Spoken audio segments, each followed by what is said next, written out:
Hello everyone. We hope you're doing well. We're doing great, and we truly appreciate your ongoing support. We'd like to briefly address some comments regarding our audiobook series.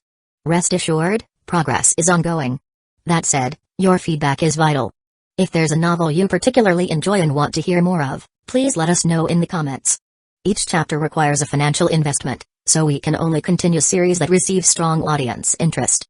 Although we retain core names and plot lines, we make significant editorial changes to enhance clarity, pacing, and immersion. These are not simple recitations. We work hard to deliver a polished, thoughtful listening experience. Without sufficient feedback or engagement, we may need to discontinue a series. So if you're enjoying something, don't stay silent. Your input truly matters. Note, our default audio speed is 3x. If that's too fast, let us know. We're happy to adjust it. Interested in early access to unreleased audiobooks? Visit our Patreon. You'll get to experience new content before it reaches YouTube. Just to clarify, I'm a fan like you. I've purchased these novels and adapted them with care, while respecting all rights and guidelines. For updates, follow us on Facebook and Twitter, X. YouTube update: recently, YouTube flagged some of our content for including mature themes, realistic violence, and darker story elements. As a result, we've decided to stop uploading anything that violates YouTube's guidelines. If you'd like access to the full, uncut versions including the more intense or mature content, you can find them on our Patreon page, where we upload everything first. Available now on Patreon: Shattered Innocence transmigrated into a novel as an extra. Transmigrating over 10,000 years late, I was forced to become a mighty presence. I, the celestial dragon, rule the heavens through the double gate, reigning supreme in countless worlds with peace taming, Tower of God sequence strength, cultivation when you take things to the extreme. Naruto is an Uchiha with cyst. WTF, the centuries-old ancestor in our family take concubine again. Plus 18, Ichi, reincarnated in Bleach as a wizard. Thanks for listening and happy listening. After speaking, Yoichi signaled that Mikoto could leave. He had arranged many tasks, and if Mikoto wanted to do well, she might not have time to attend to her household for the next few days. Fugaku would likely encourage Mikoto, as taking on these tasks would allow Fugaku to understand Yoichi's intelligence. Now that Yoichi was aggressively pursuing the position of clan head, Fugaku saw this as an excellent opportunity and would not miss it.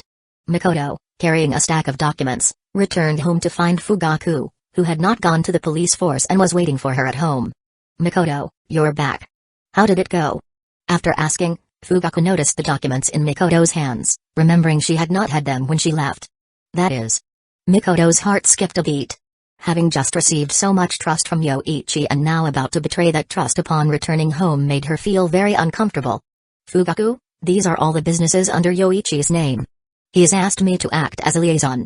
I might need to visit many places in the next few days. Fugaku, should I reject this task?" By the end of her sentence, Mikoto's tone was almost pleading, hoping her husband would agree so she would no longer need to act as a spy. She preferred being a housewife. However, Fugaku sighed and said, "Mikoto, I know taking on so many tasks suddenly might be tiring for you, but please persevere. Just understanding his movements is enough. I'll ensure someone takes good care of Itachi, and I'll come back from the police force early." Fugaku. "Please, Mikoto." When Fugaku said this, the gentle Mikoto didn't know how to refuse and ultimately nodded in agreement. "Thank you, Mikoto, that." Just as Fugaku was about to examine the documents Mikoto brought back, someone knocked at the door. When Fugaku went to open the door, Mikoto breathed a sigh of relief. She had just felt reluctant to let Fugaku see the documents. Despite Yoichi's trust, she turned around and betrayed that trust, which did not align with the ninja code. When Fugaku heard that the village was summoning all jonin, he knew something significant had occurred. Summoning all jonin typically indicated a matter between nations. With this thought, Fugaku turned back to Mikoto and said, "Mikoto, I'm stepping out for a bit. I'll be back soon." Mikoto nodded and replied, "I understand, Fugaku. I'll also go take care of things." Not only Fugaku, but all the village's jonin were summoned, including Yoichi.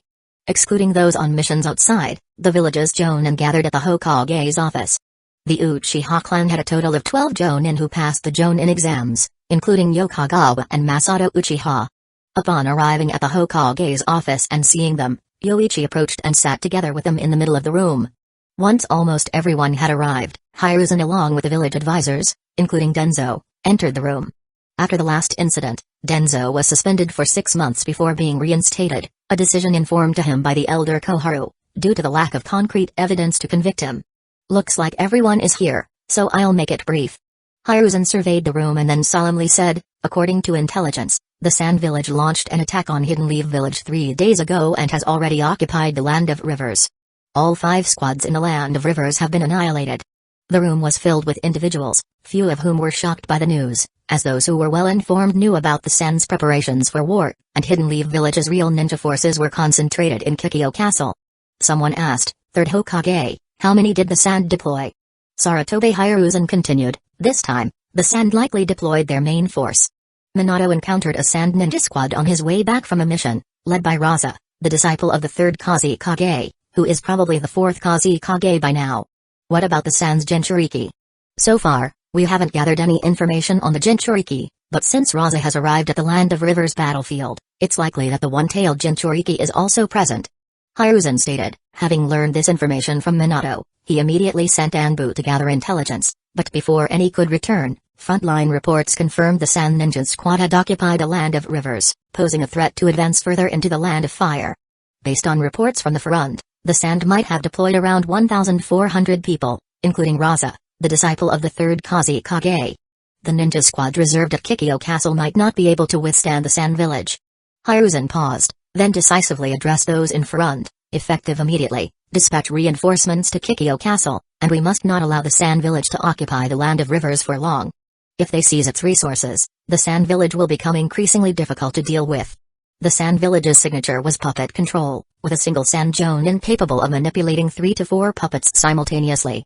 These puppets were challenging to deal with, even if one was destroyed, the puppeteer could deploy another.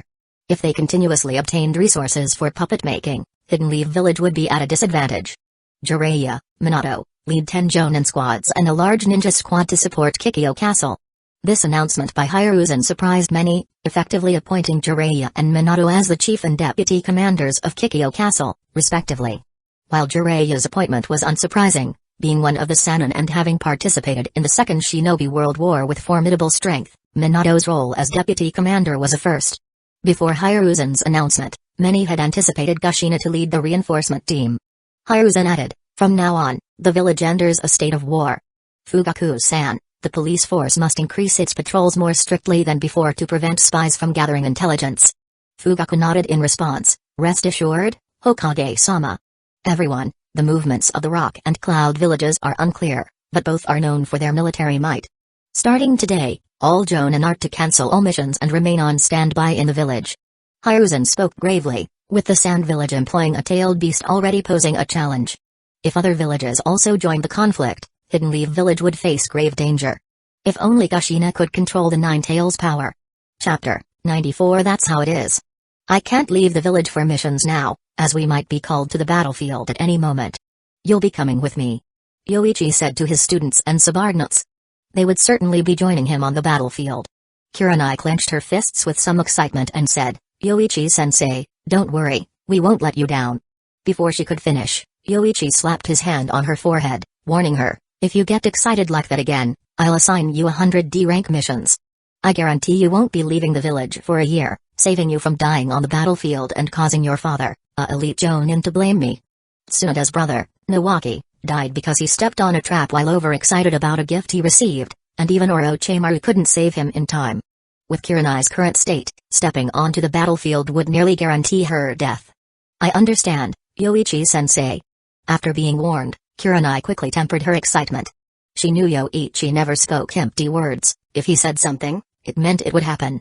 And she definitely didn't want to be stuck with D-rank missions for a year. Continue training from today. Every morning, my shadow clone will practice with you. In the afternoon, you'll train on your own. You can spar or gather intelligence on other ninja teams. Yoichi outlined their future schedule. Even after the war starts, the Chunin exams will still take place in Hidden Leaf Village, though without participants from other ninja villages. By then, Kurenai's opponents would be within the village, so gathering intelligence in advance was no issue. Before dispersing his shadow clone, Yoichi also gave Kazuhito some money as sponsorship for buying ninja tools and explosive tags. It wasn't much, just 100,000 ryo, but it was enough to fill Kazuhito's ninja tool bag. Receiving the money, Kazuhito was moved to tears. Coming from a civilian ninja background, he had a slight talent for throwing ninja tools but struggled to afford them due to his family's financial situation. He would reuse his shuriken and kunai until they were too dull, then sharpen them himself until they were completely unusable before buying new ones. Yoichi's support touched him deeply. The 100,000 ryo could buy a lot of ninja tools, increasing his chances of survival on the battlefield. After training with the trio for a morning, the shadow clone dispersed. Yoichi then returned home. The first batch of jonin sent to Kikyo Castle should have received their assignments by now. Not being notified meant Yoichi wasn't part of the first support team. The first deployment included Jiraiya and Minato. If not to allow Minato to earn military merits, then it was because both could summon giant toads. If the Sand Village really brought a tailed beast, those two giant toads could at least buy some time. Against a tailed beast, ordinary ninjas would only be going to their deaths. Their massive chakra and even casual attacks possessed the power of full-force strikes that not something average ninjas could contend with. Shortly after returning home, Mina also arrived. Yoichi curiously asked, "Mina, why are you back at noon?" "Yoichi-sama, I might be heading to the battlefield."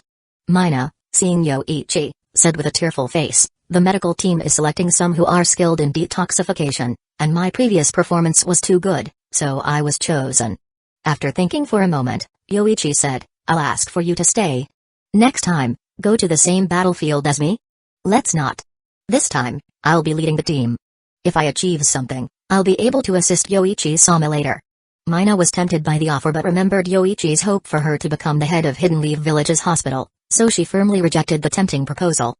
"This time at Kikyo Castle, I might be able to make a significant contribution. If my position improves, I can also assist Yoichi-sama." Yoichi said, "The battlefield at Kikyo Castle might be fierce. Let Gates follow you for full protection." As he spoke, he also communicated this to Gates through telepathy. Lying in the courtyard, Gates roared in agreement. But even on the battlefield, it needed to eat well. They would have to pay a little extra for the delivery of fresh meat and sweets directly to Kikyo Castle. "Thank you, Yoichi-sama." Mina bowed, feeling very joyful inside. Yoichi-sama's summon protecting her showed how much he valued her. "I might be leaving this afternoon, but there's something I'm missing before I go. Can you help me, Yoichi-sama?" Recalling their last encounter, despite some embarrassment, Mina found the experience rather memorable, leaving her reminiscing about the feeling in the days that followed. Now increasingly eager, Mina wanted to experience it once more before departure. "What do you need help with? Is there something missing? Can I hug you?" Just like last time in the basement. When Mina said this, her head was almost buried in her chest, her face flushed with embarrassment. Yoichi doubted his ears and asked, "Mina, what did you just say?" "I want to hug you, Yoichi-sama, before I leave." This time, Mina's voice was a bit louder, and she sneakily raised her head to glance at Yoichi Uchiha. "Alright, but..." Thinking it inappropriate to mention the possibility of wedding oneself to a girl, Yoichi refrained from speaking out. After the hug, he would simply turn and leave, sparing Mina any embarrassment. Reflecting on their last encounter, Mina should have realized it was due to touching his body. Now wanting to initiate a hug, could it be a realization of her kunoichi nature? Yoichi knew Kushina had such traits, but now he wondered if this trait was passed from Mina to her daughter. "Thank you, Yoichi-sama." After speaking, Mina extended her arms to hug Yoichi. "Leaving again?"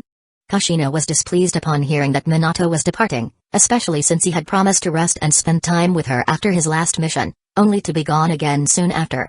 Minato clasped his hands together and apologized. "Sorry, Kushina, but Kikyo Castle is truly on the brink of war. I must go." "I didn't say you couldn't go. Just be careful." "But Minato, can I come with you? I can now control some of the tailed beast's power." Kushina knew war was no small matter, but she also wanted to help the village, rather than staying in Hidden Leaf Village all day, feeling monitored every moment. "The Hokage hasn't arranged that. Maybe next time, Kushina." Minato apologetically said, even though Kushina had gained some control over the tailed beast's power, it was too minimal. Excessive Nine-Tails chakra could still overwhelm her, leading to a loss of reason. "Minato, please talk to the third for me." "Kushina, I'll talk about it later." Minato could only offer an apology. Securing Kushina's current level of freedom was already quite difficult. For her to be completely free, he would need to become Hokage. "Kushina, I have to go now. I promise I'll set you free someday." After saying this, Minato bid farewell and left. After he had been gone for a while, Kushina muttered in annoyance, "Always later. When can I finally leave the village to see the world?" Elsewhere, when Mina departed in the afternoon, Gates reluctantly followed. The bear had hoped Mina would go ahead and then summon it using the summoning technique. However, Mina was still somewhat unsteady, clearly not having fully recovered. In such a state, Mina definitely couldn't travel quickly. Attempting to leap from tree to tree could result in a fall. Thus, Yoichi had her ride Gates. As a bear of the earth, Gates could continuously draw strength from the ground, running at a decent speed, making it a suitable mount. Although Gates was sent to protect Mina, he also had a fierce companion, Guruga, whose strength was formidable. Most ninjas were no match for Guruga. As war approached, Yoichi somewhat hoped he would be deployed to the battlefield. He had been diligently practicing the Flying Thunder God technique. Although still not proficient in multi-segmented instantaneous teleportation within a small range, surviving on the battlefield was guaranteed. By reserving chakra for teleportation, Yoichi could ensure his survival on the battlefield. Hidden Leaf Village and the Sand have gone to war? The third Raikage, upon hearing the news, slammed his hand down, breaking a table, then told those around him, Doro, immediately select 6 ninja squads to station at the border of the Land of Hot Water. I want to see if Sarutobi Hiruzen's mouth is still as tough. As a representative of a militarily aggressive ninja village, the third Raikage's opening move was to deploy 6 ninja squads, each with 500 members, positioning 3,000 ninjas at the border of the Land of Fire. This might not be a good idea. Deploying so many might raise concerns from the Rock Village. Doro immediately expressed opposition, viewing the third Raikage's decision as impulsive. Even if we want to take advantage of the situation, we should wait until Hidden Leaf Village and the Sand are deeply engaged in battle before intervening. Deploying 6 ninja squads now. This is aiding the Sand. The moment Hidden Leaf Village and the Sand showed intentions of conflict, a preemptive move on their part would be warmly welcomed by the Sand. We will find a chance to kill him. But for now, we must deal with the Rock Village. Recently, the Hidden Waterfall Village invaded the Land of Rice Fields, seemingly backed by the Rock. Doro advised, considering the Rock Village their real enemy, hindering the Cloud's development. Let's not act rashly with the ninja squads, but we can still send elite ninjas to gather intelligence. If we find useful information, we can then discuss whether to join the battle. The best strategy remained to take advantage of the situation, a point Doro made without specifying, knowing the third Raikage would seize any opportunity. Let's do that. Doro, any news on Hidden Leaf Village's Nine-Tails Jinchuriki? No, they've kept it well hidden. But based on our estimates, Hidden Leaf Village's Nine-Tails Jinchuriki should only be a few years older than I. However, that Uchiha stole our Jinchuriki training methods, so it's unclear if they can use the Nine-Tails power. They had attempted to steal Hidden Leaf Village's Jinchuriki in the past, gaining some information about the Nine-Tails in the process. Then let me go to Hidden Leaf Village. As for the Rock Village, you and Killer Bee handle it. The third Raikage said to his son, confident in their combined strength against the Rock's 2 Jinchuriki. Father, let me go to Hidden Leaf Village. The third Raikage waved off the suggestion, no need, it's decided. But Doro, deploying ninja squads to the Land of Hot Water is still necessary. I understand, Raikage-sama. Doro nodded, seeing the ninja squads as both reinforcements and an opportunity. If they could find a chance for battle, they, like the Sand, would actively initiate war. Chapter 95 Yoichi-kun, it's somewhat rude of me to drop by unannounced. Please, forgive me. Orochimaru's sudden visit took Yoichi by surprise, especially when he brought along a timid young boy. Nonetheless, Yoichi welcomed them both into his home. After all, he was a disciple of the Hokage and one of the legendary Sannin of Hidden Leaf Village. Pouring 3 cups of tea and placing them on the table, Yoichi finally asked, Orochimaru-sama, what brings you to me? Actually, there is something. Yoichi-kun, do you recognize him? Orochimaru gestured towards the young boy by his side. This question left Yoichi puzzled, and after shaking his head, he replied, I've never seen him before. Who is he? He is from the village in the Land of Iron. I plan to take him as my disciple and teach him how to use chakra. This was the village chief's request, but I also had the intention. Orochimaru paused for a moment before continuing, I've just returned from the Rechi Cave. Although I managed to get through the 3 trial stages, I doubt I'll succeed in mastering Senjutsu. So, I'm planning to study it further before attempting again. He barely tried practicing Senjutsu before almost going mad from the overwhelming natural energy. If not for his timely use of a unique substitution technique, he might have failed at Senjutsu and been devoured by the Great White Snake Sage. Orochimaru even suspected the Great White Snake Sage never intended to let him master Senjutsu, hence the excuse that he lacked the qualifications. I'm not ready to give up just yet, so I've decided to study Senjutsu. Since the village chief approached me, I took his disciple. However, the village chief also wishes for their clan to join Hidden Leaf Village, which is beyond my capabilities. I assumed Yoichi-kun might have the strength for such a task, so I came to ask you. Yoichi immediately shook his head in response. I don't possess such power either. Their clan absorbs too much natural energy and goes mad, even a Chunin would struggle to restrain them. Without solving this issue, no village would accept them. Even if their abilities were rare, who would want someone who could go berserk at any moment? Unless they're confined in a specially designed prison, it would be unbearable if someone from that clan went mad in the middle of the night while everyone else was sleeping. Since Yoichi-kun isn't interested, let's leave it at that. However, Yoichi-kun, have you practiced senjutsu? Orochimaru inquired, unwilling to give up. Jiraiya managed to master senjutsu, but he couldn't. If Yoichi was interested, he hoped to exchange knowledge. Yoichi responded, I'll definitely try it eventually, but I'm not in a hurry. He had the ability to absorb natural energy, even more perfectly than the people from that village. Relying on his body's instincts to absorb natural energy daily, he believed mastering senjutsu would naturally follow in due time. Is that so? Then, I've imposed on you today. As Orochimaru prepared to leave, Yoichi called out, Wait, Orochimaru-sama, since you're here, let's talk a bit more. Yoichi then activated his Sharingan, looking at the young boy by Orochimaru's side, instantly putting him to sleep. Orochimaru-sama, would you like to collaborate with me? Collaborate? You mean? I know you want to study that clan's physique to find a way to master senjutsu. I can provide resources, but I want a share of any findings.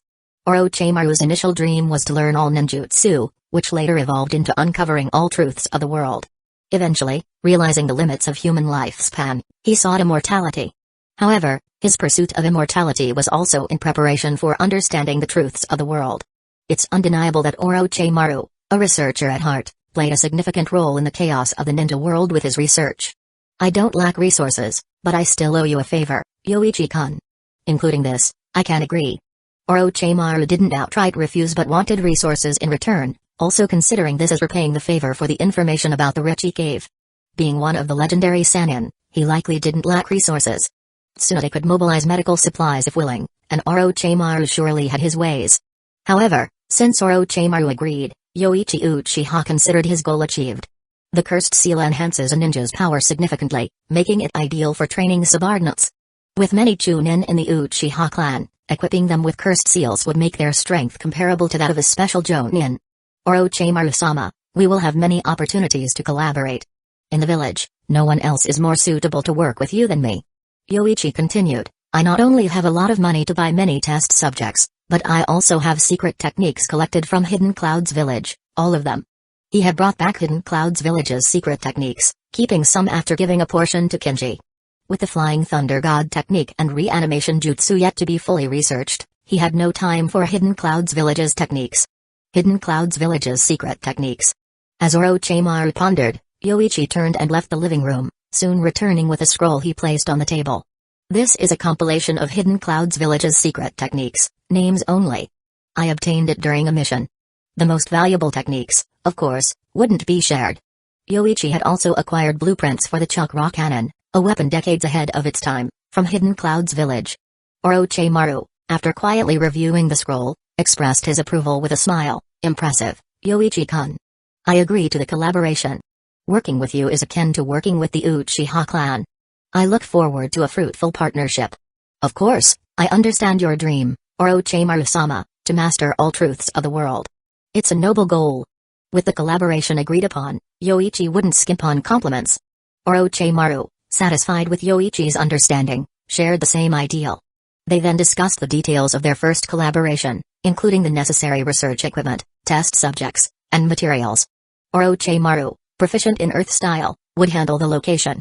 Aside from test subjects, which could be sourced from prisoners of the Uchiha police force or purchased from the shinobi world, everything else was manageable with money. After Orochimaru and his student left, Yoichi resumed his training. Without weights, he felt his progress wasn't as noticeable. He couldn't practice forbidden jutsu in the village, wary of Hiruzen's telescope technique. Discovery of either the reanimation jutsu or Flying Thunder God technique would be problematic.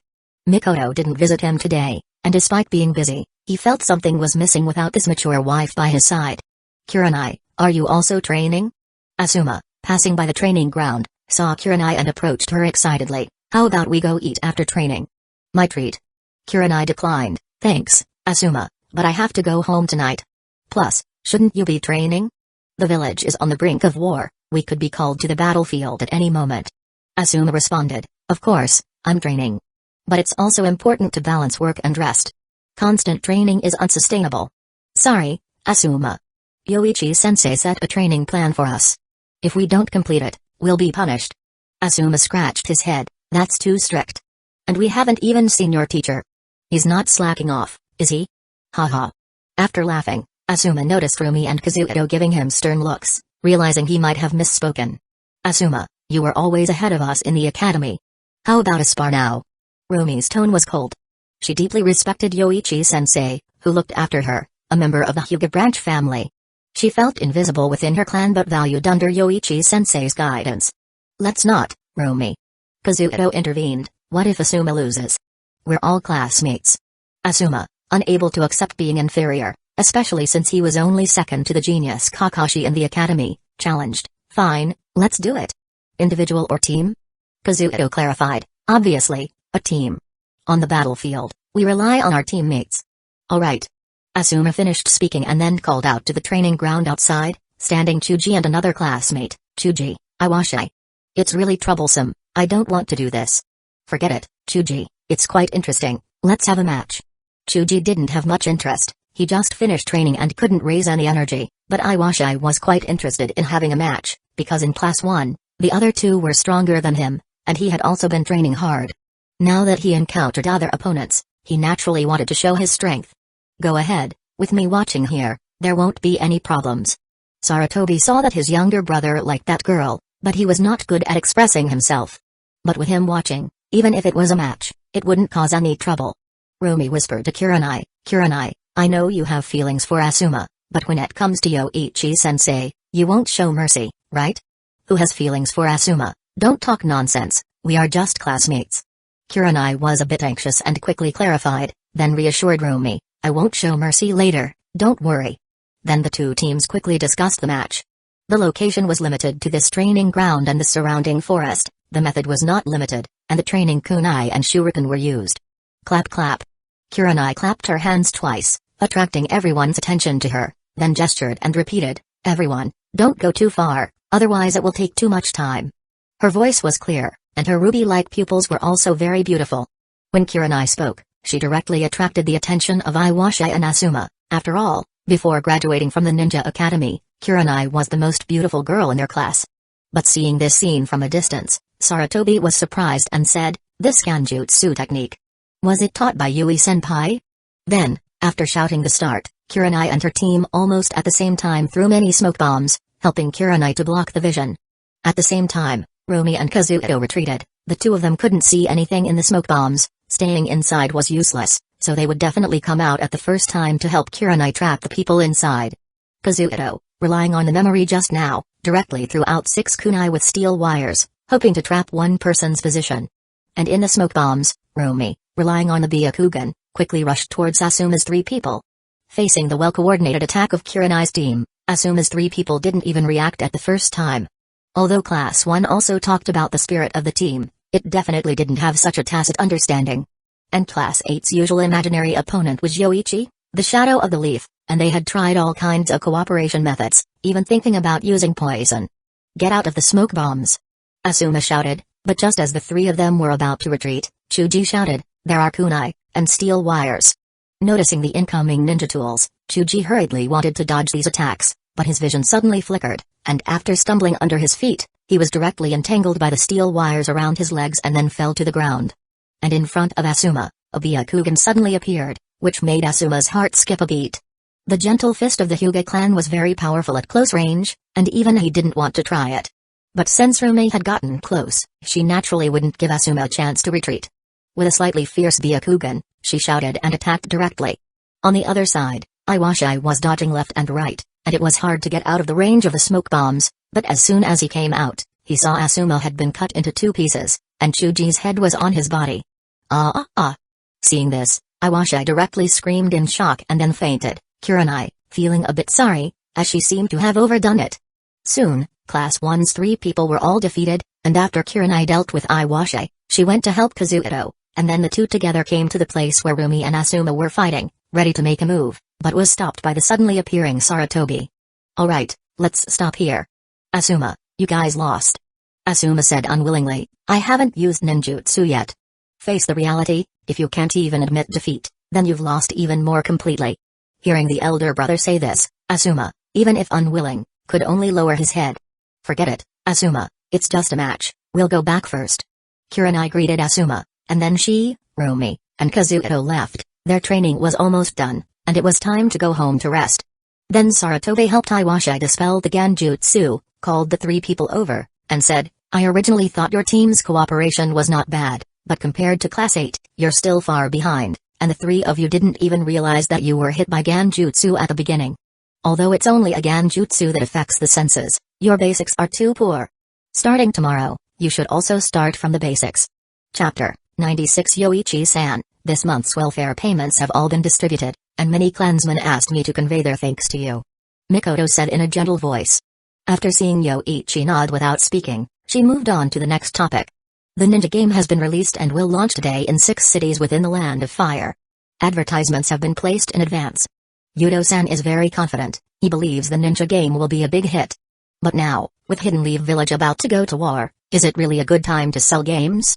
Mikoto's final question was her own. Hearing the news of the war, she definitely wouldn't be in the mood to play games. However, Yoichi didn't seem to think so. He calmly stated, it's fine. The war of the ninja has little to do with the civilians, at least within the Land of Fire, it's safe. It won't affect them. Moreover, our first version of the game is related to war. The advertisements also call for all citizens of the Land of Fire to repel the invaders in the game. This isn't just any ninja game, it's a patriotic game. For every game they buy, the ninjas on the front lines get an extra shuriken. Yoichi flipped through the newspaper, pointed out an advertisement to Mikoto that read, support the ninjas on the front lines. In the game, you're also a hero to the nation. Mikoto, after seeing this advertisement, couldn't help but entertain the idea of buying a game to contribute a shuriken to the frontline ninjas. Shinji and Hidato are already making efforts to purchase military supplies and weapons, but they are hard to come by now.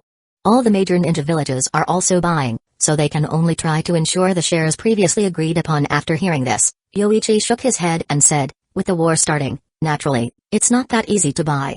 Let them try to stockpile as much as possible. They should have had the foresight to buy earlier. What have they been doing all this time? Mikoto bowed her head slightly without saying anything. This matter was previously handled by her husband, and she couldn't agree to speak ill of her husband. But considering Fugaku was so busy before, a few oversights were understandable. Moreover, they have now handed over the business of military weapons within the clan, which could be considered as making up for it. Yoichi-san, Tokugawa-san said he would come to see you this afternoon. The first combat uniform has been made, and the quality seems to be excellent. Yoichi nodded and said, I know. I will go see Elder Kenji. Mikoto-san, if you have time this afternoon, you can also come and take a look. Also, there's another task for Mikoto-san. We need to survey the clansmen's needs, what they want to do or buy with the money they've received. This task might be challenging for you alone. I'll go find Elder Kenji. Or, Mikoto-san, you could ask the clan leader for some assistance. Yoichi-san, I'll talk to Fugaku. But why gather this information? What's the significance? People suddenly having so much money, and receiving it monthly, will soon want to spend it. And how many places are there to spend within the village? Not enough for the clansmen's consumption. Yoichi explained, having considered this issue when initiating the welfare payments. Earning the money and the good reputation, along with the clansmen's gratitude, were all thanks to him. In this matter, only Fugaku would likely be clenching his fists, red-faced, and resentful. What good is money that can't be spent? It's less useful than toilet paper. So, we need to know what the clansmen want to do, want to buy. Once we know, it saves ordinary clansmen the trouble of leaving the village. After all, it's quite a hassle for them. We can help them buy it and bring it back, making everyone's life easier. Hearing Yoichi's words, Mikoto unconsciously nodded. When she thought about it, this indeed benefited the ordinary clansmen a lot. Having money always leads to spending it, even if it's just buying some good beef to improve their meals, which is better than saving it. And those who have the habit of saving are rare. This is Hidden Leaf Village, not comparable to ordinary civilians. Yoichi said, ninjas have their needs, and ordinary clansmen have theirs. Since we aim to benefit the clansmen, we naturally have to consider thoroughly, but for Mikoto-san, this might be a bit tiring. Fortunately, you can ask the clan leader for help. Yoichi-san, you're right. This phrase was sincerely said by Mikoto, who initially disliked Yoichi for always opposing Fugaku. But now, Seeing Yoichi often considering the clansman, her feelings became complicated. And noticing that she might be tired and wanting to find someone to help her, Mikoto, after reporting back, hurried home. She might have to go out again in the afternoon, so taking advantage of the lunch break to see how Itachi was doing. Upon arriving home, Fugaku was already sitting at the dining table eating, and Itachi was being cared for by a clan member. The clan member caring for Itachi was Uchiha Yuzuki, 28 years old, whose husband was a chunin in the clan but died in an accident on a mission 3 years ago. Yuzuki also has a daughter, about Itachi's age, unable to work because of the child. But now, with the Uchiha welfare system and being employed by Fugaku, it's much easier since her daughter can be looked after by her sister. Mikoto-san, you're back. Dinner is ready, I'll help you serve. Seeing Mikoto return, Yuzuki put down Itachi, ready to help serve dinner. But Mikoto waved her off, saying, I'll do it myself. You continue taking care of Itachi. By the way, how's Izumi? Izumi is fine, and Itachi is very well behaved, hardly any trouble. Yuzuki said with a smile, then continued caring for Itachi.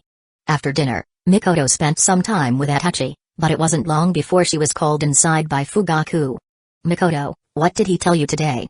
After hearing the day's events, Fugaku frowned. He hadn't expected Yoichi to come up with such a scheme, which indeed would win a lot of support from the clansmen. Fugaku even thought about taking over the operation of these initiatives, but then realized he had no spare manpower.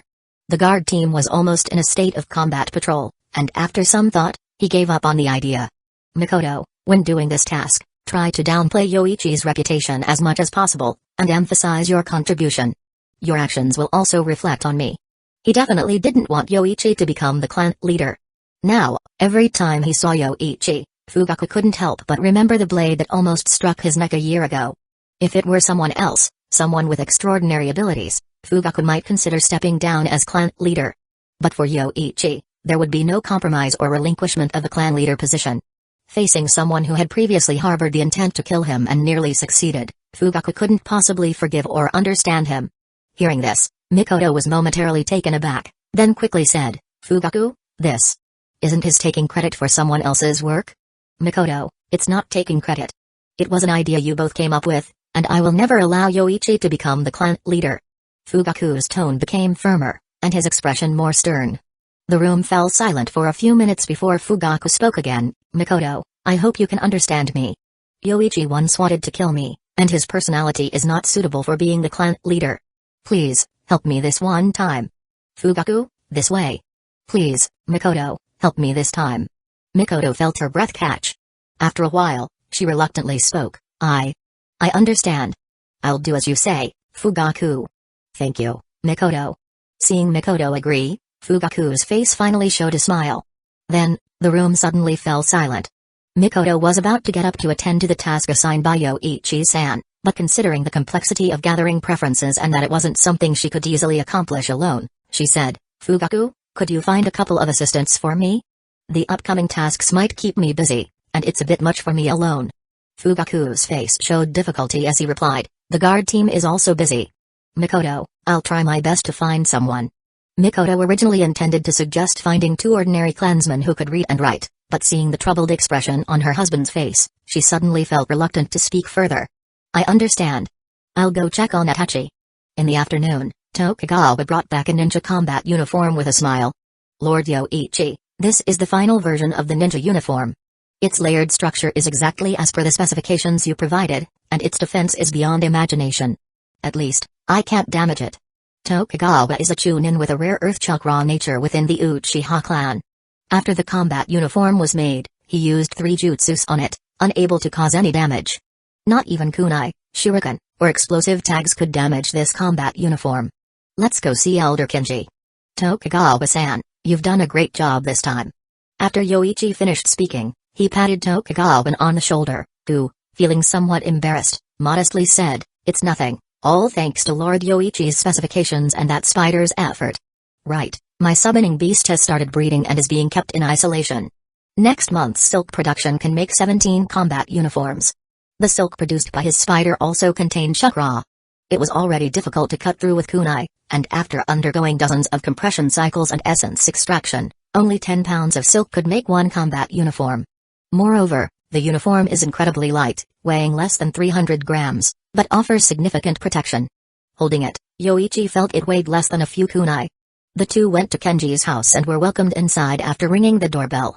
After explaining their visit, Kenji took Yoichi and Tokugawa to the yard. The Uchiha clan's residence is quite central in the village and spacious. Individuals like Kenji, of his status, had large yards.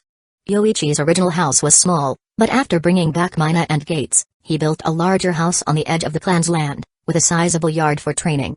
Kenji immediately took out kunai and explosive tags to test the combat uniform's defense, but before he could act, Tokugawa stopped him. Elder, that kind of test doesn't show its full capabilities. We should insert a dummy inside to also test the uniform's energy absorption. After saying this, Tokugawa took a test dummy from a storage scroll and placed it inside the combat uniform. It seemed he had already conducted tests and was very confident. Kenji first attacked with kunai and shuriken, and under Tokugawa's encouragement, he imbued the kunai with chakra and threw it with full force. Even though Kenji doesn't have wind chakra, the throw was powerful. However, upon hitting the combat uniform, it only indented slightly, then the force of the kunai dissipated, and it fell to the ground. This defense is excellent. Then, Kenji threw 2 explosive tags. Boom. Boom. 2 explosions engulfed the combat uniform in flames, which took a few dozen seconds to dissipate. By then, the dummy's head had been blasted apart, but the combat uniform remained intact, only a bit dirty. Tokugawa then said, if one could react in time to an explosive tag and shield with their arms, it could further reduce the damage. He then removed the combat uniform from the dummy. Except for the blasted head, the body only showed minor cracks. If a ninja wore this uniform and faced an explosive tag, they might only suffer bruises. Seeing this level of protection, Kenji was somewhat shocked. Father, what was that explosion just now? Several figures suddenly appeared in the courtyard, with Masahito speaking first. He had been patrolling nearby and came over after hearing the explosion, thinking it might be a spy from another ninja village. Oh, Masahito, sorry, we were just conducting a test. Seeing Masahito, Kenji explained with a smile, then briefed him on the combat uniform. Such strong protection? Masahito's eyes widened upon hearing this. Wearing such a uniform was almost like having an extra life. Seeing their reactions, Yoichi said, Masahito-senpai, don't worry. With the current production capacity of the combat uniform factory, we can soon equip our supporters with one each. By our people, he meant those who supported him, the martial faction within the clan. Chapter 97. Following that, Masahito temporarily paused his patrol to observe alongside others. Apart from wind style, they even tested fire style.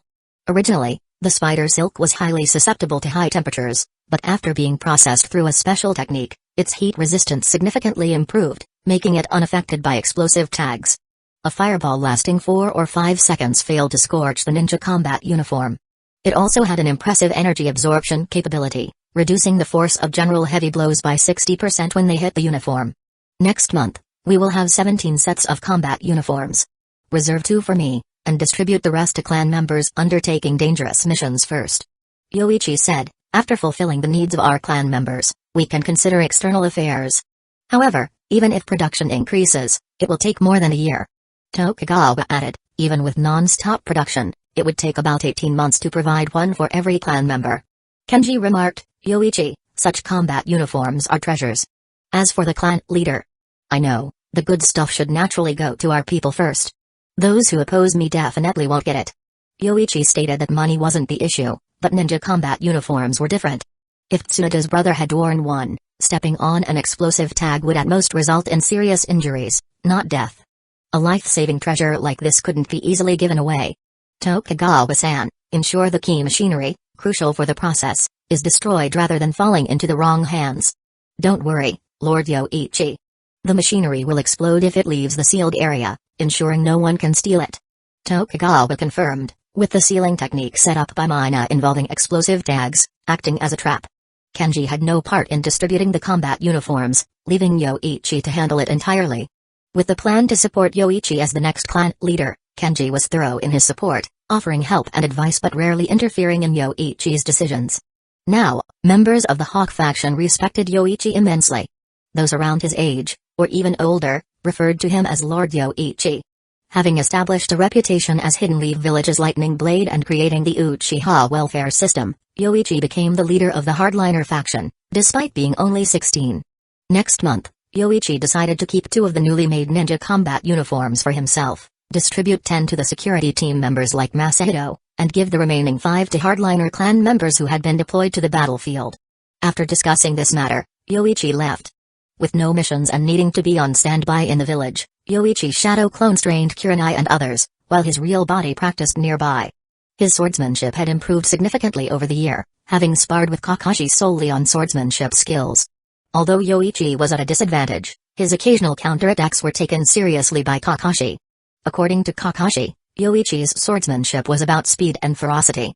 His strikes were lightning fast, aiming for vital points, and he often ignored non-lethal injuries due to his sturdy body. No other swordsman had a body as durable as Yoichi's, nor did any similarly durable ninja focus so much on swordsmanship. If Yoichi went all out, Kakashi would struggle to win, barely gaining an upper hand without an easy victory. This assessment didn't consider Yoichi's knowledge of the Flying Thunder God technique, which would change Kakashi's opinion if he knew. Yoichi planned to further refine the reanimation jutsu, a technique capable of summoning the dead back to life and controlling them, offering infinite chakra without understanding its source. With increasing business demands and the need for guards, especially with the war and Uchiha clan's involvement, it was impractical to spare many clan members for business protection. Using reanimated bodies as guards would increase security without needing Yoichi's direct control, as wiping their consciousness allows others like Tokugawa, Yuto, and Kenji to manage them, simplifying Yoichi's responsibilities. While heading home, Yoichi encountered 2 people, one of whom he recognized but shouldn't be there. Using sensory jutsu, Yoichi detected 4 hidden ninja monitoring the red-haired girl, prompting him to intervene and suggest she leave Uchiha territory. Exiting Uchiha household, Kushina and Mikoto had just left when Kushina couldn't help but question the feasibility of a proposed amusement park, wondering if the Uchiha clan seriously considered building it. "I'm not sure, it's not my decision," Mikoto replied, explaining her role was merely to gather information, with the decision-making left to others. Kushina envied Yoichi's authority to make such significant decisions at a young age, feeling restricted in her movements, despite her freedom being a result of hard training. Spotting Yoichi approaching, Kushina pointed him out to Mikoto, and the 2 women paused their walk to greet him. Before they could speak, Yoichi inquired about Kushina's presence in Uchiha territory, leading to an awkward exchange where Kushina felt like a chastised child. "I don't understand. Why are you so against me? Did I do something wrong?" Kushina had intended to just walk away, but her pride wouldn't allow it. If she didn't get a clear answer, it would bother her. "You didn't do anything wrong, it's just that I find it troublesome. I know it has nothing to do with you. But I don't want many people watching near my home, you understand?" After Yoichi explained, glancing around, Kushina realized he was referring to the Anbu monitoring her. With this realization, her resentment eased. No one likes being watched, and she particularly despised it. If she went to his home, the Anbu would follow. "I'm sorry, I didn't think about that. It's fine. If you want to see Mina, you can go to the Hidden Lee Village Hospital where she usually is, once she returns." As Yoichi prepared to leave, Kushina suddenly called out, wait a moment." When Yoichi turned back, Kushina took out a box from her bag and offered it to him. "I didn't know Mina had gone to the front lines. I really wanted to thank you. It turns out the inconvenience was my fault. Please accept this as a token of my gratitude." "There's no need for that. Please, take it." Kushina stubbornly insisted, somewhat forcefully pushing the box into Yoichi's hands. "Consider it an apology for the trouble caused. Wait for Mina." As she handed over the gift box, Kushina accidentally touched Yoichi's hand, feeling a jolt of electricity through her body. Kushina's breath caught. "Don't just touch someone else like that." Yoichi inwardly sighed, and soon, 4 Anbu appeared around Kushina, 2 checking her condition, and 2 facing Yoichi as if ready to confront him. After quickly assessing Kushina, the Anbu noted no loosened seals. Her flushed face and trembling body weren't due to a Ganjutsu, as there were no signs of chakra disturbance. "What's wrong, Kushina?" I don't know. It seems like nothing's wrong." After pausing, Kushina, feeling embarrassed, responded. She hadn't experienced such a thing but had sneaked peeks at Jiraiya's books for Minato, quickly realizing what had just happened. It must have been Yoichi's doing. "Nothing wrong, then. But we need to report this to Lord Hokage," the Anbu stated, observing no signs of Ganjutsu or seal disruption, suggesting Kushina suddenly felt unwell. "Perhaps you should have a checkup at the hospital." "No, there's no need for the hospital. I'm fine now. It was just sudden stomach pain, but it's much better." Kushina panicked at the mention of the hospital. Undergoing a checkup and finding out it was just a sudden sensation would be too embarrassing. The other 2 Anbu then addressed Yoichi. "Yoichi, come with us to explain the situation to Lord Hokage." Go with you? Hearing the command-like tone, Yoichi scoffed. What right do you have to order me around? Yoichi, we are directly under Lord Hokage. Keep talking, and you'll be leaving here on all fours today. Yoichi's response was harsh. His pupils turned blood red as three Tomui began to spin, putting pressure on the Anbu, who averted their gaze. Known as Hidden Leaf Village's lightning blade, Yoichi had made a name for himself within a year by accomplishing numerous difficult tasks. Facing such a formidable opponent put a significant strain on the Anbu. We will inform Lord Hokage about this. The Anbu didn't dare to take Yoichi by force, only leaving a threat before escorting Kushina away. Yoichi, uninterested in the Anbu's threats, simply turned and left. Chapter 98 Mikoto-san, you should consider from other perspectives. If the clan leader didn't send someone to help you, you could have come to me for assistance, instead of thinking you could handle these matters on your own and stubbornly resisting. Faced with a graceful and beautiful woman in her 20s, Yoichi, although much younger than Mikoto, did not hold back in his reprimand. I'm sorry, Yoichi-san, it was my. Forget it, don't bother making up stories. It's all for the sake of Fugaku's face anyway. Come with me. Yoichi said to Mikoto, who followed him like a secretary, carefully nodding to his words. The reason Mikoto was so submissive in front of Yoichi was partly because she had embarrassed herself. Despite wondering in the dead of night whether it was a genjutsu or some secret technique that caused her to uncontrollably wet herself twice, she knew well the illusion techniques and abilities within the Uchiha clan. There were techniques to control people with the Sharingan, but none to make someone wet themselves through genjutsu. Moreover, she was not under any genjutsu at the time. She also signed a compensation agreement afterward and was now running errands for Yoichi, changing their relationship from equals to one of superior and subordinate.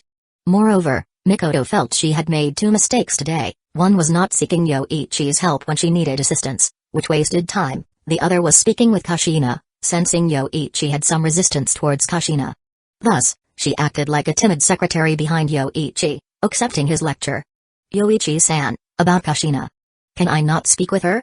It's not that you can't, but her identity is somewhat sensitive. You might want to ask the clan leader for advice on how to act, and Kushina is guarded by 4 Anbu. I understand. After Mikoto responded, she thought to herself about the significance of 4 Anbu guards, indicating an unordinary identity. Although she got along well with Kushina, if being too close could bring trouble to the clan due to Kushina's sensitive identity, it was better to avoid it.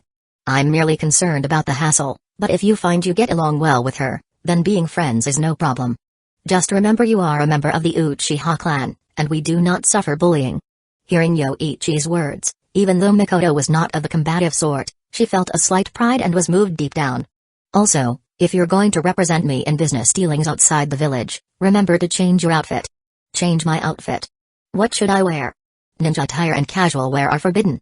The former can be oppressive, while the latter seems too casual. Look at what other merchants wear and learn from them. In business matters, you are a merchant. Yoichi methodically explained to Mikoto, who had experienced life as a student, ninja, and then a housewife. How much of the world could such a sheltered woman have seen? If you're unsure about what to wear, shall I have someone prepare a few outfits for you? Thank you, Yoichi-san. Mikoto hesitated before thanking him. She indeed did not know what kind of attire was appropriate for a common merchant and would not know what to buy on her own. In Yoichi's mind, images already started to form, a business suit with a short skirt, black stockings covering slender legs. If Mikoto also wore her hair in a single ponytail and added glasses, the thought quickened his pace. Later, Yoichi found 2 clan members, a man and a woman, neither of whom were ninjas but ordinary people with adequate education to handle accounting and running errands. Originally, Yoichi intended to pay them a salary, but upon hearing they were helping Yoichi, they refused payment, stating the Uchiha welfare system provided enough for their families to live comfortably. Despite their refusal, Yoichi privately instructed Mikoto to compensate them at the end of the month before leaving. After Yoichi left, Mikoto still felt surprised by the clan's respect for him, almost rivaling that for the clan leader. And this was only after one distribution of Uchiha welfare. The 3rd Raikage? Are you sure it's him? Hiruzen found it hard to believe the Anbu's report. Based on the information received, it's confirmed that the leader is the 3rd Raikage leading an elite squad. The Anbu calmly reported, mentioning that the Yamanaka clan used a secret technique to control flying animals for high-altitude reconnaissance. The village's recently lost military supplies must have all been taken by the 3rd Raikage. Koharu asked, how did they manage to transport the goods? What about the sealing techniques we placed on the supplies? Could their seal masters have accompanied them? To ensure the safety of supplies, Hidden Leaf Village specifically used sealing techniques that only specific storage scrolls could handle. The Anbu replied, observations indicate the third Raikage stored all the goods in a jar. Hearing this, Hamura said, a jar. It must be Hidden Cloud's village's amber purifying pot. It's said they used it to seal the Eight Tails. The third Raikage, leading an elite squad to infiltrate the Land of Fire and intercept our supplies, how can they be so shameless? Hiruzen was about to criticize their lack of shame when he remembered Hidden Cloud's village's envious tradition of stealing or taking whatever they wanted. This wasn't the first time the third Raikage had done something like this. He had previously stolen from Hidden Stone's village and now repeated his tactics in Hidden Leaf Village. Bang! The door to the Hokage's office was suddenly pushed open, and Danzō walked in. Danzō, what brings you here? Of course, it's about what you're discussing. Hiruzen, don't forget that the root is an indispensable power within the village. After speaking, Danzō placed a piece of intelligence on the table, then continued, this is information the root has gathered about the third Raikage's elite squad. It's not complete, but it might give us some leverage. Also, something similar is happening within the Land of Earth, carried out by the third Raikage's son. Hiruzen picked up the scroll and saw that the root's intelligence covered various aspects of the third Raikage's squad, including sensory ninjas, making encirclement difficult. Danzō, what do you suggest? Danzō glanced at Hiruzen, a cold smile in his heart, and said, other than encirclement and assassination, we can only use similar tactics against Hidden Cloud's village. You know the difficulty of the first method, Hiruzen. To kill the third Raikage, you'd have to take action yourself. As for the second method, the root has information that Hidden Cloud's village has deployed many ninjas in the Land of Hot Water, making it difficult to pass through. The Hokage's office fell silent, only the sound of Hiruzen striking a match to light his pipe. Ignoring the third Raikage was not an option, otherwise, Hidden Leaf Village's logistical procurement could not be ensured unless he personally oversaw the transportation. But dealing with a highly mobile elite squad was challenging. The second method was also problematic. Dealing with the third Raikage was necessary first, lest the enemy ninja village cause chaos within the Land of Fire, leading to accountability from the daimyo. Call Sakamo. Hiruzen hadn't finished speaking when Anbu knocked and entered, handing him a report scroll. Upon reading it, Hiruzen furrowed his brows. Kushina visited the Uchiha clan territory and suddenly sat down while talking with Yoichi, showing no signs of seal loosening or Ganjutsu effects, but her face was flushed, and her body slightly trembled. Does Uchiha have ideas about the Nine Tails? The first thought that came to Hiruzen's mind was this, but he then shook his head. According to records left by Tobirama, only the Mangekyo Sharingan could control the Nine Tails. Although Yoichi was a genius, he only had a 3-Tomoe Sharingan, and Kushina wasn't under any Ganjutsu. However, this situation couldn't be ignored. The Nine Tails approaching Uchiha was a taboo in the village. Originally, the Nine Tails was sealed inside Mundo because Madara controlled the Nine Tails to attack the village, which was then taken by Hashirama, the first Hokage. This matter must be strictly guarded. Hiruzen, what happened?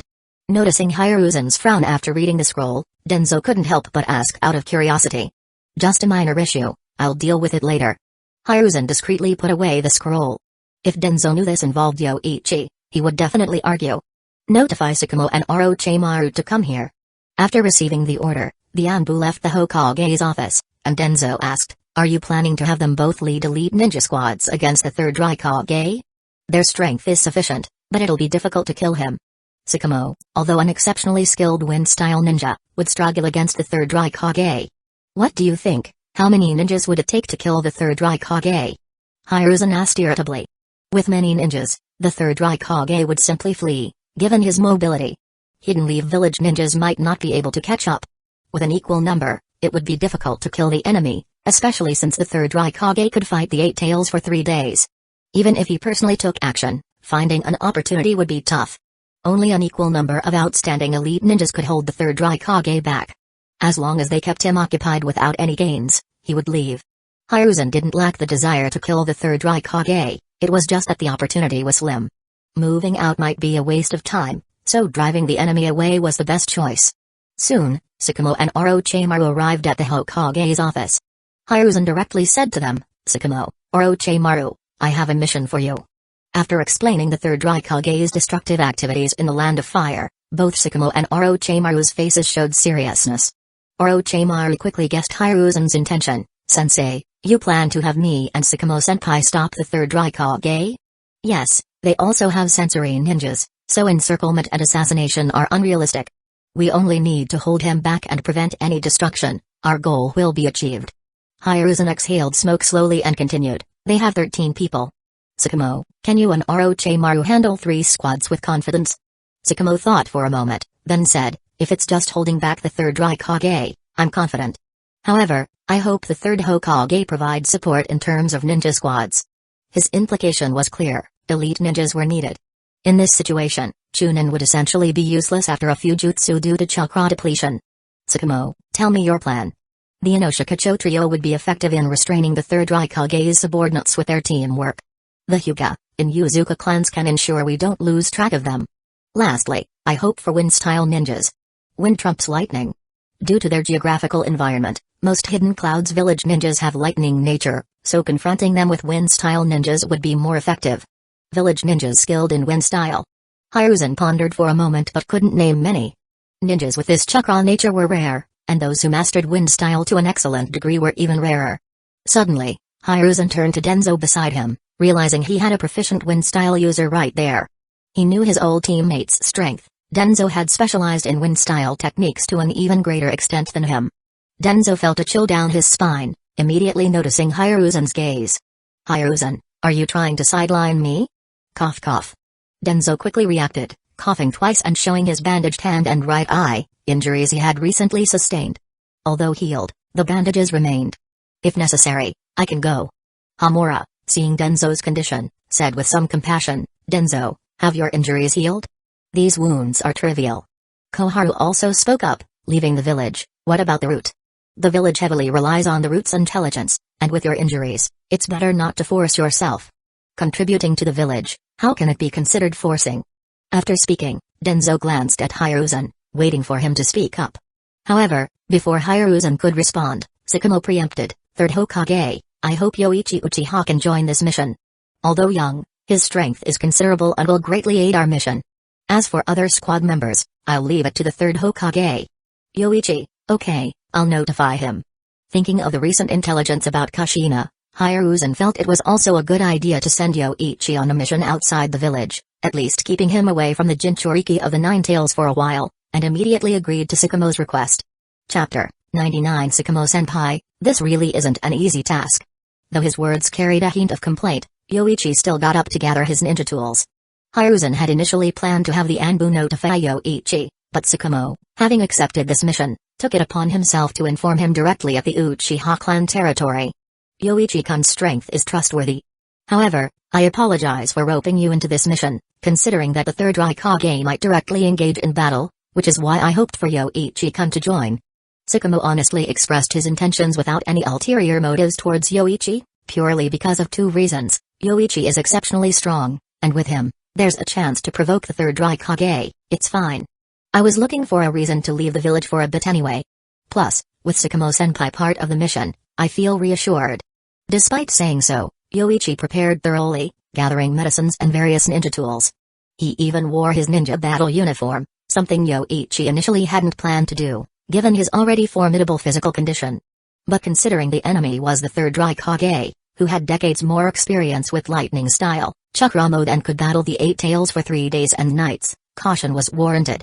After making comprehensive preparations, Yoichi informed Kenji before departing, asking him to relay messages to the heads of various business operations, Mikoto, and his 3 students. He then left the clan territory with Sakamo. Sakamo, in contrast, had little to prepare. After returning from missions and greeting Kakashi, his first action was to ready himself for the next mission. Only after ensuring his readiness for any mission did Sakamo allow himself some relaxation. Upon arriving at the gathering point, the ninjas arranged by Hiruzen had all assembled. The Inoshikacho team, led by Orochimaru, was tasked with restraining and halting other cloud ninjas. The Hyuga, Inuzuka, and Ibarame clans, along with a sensory ninja, formed a reconnaissance team, positioned at the front, center, left, and right, responsible for scouting in 3 directions and reporting back to the central ninjas. Finally, the team included Sakamo, Yoichi, Sarutobi Shinosuke, Nakagawa Taki, and Yakama. The 3 ninjas dispatched by Hiruzen were all highly skilled. His eldest son, although young, was already well known within the village. Nakagawa Taki and Yakama were also elite jonin of the village. Everyone should be clear about the mission. I've also organized our travel formation. if there are no objections, let's depart." With that, the 13 individuals immediately leaped into action to start their journey. Even Yoichi, the youngest among them, was a jonin experienced in over 100 missions. The team boasted Hidden Leaf Village's White Fang, 3 of the legendary Sannin, and this burgeoning talent, Hidden Leaf Village's Lightning Blade. Although the mission was to restrain the third Raikage, Yoichi harbored some desire to kill the opponent. In a secluded forest, 12 cloud ninjas were resting. After a while, 3 ninjas returned, and another 3 went out to keep watch. Forests abundant within the Land of Fire offered many such hidden spots suitable for rest. "Mibumu, has there been any intel from Killer Bee?" A dark-skinned, muscular man asked a cloud ninja beside him. He was the village's strongest ninja, the third Raikage. "We've been in the Land of Fire for nearly half a month, stealing their supplies twice. Has Hidden Leaf Village not reacted at all?"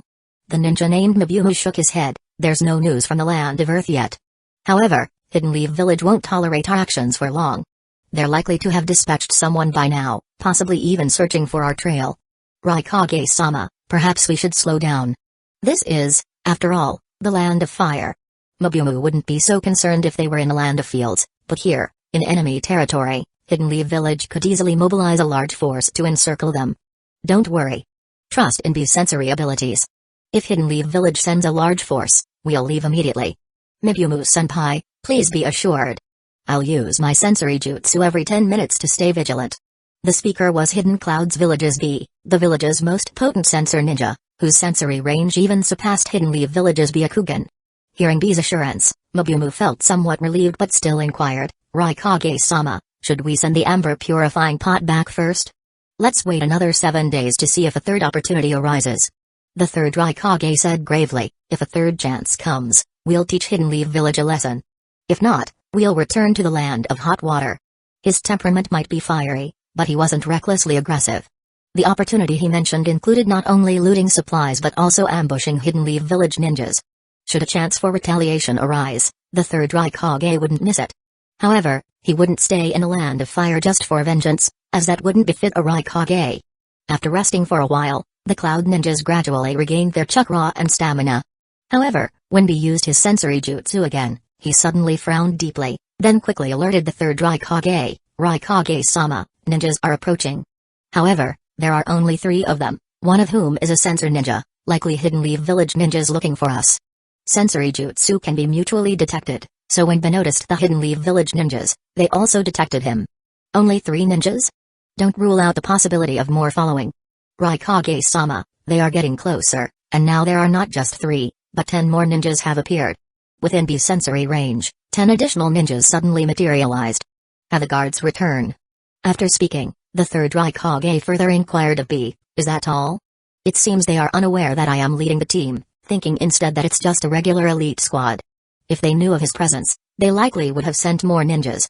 However, after looting the supplies, they killed all Hidden Leaf Village ninjas they encountered, making it difficult to gather useful intelligence. How's their chakra?"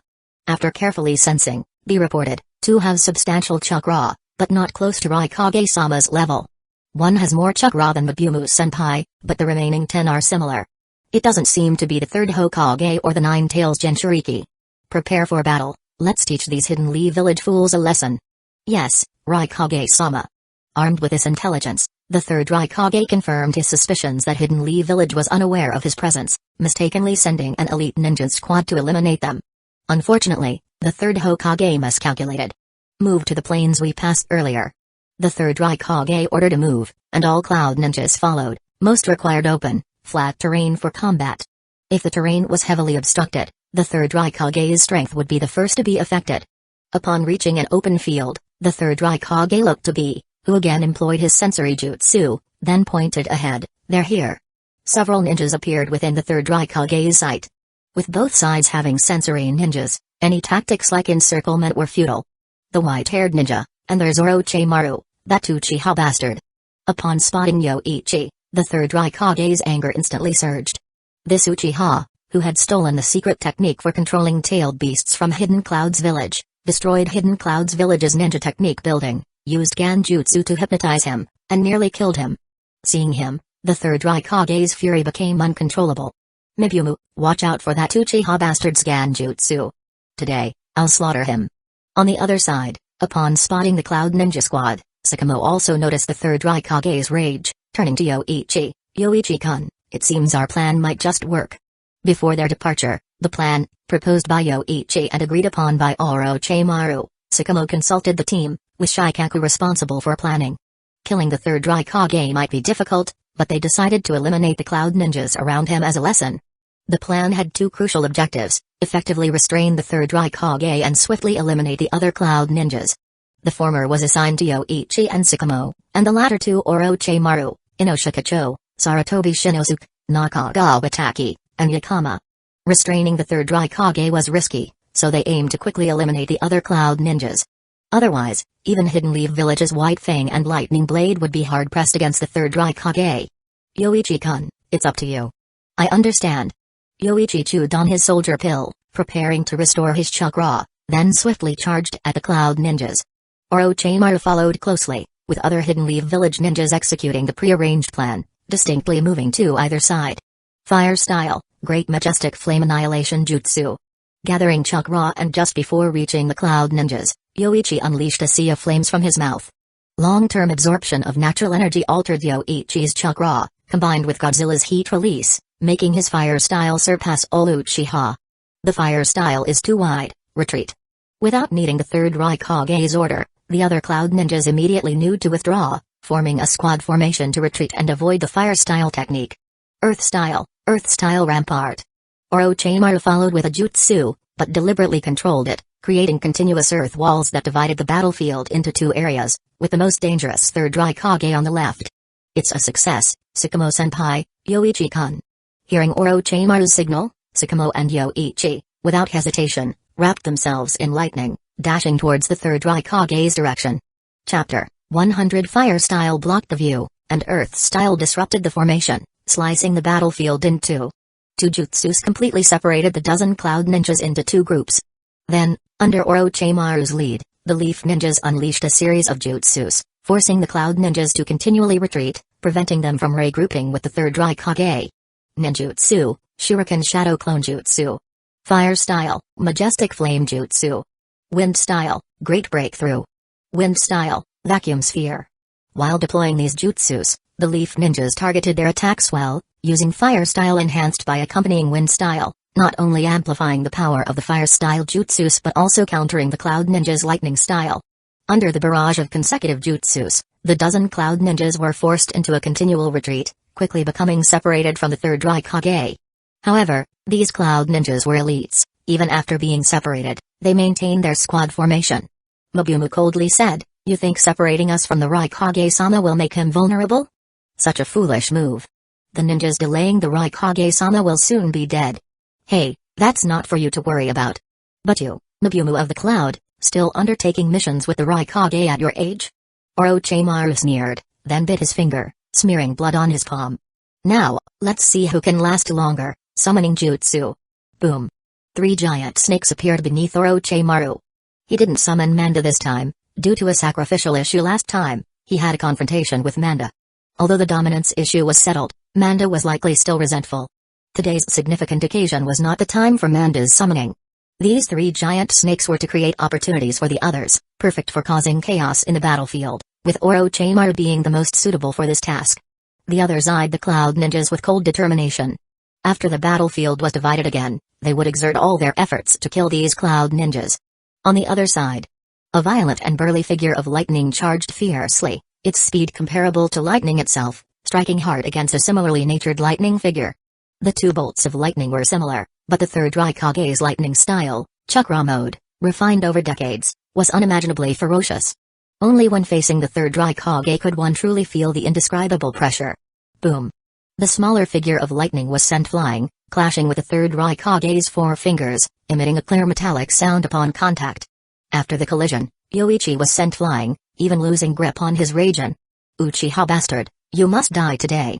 The third Raikage, burning with rage, attempted to pursue, but a flash of white light appeared at the corner of his eye. Danger. The flash of cold light emerged, and the third Raikage reacted in time, raising his hand to block. Sizzle.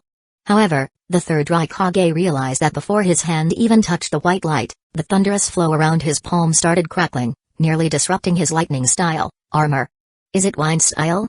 The third Raikage was startled, and the next second, he increased his chakra flow, the lightning around his body crackling wildly, doubling the power of the electricity wrapped around his hand. The next second, the third Raikage intended to clench his fist around the blade, but Tsukumo, as if anticipating this, swiftly withdrew the white fang, leaving the Raikage grasping at air. White hair and the sharp, chilling strike of the white blade. "You must be the White Fang of Hidden Leaf Village?" the third Raikage asked with a heavy voice. Before the last great ninja war, Hidden Clouds Village and Hidden Leaf Village had signed a treaty. Although both villages' Kages were killed by Gold and Silver brothers, the treaty was maintained through the Second Great Ninja War. The White Fang became famous during the Second Great Ninja War and was renowned among the rock and sand ninjas. The Cloud only knew of this formidable Hidden Leaf Village ninja. Meeting today, the third Raikage sensed Tsukumo's formidable strength. That sharp wind-style strike could definitely injure him if unguarded. Each to their own, apologies. Even facing a must-kill enemy, Tsukumo maintained his respect for the opponent. However, after clashing with the third Raikage, he stepped back to Yoichi's side and asked, "Are you alright?" "My arm's a bit numb, nothing serious." Yoichi rubbed his shoulder, then clenched his fist, causing a crisp crack, and coldly sneered at the third Raikage. "I thought the strongest spear and shield Raikage would be stronger. I've only practiced lightning style, chakra mode for less than 3 years, and you, having practiced for 30 years, couldn't even injure me. I won't call you worthless, but maybe I should become the Raikage instead. That way, Hidden Clouds Village might gain another bloodline clan." Hearing this, Tsukumo glanced at Yoichi. Although he intended for Yoichi to provoke the third Raikage, keeping him from rescuing the other Cloud ninjas, he didn't expect such an exaggerated performance. "Brat, I won't let you die that easily." The third Raikage's face darkened, lightning crackling around his body as he heightened his physical activation to an extreme, with chakra flowing rapidly. Tsukumo and Yoichi, sensing this, made the same choice. Both adept at lightning style, seeing the third Raikage's move, they naturally responded similarly. Though continuously increasing chakra flow and cellular activation is painful, failing to do so would mean they couldn't keep up with the third Raikage's speed. "Yoichi-kun, I'll take the lead, you support me." "No, let me lead." Yoichi shook his head, "I'm not trying to be stubborn. Compared to your wind style, Tsukumo-senpai, I lack the means to break through the lightning style armor. If I'm just supporting, even the Sharingan becomes useless." Facing the enemy head-on, at least the third Raikage would be wary of his Sharingan. The third Raikage is tough. "So, senpai, you need to find the right moment. Even if you don't strike, you can keep the third Raikage from attacking at full strength. Don't worry, though his speed is fast, the Sharingan can still see. And I'm not without my own methods," Yoichi said, then revealed a sealing technique on his palm, given to him by Mina, a key to slightly open the 4-symbol seal, allowing him to use Godzilla's power. With that, Yoichi pressed the seal key on his abdomen and turned it slightly. A gap appeared in the 4-symbol seal, and Yoichi began drawing on Godzilla's power. Having absorbed the chakra of the Nine Tails once and the power of the meteorite twice, Godzilla started evolving an atomic reactor, nearing maturity. Yoichi's body quickly underwent changes, his body temperature rose, and a purple glow emerged under his skin, with his heart emitting an unusual buzzing sound. Even Tsukumo was shocked to see this transformation. He hadn't expected Yoichi's body to undergo such a change. Although unsure of the strength increase, Tsukumo chose to trust Yoichi. The next second, the lightning wrapped around him became more subdued, while the blade's glow became sharper and more dazzling. Yoichi slightly crouched, the hot breath he exhaled almost akin to scorch style, causing the grass before him to wither from the heat. Before attacking, he glanced at the region not far ahead. Bang! Yoichi Uchiha moved his foot, attacking almost simultaneously with the third Raikage, even managing to pull the ninja blade from the ground as he charged. Rage and slash. The blade, influenced by Yoichi Uchiha, felt scorchingly hot. As it approached, Yoichi Uchiha tilted the blade. Having experienced the tremendous force, he knew his strength was far less than the third Raikage's. Without using this technique to divert the force, his ninja blade might have been knocked away. Clang! A deafening metallic clash echoed, as if the air around them solidified for a moment before exploding outwards, sending stones flying. Any average strength ninja approaching would first face these stones, stronger than Shuriken. ZZT. ZZT. Yoichi, lacking wind style, didn't concern the third Raikage, who, after the clash, used his immense strength to bend Yoichi's arm. Although the ninja blade wasn't knocked away, it emitted a nearly strained metallic sound. "Don't underestimate the Raikage, you bastard." The third Raikage raised his fist high, ready to follow up with a decisive punch. But just as he formed this thought, he noticed a blinding white flash in his peripheral vision, the sudden sense of danger making him abandon the attack and lean backward. As the third Raikage dodged, a blade strike followed immediately. Such a nuisance. After dodging 2 consecutive strikes, Tsukumo internally acknowledged the challenge, silently admiring the Cloud Village's strongest sphere. Sharingan Genjutsu. Yoichi seized the opportunity, locking eyes with the third Raikage with his 3 Tomoe Sharingan, but the Raikage quickly averted his gaze. Having been hypnotized by the demon passport previously, the third Raikage believed it to be the power of the Sharingan, so he was vigilant against Yoichi's Sharingan, giving no chance for Genjutsu. However, this diversion allowed Yoichi to aim a slash at the third Raikage's throat. Tsukumo also coordinated with another slash. Swordsmen always seize their opportunities, and both Yoichi and Tsukumo's sword techniques were offensive. Once they found even a slight chance, a storm-like assault followed. Yoichi lacked the samurai's restraint, anything that could harm the enemy was fair game. Groin, knees, ankles, solar plexus, throat, eyes, nose. Yoichi, who also practiced lightning style, chakra mode, knew exactly which body parts were difficult to strengthen. Tsukumo alternated strikes, constantly interrupting the third Raikage's attacks. Whenever the Raikage launched a killing move towards Yoichi, Tsukumo's White Fang would fully exploit the Raikage's vulnerabilities. Both were well aware of the third Raikage's strongest move and would not distance themselves to avoid. In a one-on-one fight, neither Tsukumo nor Yoichi could match the third Raikage. However, together, they could firmly hold the third Raikage in place. The battle raged on, spreading across the field. Half an hour later, the elite Cloud Ninjas were nearly at their limit, with 5 down and the remaining 7 realizing the Leaf Ninja's intentions. But regrouping was now impossible. Orochimaru and his team wouldn't give the Cloud Ninjas that chance. And with the Raikage not defeating the enemy and coming to their aid after such a long time, Mabui started to feel a bad premonition. What if the enemy had a larger force behind them? Thinking this, Mabumu grew increasingly convinced of the possibility. Sudui, cover me. I'm going to find the Raikage. After pushing away Shinosuke with a jutsu, Mabumu quickly said to Sudui, I suspect the Leaf has reinforcements. This might just be their vanguard tying us down. We can die, but the Raikage absolutely cannot be sacrificed. I'll use the heavenly transfer technique to send the Raikage away. Hearing Mabumu's speculation and plan, Sudui agreed, go. I'll protect you with my life. Lightning style, lightning illusion flash pillar. Lightning style, scatter storm. Sudui launched 2 jutsus in quick succession. The first, an illusion to create an opportunity for Mabumu, and the second, a lightning style, jutsu to block Leaf Ninjas from pursuing Mabumu, allowing him to leave the battlefield. When Mabumu reached the other side, he saw the third Raikage being held by 2 people. Although still having the upper hand, he couldn't defeat them quickly, confirming his suspicions. Raikage-sama. Mabumu shouted, then released a lightning style, jutsu into the battlefield, forcing Tsukumo and Yoichi back, quickly coming to the third Raikage's side. Raikage-sama, the enemy might have reinforcements. You take the glazed pot, I'll use the heavenly transfer technique to send you away.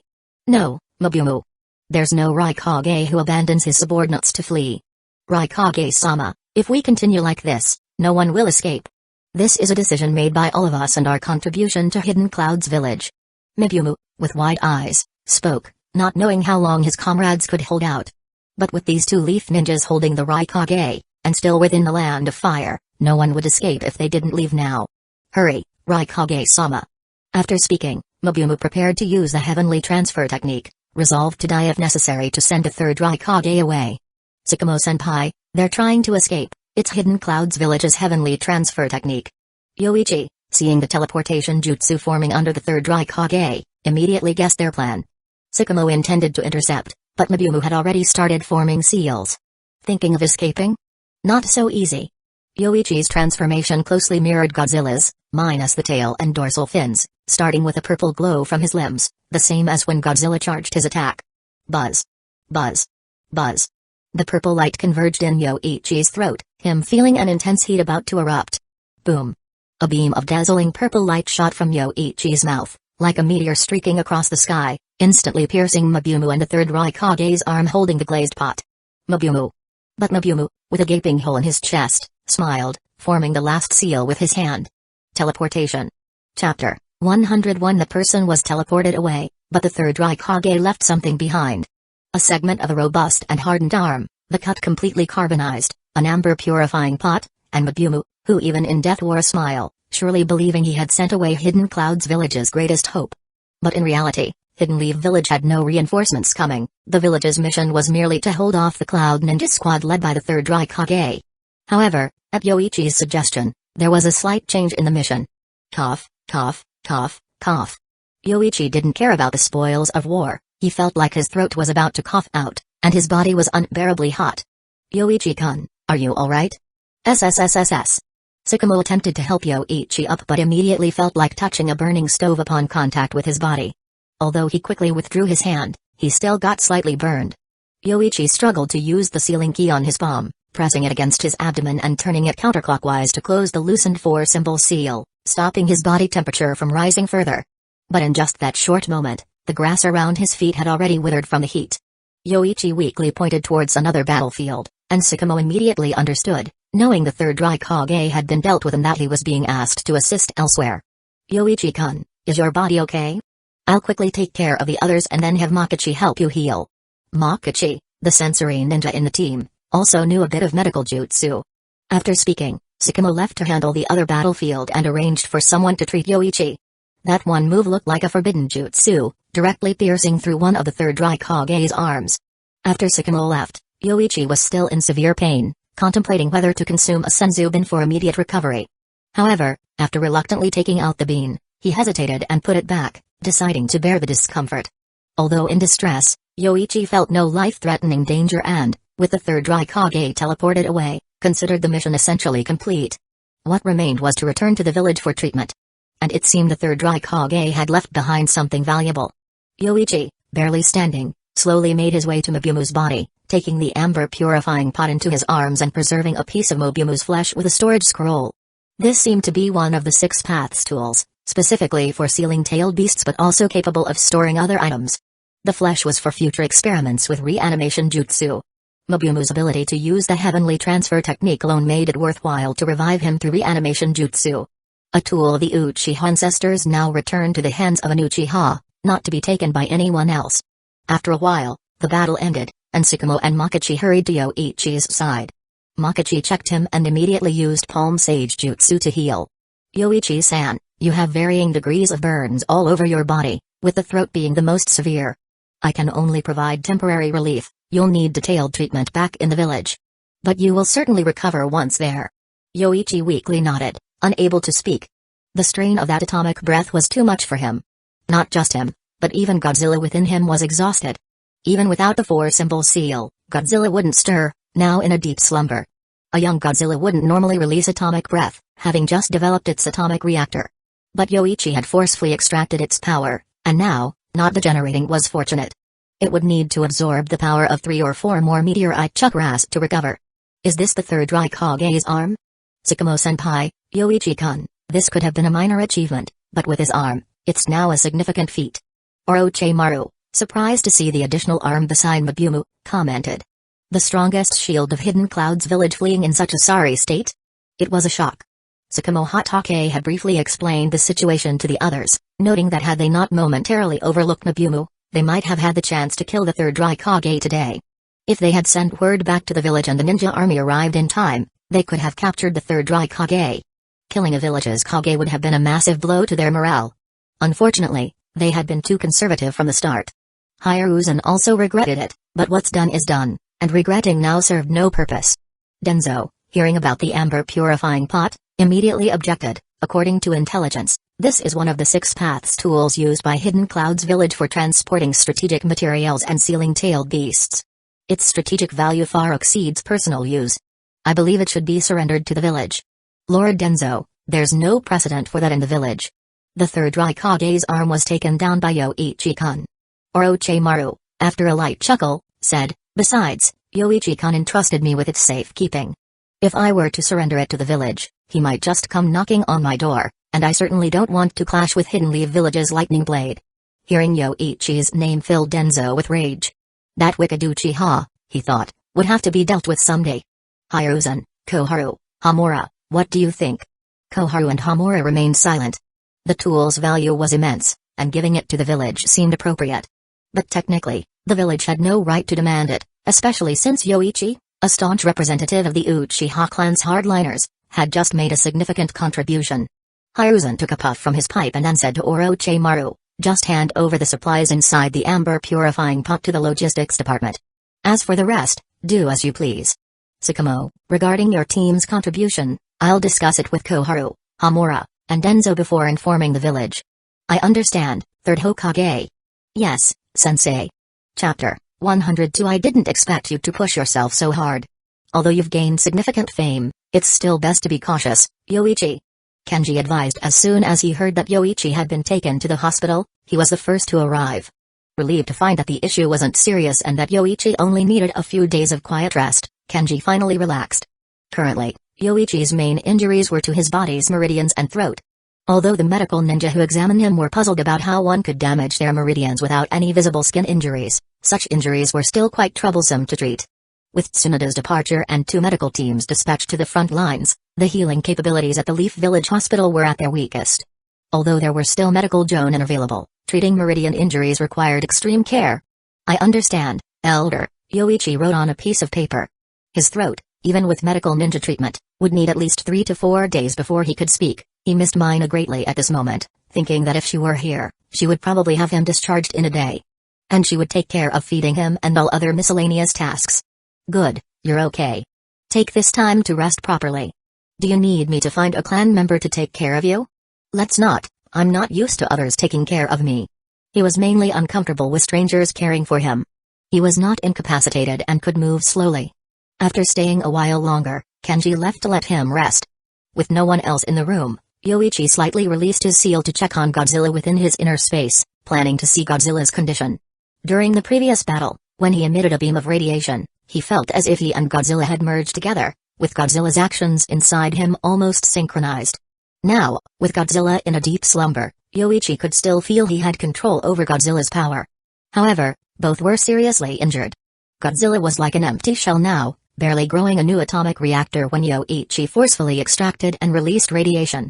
The power was indeed formidable, concentrating the intense radioactive particles into a beam, similar in principle to the tailed beast bomb, which is about compressing to enhance destructive force. However, it's difficult to compress the tailed beast bomb into as thin a stream as the radiation beam. "Yoichi-kun." Hearing someone knocking and calling for him, Yoichi left his inner space and saw Orochimaru entering. Orochimaru smiled and said, "I was planning to return the amber purification pot to you, but I ran into your clan's Kenji at the entrance of the Leaf Hospital. Hearing that you have a good relationship with him, I handed the amber purification pot over to him. I hope that's alright, Yoichi-kun." "No problem, thank you, Orochimaru-sama." Placing it with Elder Kenji was fine. The pot was a business tool for Yoichi, who lacked a tailed beast to seal. It was used for transporting goods in combination with the heavenly transfer technique. "Yoichi-kun, well, we'll talk more once you're better. I've made some breakthroughs in my research on sage techniques recently, but the current test subjects are still sufficient. I'll likely have a surprise for you later," Orochimaru said, smiling. He wanted to discuss a simplified version of sage mode with Yoichi. Despite failing in his previous sage technique cultivation, he had a deep understanding of natural energy. After discovering a student's unique body constitution, he figured out a safe method to absorb natural energy. Seeing Yoichi's current state, Orochimaru decided it was best to focus on recovery. After Orochimaru left, the room was quiet again, but not for long before someone else knocked on the door. "Yoichi-sensei, may we come in?" After knocking, Kurenai and her team entered, carrying a fruit basket. "Why are you here?" Yoichi asked through a note, surprised that even his students knew he was hospitalized within half a day. "It was Asuma who told us. We decided to come see you after discussing it. We didn't ask the nurse but found your room directly," Rumi said, blinking, indicating that with her Byakugan, she could even see who was lying in the surgery room. "Thank you for remembering your teacher. But remember, if I, being as strong as I am, can end up in a hospital bed because of a mission, if you don't train properly, you might end up in the morgue room." Even injured and bedridden, Yoichi did not forget to instruct them, especially Kurenai, who, despite being a girl, was stronger than many boys. Seeing the reprimanding note, Kurenai's face fell, and she was a bit unhappy. They had come to visit their teacher, only to be scolded. Then Kurenai gave Rumi and Kazuto a look, hinting at something. Rumi seemed tempted, but Kazuto subtly shook his head, indicating he didn't want to go through with it. Too cowardly. Kurenai thought, then made a hand sign to cast a Ganjutsu. She remembered Yoichi-sensei's words that they could attack him at any time and anywhere, and succeeding in a sneak attack would mean they completed their task. This was a good opportunity. They hadn't wanted to do it before, but being scolded by Yoichi-sensei made her angry. Ganjutsu, night. As soon as she completed the hand sign, Kurenai saw a pair of red eyes with 3 Tomui spinning slowly, and her consciousness blurred, eyes losing focus, along with Rumi, who had just taken a gentle fist stance. If they started fighting in the hospital room, they would surely be scolded by the nurses. Kazuto hurriedly explained, Yoichi-sensei, I didn't make a move. I know. Go get me a marker. After receiving Yoichi's order, Kazuto quickly brought back a marker and handed it to Yoichi. Yoichi took the marker and wrote train hard on both Kurenai and Rumi's faces. Alright, you can leave now.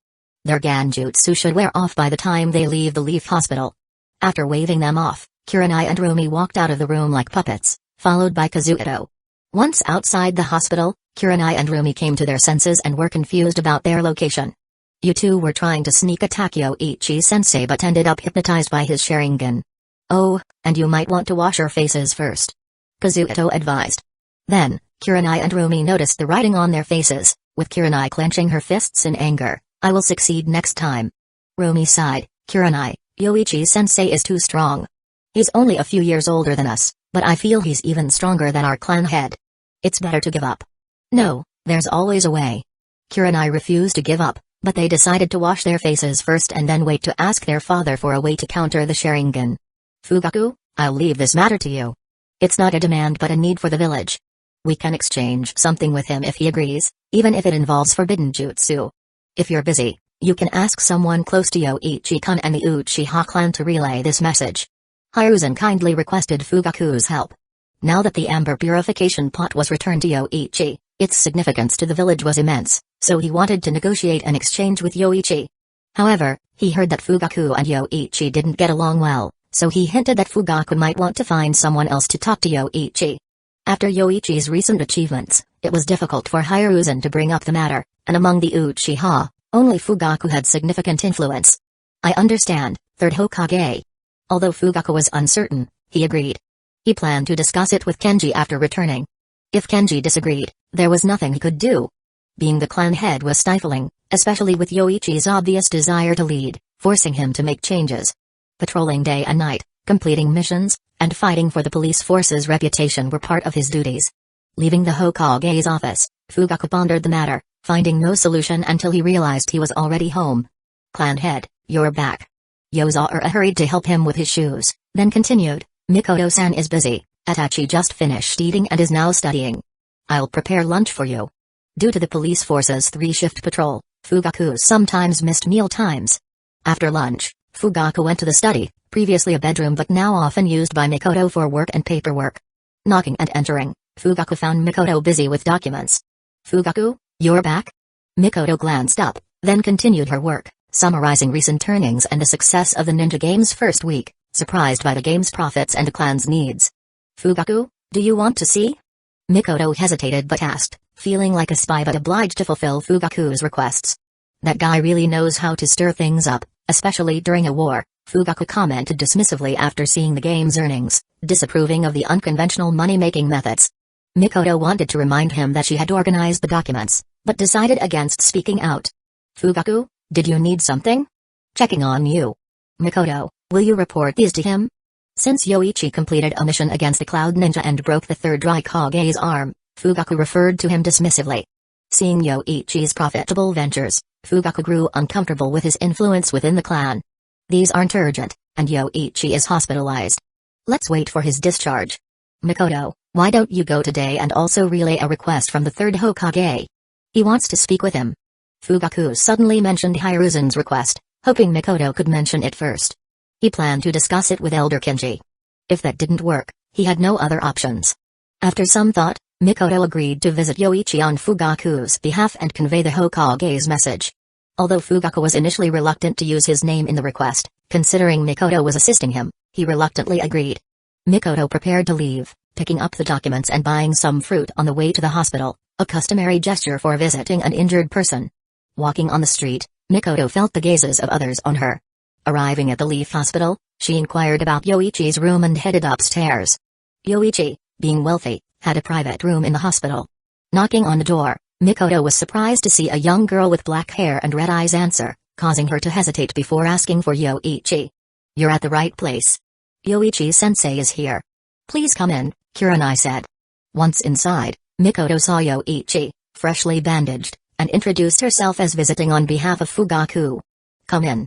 But it's time for you to leave and focus on your training. The battlefield awaits you soon," Yoichi managed to say, his voice still weak from healing. After Kurenai and Romi left, Mikoto sat down, her modern attire catching Yoichi's eye.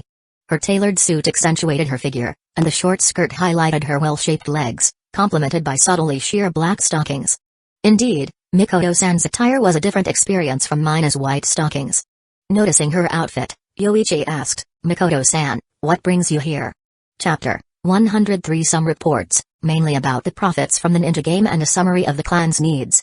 "I also wanted to visit you and see how you are doing. You've been through a lot, Yoichi-kun." Mikoto briefly stated her purpose before presenting her gifts. "This isn't urgent. I've just had my bandages changed and can't hold anything right now. I'll look at it after you leave." Yoichi spoke slowly, then slightly smirked and continued, "I might believe you came to visit, but Fugaku certainly wouldn't bother. He'd probably prefer if I were dead." "That's not true, Yoichi-kun. You're misunderstanding Fugaku. He doesn't think that way." "Let's not, Mikoto. No need to explain." Yoichi didn't believe Mikoto's explanation. After nearly killing Fugaku and now vying for his position as clan head, their ideologies too divergent, coexistence seemed impossible. "Is there anything else?" "Yes, there is one more thing. Fugaku asked me to speak with you on behalf of the third Hokage. He wishes to exchange the amber purification pot with you." Mikoto was somewhat embarrassed, having just mentioned Fugaku's visit and now bringing up this request. She wished she had approached it differently.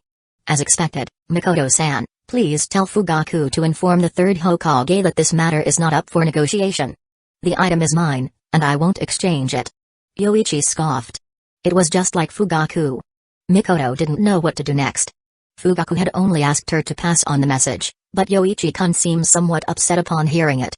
"Thank you for your efforts today, Mikoto-san, and for bringing gifts. It must have been hard." "Sorry, Yoichi-kun. Fugaku just wanted me to pass on the message without insisting." "Well, my answer is no, and it doesn't matter who asks." After speaking, Yoichi slowly got up, preparing to get out of bed. Seeing this, Mikoto asked, "What are you planning to do, Yoichi-kun?" "Let me help. I need to use the restroom. I can manage on my own." Mikoto blushed at his words, then sat back down, embarrassed. However, she noticed Yoichi's bandaged arms and offered, "Yoichi-kun, you must be inconvenienced right now. Let me find someone for you." But before she could finish, Yoichi interrupted, "There's no one to take care of me here." "In that case." Suddenly, remembering Yoichi-kun's earlier misunderstanding, Mikoto blurted out, "I'll help you, Yoichi-kun." After saying it, she froze, realizing what she had just offered, too late to take it back. "Okay, then I'll count on you, Mikoto-san." "Ah." Lady Mikoto was stunned, not expecting to have said that or for Yoichi-kun to accept. But now, retracting her offer might lead Yoichi-kun to think she was playing games with him, especially after the misunderstanding regarding the third Hokage. "Yoichi-kun, Yoichi-kun?" Before she could explain, Yoichi-kun had already headed to the restroom, leaving Mikoto breathing rapidly, caught between embarrassment and duty. After hesitating, she decided to help, reassuring herself, "Mikoto, this is helping a patient. Don't overthink it. Yoichi-kun is a hero of belief, forget the past, it doesn't matter." Then, after a deep breath, she knocked on the restroom door and entered. Inside, Mikoto stuttered, "Yoichi-kun, let me assist you." "Thank you, Mikoto-san." "It's okay. You're a hero of belief, injured for the village. This is the least I can do." It took a while to remove the black pure cotton and pantyhose, but deciding what to do with them afterward caused her a headache. Carrying them out would seem odd, and keeping them on might leave a scent. After pondering, she bit her lip and decided to throw them in the trash can, then hid it in a corner to avoid being seen. She planned to buy a bag later, return, and dispose of the items properly. After leaving the restroom, Mikoto saw Yoichi on the bed and quickly bowed in apology. "Yoichi-kun, I'm sorry for the mishap. The grip was too tight, it was highly inappropriate, no, not just inappropriate, but utterly wrong." "Ah, Mikoto-san, it hurt so much I thought about seeing a doctor. What if there's a problem?" "I'm so sorry. Would you take responsibility if there were a problem, Mikoto-san?" "Eh? I'm terribly sorry, Yoichi-kun." Mikoto was at a loss and kept bowing in apology. Yoichi knew this was Mikoto's limit for the day. Further discussion would only lead to repeated apologies. Yet, seeing Mikoto-san's continuous bowing and apologies, especially without her pantyhose, revealing her bare long legs, was somewhat amusing. Given his current succubus body, engaging in any further physical interaction with women could lead to dehydration and death within 3 minutes.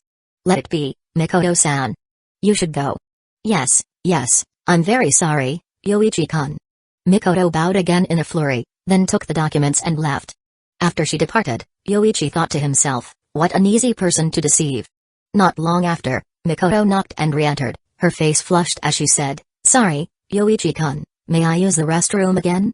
Without waiting for Yoichi-kun's response, she went straight in and came out within a couple of minutes, carrying a bag that clearly contained something. Seeing this, Yoichi clicked his tongue, realizing she hadn't taken it with her initially. In the Cloud Village.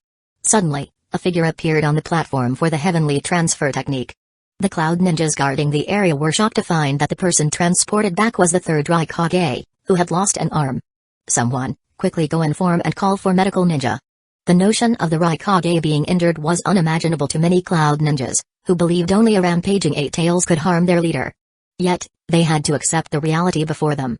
Soon, Doro and medical ninja arrived to treat and bandage the Raikage's wounds, which took some time due to the carbonized nature of the injury. Everyone, leave. After clearing the room, Doro asked, Raikage-sama, what happened? The third Raikage, his eyes filled with murderous intent, gritted his teeth, Doro, I want to attack the Fire Country, kill those leaf ninja. Alright, I'll send a message immediately for I and Killer B to return. Raikage-sama, please recover from your wounds. Doro didn't question the timing or inquire about the other's conditions, choosing instead to accommodate the Raikage's wishes. The revelation that Leaf possessed ninja capable of injuring the Raikage and annihilating his accompanying forces, necessitating his return via the heavenly transfer technique, was a sobering realization.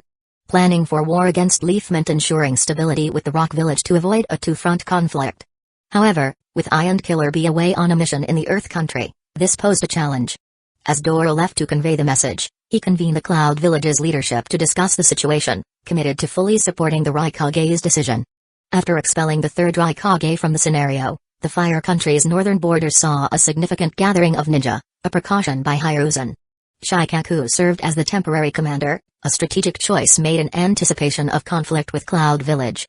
Should war break out, Sarutobi would likely appoint someone else to take over. Shikaku's command skills were acknowledged, though his combat ability against formidable ninja was a concern. Kikyo Castle witnessed significant battles, with Jiraiya and Minato repelling Sans advances. Minato avoided direct confrontations with Roshi, leaving him to Jiraiya, who managed to fend off the Sans attacks with additional support from Sarutobian medical teams. Aside from Kikyo Castle, no large-scale wars broke out elsewhere. After 6 days in the hospital, Yoichi was discharged, his wounds healed thanks to medical ninjutsu and medication. This mission elevated his reputation within the village and cemented his status, nearly killed the third Raikage to his list of accolades. Even Jonin within the village now treated him with a newfound respect, acknowledging his strength. His possession of the Six Paths tools and Mobumu's flesh, if he mastered the reanimation jutsu, promised a significant advantage. Beyond the monetary rewards, his status and fame within the village saw a considerable boost, aligning his reputation with his proven strength. Chapter 104 Damn it! Raza was so angry that he almost smashed the table with his fist. Despite having superior ninja forces, they couldn't capture Kikyo Castle. This fortress was the last line of defense for the Fire Country and Hidden Leaf Village. If taken, the Sand Village could advance directly toward Hidden Leaf Village. Unfortunately, their repeated assaults were thwarted by Jiraiya and Minato. Whenever Raza confronted Jiraiya, Minato would exploit the opportunity to decimate the weaker Sand Ninja with his Flying Thunder God technique. This tactic significantly widened their advantage in the battle. Their only means to potentially turn the tide in favor of the Sand Village was to deploy a tailed beast. However, the current Jinchuriki of the One Tail was too old. Transforming him into the tailed beast form would significantly shorten his lifespan, and the village had yet to choose a successor. Chio-sama, in our next assault, please keep Jiraiya occupied. I'll handle that bastard Minato, Raza instructed Elder Chio, who was among the few in the Sand Village capable of contending with a Sannin like Jiraiya. Although her expertise in poison and medical ninjutsu was vital to the Sand Village, the desperate situation necessitated her involvement in the front lines. Kazekage, Jiraiya won't let you go after Minato. Besides, Hidden Leaf Village's elite ninja are formidable. They will still manage to break through and target our other ninja, Chio pointed out. Initially, deploying Yoshimaru to the battlefield seemed beneficial, but Raza, using the excuse of guarding against potential threats from the hidden mist, kept Yoshimaru in the village. Whether this truly aimed to counter the mist was unclear to Chio, but she felt it was inappropriate to sideline such a powerful ninja. We must deploy the tailed beast. It's the only way to capture Kikyo Castle, Chio reluctantly suggested, acknowledging the exceptional capabilities of the enemy's medical ninja, suspecting Tsunoda's presence in Kikyo Castle. Otherwise, the Sand's newly developed poisons wouldn't have been countered so effectively right before the war. The use of the tailed beast, huh?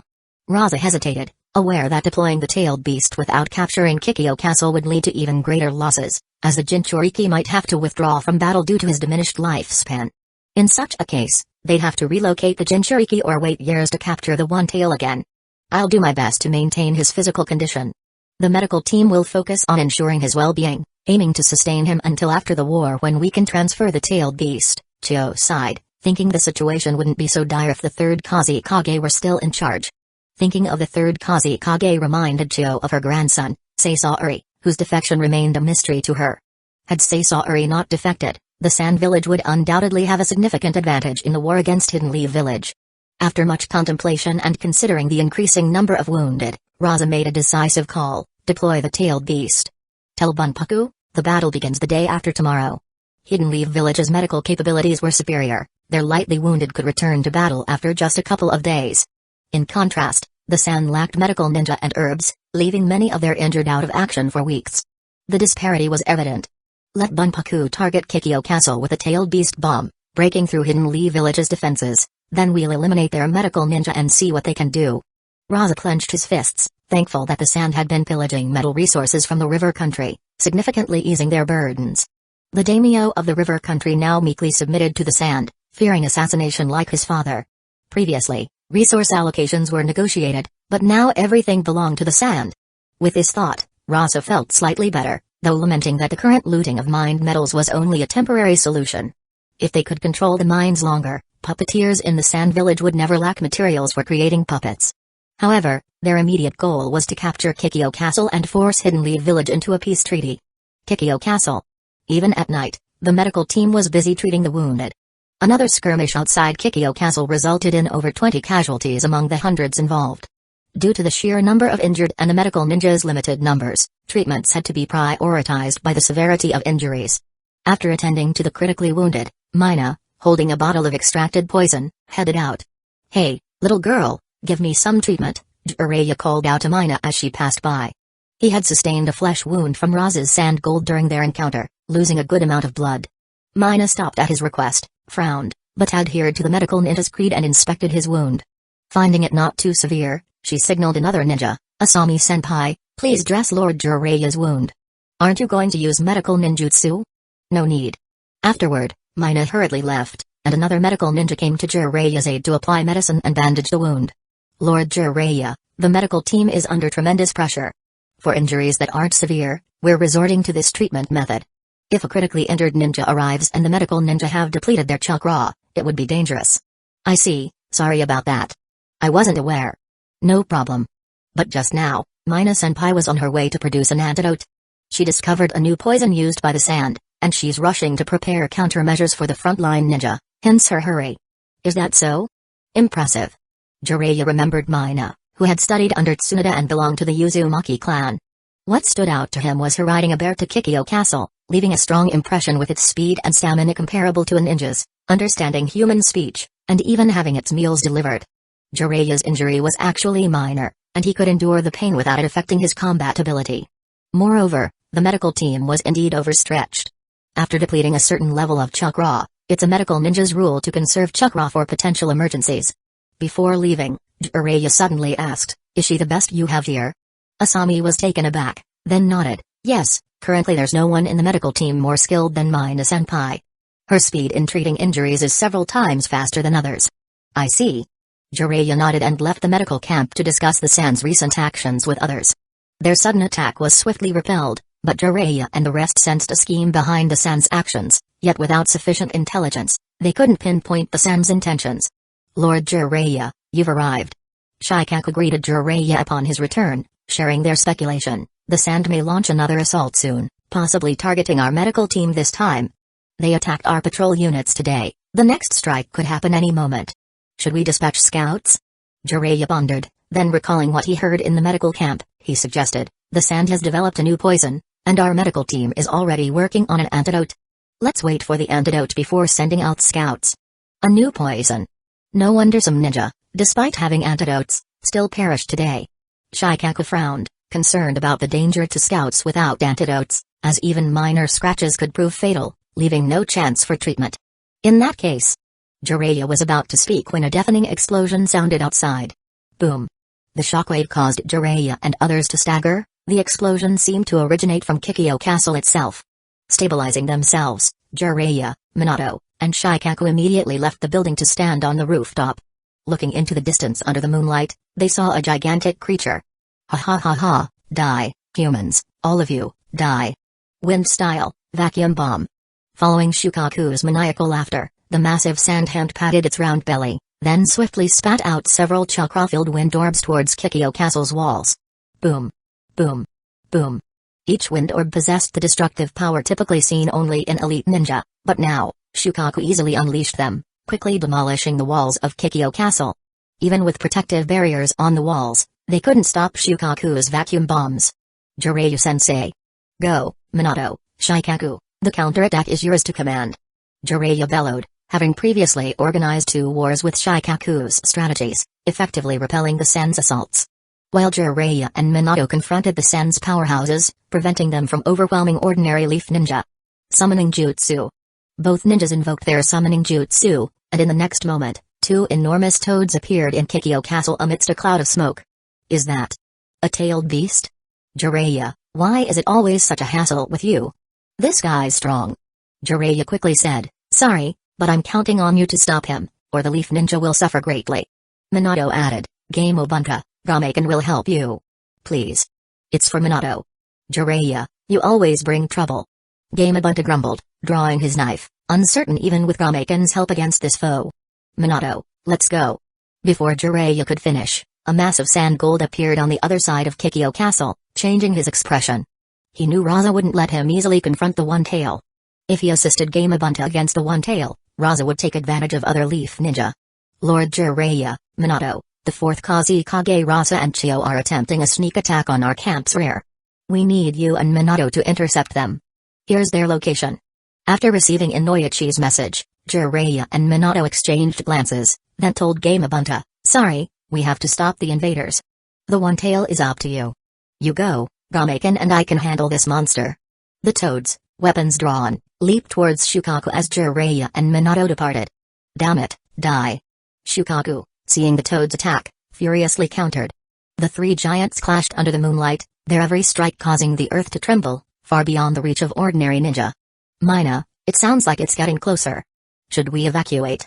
Elite Ninja Asami couldn't help but ask, with the sound of battle intensifying nearby while they had many wounded. Despite being Mina's senior, in this camp, Mina was the medical team leader. Let's move the wounded first. We'll hold out a bit longer, more may arrive. But Asami-senpai, send someone to check with the command post. Mina glanced at the camp's gates, somewhat relieved, but knowing the wounded couldn't stay, directed their transfer to a backup camp. Shortly after, the medical team received orders from the command post to stand by, informed that Jiraiya and Minato had intercepted the enemy.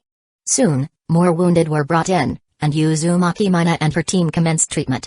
As time passed, just as the medical team was busy, an explosion suddenly sounded outside. The proximity nearly disrupted an ongoing surgery. Mina rushed out to investigate and soon, a ninja arrived, announcing, a large number of enemies have infiltrated. The medical team must evacuate immediately. Before he could finish, another explosion lit up the sky a few meters away, followed by a thunderous roar. We've found them, the Leaf's medical ninja are here. Spotting the Leaf's medical team, the Sand Ninja shouted, launching a signal to gather nearby forces. I'll cover, run. The messenger ninja, having delivered the warning, charged at the attacking Sand Ninja with kunai in hand. But with the encircling Sand Ninja closing in, escape was virtually impossible. Thus, Mina approached Gates, pleading, Gates, please, repel the enemy. Rising, Gates nodded to Mina, then a savage ferocity gleamed in his bearish visage. Roar.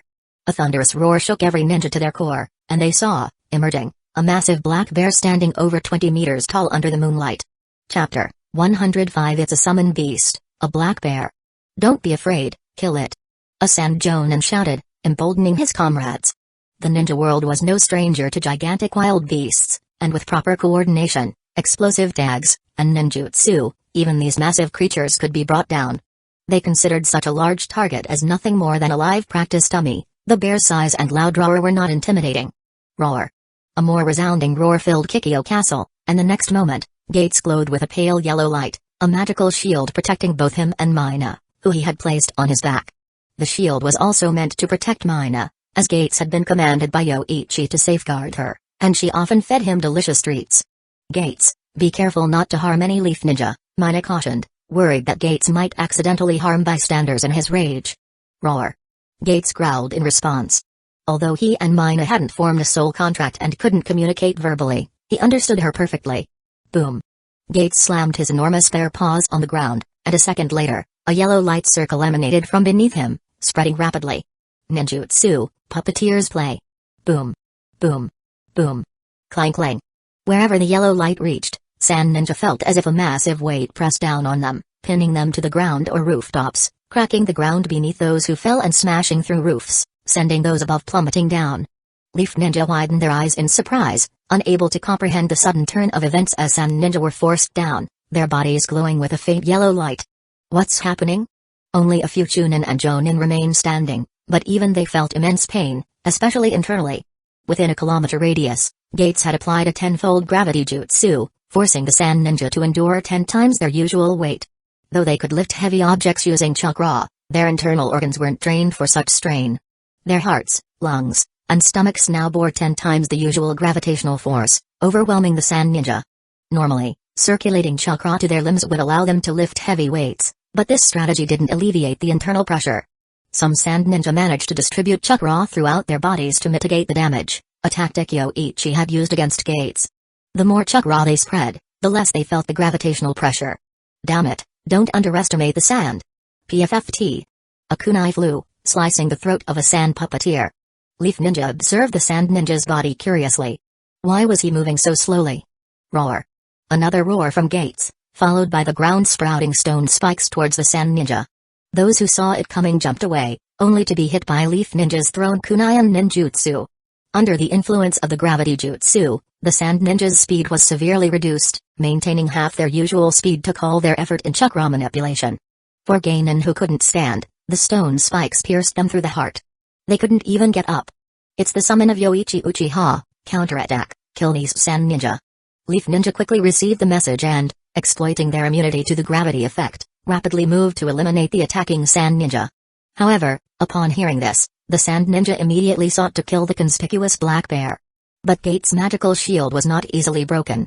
Standing on the ground, he continuously regained strength, and Mina was with him.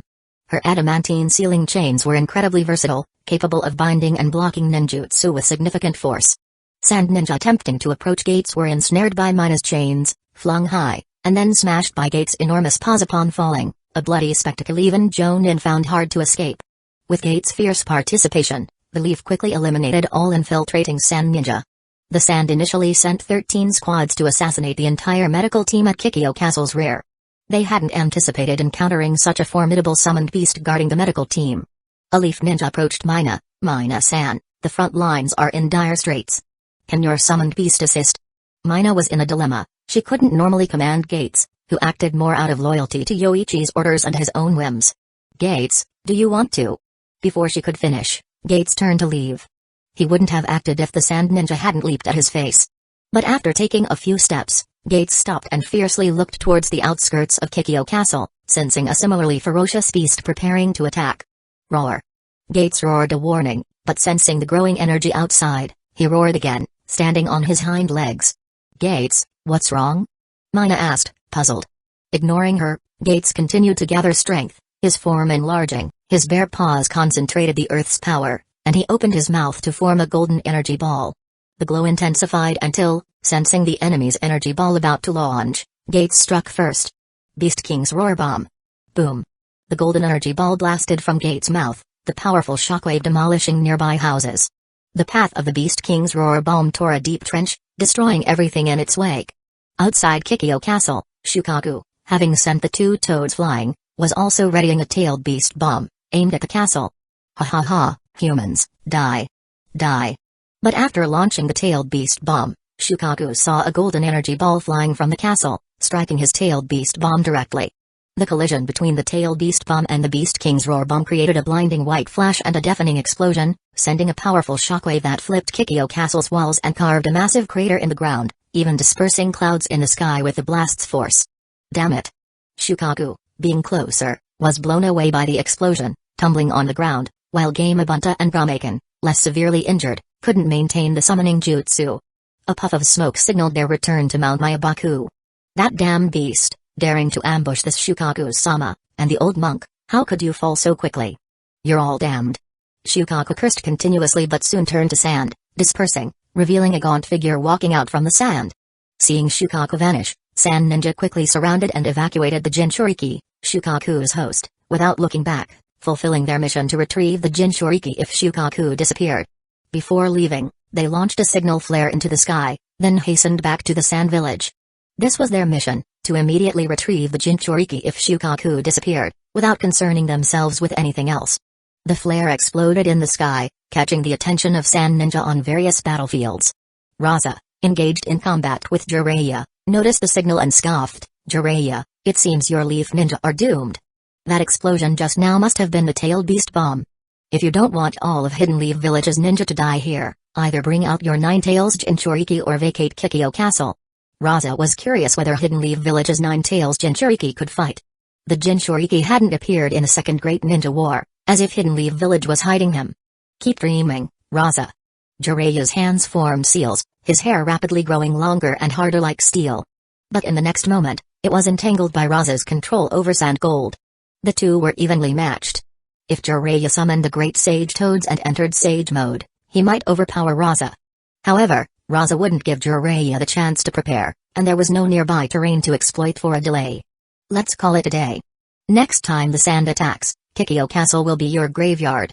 After saying this, Raza used a sand waterfall to push Jiraiya back, then leapt away, exiting the battlefield. The signal flare meant the Jinchuriki had been retrieved, and the massive explosion led Raza to believe Shukaku had unleashed the tailed beast bomb because Shukaku's host couldn't sustain the transformation and was withdrawn. But with the tailed beast bomb deployed, Hidden Leaf Village must have suffered greatly. The Sand's objectives for the day were achieved. Chio, on another battlefield, also saw the signal flare and quickly led her forces to withdraw.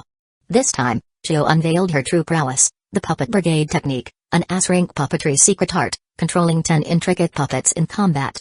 The puppets, strategically placed, forced Minato to deal with attacks from multiple angles. If Minato targeted other Sand Ninja, Chio would counterattack Leaf Ninja. Without a new antidote, anyone wounded by the puppets would die. Minato had no choice but to engage Chio reluctantly. As the Sand retreated, Leaf hastily tallied their casualties and reorganized their forces, with the medical team joining in the treatment efforts. What? It was Mina's summoned beast? That bear deflected a tailed beast bomb? Jiraiya was shocked upon his return, fearing the worst for Kikyo Castle.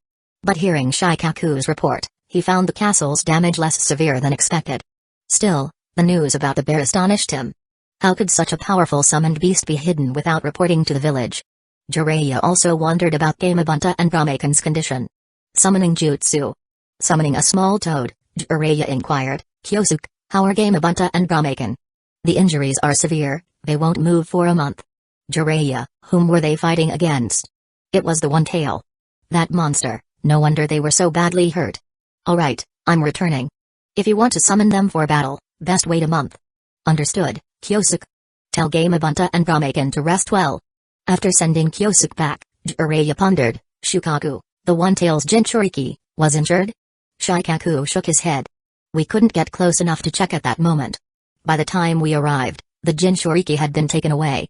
Lord Jiraiya, we can't confirm if the One-Tail's Jinchuriki was injured. They might deploy the Jinchuriki again in their next assault."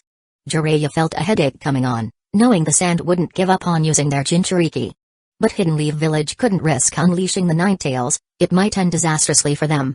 "Should we ask Mina? If the Sand uses their Jinchuriki, maybe her summoned beast could fight?" Jiraiya suggested, recalling Mina's proficiency in the adamantine sealing chains, an ideal technique against Jinchuriki and tailed beasts. Shikaku agreed internally, having wanted to propose the same. It was better coming from Jiraiya. Who will persuade her? Jiraiya looked at Minato, who was Kushina's boyfriend and presumably familiar with her clan members. But Minato shook his head. Jiraiya-sensei, I'm not close to her at all. I almost angered Mina and Kushina once and haven't spoken to them since. Then, I'll go. It was for the village's sake, there was no reason to refuse. Deciding, Jiraiya then instructed Shikaku, quickly tally the numbers, arrange patrols, have Earth-style ninja temporarily repair the walls, and set up barriers. I'll report to the village about the situation soon. Understood, Lord Jiraiya. Shikaku then went to make arrangements. The casualty count was nearly complete, around 100 had died or were injured overnight, unable to return to the battlefield soon, some even needing recuperation back in the village. With their forces diminished by a fifth overnight, despite killing 70 to 80 Sand Ninja, the remaining ninjas' combat strength was severely compromised, necessitating reinforcements from the village. Chapter 106-San, could your summoning beast participate in the battlefield? If we have the assistance of your summoning beast, it could greatly reduce our casualties. After listening to Shikaku's report, Jiraiya sought out Mina at the medical unit. However, he had to wait for a long time, only managing to catch Mina during her break, which was nearly around noon the next day. The ninja injured last night were so numerous that the medical unit was busy until the next day, by which time all the injured had been attended to. As for those who died on the spot, that was beyond the capabilities of the medical unit. Mina was the most diligent in treating the injured last night. Her chakra capacity, the unique properties of her chakra, and her unparalleled medical ninjutsu skills meant she single-handedly took care of a third of all treatments. After arranging for others to take over her duties, Mina was preparing to go rest. But just then, she encountered Jiraiya. After hearing Jiraiya's request, Mina immediately shook her head and said, Jiraiya-sama, Gates is not my summoning beast. It is Yoichi-sama's summoning beast. Only Yoichi-sama can command it. In fact, if it weren't for the Sand Ninja attempting to harm me last night, Gates wouldn't have bothered to move. Jiraiya, not willing to give up, inquired, can't you persuade it? Gates does not listen to me. Only Yoichi-sama can communicate with it. Mina still shook her head, implying that while she could convey a message to Yoichi to send a message to Gates, it wasn't necessary. She had already done enough. As a medical ninja, she had excelled in treating injuries and preventing the enemy's poison, soon to be promoted for her contributions. There was no need to trouble Yoichi-sama for Jiraiya-sama's request.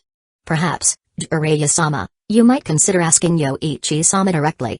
Then, I'll give it a try, said Jiraiya, seeing that Mina wouldn't relent, and left somewhat awkwardly. Though he mentioned giving it a try, he had no intention of actually seeking help from Yoichi.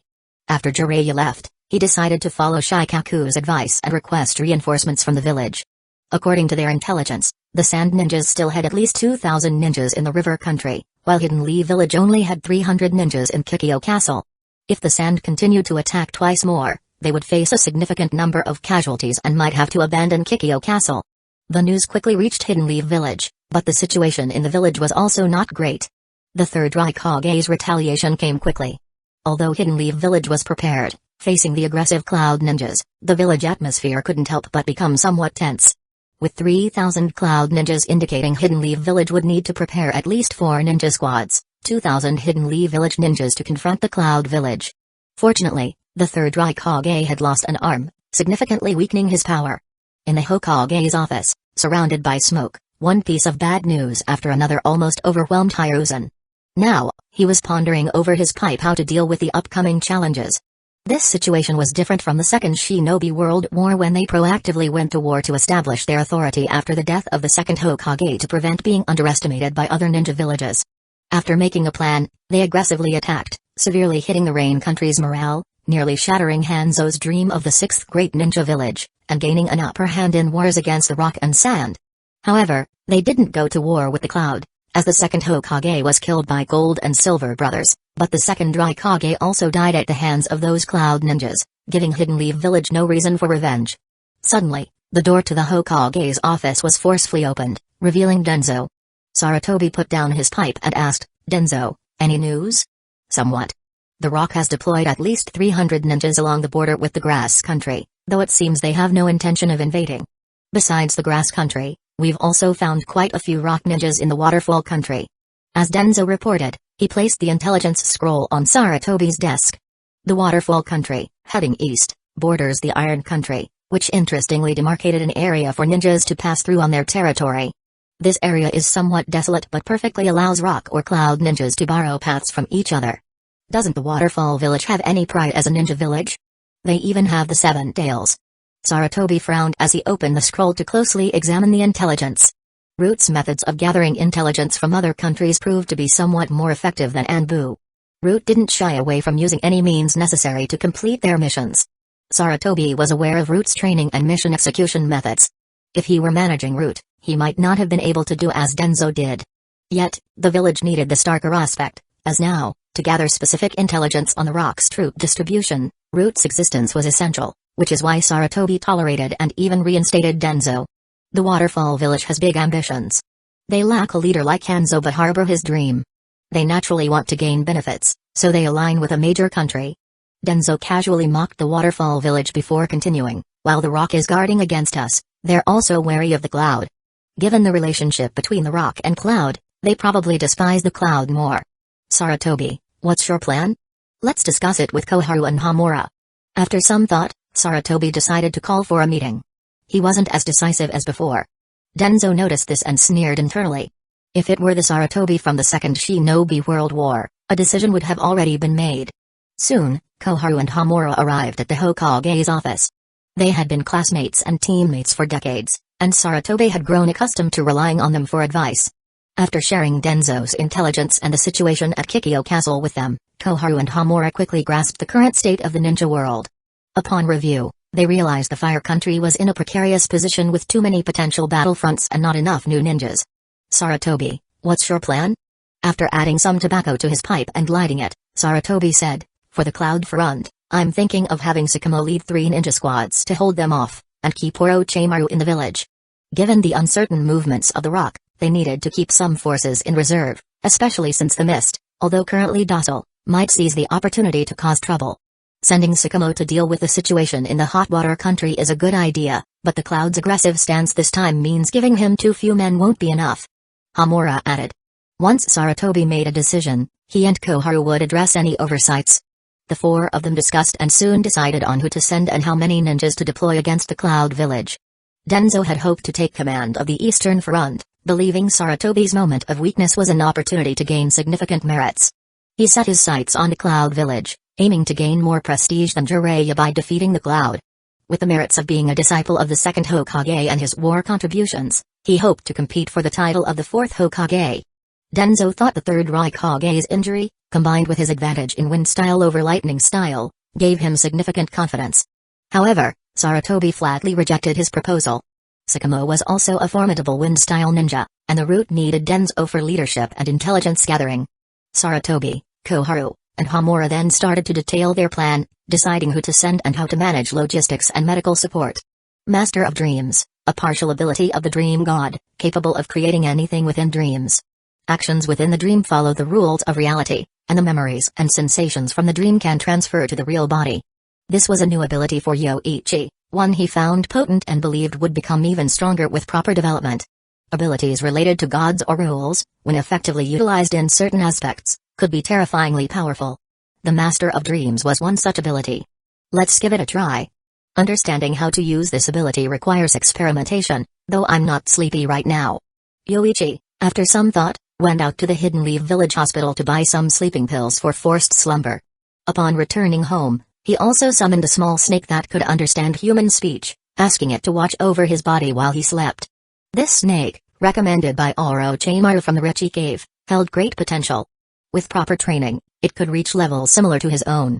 After taking the sleeping pills, Yoichi quickly fell asleep. Upon falling asleep, he felt his consciousness flicker and suddenly found himself in a blank space. It's too bright, he instinctively said, causing the space to dim to a comfortable level of brightness. Under my control? The Master of Dreams truly lives up to its name. And it mentioned that memories and sensations from the dream would transfer to my real body, similar to the shadow clone technique. Does this mean I can train in my dream and wake up with the same gains? 48 hours, is this the time I have in this dream? It seems short. But let's see how my real body reacts after I leave. Shadow clone technique. Creating a shadow clone felt just like using a technique in reality, as if part of his chakra had indeed split off. You practice the Flying Thunder God technique. I'll work on something else. Yoichi had his clone practice the Flying Thunder God technique, still not quite mastered, while he planned to work on the reanimation jutsu. A sacrifice, the flesh I collected earlier, and a scroll. As he spoke, these 3 items appeared before him, surprising Yoichi. He examined them closely.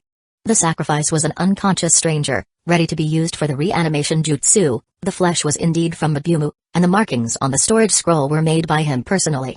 Let's see. He then began practicing the reanimation jutsu. Capable of summoning the dead back from the Pure Land, this forbidden jutsu was originally developed by the second Hokage to complement another forbidden jutsu, the mutually multiplying explosive tags. Only the infinitely regenerating reanimated bodies could fully exploit the potential of the explosive tags. The enhancement of the reanimated bodies to regain their original power was the work of Orochimaru and Kabuto. How exactly they modified it, Yoichi wasn't sure, but he knew the quality of the sacrifice directly affected the reanimated body's power, with the best sacrifice being white Zetsu cells containing Hashirama's DNA. Modified summoning jutsu, connecting to the underworld, using the chakra contained in the flesh for summoning. The second Hokage was a genius to be able to modify it like this.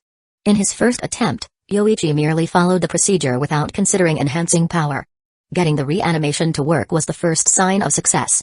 The dream even provided a living person for the sacrifice, so connecting to the underworld for reanimation shouldn't be an issue, as his actions were governed by the laws of reality. The first reanimation attempt failed, only summoning debris that adhered to the sacrifice, who then died. It seems I got the summoning formula wrong. Another sacrifice, please. The second attempt at reanimation also failed. The third, fourth, fifth. After attempting once every half hour, Yoichi had tried over 70 times, visibly frustrated. This time it must work.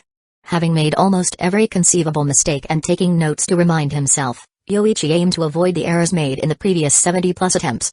Reanimation jutsu.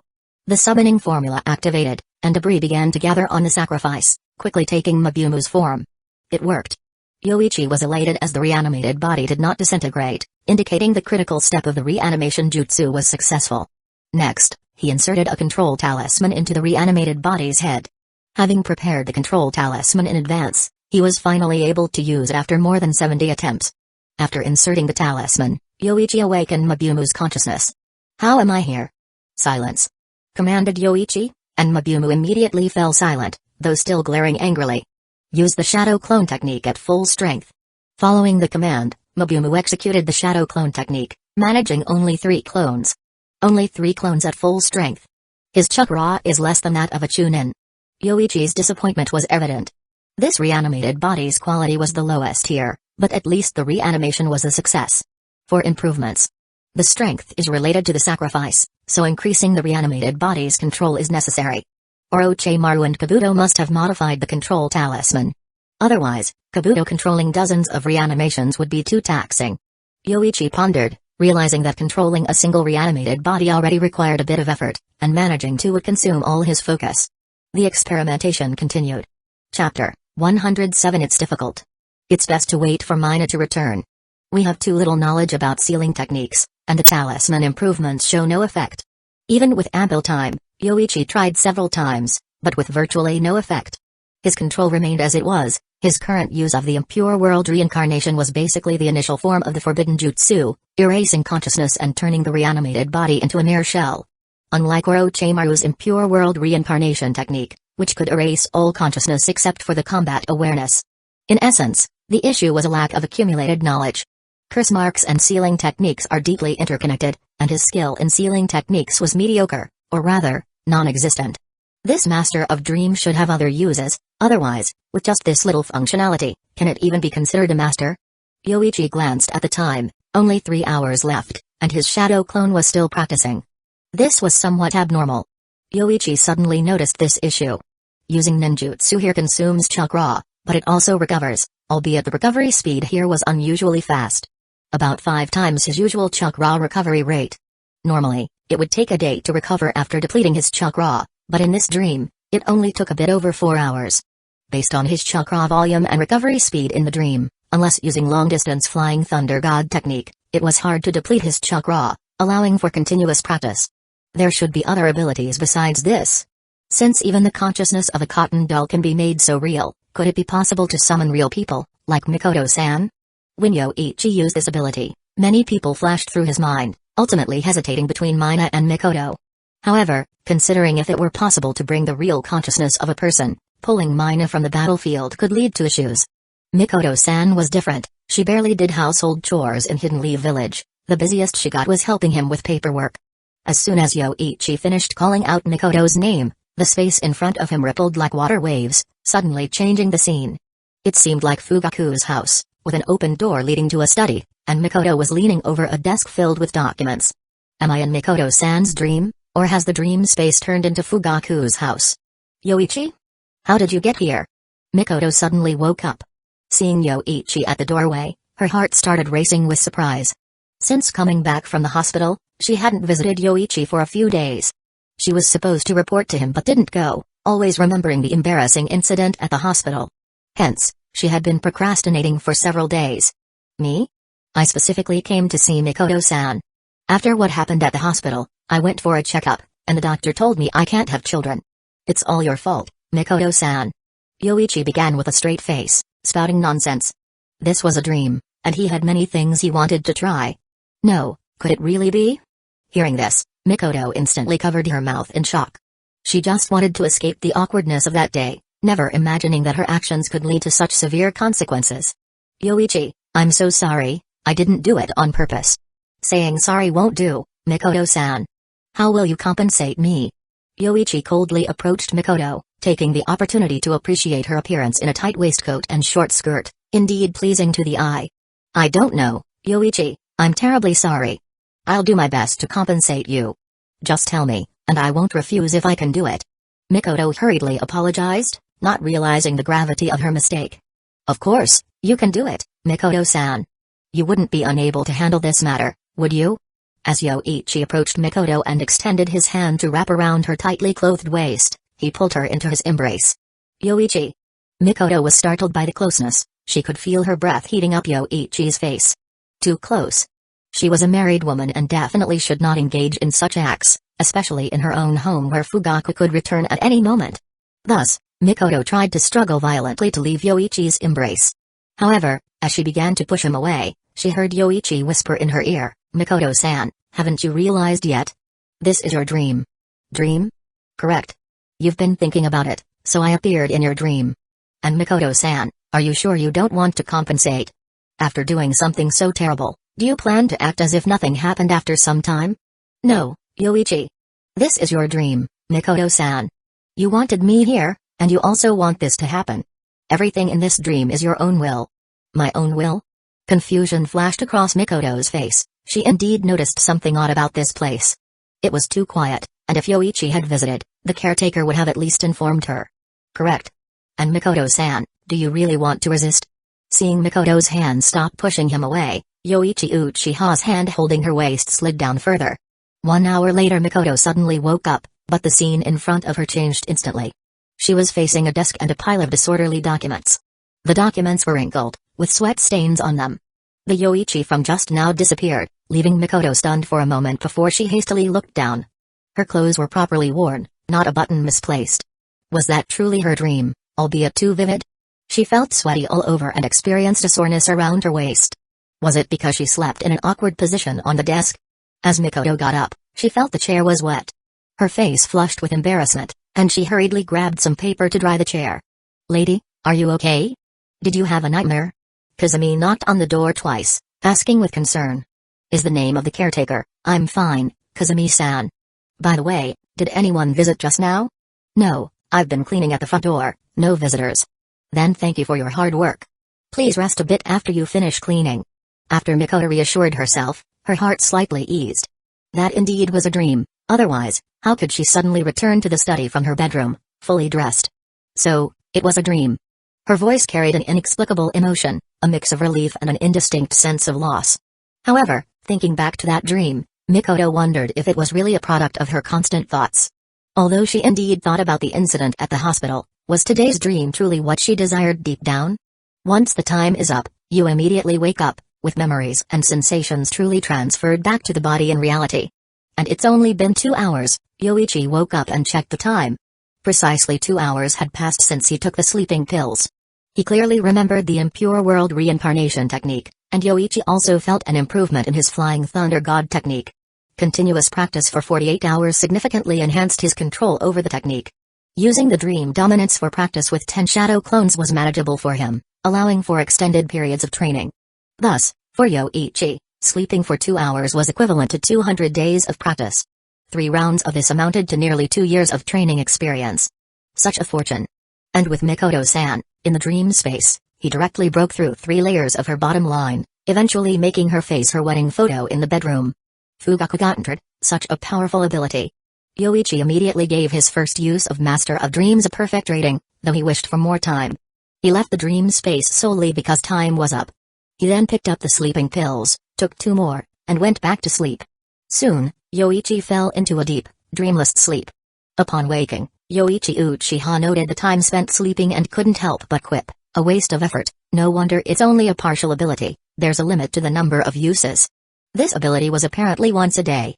His second attempt to sleep was just that, sleeping, with immediate wakefulness after closing his eyes. But considering, if there were no limits to the number of uses, Yoichi could lie in bed for a month, practicing in the dream for over 700 days. After sleeping through the afternoon and waking up near evening, Yoichi had some food and then stretched a bit. He then planned to produce more Flying Thunder God Kunai. First, create enough Flying Thunder God Kunai to cover the entire land of fire, planting a few outside as transfer points. This way, I can go anywhere in the land of fire. The Battle Gear Research Factory, Pharmaceutical Factory, and Ninja Game Development Company were definite locations for planting. To be cautious, he also buried a few Flying Thunder God Kunai in other places. Yoichi's Flying Thunder God mark was a 3 tomoe, resembling the Sharingan, making the production of Flying Thunder God Kunai quite easy. Soon, he made some. The next day, Yoichi saw no pressing matters in the morning.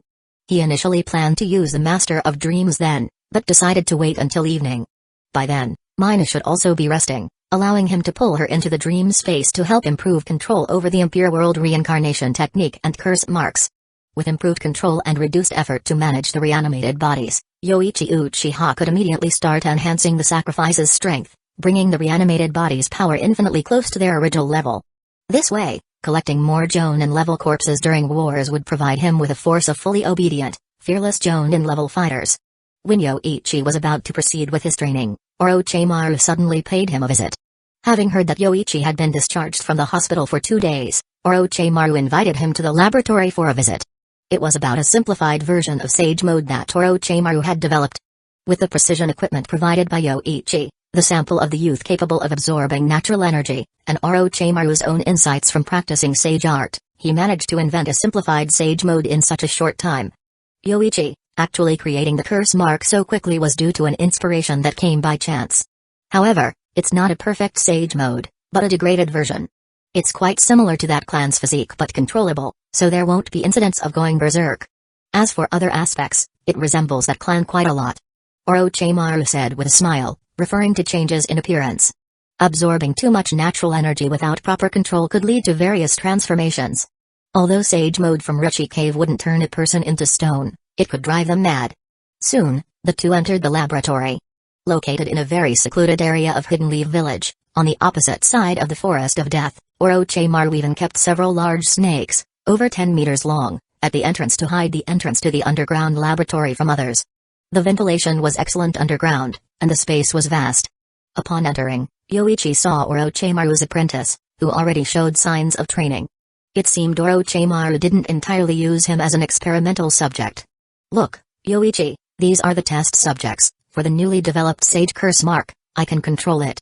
With that, Orochimaru made a hand seal, and the test subjects from the Shimura clan in the cages immediately fell to the ground in agony. Then, strange patterns appeared on their bodies. Yoichi activated his 3 tomoe Sharingan to closely observe the chakra changes in these test subjects.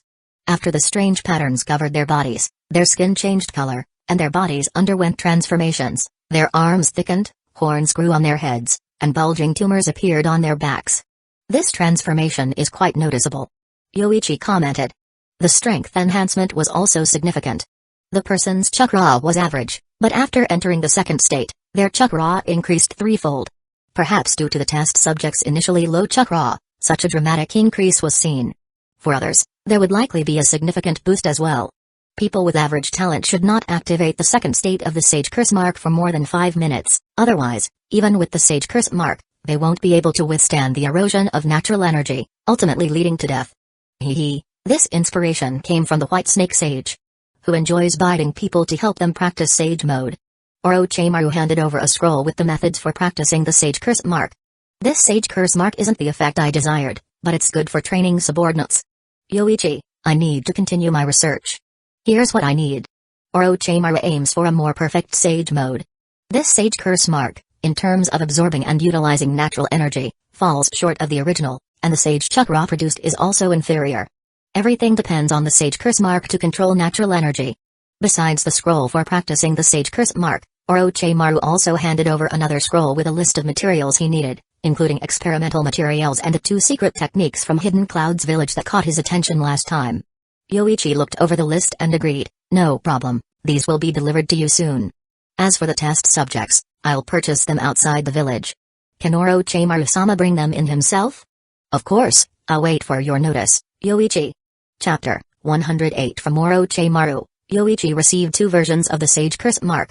One involves integrating one's own chakra into the Sage Curse Mark, allowing control over subordinates, just as Orochimaru demonstrated.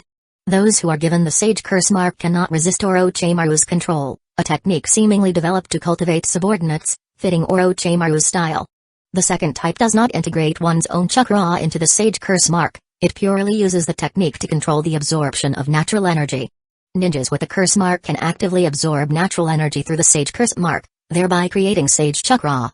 However, there are 2 prerequisites. One is the need for raw material to create the Sage Curse Mark, like Orochimaru using his student's chakra. The second is a type of pill called Serpent Heart Pill, discovered by Orochimaru near the Dragon Cavern.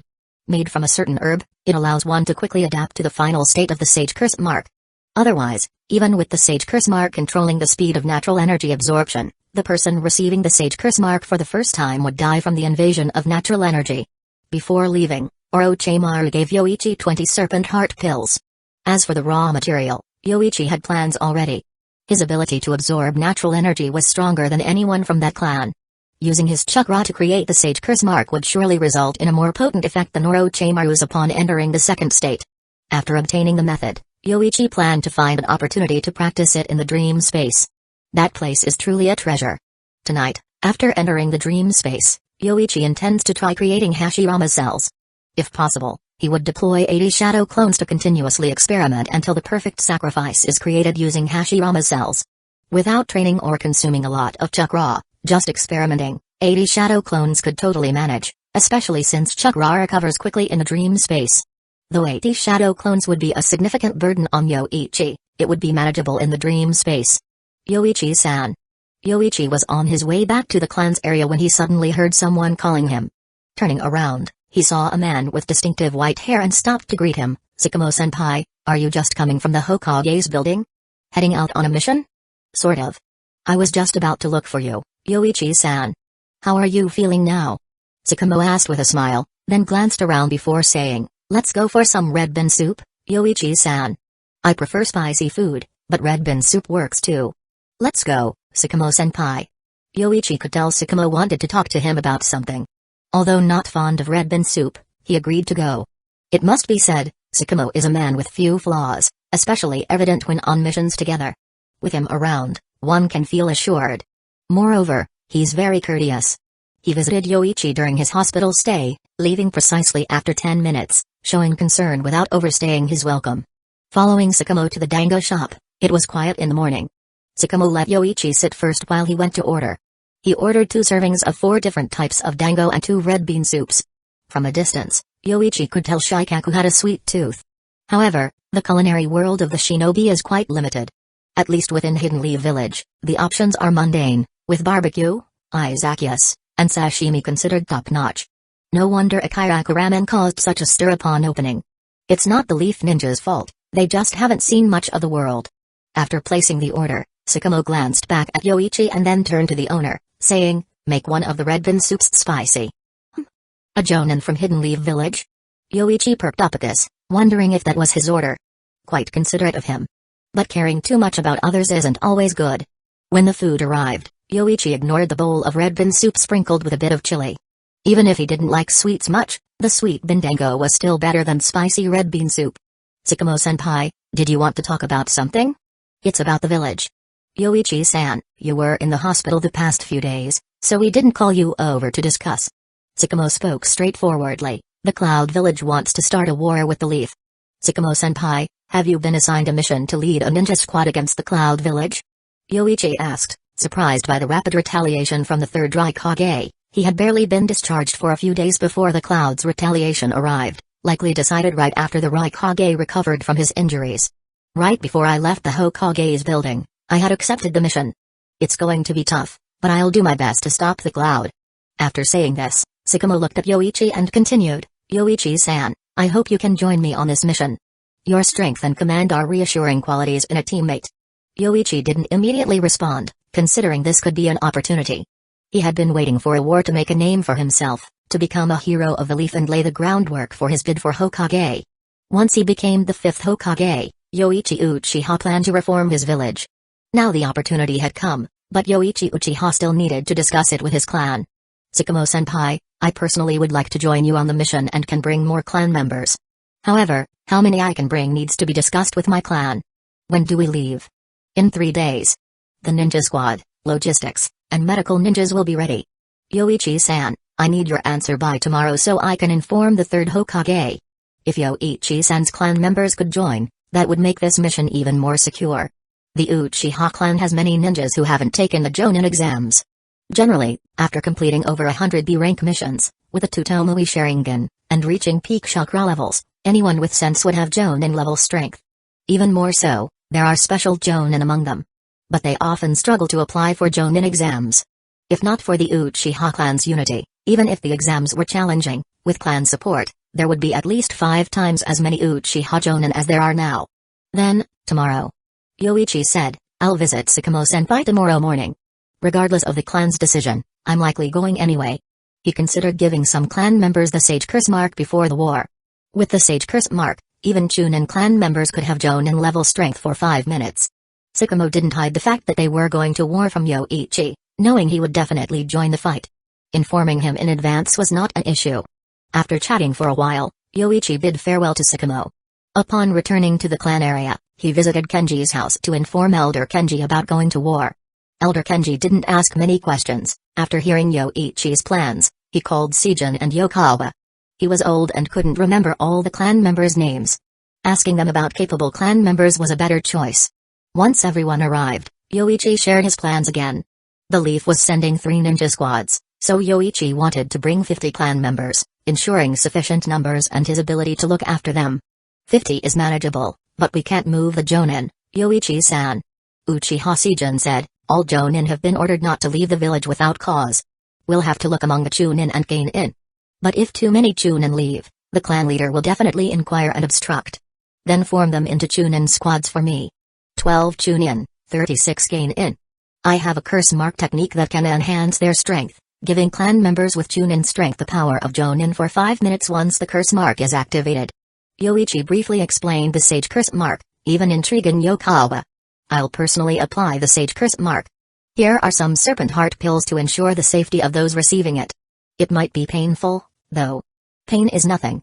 If they can't handle it, the pain from training injuries is just as bad. There's no such thing as gaining strength while lying down. If the younger members can't endure the pain, I'm willing to take their place. Yokawa said, ready to volunteer if not for the preparation for the battlefield. He was eager to be the first to sign up. Elder Kenji also explained a bit about Sage Mode. As rivals to the Senju clan, the Uchiha clan was certainly familiar with the first Hokage's power that stabilized the chaotic world. Though it's a lower quality version, enhancing ninjutsu several times over is too good an opportunity to pass up. Leave the selection to you then. I'll bestow the Sage Curse mark tomorrow. They should wake up in about 3 hours and have 2 days to familiarize themselves with their new power. Yoichi told them, we depart in 3 days. I'll do my best to bring all our clan members back. No need to push yourself, Yoichi-san. Once on the battlefield, one must be prepared for it. Without that resolve, one doesn't deserve to be a ninja. Elder Kenji advised. As a leader, Yoichi had done enough. Striving for perfection isn't necessary, as perfect people don't exist. After finalizing the details, Yoichi left Elder Kenji's house. Back at home alone, with nothing else to do besides training, Yoichi turned on the ninja game. Although the game's concept was his idea, the details were filled in by his subordinates. This ninja game, similar to card games, ultimately emphasizes purchasing related merchandise. After playing for a while and noticing the sky darkening, Yoichi had dinner. Then, through a soul contract with Gates, he inquired about any wars at Kikyo Castle. After receiving the information, Yoichi summoned a small summoning snake. This time, the snake brought him a note, which also had writing on it. "When do you plan to come and train in sage art?" Yoichi crumpled the note and threw it away, then asked the snake, "Is this from Akikishimaheim?" The snake nodded. In the Richie cave, only 4 snakes could write, the others, even if willing, lacked the ability. "Please guard me." After saying this, Yoichi took a sleeping pill and soon fell asleep. Like last time, I'll practice applying the sage curse mark myself. As for the impure world curse mark, I'll leave it to Mina. Let's bring Mina here. After speaking, Yoichi's surroundings changed, and he suddenly found himself in different clothes, holding a whip, with Mina kneeling before him, pitifully. The wall beside them was lined with various torture devices. What the heck? Yoichi immediately threw the whip aside, wondering how his dream space turned into this place. The next moment, he realized this might be the other person's dream. The so-called summoning of a real person's consciousness isn't about bringing their consciousness into one's own dream space but rather entering the other person's dream directly. Last time, in Mikoto's dream, it was probably because she wasn't asleep yet. But once Yoichi had the idea, Mikoto quickly fell asleep. "Lord Yoichi, I was wrong. Please punish me."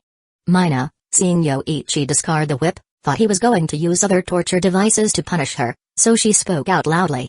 "Get up." Yoichi, with a face full of disbelief, smacked Mina's cheeks twice, then lifted her up. "The punishment will definitely be given. You're tasked with helping me refine the control curse mark of this forbidden technique, making its control stronger and reducing the user's energy consumption. Make this control curse mark perfect? I'll provide the materials." "Eh?" Mina looked confused. What kind of punishment was this?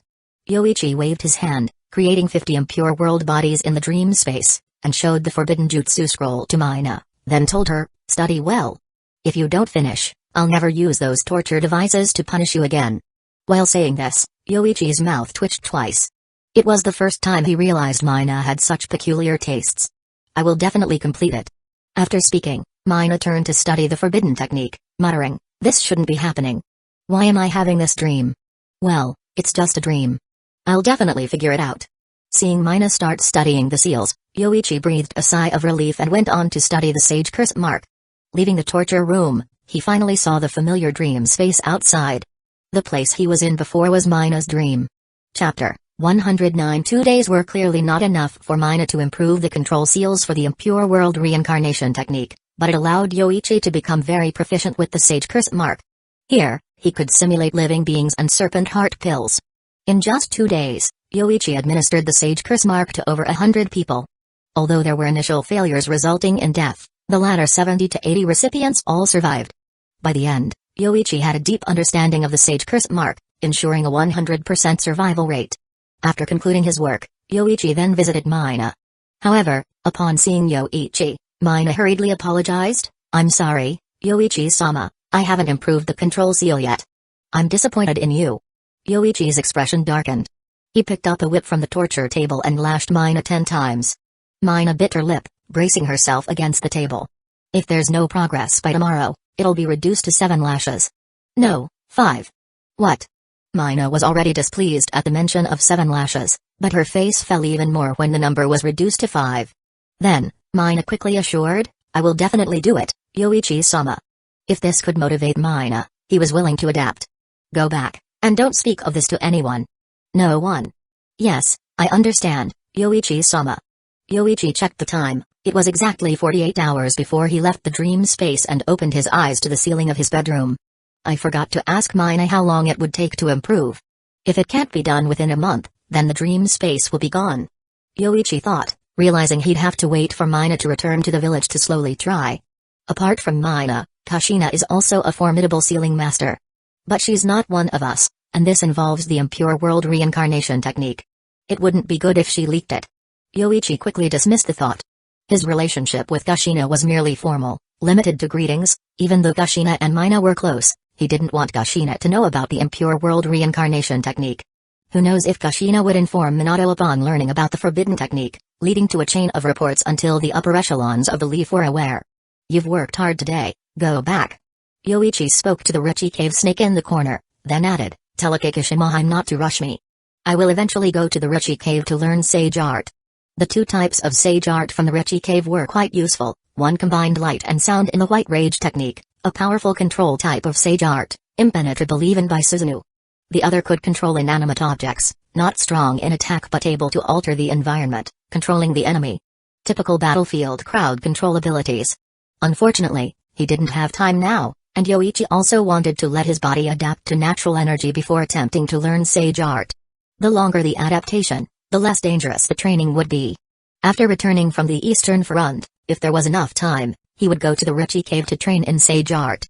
Meanwhile, at the Kikyo Castle battlefield, Mina suddenly woke from a dream, then sat up and looked around. She was still in her lodging at Kikyo Castle. That was a dream. How could I dream of such a thing? Yoichi-sama punishing me in that manner is too much. All my previous dreams were. Mina rubbed her behind, the pain from the dream feeling very real, as did the seal improvement experiment she conducted in her dream. I must be too tired recently, having such outrageous dreams. Bring back my previous dreams. Mina slapped her head, then lay down again, hoping to return to her previous dreamland. The next morning, Uchiha Yokawa and Uchiha Seijin had already selected those willing to join Yoichi on the battlefield, 12 Chunin and 36 Geinin, with a list prepared. However, only 20 people gathered today, chosen for either their activated Sharingan or notable talent, deemed worthy of focused cultivation. They all knew they were about to receive a powerful force, understanding that acquiring it would be painful, but none would forsake power due to pain. After distributing Serpent Heart pills, Yoichi explained, "I will bestow upon you the Sage Curse Mark. Once the curse mark spreads across your body, immediately consume the Serpent Heart pill in your hand, then endure." "Understood, Yoichi-sama." The 20 individuals replied in unison, some older than Yoichi but without any familial ties. Calling him Sama wasn't excessive, given his achievements and his feat of severing the third Raikage's arm, earning the moniker Hidden Leaf Village's Thunder Fang. Dividing into 20 shadow clones, Yoichi then bestowed the Sage Curse Mark upon these 20 people. Soon, a 3 Tomoe Sage Curse Mark appeared on their chests. Upon receiving the mark, they almost simultaneously felt a domineering external energy invade their bodies, mixing with their chakra. The curse mark rapidly spread across their bodies, bringing pain, but they were prepared and endured silently. After the marks covered their bodies, they immediately consumed the Serpent Heart pills and then collapsed, clutching their chests. "Don't worry, there won't be any problems. I've tested this many times." Seeing the concern in the others, Yoichi reassured them, having perfected the technique in the dream space after numerous fatal experiments. This was merely the process of adapting to natural energy and undergoing sage transformation. As time passed, the skin color of these 20 clan members changed, but no other physical mutations occurred. Yoichi knew from his dream space experiments that his capacity to absorb natural energy far surpassed that clan's incomplete physiology, far inferior to his. Using his chakra, the body wouldn't undergo excessive mutations, just skin color changes. Eventually, they began to rise, amazed at their hands, feeling their chakra flow increase manifold, with a significant boost in chakra quantity. Strength, speed, and reflexes all improved markedly, a comprehensive enhancement. The chakra has changed so much. Truly, it's sage mode. Yokawa, observing their transformation with his Sharingan, commented enviously. "Don't be envious, Yokawa-senpai.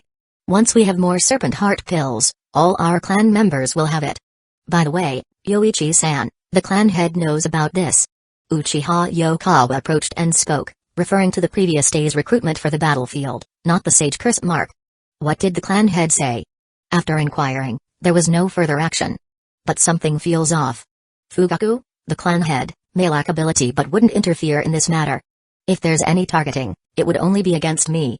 Don't worry, Yokawa-senpai. With timing in mind, Yoichi had the 20 individuals deactivate their cursed states after 5 minutes. Once out of the cursed state, they sat exhausted, gasping for air. The Sage Curse Mark will drain a lot of your stamina. With your current strength, 5 minutes is the limit. Beyond that, death isn't far off.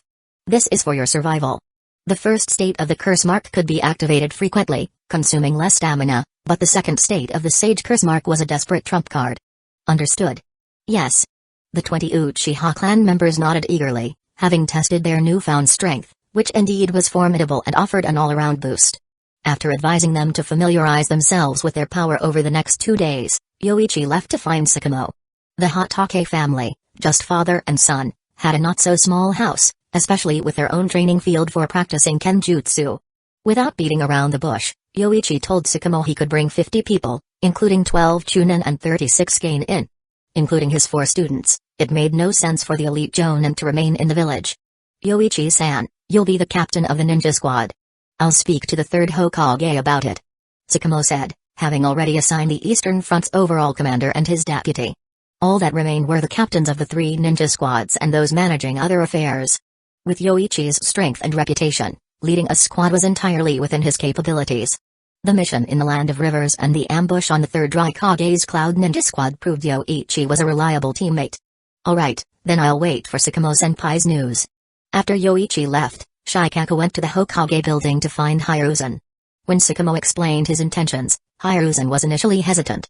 Yoichi leading 48 Uchiha ninjas into battle was certainly good, but he was reluctant to give him such an important position. This role, next to command, held the greatest authority on the battlefield. If Yoichi returned successful, the Uchiha's prestige in the village would only grow. He didn't mind accommodating the Uchiha, but Hiruzen hoped they would inherit his friend Kagami's will. In that case, he wouldn't mind expanding the Uchiha's influence in the village. However, Hiruzen had only found 2 individuals who, like Kagami, were truly dedicated to the village, Shizue Uchiha, Kagami's grandson, and Obito Uchiha, who didn't seem like an Uchiha at all. Even Fugaku thought of developing the Uchiha clan through peace rather than for the sake of Hidden Leaf Village. Let alone Yoichi with his uncompromising nature. Publicly fighting in the Hokage building, if his status continued to rise, what would become of it? Sakamo, isn't Yoichi too young? Isn't it somewhat inappropriate for him to take on such a crucial role? 3rd Hokage, although Yoichi is young, his strength and mission sensitivity are exceptional. Just looking at his flawless mission record is enough to prove his capabilities. I believe he can handle the role of captain well. Sakamo argued, almost vouching for Yoichi. With that said, Hiruzen had no choice but to approve Yoichi's appointment. Disagreeing would firstly offend Sakamo, and finding a suitable replacement now was impossible. Besides, looking on the bright side, this was also the Uchiha contributing to the village. Madara-sama, Madara-sama. White Zetsu emerged from the ground, calling out a few times, but noticing no response from Madara, he then shouted in panic, Madara-sama is gone. Silence. Madara's aged voice sounded, followed by the opening of his lone 3-tomoe eye, glaring at the annoying White Zetsu. What is it? The Obito you asked me to monitor recently left the village. Should we proceed with the plan?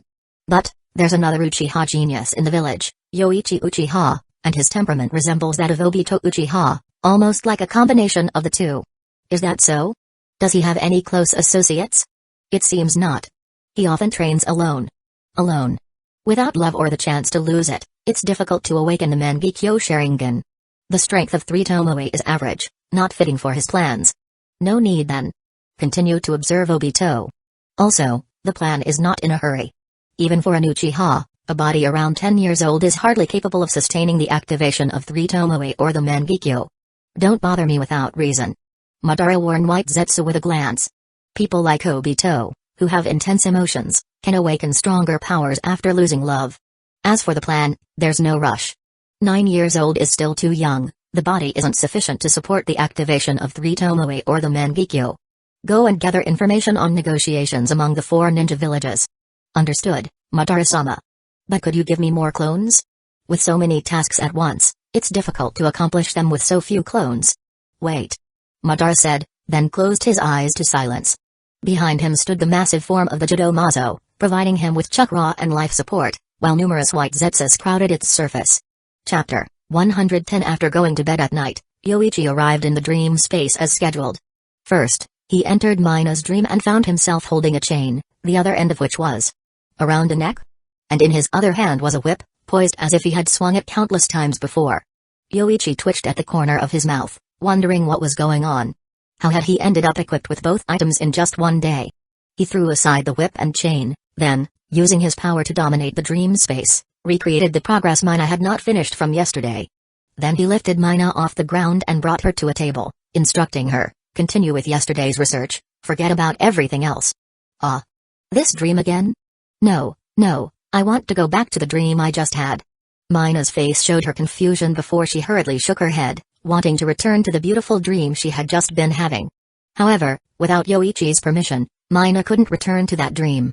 He slapped her cheek thrice and commanded, "Hurry up, this is an order." I understand."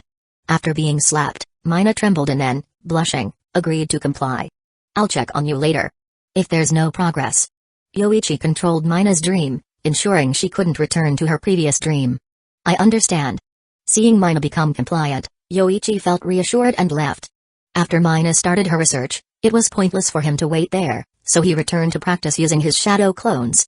Besides the Flying Thunder God technique, Yoichi also had 3 shadow clones practicing other ninjutsu, like the Cloud Village's Hell Stab. The piercing power was astonishing when speed was maximized. Since Chakra recovered quickly, practicing a bit was no harm. Should I visit someone else's dream? The idea suddenly popped into Yoichi's mind. Practicing with shadow clones, his real body joining the training would only add a fraction of progress, not a decisive factor. Why not take a stroll through other people's dreams and see if there are any unexpected gains? After deciding, Yoichi first thought of entering Hiruzen's dream. However, this time Yoichi did not directly appear in the dream. Instead, like when he visited Mikoto's dream, he found himself outside the dream. It seems I need to be part of their dream to replace myself in it. If they haven't dreamed of me, I'll appear outside their dream space. Yoichi saw that Hiruzen's dream was about a Kage summit, with Hiruzen sitting at the head, backed by Danzō and Tsukumo. The third Raikage said, "Third Hokage, your renown and kindness have greatly impressed the Cloud Village. We wish to sign a subjugation treaty with the Leaf Village. Please, Third Hokage, give us a chance." Hiruzen smiled but declined. "Why go that far? A peace treaty will suffice."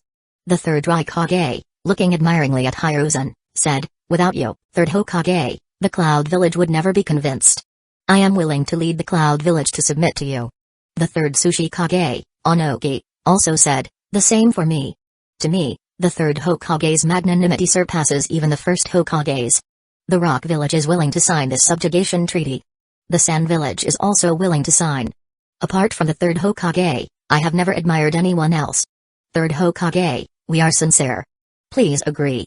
Hiruzen nodded slightly, then turned to Danzō and asked, "What do you think, Danzō?" "Danzō, whatever decision you make is fine. From the day you became Hokage, I have always admired you." Danzō spoke solemnly, "Competing with you for Hokage was my failure to see your greatness. Thankfully, Obirama-sensei did not choose me as Hokage. I'm about to vomit. What nonsense are you dreaming, you old fool?" From outside, Yoichi was almost nauseated by this clown show. He used his ability to assume Danzō's appearance and entered Hiruzen's dream directly. He dismissed everyone with a wave of his hand and then produced chains to bind Hiruzen and hang him up. "Danzō! What are you doing? Let me go." "Shut up, you nauseating old man." After speaking, Yoichi began whipping Hiruzen. After dozens of lashes, Hiruzen started to cry out in pain. Yoichi then put down the whip and physically assaulted Hiruzen for an hour before releasing him. After leaving Hiruzen's dream, the dream suddenly vanished. He must have woken up from the pain, which is why the dream disappeared. Just as Yoichi guessed, Hiruzen immediately woke up, ignoring the pain in his body and grimacing. It hurts so much, damn Danzō. Ow, ow." After being beaten for an hour, the accumulated pain suddenly overwhelmed Hiruzen. Even as the third Hokage, he couldn't bear it. "What's wrong? Did you have a nightmare?" Hueco Saratobi spoke irritably to Hiruzen. "What do you mean by it hurts in the middle of the night?" "It's nothing, just a nightmare," Hiruzen said, grimacing in pain. He vividly remembered the dream, which felt like hell, being beaten like a punching bag by Danzō for over an hour. "Go back to sleep if it's nothing." After saying that, Hueco turned over and went back to sleep. However, Hiruzen waited for the pain to subside a bit before lying down again. And even then, he dared not fall asleep again, fearing another nightmare. Damn Danzō. What Hiruzen didn't know was that not long after, Danzō also woke up from a dream, and the pain made him fall to the floor. He even checked his limbs to ensure they were intact. Was that a nightmare? Why was it so real? Could it be a technique similar to the Yamanaka glands? But why was Hiruzen in the dream? Confused, Danzō couldn't stand up due to the pain. After a while, he slowly got up. It's good to have legs, he had dreamed his limbs were chopped off, almost condemning him to a life in a wheelchair. And Hiruzen mocked him while beating him, claiming he was the true Hokage. Ridiculous, does being Hokage give you the right to chop off someone's legs? Hiruzen, just wait. I will become Hokage, and then...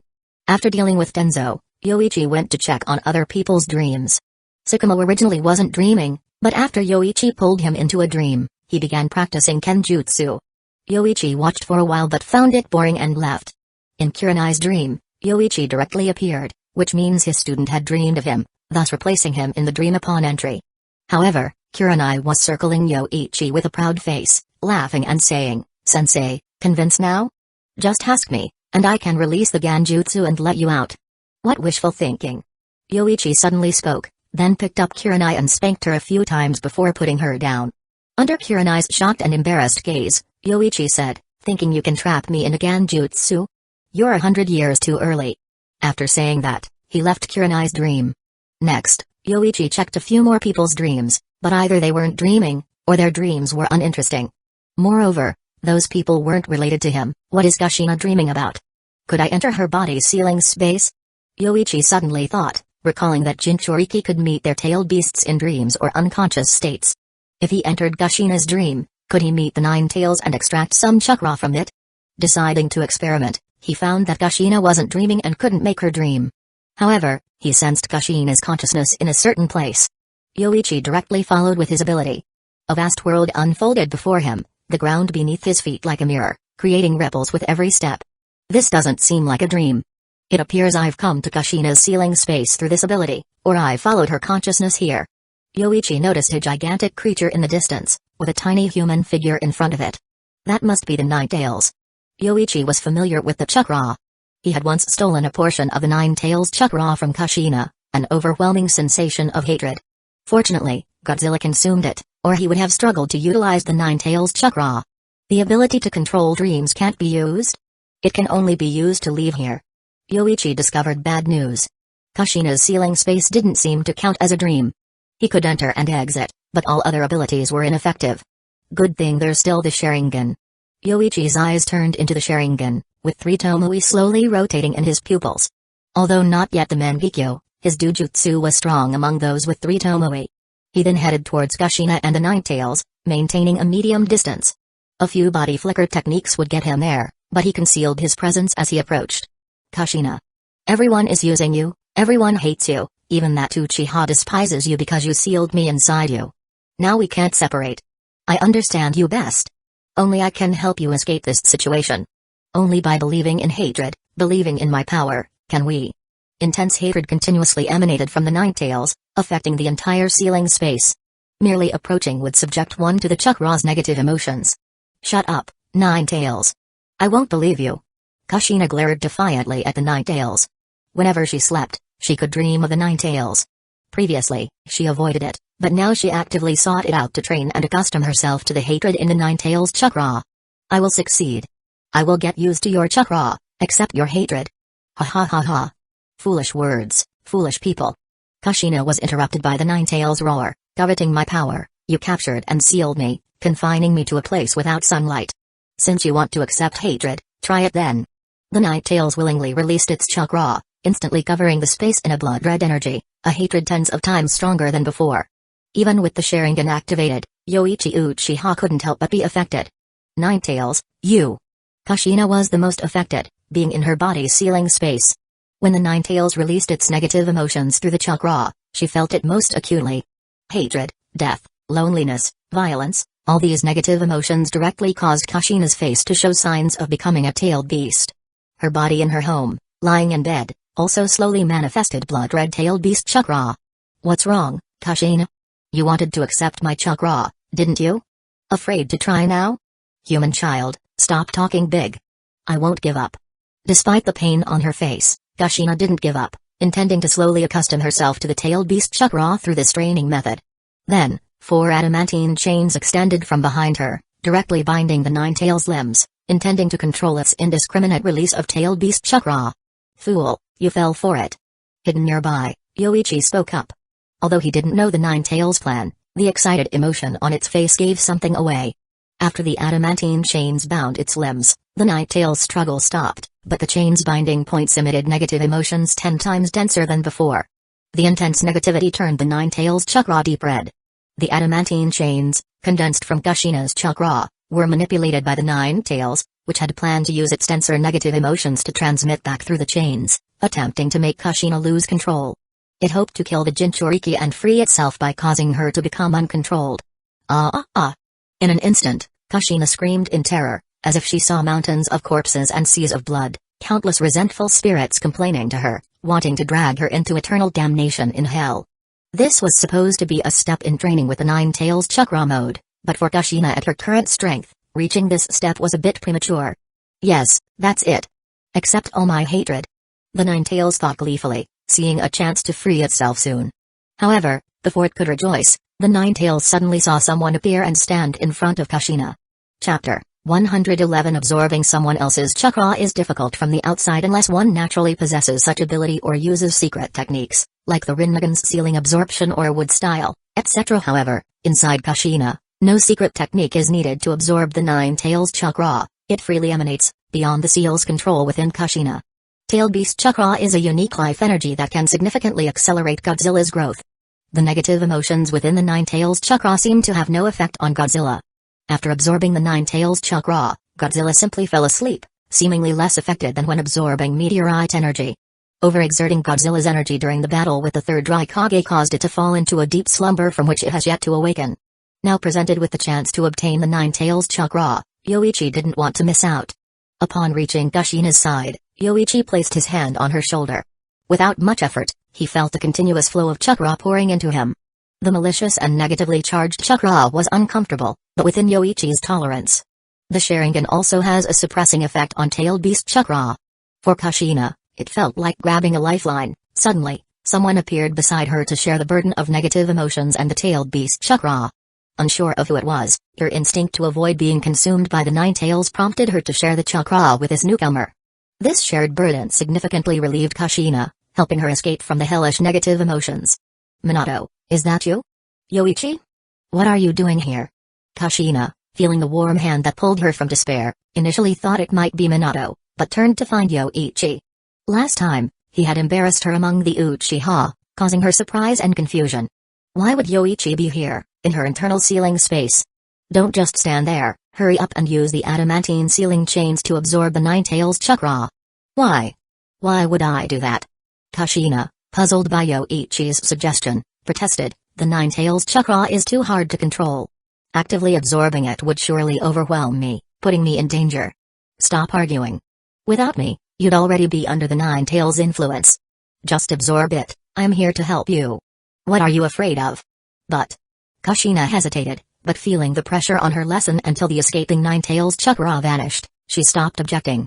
Considering Yoichi had just saved her, she decided to temporarily trust him. Alright, but I'll absorb it slowly.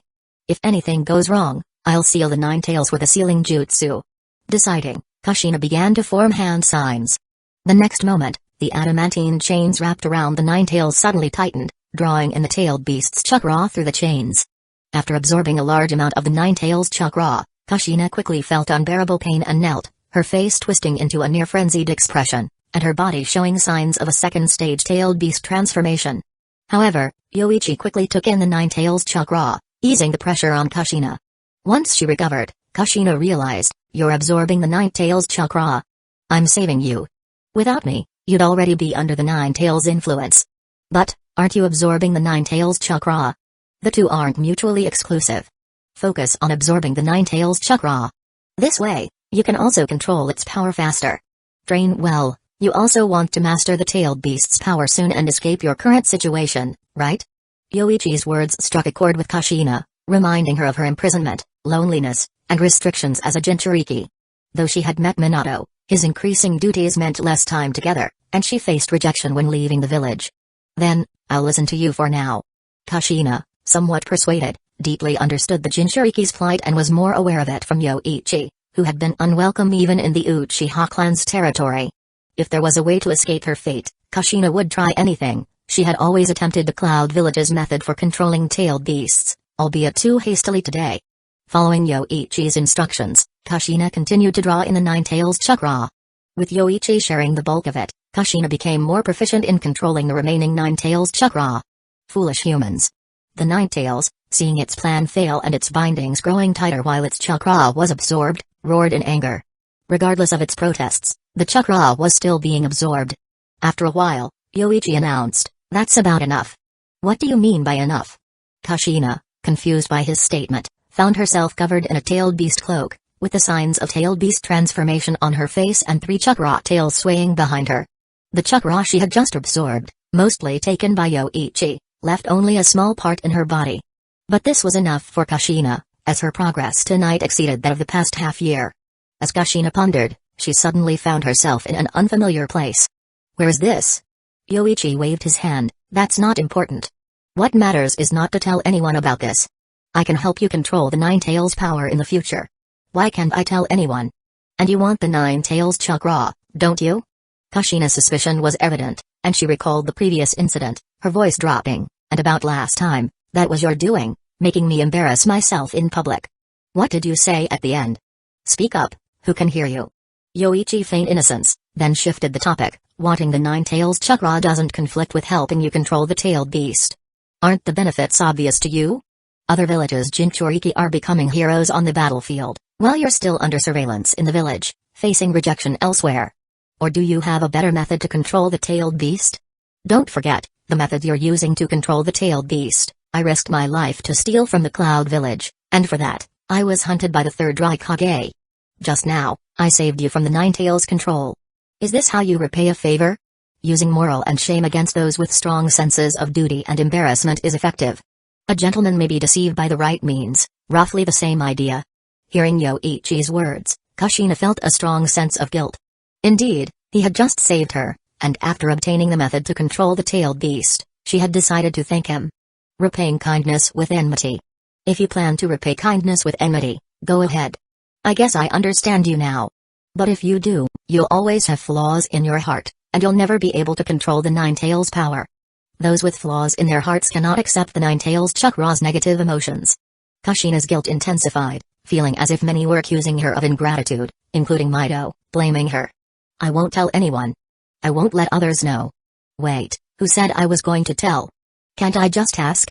If you won't tell, then don't. Hey? Where did you go? Kushina came to her senses, but Yoichi had already vanished. The next second, she heard people calling her name. When she forced her eyes open, she saw the familiar ceiling. Sitting up in bed, she was surrounded by 2 Anbu teams and a member of the ceiling team. They looked at Kushina seriously, then one asked, Kushina, how do you feel? Is your consciousness intact? How's the control over the tailed beast? I'm fine now. Have you been here the whole time? Kushina quickly realized that what happened wasn't a dream. The Nine Tails chakra might have leaked, alerting the Anbu and ceiling team. The Anbu who spoke first said, we've been here since your tailed beast chakra leaked. But after the ceiling team arrived, your tailed beast chakra are attracted, and you're feeling okay now? Is the seal loosened? I feel quite good now. Kushina then sensed a controllable tailed beast chakra within her and brought it forth. Instantly, a blood-red chakra covered her, forming a tailed beast cloak, and 3 chakra tails swayed behind her. This sudden change made the Anbu on high alert, thinking Kushina was again influenced by the Nine Tails, seeing 3 tails. They prepared to signal the village to be on alert. Don't panic. I'm not controlled or influenced by the Nine Tails.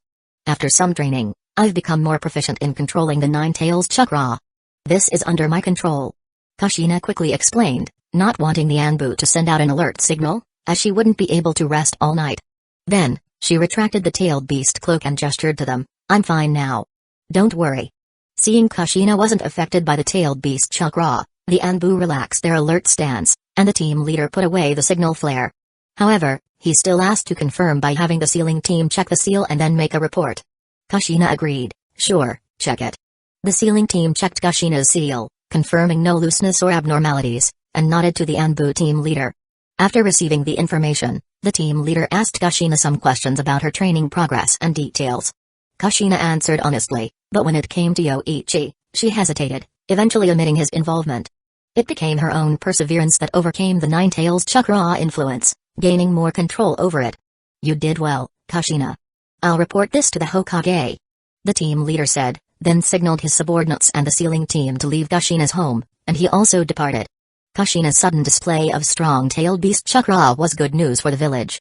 After everyone left, Kushina lay back on her bed, pondering the night's events. How did he appear in my body's sealing space? Normally, you need a sealing jutsu and close proximity. But the Anbu were there the whole time. What method did he use? And he said he'd help me train to control the tail beast's power in the future? Is that true? Using today's method? Kushina had many questions. She considered seeking Yoichi at dawn to inquire. After taking so much Nine-Tails chakra tonight, he probably wouldn't be as unwelcoming as last time. If it didn't work out, she wouldn't enter the Uchiha clan's territory. Soon, Kushina fell asleep, sleeping soundly without the Nine-Tails chakra disturbance, a night free from nightmares.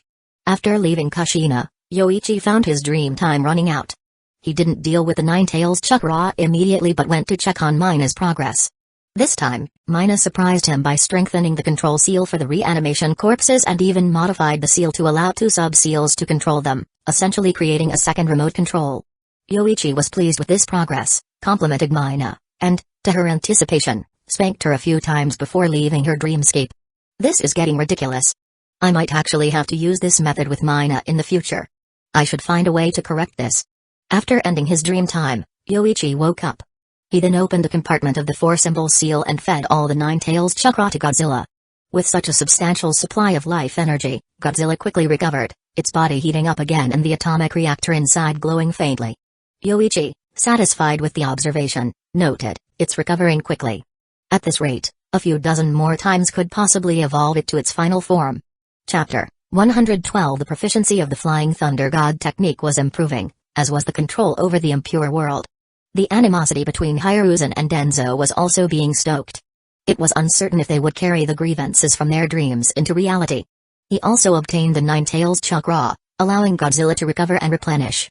Forgetting to visit Mikoto-san was a bit regrettable, thought Yoichi. It wasn't because of Mikoto's health. Yoichi wanted to finalize business deals before his departure so that business would continue in his absence. This would keep Mikoto busy, preventing her from possibly dwelling on negative thoughts during a month of rest. However, there was no need to rush. There was still another day tomorrow, and he could use the powers of the dream world in advance.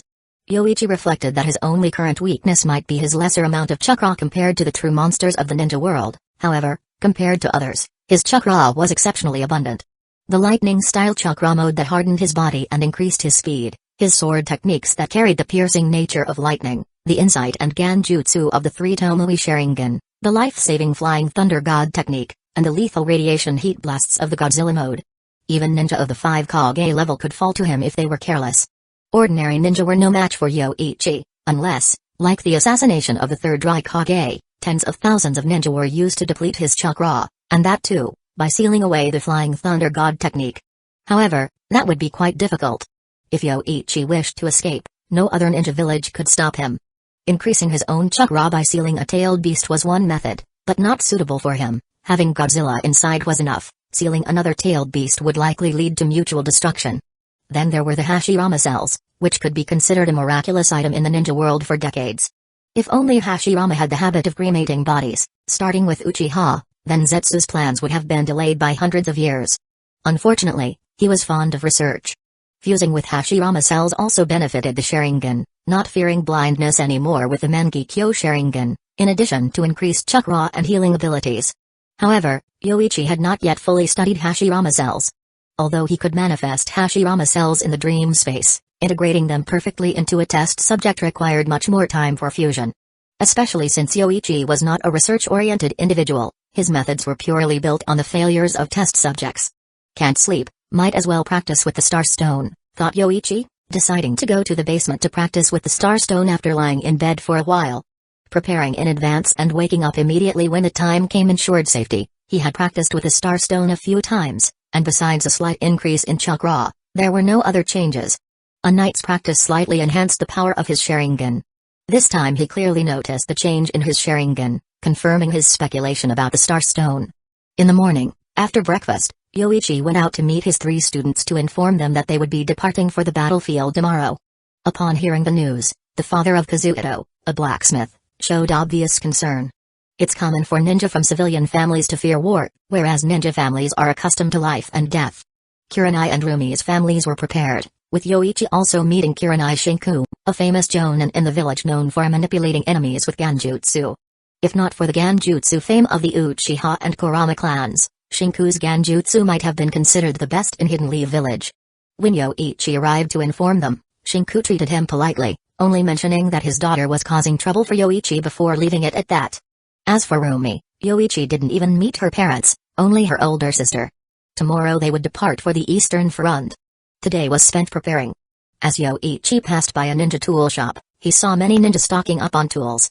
Although the Uchiha clan had also stockpiled many ninja tools, Yoichi had already reduced the amount sold externally, prioritizing supply to his clan's ninja. Just returning to the clan area, Yoichi felt his home was crowded with many people, two of whom he was familiar with in terms of chakra.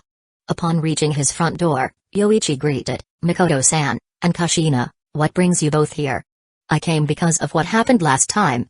I talked to them earlier, then met Mikoto-san at your clan's gate, so she was kind enough to show me the way."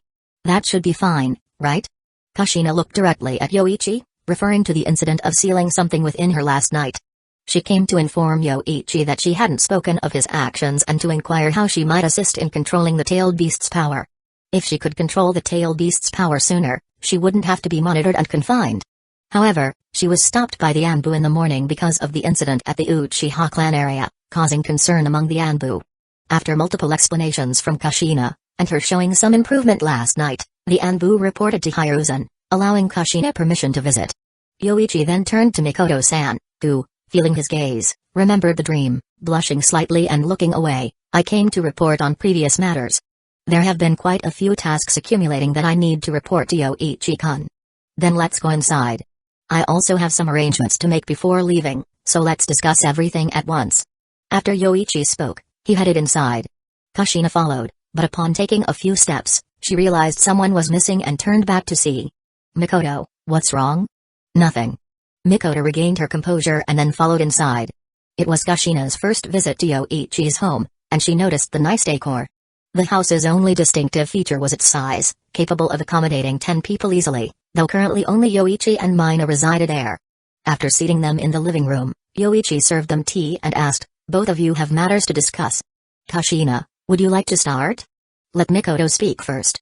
I'm not in a hurry, and what I have to say is a bit."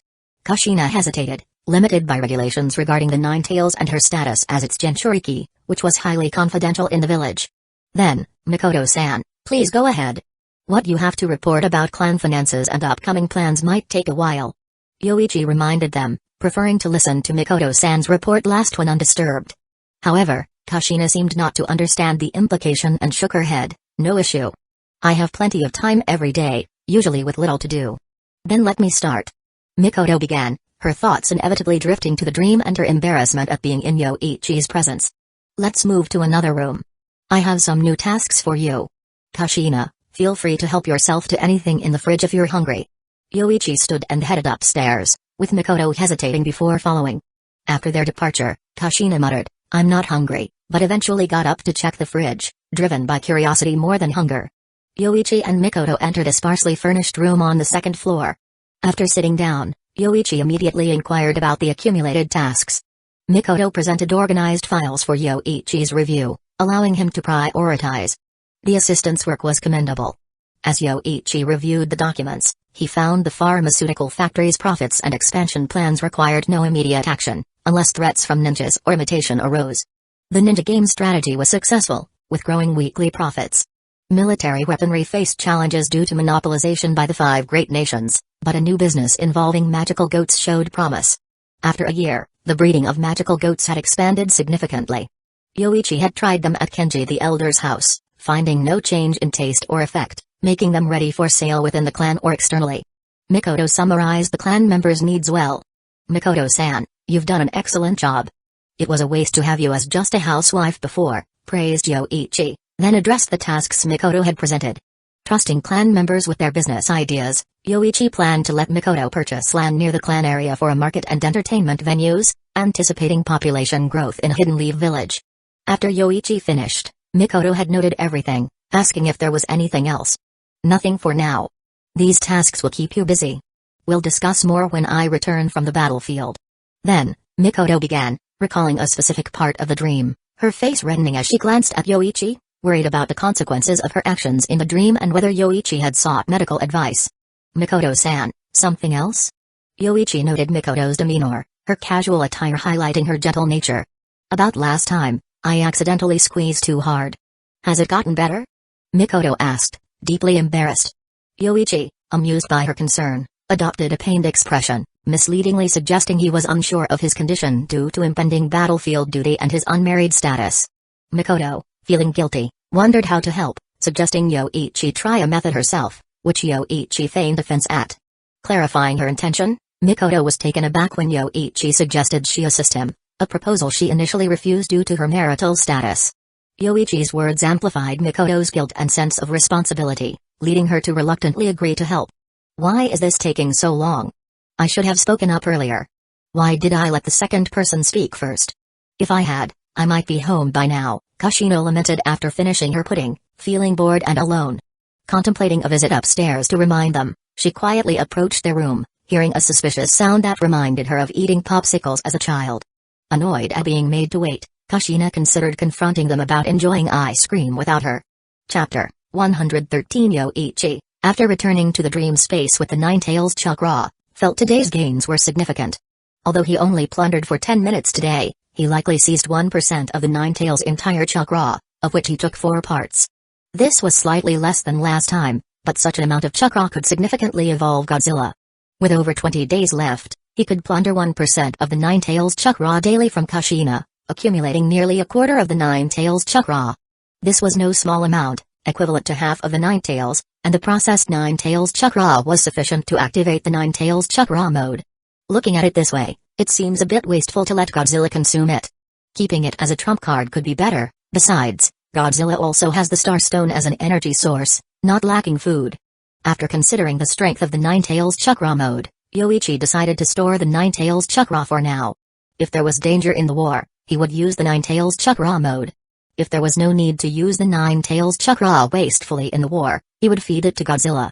After completing the training, with more than 30 hours of dream time left, was the time spent in Kushina's body based on real time? Time flies. Let's make good use of the remaining time. Then, Yoichi created 30 shadow clones, half practicing ninjutsu in the dream space, and the other half experimenting with Hashirama cells to improve the sacrificial offerings and find a fusion method. The Hashirama cells and offerings in the dream space could be conjured infinitely, eliminating concerns about quantity. After organizing his shadow clones, Yoichi transformed into Danzō, Hiruzen, Koharu, and Hamura, stirring trouble in their dreams as before. After tormenting each of the 4 for a month in their dreams, if they still managed to be good teammates and partners, Yoichi would truly admire their friendship. Eventually, each person was beaten for an hour before disappearing, likely awakened by the pain. With time left, Yoichi felt no need to practice ninjutsu as his real body and didn't want to disturb Mina in improving her control over the reanimation curse seal. After much thought, Yoichi went directly into Mikoto's dream, continuing to provoke this lady who intrigued him greatly. Upon entering Mikoto's dream, he found she was dreaming about him, so he directly replaced the figure in her dream.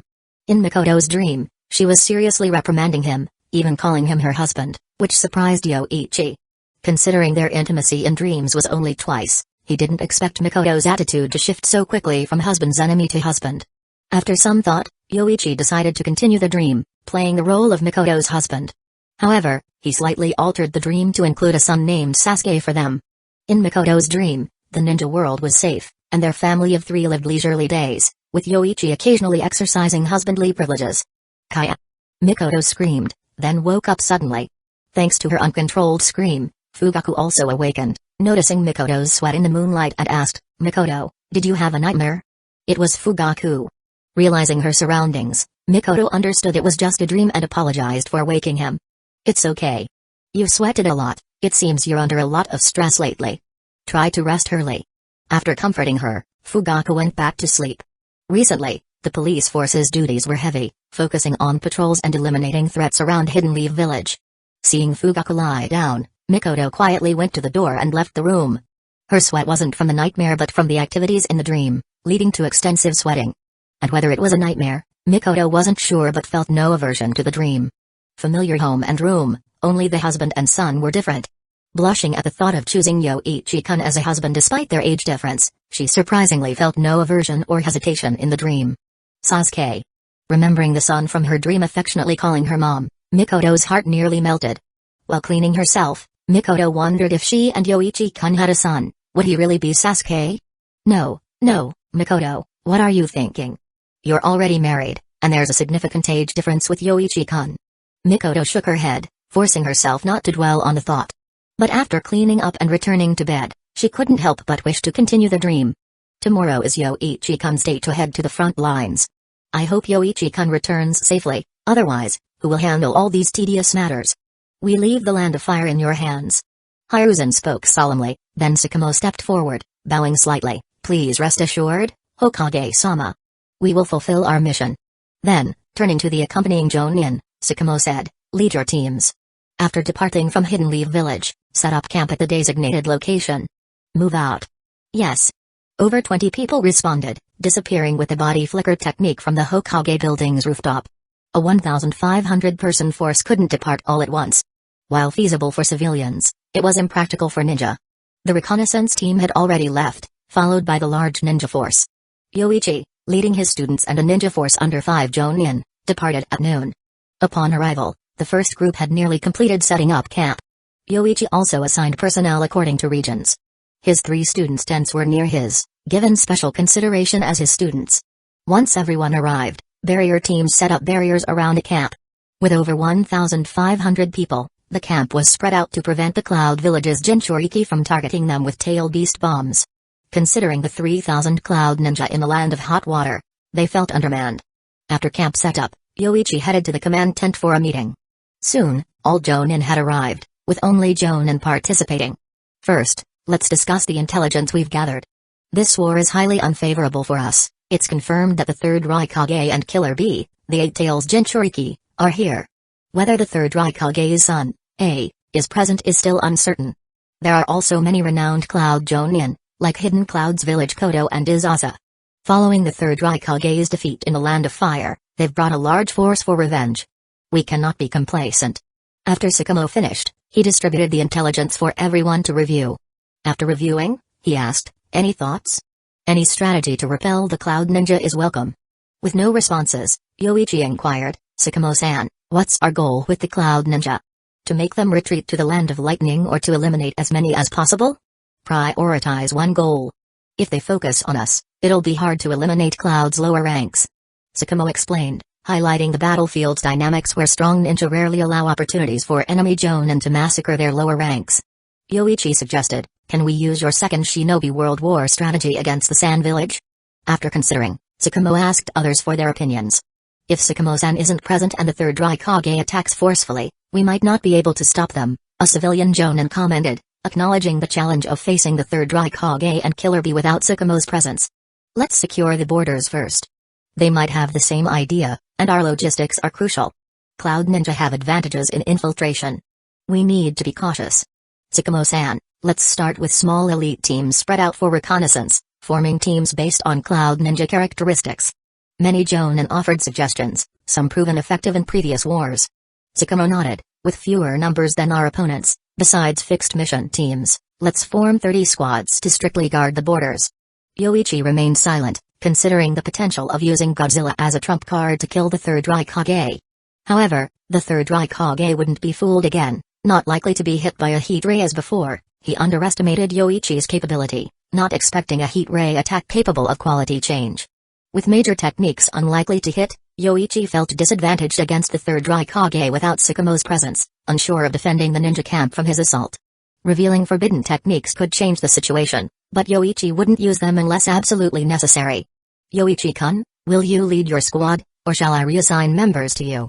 Sakamo asked, offering to allocate strong teammates if reassigned. Your call, Sakamo-san. Yoichi didn't make a unilateral decision, acknowledging his essential role in the war and not wanting to disrupt Sakamo's plans. With the war just beginning, there was no rush.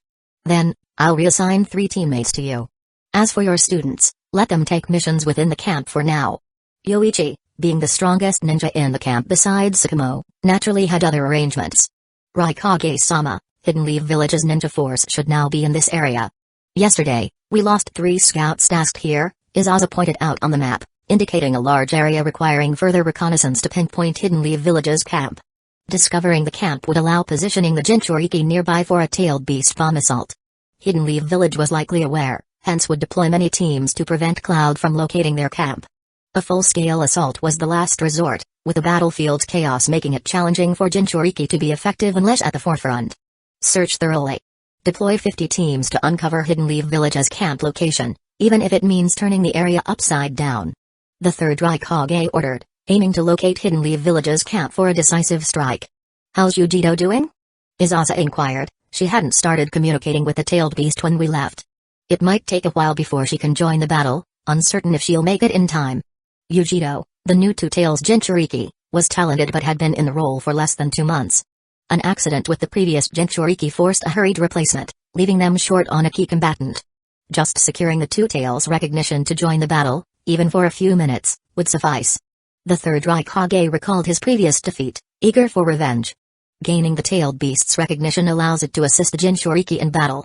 However, Yujito's age and chakra likely limited her to a few minutes.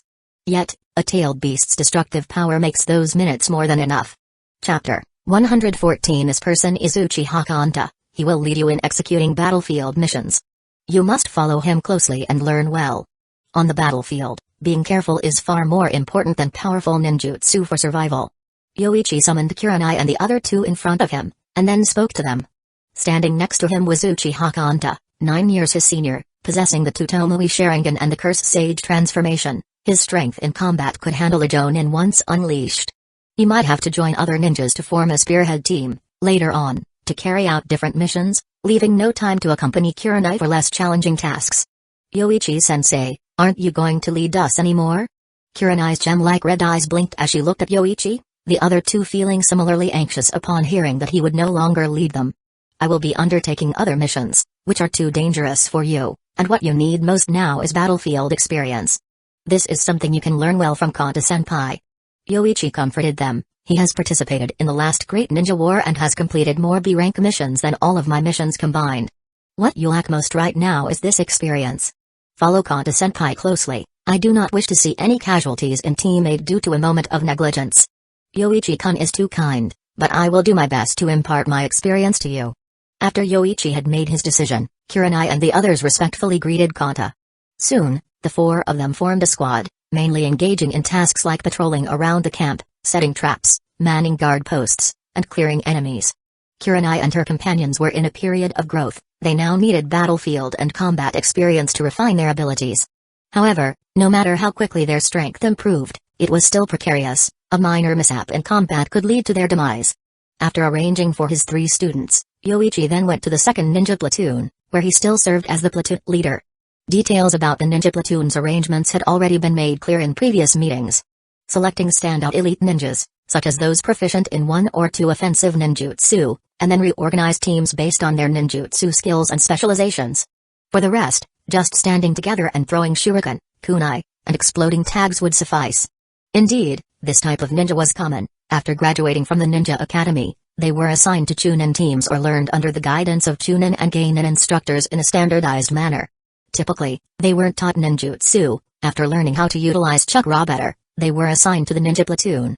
In Hidden Leaf Village, aside from ninja clans, there were few Chunin and Geinin who knew ninjutsu, partly due to insufficient chakra and lack of learning opportunities. Team Chunin did not have the obligation to teach ninjutsu. To learn, one had to establish merit to the village or hope for a kind-hearted Team Chunin to pity them and teach them 1 or 2 ninjutsu. Out of 500 people in the ninja platoon, only 69 knew ninjutsu. Finally, after reorganizing based on their ninjutsu skills, 12 cleanup teams were formed to leave the camp daily for missions. Facing these civilian ninjas, Yoichi also made a promise: for every 10 completed missions, a team could exchange for a ninjutsu from him. He also presented a ninjutsu catalog, mostly D and E rank ninjutsu, with a small portion being C rank. These were ninjutsu Yoichi obtained from Hidden Cloud's village. The Uchiha clan also had them, but many were unsuitable due to affinity issues. After hearing Yoichi Uchiha's words, the 12 team leaders were thrilled. Completing 10 missions for a ninjutsu scroll was a rare opportunity for those without access to learning ninjutsu. Although I am willing to offer ninjutsu as a reward, it doesn't conform to the village's rules. I can only do this in the name of personal rewards. If the village finds out and stops it, I can't help. Yoichi paused and continued, additionally, being cautious is most important. Ninjutsu is to increase your chances of survival, but surviving is necessary to obtain ninjutsu. Don't fall into enemy traps just for the sake of a ninjutsu reward. Yes, Yoichi Teicho, we understand. The 12 team leaders hurriedly responded, touched by their young platoon leader who, while offering them ninjutsu rewards, also cautioned them about safety. Such care was rare in the village. It's said that the Uchiha clan is difficult to deal with. If this is considered difficult, they wondered what easy would look like. As for the rest, once they were organized into teams, they would enter the battlefield when the war began and throw shuriken and exploding tags. Ninjutsu confrontation? Unlikely, as Geinin can't perform many ninjutsu, and Geinin don't know ninjutsu or seals.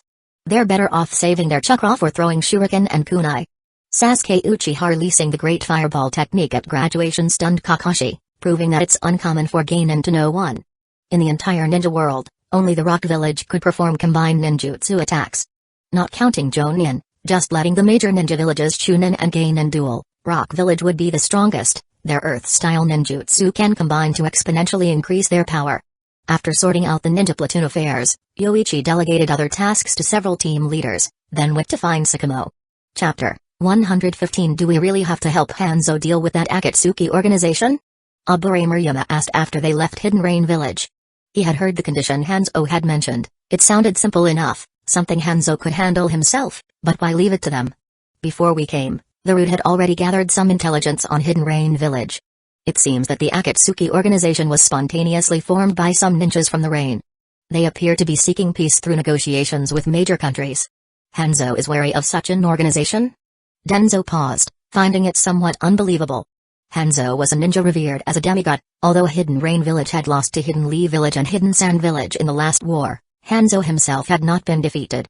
Now he was apprehensive about such a foolish organization within his own country, to the extent that he needed their Root's assistance to eliminate them. At this time, we really can't spare any personnel for other tasks. Let's just investigate and stall for now, Danzō told Murayama. Root's resources were entirely focused on the other major ninja villages. They were not there to assist Hanzo but to use his power. They would consider it after defeating Hidden Sand Village, as agreed upon when the alliance was formed, that other conditions would be fulfilled only after defeating Hidden Sand Village. In Hidden Leaf Village, at the Hokage office, Koharu arrived and said directly to Sarutobi Hiruzen, "Hiruzen, the Hidden Leaf Village hospital is nearly full. We should clear out the nearby houses in case the front lines flare up again and more wounded are brought back." So soon? Hiruzen was surprised by the rapid developments, especially since a large-scale conflict with Hidden Clouds Village in the east had not yet begun.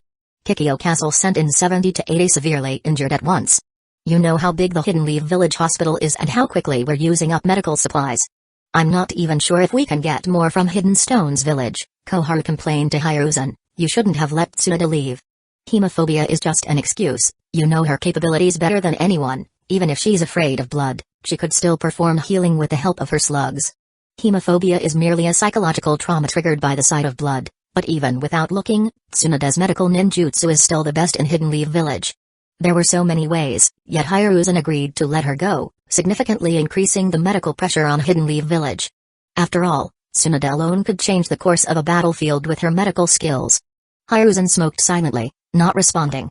Koharu made it sound easy, but Tsunade had been talking about leaving for over a year, and Koharu hadn't spoken up to stop her. If it were possible to keep her, Hiruzen would have already done so. Among his 3 students, Tsunade was the hardest to persuade. Discussing this now is pointless. Isn't Uzumaki Mina among the medical ninjas now? Tsunade spoke highly of her, and she performed well in Kikyo Castle. Her talent is undeniable, but she has only studied medical ninjutsu for less than 2 years. She can only save one person at a time, Koharu argued, then suggested, Hiruzen, why not have Mina sign a summoning contract with the slugs to learn their split treatment? That would allow us to call back a few medical ninjas from Kikyo Castle, easing the pressure on Hidden Leaf Village Hospital. So that was your idea, Koharu? Hiruzen thought for a moment. If Tsunade could pass down the slug split treatment technique, it would indeed benefit Hidden Leaf Village greatly. However, given Tsunade's temperament, he couldn't guarantee it. I'll send someone to ask Tsunade, but these things can't be rushed. If Tsunade didn't teach it while she was here, don't hold out too much hope now. While Hiruzen and Koharu were discussing, someone came to the door. Let them in, said Hiruzen, and it turned out to be Fugaku. Fugaku, what brings you here? Hiruzen asked. I have 2 things to discuss with you, Lord Third. First, the Anbu recently captured 4 spies and 7 suspected foreign village spies. They've been handed over to the interrogation team. Second, it concerns a private matter of the Uchiha clan. We are looking to purchase this land. As he spoke, Fugaku spread out a map on Hiruzen's desk. By land? Hiruzen listened more closely to the second matter, since the spies were already being handled by the interrogation team. This area seems undeveloped and it's near the village's edge. Fugaku, what do you plan to do with this land? We want to build a comprehensive market and a commercial area to meet the daily needs of the clan and the villagers. This was decided earlier by the clan, but I've been busy with the Anbu, so I'm only bringing it up now with you, Lord Third. Fugaku explained eloquently, although the truth was that Yoichi had delayed bringing it up. After Yoichi had finalized the details, Mikoto had found a construction team, and today Fugaku finally approached the third Hokage. Mikoto could have handled it by paying for the land and allowing the construction team into the village. But Fugaku wanted to be involved, representing the Uchiha clan rather than Yoichi alone, thus the presentation. That sounds like a good initiative, I agree. For the details, please discuss them with Hamura. Hiruzen spoke, familiar with business as the Sarutobi clan also had profitable ventures, although rarely in Hidden Leaf Village.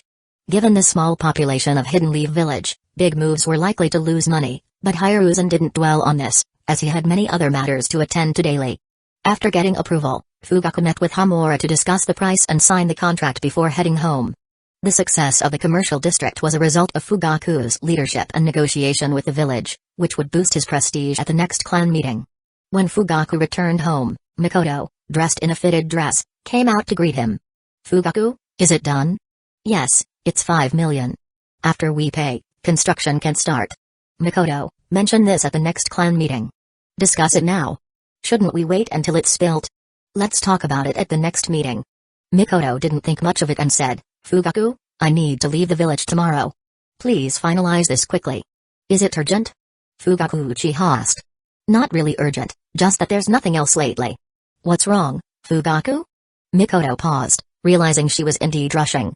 But thinking of what Yoichi had entrusted to her, she felt an inexplicable urge to complete it quickly. She had that dream again yesterday, and the recurring dream over the past few days was blurring the lines between reality and fantasy. In her dreams, she and Sasuke lived with Yoichi, sending Sasuke to school and watching him play with his father while she cooked dinner.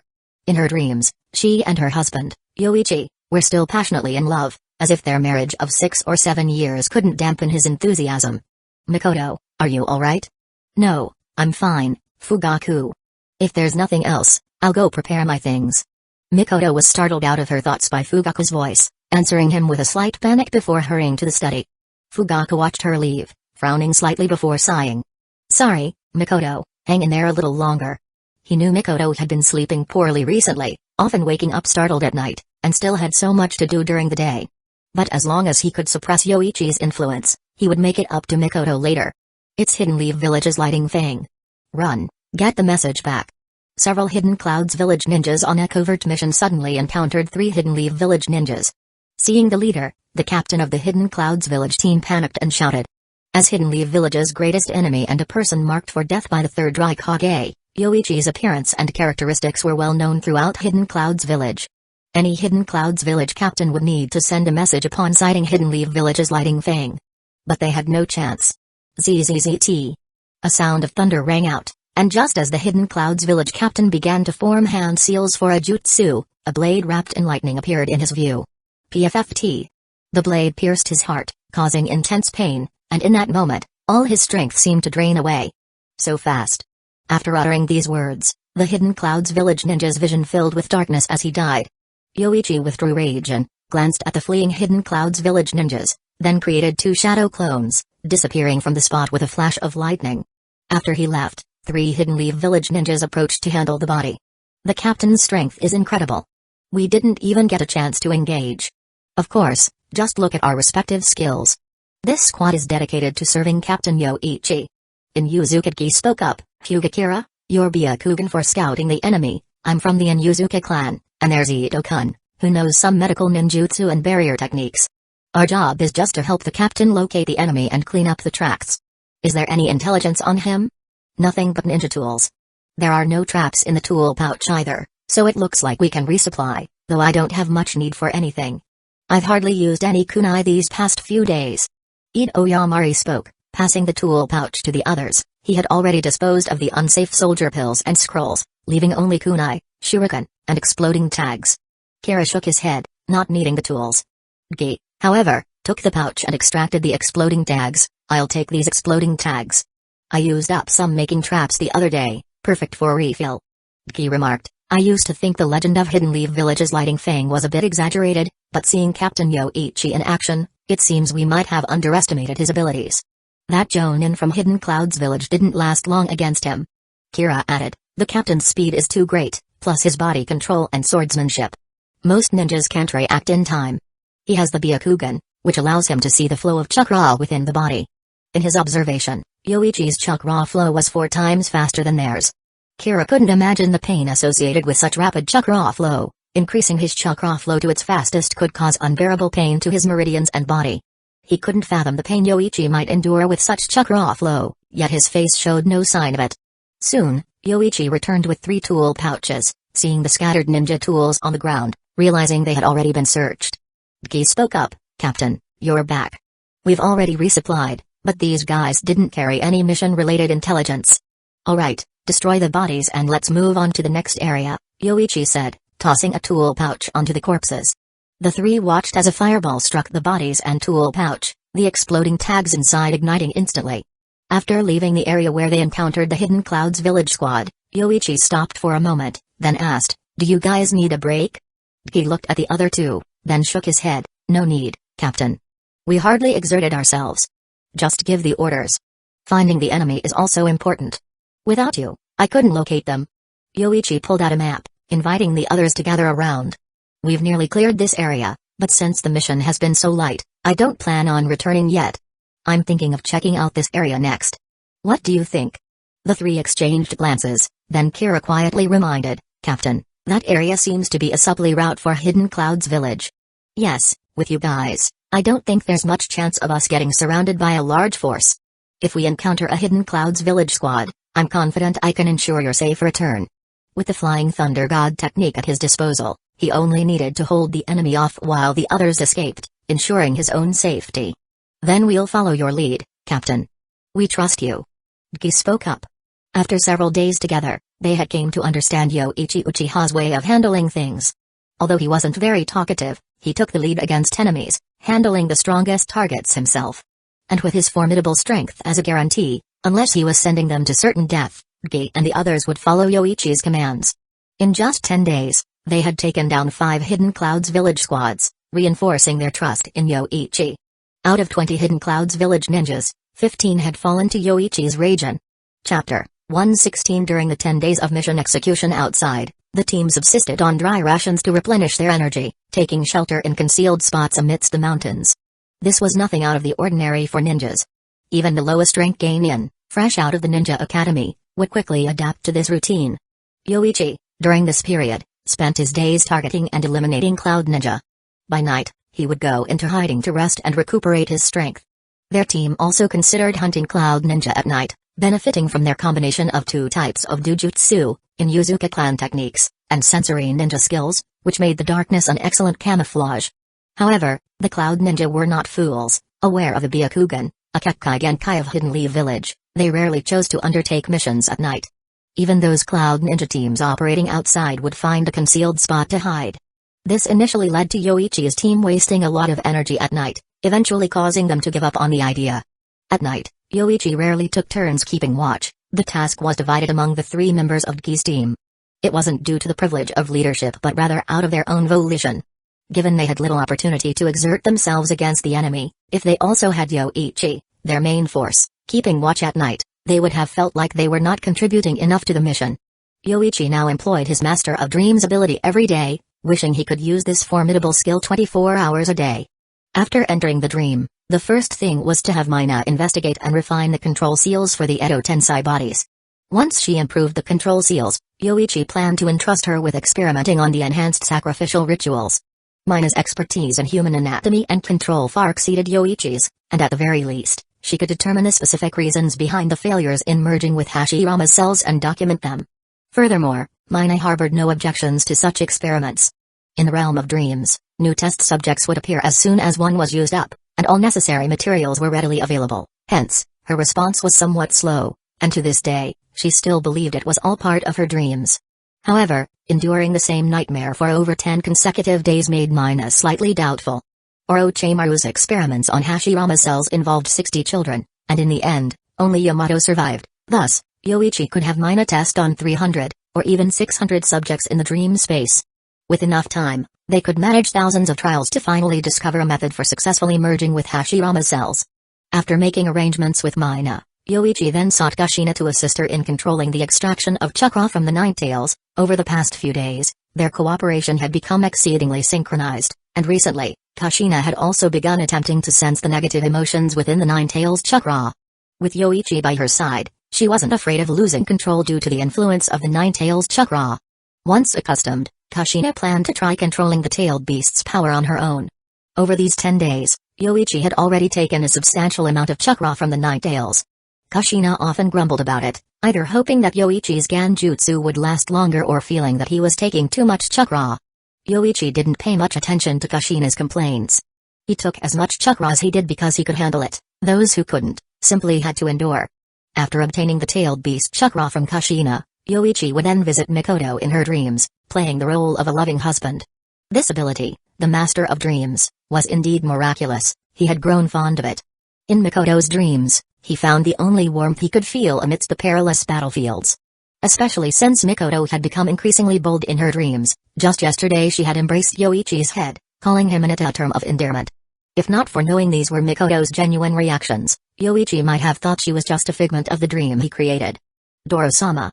In the village of Hidden Clouds Village, a young Kunoichi reported to the right hand of the third Raikage after arriving at the Raikage building, her face filled with excitement. I've communicated with the Two Tails, and I've even learned its name. What, Yujiro, is this true? Doro was visibly shocked by the mention of Yujiro, who had only been a Jinchuriki for less than a month. To know the name of the Two Tails in such a short time was extraordinary. Was she a reincarnated friend of the Two Tails? Although the Two Tails was less temperamental than the Juki, it was still a sealed-tailed beast, harboring some resentment towards the village of Hidden Clouds Village. Even the previous Jinchuriki took 2 years to gain the Two Tails' approval. And the previous Jinchuriki, who never even received Juki's acknowledgement, died mysteriously during a Juki rampage, leading some to suspect foul play. It's true, the Two Tails, called Matetabi, said it would help me, but I can't use its power yet. Only after rigorous training will I be able to harness it. Hearing the name Matetabi confirmed by Yujiro herself convinced Doro that she indeed had the recognition of the Two Tails. As for not being able to use the Two Tails' power, that was to be expected. Doro spoke seriously. Yujiro, you know the current situation in our village. If we want to decisively crush the Leaf Shinobi, we need the help of the Two Tails, so please communicate well with it, and let it assist us. I want to help the village, but I can't use the Two Tails' power right now. Yujiro could only harness a small fraction of Matetabi's power, showing some of the tailed beast's characteristics. That was her limit. There's another way, which is to let Matetabi take possession of you, allowing it to take over your body.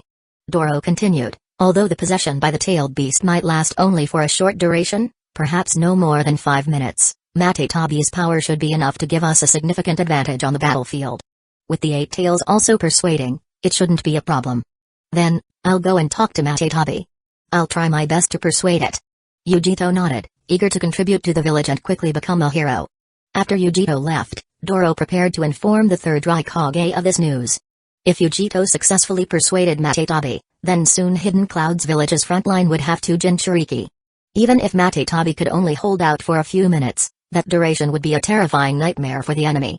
Meanwhile, in the land of hot water, the Cloud Ninjas gradually realized that their returning comrades were becoming fewer, especially those who went to a certain area and then vanished. Immediately, Hidden Clouds Village dispatched a team to investigate. After searching the area thoroughly, they found 8 bodies that were still recognizable as human. Bringing the bodies back, the Cloud Ninjas began analyzing the intelligence gathered. Soon, the information obtained from the bodies reached the third Raikage. A clean kill with a single strike, and the bodies were burned post-mortem, with the fatal wounds mostly located at the left chest and throat. It's that Uchiha bastard, it has to be. The third Raikage said angrily, his expression grim. The brutal swordsmanship and the use of fire style were indicative, although it could also have been other sword-wielding Leaf Shinobi. But the third Raikage preferred to believe it was Yoichi, who had once broken his arm. Father, let us handle that bastard. Spoke up, with me and B together. If we encounter him, we'll surely kill him, right, B? Yeah, Killer B rhymed in his typical fashion, confirming his brother's words. With my bro, our combo is invincible, yeah. Since you both wish to go, then go ahead and select a few helpers from the camp, The third Raikage contemplated for a moment before instructing his sons. While he dearly wanted to personally kill that Uchiha, after thinking it over, he decided to give this opportunity to his son and Killer Bee. After this war, he also planned to step down from the position of Raikage. Even if Hidden Cloud's village could accept a Raikage with a broken arm, he himself could never accept being a Raikage with such a glaring weakness. The information I've shared with you about him, once his body emits a purple glow, immediately use speed to make it impossible for him to aim. Once that move hits, it's almost unstoppable. The third Raikage warned as he unconsciously glanced at his severed arm. Even the power of the Eight Tails had only caused a minor injury, but that Uchiha had managed to sever his arm. I understand, father. V and I will be cautious, assured, before going to the camp to select assistants. They needed sensory ninjas and those skilled in sealing jutsu. Besides them, A and B alone would be sufficient. The duo, having trained together for nearly 10 years, had never faced defeat. Minato-kun, are you confident about this? Shikaku looked at Minato in shock. If he weren't the deputy commander and a disciple of Jiraiya-sama, he would have dismissed the idea without a second thought. Shikaku, Minato has already discussed it with me, and I think there's a chance, Jiraiya spoke up. The main thing is, even if we're discovered, we can still get out safely, using the Flying Thunder God technique? To infiltrate the Sand Ninja camp, and if discovered, survive a battle, and after all that, how much chakra will you have left, Minato? Even if you manage to teleport away, how far can you get? Shikaku knew about Minato's Flying Thunder God technique. The farther the distance, the more chakra it consumed. This mission is to assassinate the enemy's Jinchuriki. Not to mention the probability of failure being nearly 100%, even if you succeed, you could still be chased down by the Sand Ninjas. I don't agree with this, Shikaku firmly rejected the plan. Seeing Shikaku's stern refusal, Minato chuckled sheepishly and then tried to reassure him, it's not just relying on the Flying Thunder God technique. If Jiraiya-sensei and I really want to get out of the Sand Village, we'll use the reverse summoning technique of Mount Mayabaku. Yes, Jiraiya continued, normally, it's difficult to use this technique, but I've already requested Mount Mayabaku's help. So, at the crucial moment, we can definitely retreat. Then, you can summon us back from Kikyo Castle. The reverse summoning technique required precise timing. Jiraiya planned to carry a small toad with him, which at a critical moment could dissolve the summoning to return to Mount Mayabaku, signaling them there. At that moment, Fukasaku would summon them to Mount Mayabaku, and once they were there, the toad left at Kikyo Castle would be summoned back, alerting Shikaku, who would then summon them back. Although Fukasaku initially hesitated to get involved, Jiraiya's earnest request persuaded him to agree. The village hasn't been able to contact Yoichi, and I can't persuade Mina either. If the One Tail attacks the medical camp again, who will stop it? We have to try this possibility, Jiraiya expressed his helplessness. Mount Mayabaku's giant toads suitable for stalling the One Tail were limited, only 3 were available, and 2 were recovering from injuries. If they had to summon a toad to confront the One Tail alone, it might even be fatal. After thinking it over, Shikaku finally asked, so, what do you need me to do, Jiraiya-sama? Simply draw their forces out in front of their camp, then. Jiraiya shared his plan with Shikaku, who, after hearing it, concluded that it was feasible. The most at risk were the 2 of them, but they had sufficient assurances. Alright, I'll start gathering suitable ninjas right now. The next day, at the river country's Unra iron mines, as dawn broke, the Sand Ninjas were pushing the miners to work hard.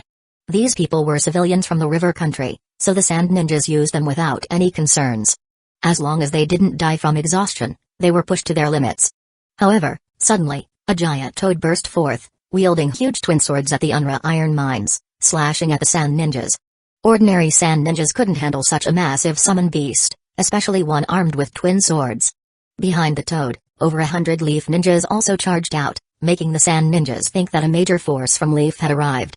Many Sand Ninjas retreated strategically after their first engagement. They were only about 60 in number, significantly fewer than the Leaf forces, not to mention the presence of a giant toad. News quickly reached the Sand Ninjas' frontline camp, and soon after, over 200 Sand Ninjas left the camp. A hawk circling in the sky saw this and swiftly conveyed the information to Shikaku, who then relayed it to Jiraiya. Upon receiving the report, Jiraiya quickly devised a plan to infiltrate. Fortunately, they were in the river country, with its forests and rivers.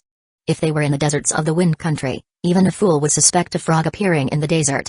They sneaked past the guards and, after transforming, attacked 2 Sand Ninjas, taking them to the toad's stomach for a thorough interrogation to gather intelligence before moving deeper inside. With Minato's sensory abilities and Jiraiya's toad summoning skills, they surprisingly managed to infiltrate the Sand Ninja camp smoothly. Then, Jiraiya suddenly appeared, using several large-scale Earth-style techniques to help Minato draw attention, while the latter used his body flicker technique to quickly approach the resting place of the One-Tails Jinchuriki. Using the Flying Thunder God Kunai, Minato quickly eliminated 2 Sand Ninja guards at the entrance of the tent and then burst inside, approaching with another Flying Thunder God move before unleashing a massive Rasengan. He shattered the puppet sitting on the bed inside the tent. Chapter 117 Summoning Jutsu. Fukasaku, the diminutive sage toad, pressed his palm on a large scroll. In the center of the scroll were 2 human characters, surrounded by many sealing runes. Then, with a bang, a puff of smoke appeared. 2 figures suddenly appeared in midair and then crashed to the ground. Minato got up from the ground, and upon seeing the surroundings of Mount Mayabaku, he finally relaxed. Then, with a look of relief, he said to Jiraiya next to him, "Jiraiya-sensei, fortunately, you sent the message in time, or we would have been done for." Breaking into the enemy's main camp, facing over 1,000 sand ninjas with the sky full of shurikens, kunai, and explosive tags nearly added them to the memorial stone in Hidden Leaf Village. It's a pity we didn't kill the One-Tailed Jinchuriki. But how did the sand ninja detect our plan? Jiraiya sighed, thinking they might never have such a smooth opportunity again. The infiltration had gone incredibly smoothly, almost too good to believe. It might not be that they detected our plan, but rather that the sand ninja protect the One-Tailed Jinchuriki very well.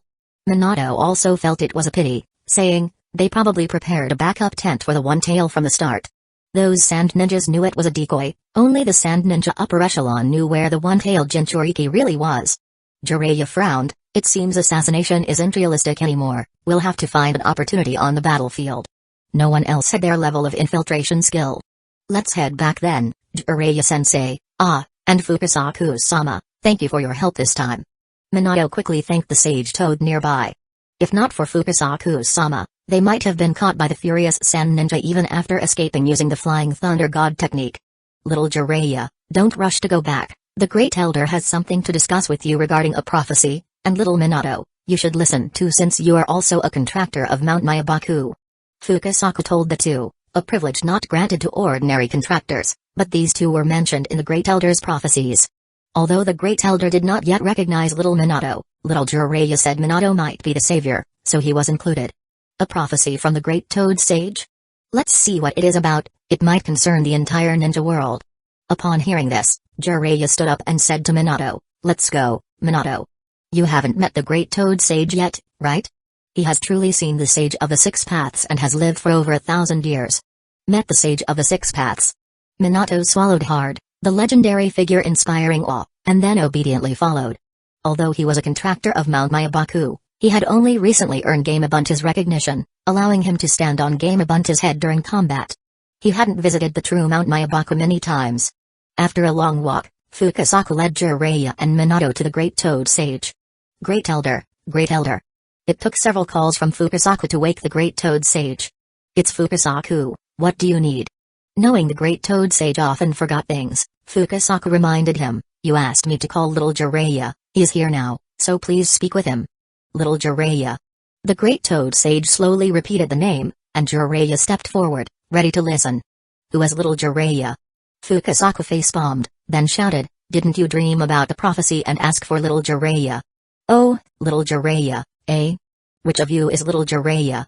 After introducing himself a few times, Jiraiya finally helped the Great Toad Sage remember him and introduced his disciple Minato. This prophecy is about a crisis at Mount Mayabaku. Although it's hard to believe, I truly saw the destruction of Mount Mayabaku in my dream, and it's coming soon. Upon hearing this, Fukasaku was the first to react. Great Elder, how could Mount Mayabaku possibly be destroyed? Are you sure you didn't remember it wrong? The Great Toad Sage shook his head, the dream was too vivid, I remember it clearly. Jiraiya quickly asked, Great Toad Sage, who destroys Mount Mayabaku? Even the 5 great ninja villages shouldn't be able to find Mount Mayabaku, right? He held a special affection for Mount Mayabaku, even considering it more his home than Hidden Leaf Village at times. In Hidden Leaf Village, Jiraiya was always the underdog compared to his genius teammates, Tsunade and Orochimaru. Despite the third Hokage's efforts, the disparity in their skills became increasingly apparent. It was a chance visit to Mount Mayabaku and meeting Gamabunta that led to Jiraiya learning Sage Mode, allowing him to narrow the gap with his teammates. After mastering Sage Mode, Jiraiya often identified himself as a toad sage, occasionally wearing a forehead protector marked with a kanji for oil, representing the toad oil of Mount Myabaku. For Jiraiya, who caught up to his peers thanks to Mount Myabaku, this place held a dear spot in his heart. It seems to be Richie Cave. So many great snakes, and those 3 snake princesses of Richie Cave. Eventually, under the guidance of a Richie Cave contractor, Mount Myabaku was utterly destroyed. Fukasaku asked, Richie Cave? Didn't you say the white snake sage is connected to the earth and can't move? Before he could finish, Fukasaku thought of a possibility that the white snake sage didn't come, yet Mount Myabaku was destroyed. Why would it be Richie Cave? The contract holder of Richie Cave is Orochimaru. He wouldn't do such a thing. Minato reminded from the side, Jiraiya-sensei, there seems to be another contract holder of Richie Cave. Jiraiya clapped his hands. Right, there's also Yoichi, but he doesn't seem like someone who would destroy Mount Myabaku. Great Toad Sage, any other clues? The other thing is that you, little Jiraiya, were there at the end, standing with us as Mount Myabaku was destroyed. Upon hearing this, Jiraiya was stunned into silence, then suddenly laughed, true to the style of the white-haired Toad Sage. Indeed, like my decision. Great Toad Sage, what about me? I'm also a contractor of Mount Myabaku. Minato raised his hand, curious about his role in the prophecy, probably standing next to Master Jiraiya. Who are you? After the Great Toad Sage remembered Minato again, he continued, the prophecy didn't mention you, little Minato. The atmosphere suddenly grew quiet, then Minato, not wanting to give up, said, that can't be right, Jiraiya-sensei is here, how could I not be? Jiraiya patted Minato's shoulder, isn't that a good thing? Maybe you were delayed by something. But Great Toad Sage and Fukasaku-sama, I will thoroughly investigate this matter. Now, both contract holders of Richie Cave are ninjas from Hidden Leaf Village. Fukasaku spoke with a heavy tone, don't push yourself, little Jiraiya. So far, the Great Toad Sage's prophecies had never been wrong, so Fukasaku felt the fate of Mount Myabaku might truly be sealed. Fukasaku-sama, don't worry. I will definitely prevent this from happening. Jiraiya spoke with resolve. Mount Myabaku was like his second home, he would never stand by and watch such an event unfold. Jiraiya wanted to ask more about Richie Cave's contract holder, but before he could, the Great Toad Sage had already fallen asleep. With no choice, Jiraiya bid farewell to Fukasaku-sama and returned to Kikyo Castle with Minato. Sorry, Shikaku, we failed. Although we infiltrated, the Sand Ninja hid the One-Tails Jinchuriki. What Minato found was a decoy. Jiraiya recounted the mission to Shikaku upon meeting him. It was a near success. Shikaku felt it was unfortunate, but he comforted, Master Jiraiya, it's good that you and Minato returned safely. This mission was very risky to begin with. Fortunately, there was some gain at the Unra Iron Mine. The operation at the Unra Iron Mine involved only a giant toad and 10 leaf ninja using shadow clone and transformation techniques, creating the illusion of a large leaf ninja force raiding the mine, scaring the Sand Ninja into retreat. The plan was well executed, the only pity being that they didn't find the real One-Tails Jinchuriki. We'll wait for the village's messages then. The Sand Ninja might launch a counterattack next, said Shikaku. In the Land of Lightning, near the border with the Land of Hot Water, a battle had just concluded in a stone forest. Yoichi sat recovering his chakra, with a body lying in front of him, his recent victory. The Cloud Ninja had some skill, lasting 10 minutes under his attack. Although he didn't know his name, he met his requirements for the impure world resurrection. While Ki and the others chased 2 more Cloud Ninja, Yoichi cut a piece of flesh from the body, preserving it for later. After Mina made a breakthrough with the Hashirama cells for sacrificial rituals, he began to create impure world resurrection forces. He had now collected flesh from 3 Cloud Ninja Jonin. Not long after, Inuzukatsuki and the others returned, bringing a captive. Captain, this was a big catch. These 3 Cloud Ninja were messengers for their village. They tried to destroy a scroll when we caught them, but Kira stopped them, Gi said with a smile, an unexpected gain from a routine ambush. Cloud Ninja are tough, it's up to you now, Captain. Ganjutsu was also a form of interrogation, and their squad had the Sharingan, which represented Ganjutsu. Yoichi approached the captured Cloud Ninja, twisted his face toward him, and quickly spun his 3 Tomoe Sharingan, ensnaring the ninja in a Ganjutsu. The success of a Ganjutsu interrogation depended on whether the victim had a talent to resist such techniques. If they did, they could endure it for a long time. But this Cloud Ninja was facing Yoichi, whose Ganjutsu could control even the 9 tails for 10 minutes. The ninja's willpower was laughable in comparison. After falling under the Ganjutsu, his eyes clouded over, and now every move was under Yoichi's chakra control. What's the method to open this secret transmission? Cow, tiger, dragon, monkey, hare. The controlled cloud ninja quickly disclosed the method to unlock the secret scroll, and Kira used this sequence to break the scroll seal. Captain. The scroll was handed to Yoichi, who opened it to read its contents. It was brief, just one sentence: ensure Yujito safely reaches the camp.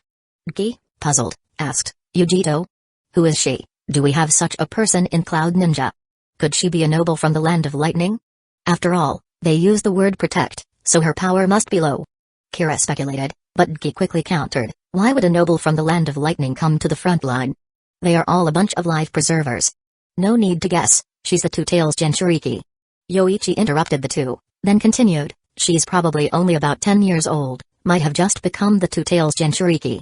Cloud Ninja probably want to assemble 2 Jinchuriki to directly confront our main camp in a decisive battle. That's harsh.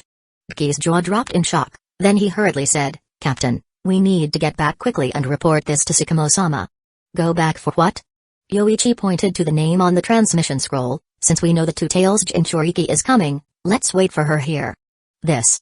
Gi and the others felt their captain was growing bolder, not only exceeding the range of tasks set by Tsukumo but also venturing far into the land of lightning's rear. They had listened to their captain before, but now they were planning to intercept the Two-Tails Jinchuriki. Kira spoke up, Captain, we've killed them, they definitely didn't receive the message. Although there might still be a way for the Two-Tails Jinchuriki to head to the front line, with these 3 Cloud Ninja not returning, they'll definitely realize the information was intercepted. At that time, either the route would be changed, or there would be many protectors around the Two-Tails Jinchuriki, making it very dangerous. It's indeed dangerous. Under those circumstances, I can't guarantee your safety. Yoichi began, and Gi and Kira initially nodded, thinking their captain had heeded their advice. But then they realized something was off about his words. Yoichi Uchiha continued, so you go back and report this intelligence to Tsukumo-san. I'll stay here a few more days. If there's an opportunity, I'll act, if not, I'll return to camp. Don't worry about me, I definitely won't die. Chapter 118 He went alone to intercept the Two-Tails Jinchuriki?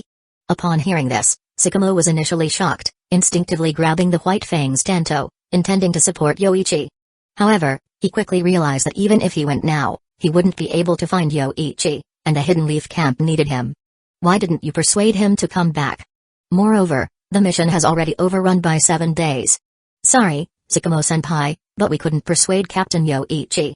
Gi explained somewhat helplessly, indicating that if Yoichi had been that easy to persuade, they would have returned to the Leaf on the 8th day of their mission instead of well past the deadline. Tsukumo asked, what has your squad been doing this time? Report in detail. In the past few days, we've been clearing out Cloud Ninja in our assigned area. After killing 5 Cloud Ninja squads, there weren't many left, so Captain Yoichi wanted to push deeper. Gi recounted their squad's activities in detail, which essentially boiled down to taking initiative beyond orders, but they had achieved significant results. They had killed a total of 41 Cloud Ninja, including several Jonin, which was considered an exceptional contribution. Moreover, upon their return, their ninja tool bags were still fully stocked. Gi even brought back 2 extra explosive tags, akin to stocking up supplies. Normally, other clearing squads would need a long rest after killing 1 Cloud Ninja squad and must return to camp for supplies after 2. However, no squad in the entire camp had managed to eliminate 10 Cloud Ninja squads like Yoichi's team, maintaining full readiness after multiple engagements, a rarity even among elite teams. Tsukumo speculated that it wasn't that they couldn't persuade him, but rather that after a few attempts, they felt continuing deeper wasn't an issue, so they simply followed along. Since Yoichi-kun is confident, then let's wait for his return. I am somewhat confident in his abilities, he wouldn't do something that risks his life unnecessarily. Tsukumo remembered Yoichi's lightning-style chakra mode, considering that if Yoichi decided to escape at full strength, fewer than 5 people in the Cloud Village could catch up to him. You've done well with the information on the Two-Tails. Gather all the Jonin here, we need to adjust the camp. Although many surveillance and patrol ninjas were deployed around, if the Cloud Ninja managed to infiltrate and locate the camp, it could spell disaster. Once all the Jonin had arrived, Tsukumo relayed the news, and everyone was startled, not expecting the Cloud to stake everything on bringing both Jinchuriki to wage war against them. Aren't the Stone Ninja guarding? Adjust the camp, start spreading out more from today, protect the logistics and medical units well, and pass this information back to the village to relay to the Stone Village. Tsukumo ordered, figuring that since the Cloud was concentrating such forces near the border with the Land of Hot Springs, their defenses against the Stone Village must be weaker. provoking an attack from the stone could put pressure on the cloud. After issuing his orders, Sakamo could only wait in the camp, hoping for good news from Yoichi. Elsewhere, Kira's analysis was correct. The cloud wouldn't rely solely on one method of communication. While messenger ninjas could more accurately convey the third Raikage's intentions, they had other ways to send messages. When the message from a falcon arrived but the messenger ninja did not return, Doro realized something might have happened to the messengers, and the enemy could have intercepted the information. Continuing with the original plan might lead to an encounter with the enemy, but not sending Yujito to the front line could delay the third Raikage's plans. After some thought, Doro decided to continue sending Yujito to the front line. This area was a cloud supply line, the enemy wouldn't be numerous, and since they just intercepted information, the Leaf wouldn't have much reinforcement. By dispatching more personnel and informing A and B, who were searching for the Leaf Sakamo outside, everything should be fine. Doro guessed that the one who intercepted the messenger ninja could be Sakamo of the Leaf, capable of acting so brazenly behind their lines and possessing the strength to kill a messenger ninja. Few in the Leaf could match that. Perhaps using Yujito as bait could lure Sakamo in, killing two birds with one stone. Once Doro made up his mind, he immediately went down to make arrangements, selecting several elite cloud squads to escort Yujito. Once everything was arranged and it was time to depart, Doro informed the leading Jonin of his plan. They nodded gravely, facing the man who had severed the third Raikage's arm, none underestimating him, and prepared to confront him with full force. The group left the village, heading towards the cloud front line in the land of hot springs. It was Yujito's first time leaving the village, and she was curious about everything, looking around even while they hurried. Yujito, don't look around, stay alert. A cloud Jonin cautioned. We might encounter the enemy this time, always be on your guard. I understand. Yujito immediately responded, then curiously asked, Lan-senpai, are so many people needed to go to the front line? Only you are going, we are here to escort you. Lan of the Cloud responded, we might face a very powerful enemy this time. If an enemy appears, you must immediately hide behind us, they are targeting you. I understand. Though she agreed, Yujito was somewhat defiant internally, thinking, how could the enemy do anything to her with so many fellow villagers protecting her? And in a critical moment, Mate could still help her. After traveling for a while, the 17-member team had just left the Cloud Village's patrol range. Suddenly, a flash of lightning burst from the woods, followed by intense thunder. A flash of lightning, the sharp Raikage instantly pierced the heart of the leading Cloud Ninja, then in less than 0.4 seconds, he withdrew his blade and with a forceful step, rushed towards the second person. Enemy. The second Cloud Ninja quickly reacted, his face showing shock and anger as he leapt back to avoid, but his eyes suddenly met the blood-red 3 Tomoe Sharingan, plunging him into darkness. Gale style, Razor Whirl. A series of sharp, water-like lasers were instantly released by another Cloud Ninja, attacking Yoichi. However, Yoichi didn't even dodge, just raised his lightning-style armor, and his blade continued its trajectory, slashing down. Squelch. The blade flashed, a head flew up with blood spurting. And the Gale-style attack, hitting the lightning-style armor, seemed ineffective, all blocked by the lightning wrapped around Yoichi. However, it was a bit numbing, after all, it was Gale-style, a mix of lightning and water chakra properties. Leaves Yoichi Uchiha. Cloud's Land gritted his teeth, 2 of their companions lost in an instant, that speed and a powerful lightning armor made him feel as if he was facing the third Raikage. Attacking us near the Cloud Village, you're seeking death. Seeking death? With just you? Yoichi looked at the bodies on the ground, then at Lan who had spoken. His action made all the Cloud Ninja angry, and they took up a defensive formation. I guess you would send reinforcements, and probably also inform the Cloud Ninja at the front. But you probably didn't expect me to intercept you so close to the Cloud Village, and why didn't you watch the sides? Squeak, squeak, squeak. Suddenly, a more intense thunder sounded from both sides of the woods, causing the Cloud Ninja to hastily check the noises. Lan also glanced sideways, and when he saw 2 Yoichis thrusting with one hand and extending 3 fingers, he couldn't help but shout in alarm, be careful, that's the third Raikage's triple piercer. And in the instant Lan looked away, Yoichi sheathed his blade and formed a seal, chakra gathering at his throat while his body rapidly heated. Fire style, Great Majestic Flame Annihilation Jutsu. Massive flames burst forth from Yoichi, rapidly expanding into a sea of fire 30 meters wide, the blistering wave of heat rushing forward. Water style, Water Encampment Wall. Lan used a water style and quickly leaped back, warning, get away, I can't block this fire style. His water style dried up into steam before the Great Majestic Flame Annihilation Jutsu, barely lasting a few seconds. The blazing inferno sent all the Cloud Ninjas scrambling, which gave Yoichi shadow clones an opportunity. Thud. Thud. Thud. 2 shadow clones using the triple piercer instantly killed 4 cloud ninja, but the shadow clones stopped after killing 2 each.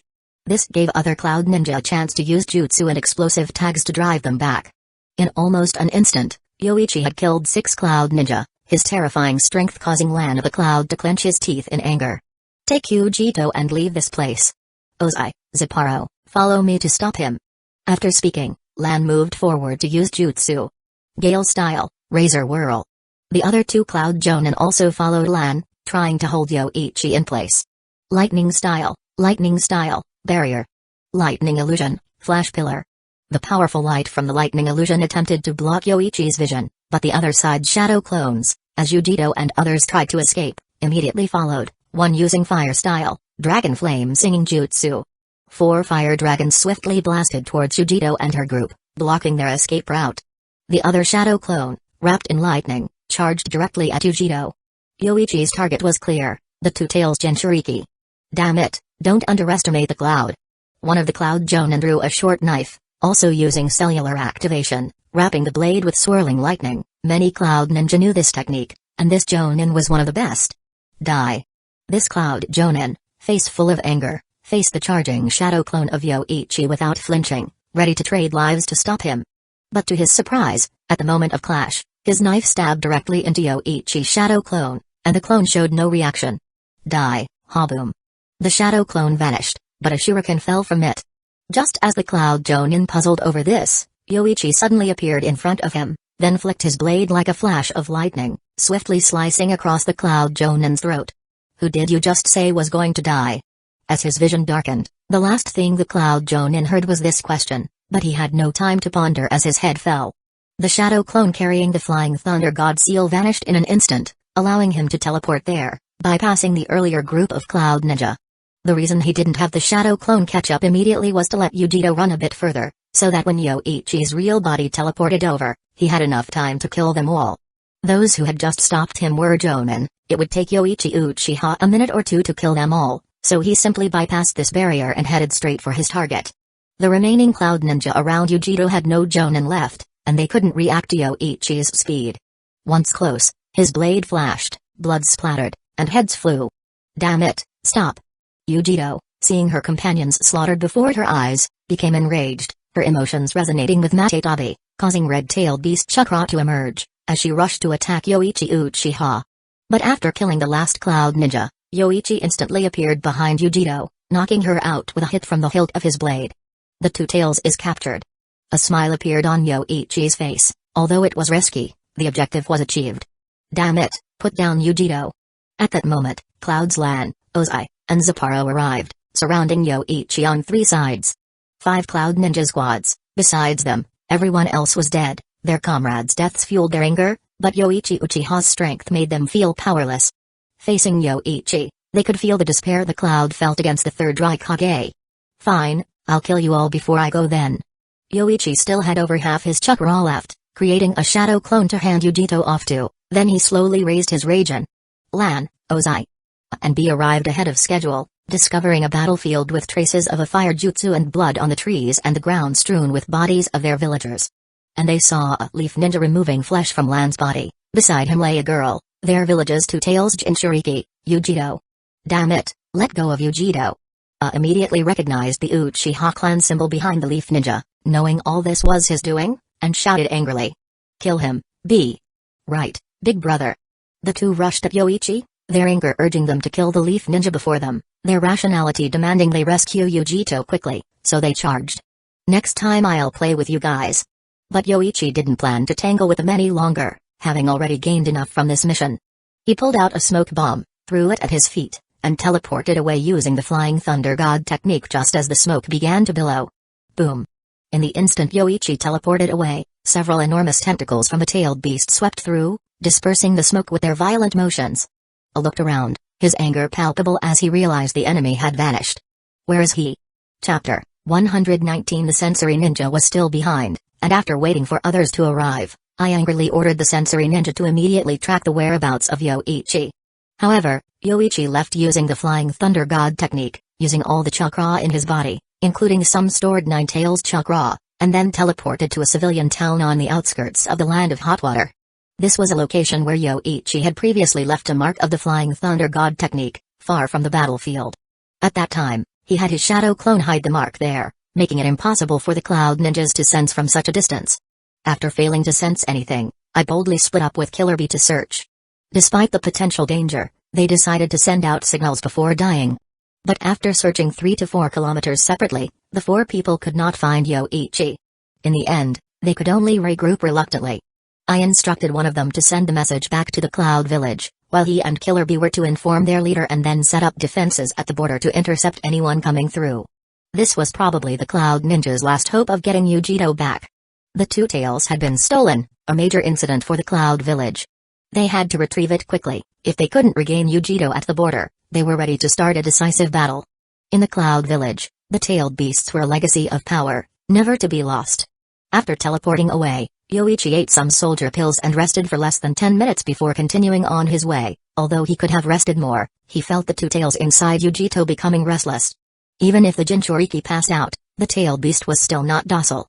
It seems there's no one skilled in sealing techniques at the camp, and my own sealing skills are mediocre. It looks like I'll have to ask the village to send Mina over. Yoichi thought to himself. Although Hidden Leaf Village had a sealing unit, Yujito was his war prize and from now on was to be kept under his control. Hidden Leaf Village had no say in the matter. Struggling for the position of Hokage is difficult now, but when I return, I'll convince Sakamo-san to take the role.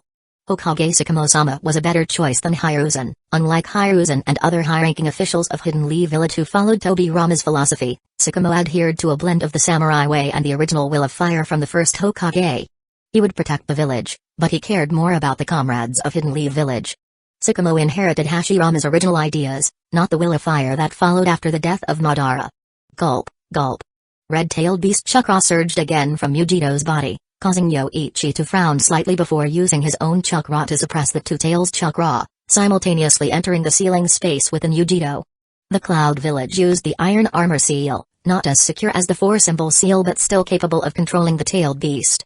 Inside Yujito's sealing space, Yoichi saw a giant cat demon enveloped in blue flames, lying within the boundaries of the sealing technique, unable to leave. Matatabi, you better stay quiet, or else I'll just kill Yujito and let you resurrect in a few years. Yoichi Sharingan slowly rotated as he spoke. He would not be threatened by a tailed beast. As for making friends with them, he lacked the patience. These tailed beasts harbored deep hatred towards humans, and Yoichi did not want to pretend to be a noble light and befriend the tailed beasts. It was too troublesome. Meow. A sharp cat cry followed, then the 2 tails, with its fur bristled, said, "If you dare harm Yujito, I will never let you go. Her Jinchuriki status is only a few days old, and you're already this close. But you're threatening me. Do you really want to resurrect in a few years?" Yoichi was not intimidated by an animal. Harsh words should be backed by the ability to enforce them. "If you try to take possession again, I'll just kill Yujito." With that, Yoichi controlled his chakra and left Yujito's internal sealing space. Securing the 2 tails was certainly advantageous, but if it continued to cause trouble, Yoichi feared it might be problematic once he returned to the Hidden Leaf Village camp. If he wasn't careful and the 2 tails rampaged at the camp, he would become a criminal. However, just as Yoichi was about to head back to the Hidden Leaf Village camp, he suddenly sensed a familiar chakra. After mastering the Flying Thunder God technique, his sensory abilities had greatly improved. Although the Thunder God marks were his own creation, without sufficient sensory capability, he couldn't detect the marks. Is that Tsunade? Yoichi thought for a moment, then changed direction and headed towards the town. The nearby town was an ancient town in the Land of Hot Water, famous for its hot springs and situated on the eastern side of the Land of Hot Water, a place where Cloud and Leaf ninjas were unlikely to clash. Given its hot springs and entertainment facilities, it attracted wealthy individuals from other countries. Upon reaching the outskirts of the town, Yoichi carried Yujito as he entered. Crowds could be troublesome, and since Tsunade had only used her ninjutsu once after arriving, it was difficult to locate her. However, Yoichi had a way to find people. He first asked a local about all the gambling houses' locations, then inquired about famous hot springs and inns. If Tsunade was here, she would only be in one of these 3 places. The other areas like the red light district were not suitable for her. The person asked, seeing Yoichi's cold expression and the sword at his waist, didn't dare intervene, even though he was carrying a sleeping young woman. He honestly provided information about the casinos, hot springs, and inns, then quickly left. Encountering a few who wanted to meddle, Before they could speak, they were subdued by Yoichi's Genjutsu, which made them dance naked in the streets, causing a spectacle. Luckily, at the second casino, Yoichi heard about Tsunade. A woman with golden blonde hair and twin ponytails, busty, accompanied by a young girl with short black hair, gambling with dice in a VIP room on the second floor.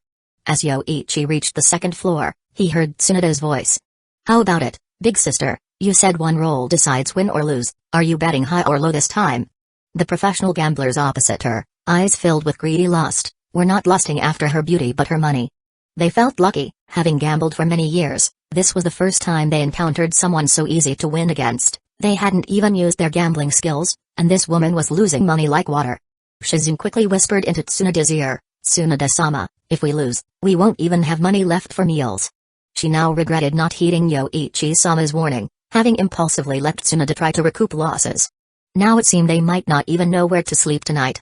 "I'm sure I'll win this time," Tsunade declared confidently, then slammed her hand on the tatami mat and shouted, "I'm betting low." "Wait a second, she's betting high." The door behind them suddenly opened, and a voice spoke up. Tsunade turned around, her memory flooding back. "What are you doing here?" "We'll talk about that later, now you're betting high, roll the dice." Yoichi finished speaking and directly used the Raijin to open the dice box. The sum of the 3 dice exactly indicated high. In the inn, Tsunade and Yoichi sat at a table covered with several bottles of shochu and some snacks, bought by Shizune to celebrate not having to sleep on the streets today. "Kid, what are you doing here, and who's that young girl you're carrying?" "She's from the Cloud Village, isn't she?" After drinking a cup of sake, Tsunade's tone was unfriendly as she stared at Yoichi. A flush tinted her cheeks, her ample bosom resting on the table, occasionally drawing glances. Humphrey, even if he just helped her win some money, that incident at the gate of Hidden Leaf Village was not forgotten. "I was passing by after returning from the Land of Lightning and sensed Tsunade-sama's chakra, so I came to check and also to ask for a favor." Yoichi gestured towards Yujito beside him and continued, "Her name is Yujito, she's the Two-Tails Jinchuriki from the Cloud Village. Tsunade-sama, I believe you are skilled in sealing techniques. Please help me seal her chakra, otherwise, it will be troublesome when we return to the Hidden Leaf Village camp." "Cloud Village's Two-Tails Jinchuriki? Cloud Village must be furious." Tsunade's face showed shock, then her expression turned serious. "What's the situation now? Is there a war between the village and Cloud? Not just with Cloud, but also with Sand. The Sand Village's 3rd Kazekage died, and the 3rd Raikage caused trouble in Hidden Leaf Village, but he was repelled by me and Sakamo-sama." Yoichi briefly explained the recent events, then added, "That's the situation. The Two-Tails is too troublesome. If we don't seal her chakra, even returning to the Hidden Leaf Village camp isn't safe. It's easy to just seal the chakra. There should be a sealing technique already on the Cloud Village's Two-Tails Jinchuriki. Just apply a conflicting seal, and she won't be able to use any chakra." When it came to serious matters, Tsunade spoke straightforwardly, then proceeded to inspect the seals on Yujito. "I've never seen this Cloud Village seal, but it's different from the 5 elements seal. Just apply another seal, and she'll be completely unable to use chakra. Others in the village can perform this seal, you can find them later." After saying this, Tsunade formed hand seals, gathered chakra in her 5 fingers, and pressed them against Yujito's abdomen. 5 elements seal. 5 tomoe appeared around the iron armor seal, and Yujito's face showed a look of pain, which slowly eased after a while. Tsunade clapped her hands and said, "There, she can't use chakra now." "Thank you, Tsunade-sama. If there's nothing else, I'll be heading back. However, Cloud might trace us here, it's better if you don't stay long," Yoichi said, preparing to take Yujito back to the Hidden Leaf Village camp. His time away had been long enough, and Cloud now knew of Yujito's abduction. They might directly attack the Land of Fire. "You have urgent matters, so I won't keep you. You helped me win money earlier, let's consider the sealing technique as payment." Tsunade finished, then waved her pale fist, continuing, "But don't think I'll forget what happened at the gates of Hidden Leaf Village. I'll settle that account with you later." Yoichi looked puzzled and asked, "The gates of Hidden Leaf Village? What happened?" Tsunade, with a threatening look, said, "If you play dumb today, prepare to lie down." "Never mind, Tsunade-sama, I'll go report back to Sakamo-sama."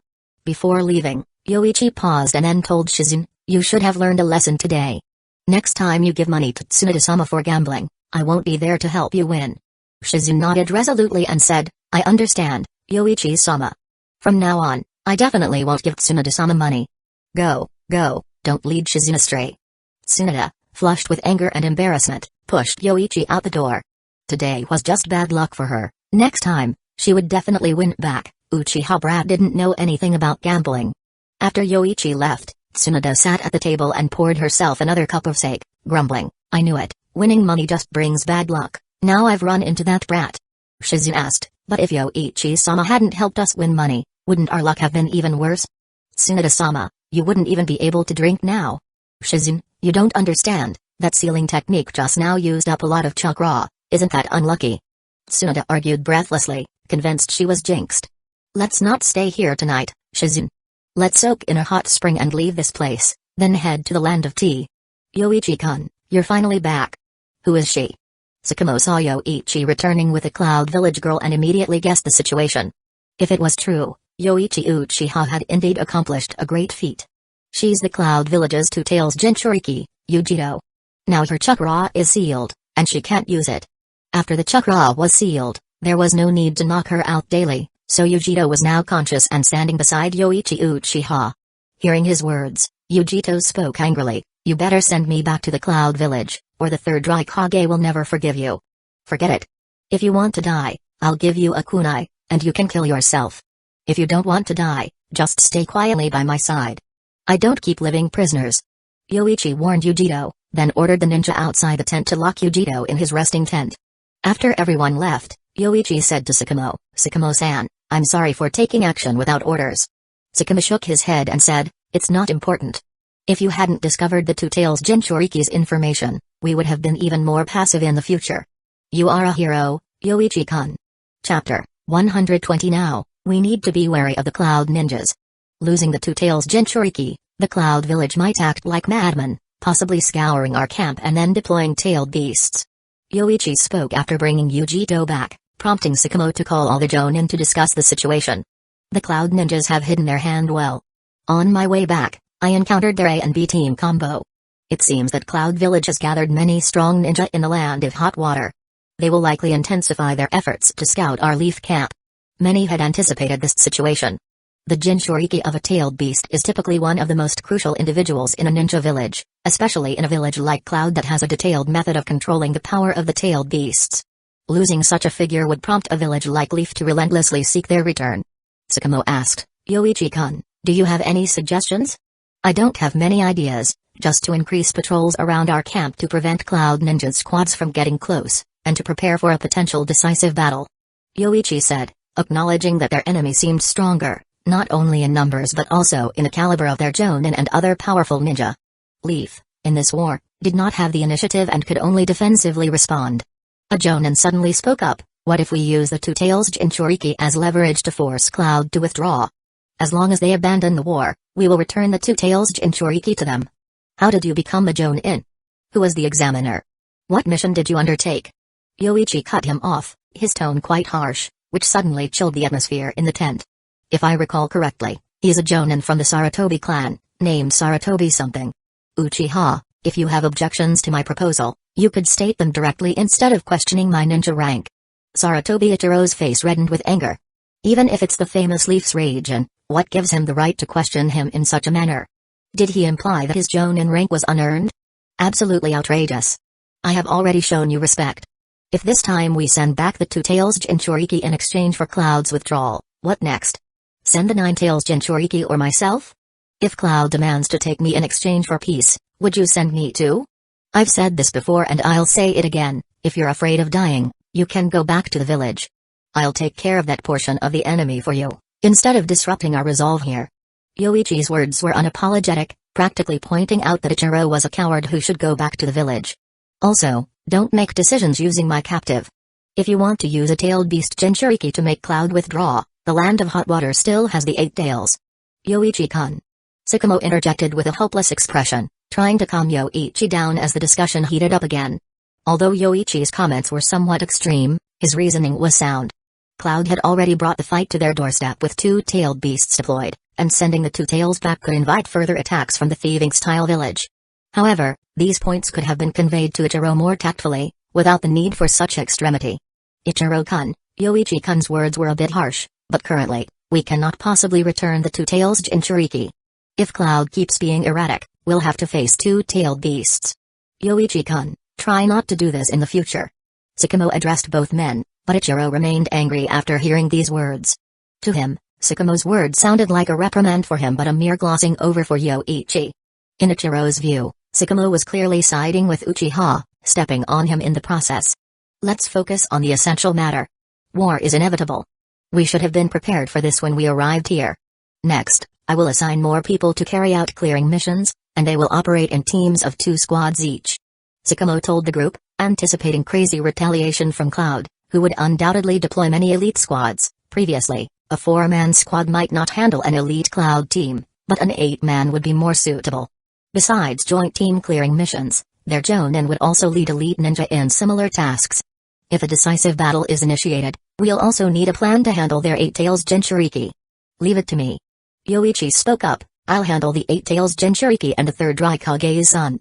Also, I have Orochimaru's summoned snake from Rishi Cave. It's stronger than an average Jonin and can also aid in battle. Alright, if there are no objections, that's it for now.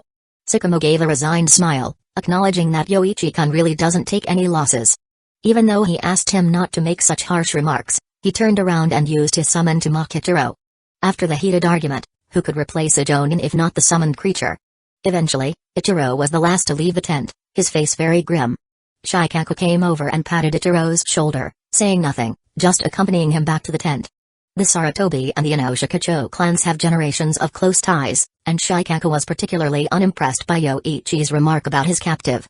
He felt that Yoichi was too self-interested, treating the 2-tails Jinchuriki as his own property. Such an important hostage should be managed by the village. Upon entering his own tent, Yoichi saw a blonde-haired young girl with a face full of hatred staring at him. However, Yoichi was unconcerned about such expressions of anger, hatred, and fear. He had seen them all too often. Have you guys decided what it will take to send me back? I've said before, if you want to die, no one will stop you, but going back is not an option. Yoichi lay down on his bed, ready to rest a bit, though lying down, he suddenly asked, what about your parents in Cloud Village? My parents died in the war. Then you better get used to life in Leaf soon. Yujito paused, then realizing what was implied, her face twisted in anger as she clenched her fists and shouted, I will not stay in Leaf, I must return to Cloud Village. The 3rd Raikage will definitely save me. Give up. I won't let you go back, and when your 3rd Raikage realizes that he can't get you back through war or politics, he'll try to have you killed. Yoichi said, resting with his eyes closed on the bed, knowing even without looking that Yujito didn't believe him. Don't overestimate your importance. Cloud Village values the 2-tails, not you. Without the 2-tails, you're just another ninja, at most a Jonin. But without you and with the 2-tails, Cloud has a continuous supply of Jinchuriki. If they really can't get you back, the 3rd Raikage will do everything to have you killed and then capture the 2-tails once it reincarnates. After hearing this, Yujito's heart trembled, and her eyes reddened, but she still fiercely glared at Yoichi lying on the bed. It's all because of you, otherwise I'd still be in Cloud Village. Kids will be kids, even on the battlefield. After that, Yoichi no longer paid any attention to Yujito. Without chakra and weapons, she was just an ordinary young girl. Once back in Leaf, he would have Mina apply another seal on Yujito. If she could change her mindset and become his subordinate, he would gradually unlock the seal. If not, she could just be a battery for Yoichi. Seeing Yoichi no longer speaking, Yujito still wore a face full of anger. However, now she couldn't even refine chakra. Every time she tried, the 2 seals on her disrupted the gathering process. The 4-symbol seal and the 5 elements seal were both sealing techniques from the Uzumaki clan, but the iron armor seal and the 5 elements seal were entirely incompatible, locking her chakra tightly, making it impossible to mobilize. This was Yujito's first battlefield experience since graduating from the Ninja Academy, and now she had been captured by the enemy and might never return to Cloud Village. Such a massive change made the young girl gradually fear, especially after Yoichi's words, that if she couldn't return, the village people would try to kill her to let the 2-tails reincarnate.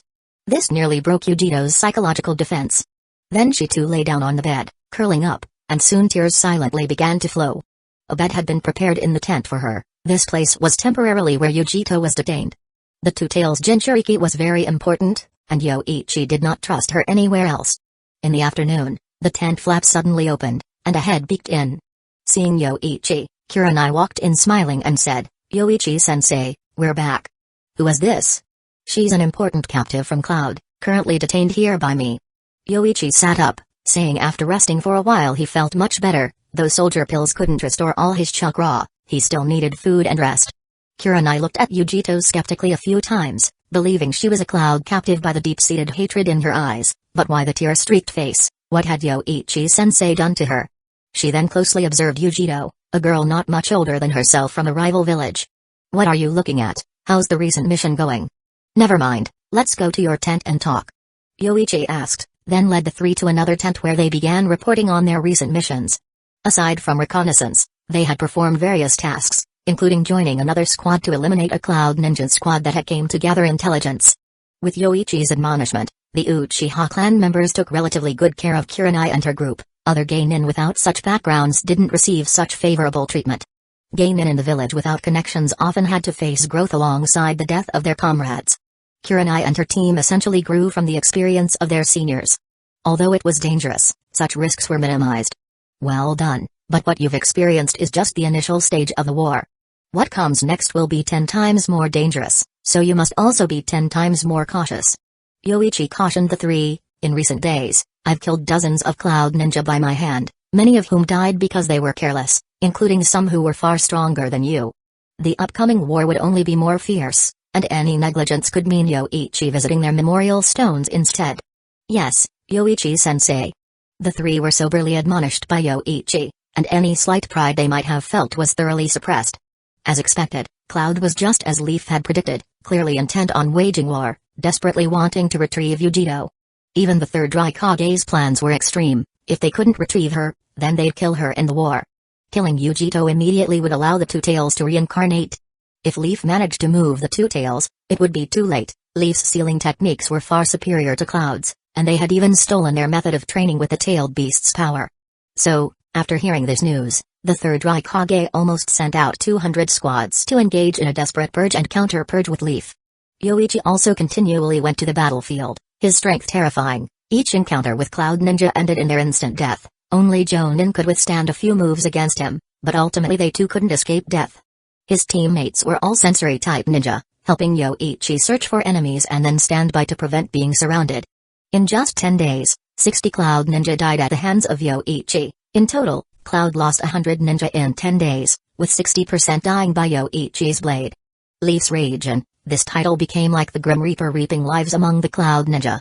In missions, even Jonin struggled to survive encounters with Leaf's Raijin.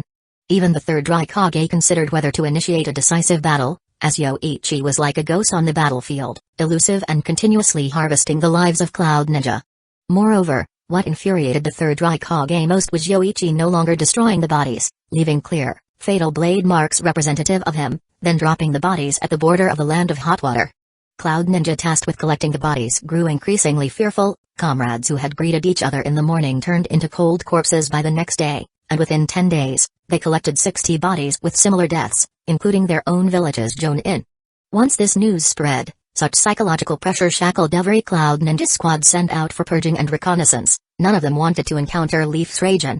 Yoichi's reputation grew even louder, the name Leaf's Raijin becoming a deterrent for Cloud Ninja unwilling to confront him.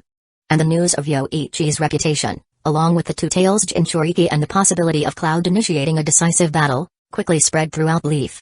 Chapter 121. The situation on the Eastern Front is a bit grim. If the Cloud Ninja decide to initiate a decisive battle, we might be at a disadvantage. Fortunately, Yoichi has severely intimidated the Cloud Ninja recently, and it's still unclear whether they have the guts to start the war. Hiruzen spoke with his hands crossed in front of his chin, addressing all the Jonin present in the room. This Jonin meeting had fewer ninjutsu demonstrations than usual, as many Jonin had been dispatched to Kikyo Castle and the Eastern Front, leaving only those ready to head to the battlefield at any moment. The situation at Kikyo Castle had stabilized. Even the use of the One-Tails Jinchuriki had not been enough to conquer the castle, which meant that the San Ninja were losing their grip on the initiative in the battle. Though Yoichi's summon bear could not be controlled to join the battlefield directly, it at least ensured the safety of Kikyo Castle. Leaf was now poised to go on the offensive, with Danzō having brought back news from the Rain Ninja and hurried discussions with Leaf. Next, as long as we defeat the Cloud Ninja on the Eastern Front, Leaf can maintain its status as a victor in the Second Shinobi World War, attracting a slew of commission tasks in the days to come and facilitating rapid village development. Hiruzen, should we send the Two Tails Jinchuriki back to the village? Koharu asked, concerned about the risks of keeping the Two Tails at the front line, especially if it were to be recaptured by the Cloud Ninja. After a moment's hesitation, Hiruzen replied, Yoichi plans to personally oversee the Two-Tails Jinchuriki, and he has assured us that he will handle the A and B teams. Tsukumo has also said there's no problem, so... Everyone understood the implication of his words, they wouldn't be getting it back. Yoichi had previously snatched the artifacts from Cloud Ninja, which were clearly strategic transportation ninjutsu tools that could store much more than a scroll and should ideally be in the village's possession. But Yoichi had shown no intention of handing them over, not even considering a trade. Hamura frowned and said, he's unwilling? We're talking about the Two-Tails here, there's never been a precedent for allowing personal oversight. What is he planning? Let's wait and see, Hiruzen interrupted Hamura, knowing the discussion was veering into dangerous territory, potentially maligning a Leaf hero if word got out to the front lines. There might be sudden changes at the front, and then the Two-Tails Jinchuriki could prove crucial. His words served as a defense for Yoichi, but even then, Hiruzen felt a twinge of frustration having to cover for Yoichi's monopolization of such a strategic asset. Let's focus on the Stone Ninja instead. They hold a grudge against the Cloud, and both villages have been actively expanding their armories in recent years. I think we might be able to. Hiruzen considered using an alliance with the Rain Ninja as a strategy to deal with the Cloud by potentially redirecting the Stone Ninja's animosity towards them. The alliance was a long shot since the Stone was one of the Great Five ninja villages and would not ally with another village unless it was clearly losing the war. It was worth trying to shift the Stone's animosity, though. After extensive discussion in the Jonin meeting, it was decided to pull back the Leaf Ninja from the borders of the Grass and Fire countries and then go into hiding.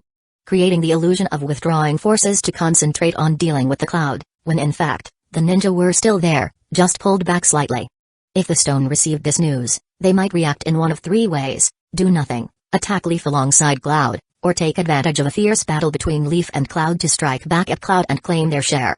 Most Jonin believed the Stone would choose the third option, and even if Stone initiated war against them, they could respond and support quickly. After the decision, Hiruzen sent people to carry out the plan. As the meeting ended, Danzō finally spoke up to Hiruzen. Hiruzen, you should have been firmer. By giving in, we can't even get the Two-Tails back now. Obirama-sensei was wrong to appoint you as Hokage. Slap. Hiruzen slammed his hand on the table, his face cold as he retorted, Danzō, I am the Hokage. You just need to fulfill your duties in the route. The rest isn't your concern. Hiruzen, what do you mean by that? Not allowing Danzō to speak his mind? What are we here for, then? Koharu huffed coldly and stood up, leaving the room. Hamura also stood, sarcastically adding, you'd better argue in front of everyone next time, since you've already embarrassed yourself.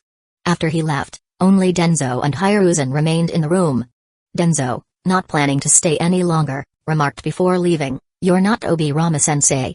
And with that, he left the Hokage's office. Haunted by recurring nightmares of being hung and beaten by Hiruzen and waking up sore even when visiting the Rain Village, Danzō had tried every barrier but to no avail. After consulting with several ninjas skilled in Ganjutsu and mental techniques, he confirmed it was indeed just a dream, reflecting perhaps his subconscious thoughts. Knowing it wasn't someone else's doing, Danzō grew increasingly resentful of Hiruzen's passive leadership, lacking the decisive action seen during the Second Shinobi World War. And to think Hiruzen even came into his dreams to beat him. Although he also dreamed of Hamura and Koharu, it was Hiruzen who spent the most time hitting him in those dreams. Hiruzen, Hamura, and Koharu all felt the same, they were metaphorically beating each other up every day, hence the mutual disdain. The earlier meeting was endured only because it was necessary. Once the Hokage's office was left with just the four of them, they couldn't contain their disdain any longer and started trading barbs. Once everyone had left, Hiruzen picked up his smoking pipe, lit it, and took a slow puff, as if speaking to the air, I am the Hokage. When Fugaku returned home, he coincidentally arrived at the same time as Mikoto, and they greeted each other as they entered the house. However, Fugaku suddenly felt a sense of estrangement. Isn't it odd for spouses to greet each other like strangers when they return home? Fugaku, did the meeting go on until now? Yes, the Jonin meeting discussed many things. Oh, Mikoto, you could have attended too. I've neglected this matter for quite some time. Feeling a growing distance between them, Fugaku engaged Mikoto in more conversation than usual. Indeed, Mikoto had previously passed the Leaf Jonin exam but had gradually stopped taking on ninja tasks due to domestic responsibilities. Today, we mainly discussed operational matters. The situation on the Eastern Front might not be good because Yoichi captured the Two-Tails Jinchuriki, so the Cloud might initiate a decisive battle sooner. Mikoto trembled slightly at the mention of Yoichi's name, paying less attention to the rest of the conversation, only catching that there might be a major battle involving Yoichi. Will there be danger there? Once the war starts, how could there not be danger? Nobody is exempt. Fugaku didn't notice Mikoto's pale face as he sat down on the tatami to continue. If the war goes poorly, I might also have to lead our clan into battle. Could Yoichi-kun also be in danger on the battlefield? Are you talking about death?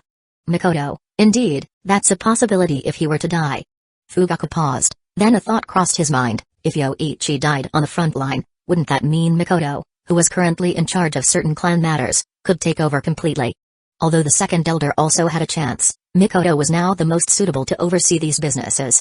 Under his leadership as the clan head, it could potentially lead to better development for the clan. Mikoto, going forward. Mikoto? Fugaku looked up to find that Mikoto, who had just been at the doorway, was no longer there.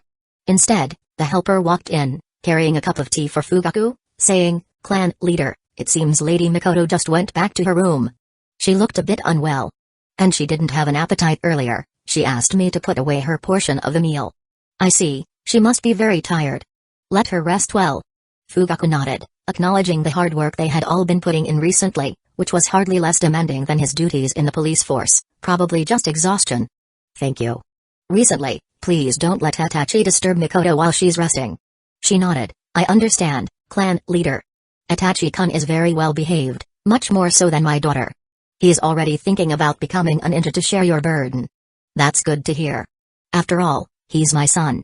Fugaku didn't say the last part aloud to avoid sounding boastful, but that was indeed how he felt.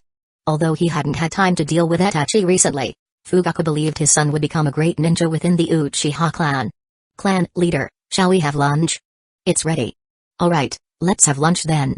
In another room, Mikoto felt uncomfortable.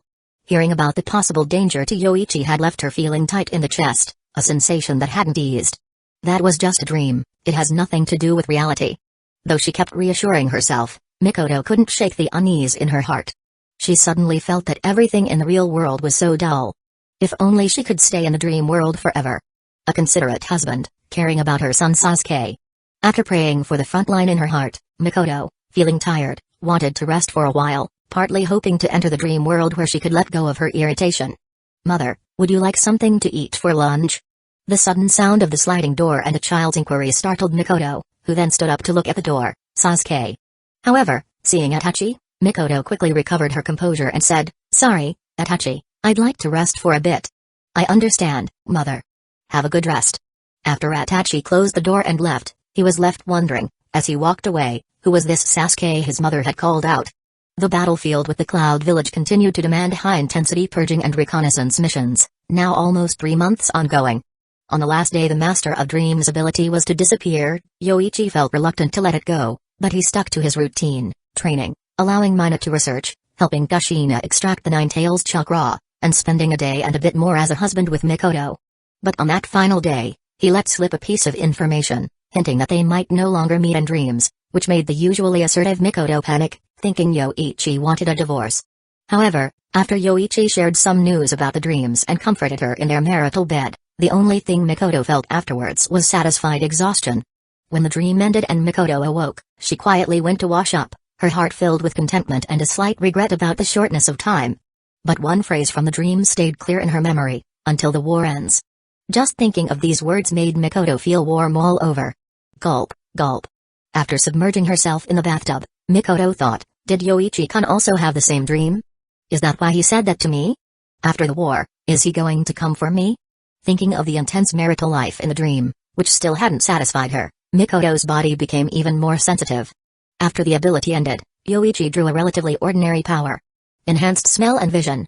It was almost like turning him into an Yuzuka Kiba and Hyugen Eiji. The sudden enhancement of smell without prior training was a nightmare for Yoichi. Various scents rushed into his nostrils, even affecting his abilities. Initially, Yoichi even wore 2 nasal strips to relieve the symptoms, but as he grew accustomed to the ability, it finally began to assist him.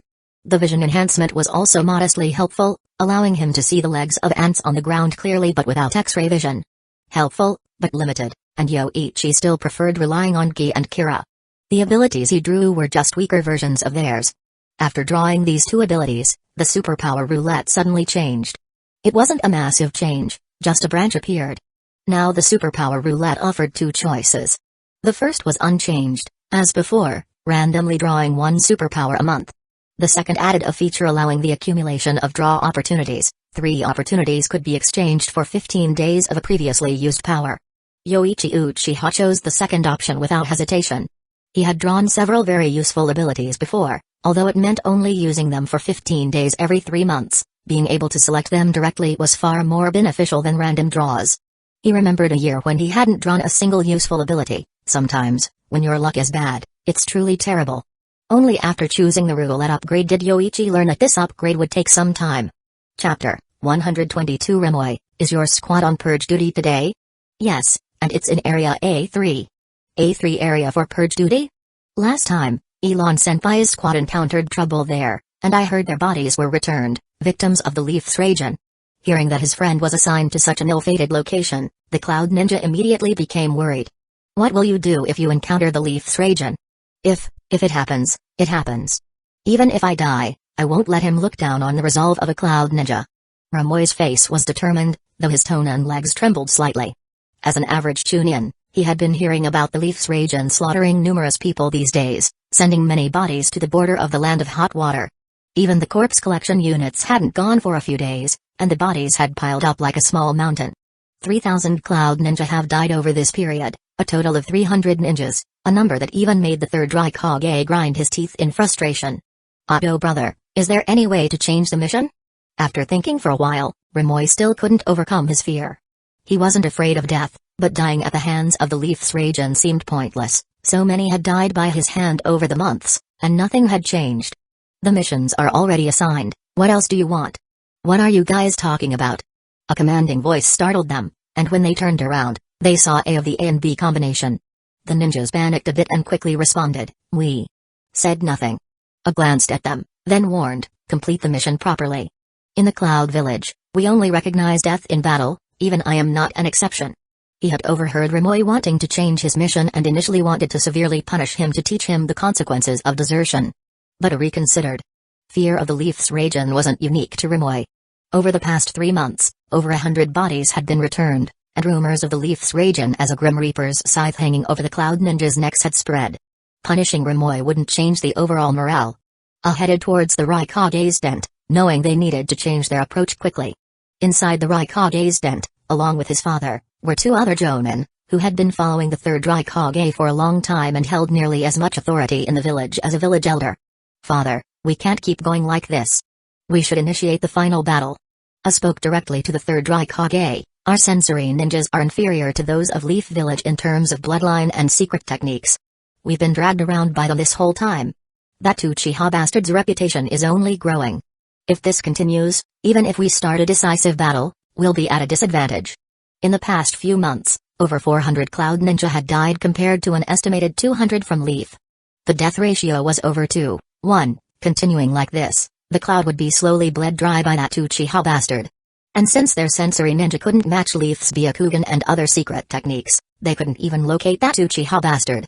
Once, and Killer Bee had tried using another Cloud Ninja squad as bait, but once they were slightly out of range, that squad was killed by the Uchiha bastard within minutes, and he even escaped right in front of them. Afterward, and Killer Bee hurriedly pursued, but thankfully, Killer Bee's inner tails warned them just in time, or they would have been surrounded by Leaf Ninja. Wait a moment, eh? The tent fell silent for a while before a Cloud Ninja entered, holding a report from the Cloud Village, and handed it to the third Raikage. Raikage-sama, this is a message from the village elder. I see. The third Raikage read it and then passed it around. It eventually reached A. It was intelligence from the land of rice fields. Stone Ninja had tentatively attacked with 300 ninja, but were repelled by Saori, who killed many of them. And the village elder had already sent reinforcements. Even if the Stone Ninja increased their forces, he wouldn't let them cross the land of rice fields. Let's prepare for the final battle as A suggests. The third Raikage's voice was firm, his fists cracking with determination. We must take down Hidden Leaf Village in the final battle. A, keep an eye on Killer Bee, and watch out for that move from Yoichi Uchiha. He was referring to the jutsu Yoichi used to break his arm, which had a penetrating power even more terrifying than a tail beast bomb. If Killer Bee transformed into the full 8 tails, he was likely to be hit by it. This time, I needed to protect Killer Bee and engage that Uchiha bastard, preventing any disturbance to Killer Bee. I understand, father. After continuous probing, we can almost pinpoint the Leaf camp. Our ninjas' sacrifices will not be in vain. Another Cloud Jonin spoke, noting they had gradually narrowed down the possible locations of the Leaf Camp after marking 15 areas and continuously sending squads for purge and scouting missions. Go prepare, A. Let out all your pent-up rage on the battlefield. I understand, father. I was ready to teach that Uchiha bastard a lesson. Meanwhile, at the Leaf side, the situation was the complete opposite. The longer time dragged on, the higher their morale soared. Recently, mission squads even chased after Cloud Ninja to kill, all because of the Leaf's rage in that battlefield. Thanks to Yoichi Uchiha, Cloud Ninja were scarce around their camp. Any stray Cloud squads that slipped through were quickly dealt with. In the tent, Kurenai peeked in but only saw Yujito and sighed, Yoichi-sensei isn't here again. Then, speaking to the silent Yujito, she said, haven't you figured it out yet? You should just follow Yoichi-sensei honestly. He's usually easy to talk to, but when he gets angry, no one can stop him. I'm serious.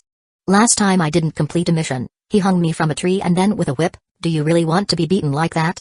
Kurenai was animatedly speaking when she suddenly heard a familiar voice at the door, causing her face to stiffen. Then, seeing a calm Yoichi, Kurenai quickly acted cute. Yoichi-sensei, I was just trying to persuade her. Persuasion is useless. She doesn't have a choice. His words made Yujito flip over in anger, but seeing Yoichi's face, her chest heaved with fury before she lay back down. She had cried enough over the past few days and had secretly vowed not to cry anymore.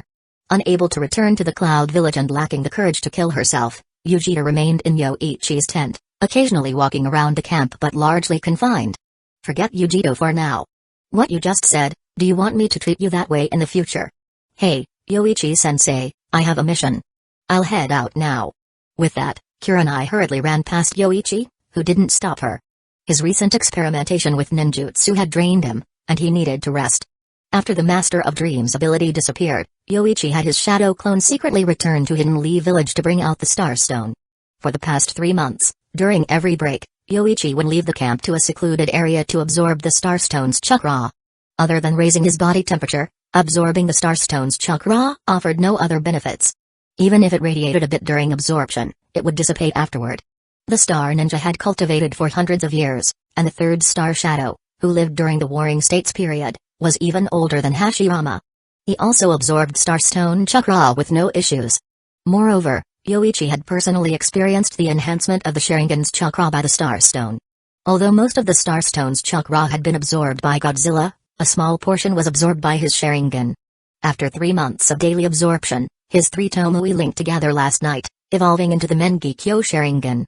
Intense emotional changes are one method for the Tomoe to advance to the Mengekyo, but not the only one. The Sharingan is a type of chakra produced in the brain, corresponding to changes in the eye organ. Rather than being mere changes in the eyes, it's more about the stimulation of this unique chakra.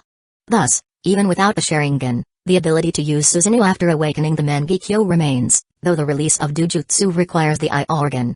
The chakra of the Starstone and the Uchiha clan's unique chakra are somewhat related, allowing Yoichi Sharingan to strengthen upon absorbing the Starstone's chakra.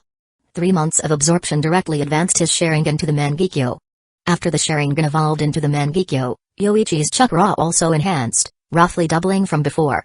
With the advancement from the 3 Tomoe to the Mengekyo, Yoichi also discovered the 2 Dujutsu residing in his eyes. His left eye housed Ishinikamauri. His right eye housed Yamaruna Mikoto. The right eye, symbolizing the deity of everlasting life, had the power to eliminate death. Anything it gazed upon thrived, representing the deepest desires of Yoichi. The left eye was more akin to harboring a disaster god, with powers similar to a curse, rapidly weakening an enemy's body. Yoichi could precisely control which body part was affected. There was also a third Dujutsu, Susanoo. He tried using Susanoo last night. Instantly, a 10-meter-tall half-skeleton of Susanoo formed outside his body. As Yoichi increased his chakra output, the skeletal Susanoo gradually became armored. However, he quickly deactivated Susanoo as releasing large amounts of chakra was painful, though tolerable for him. The lightning style, chakra mode already required continuous chakra release, so Yoichi was accustomed to it, and armored Susanoo was within his endurance. Still, frequent use of Susanoo put a significant strain on the eyes. Without actual experimentation with integrating Hashirama cells, Yoichi decided to minimize its use. In the dream space, Mina had experimented with integrating Hashirama cells over 200 times, eventually devising 3 plans. Now, they just needed to obtain Hashirama cells in reality. However, Hashirama's remains were well guarded by Hidden Leaf Village, likely accessible only to the Hokage and top village officials. Once back, Yoichi planned to find an opportunity. He already had the synthetic method for Hashirama cells, now, he just needed the cells themselves. Yoichi Dano. Someone outside the tent called, and Yoichi sat up and walked out. The messenger ninja, seeing Yoichi, quickly said, "Commander has summoned all Jonin to assemble." "Understood." Yoichi responded and headed to the command tent. Soon, all Jonin gathered at Tsukumo's tent, though 4 were missing, not because they hadn't come, but because those 4 Jonin had already died on the battlefield. "Now that everyone's here, I'll get straight to the point. The Cloud Ninja are launching a major attack. It seems they've discovered our camp and are now heading this way," Tsukumo said with a grave expression. "At least 1,000 men, and we don't know if the Eight Tails Jinchuriki is among them, but we can't let them get close. That's why I've already ordered the Ninja Corps to assemble here to stop them." As he spoke, he pointed to a spot on the map, a slope that had been chosen as the defensive position because it was an excellent spot for staging a defense. All mission teams are disbanded to join the Ninja Corps, except for the teams of Yoichi, Saratobi, and mine. "Imamura-kun, you might need to take command."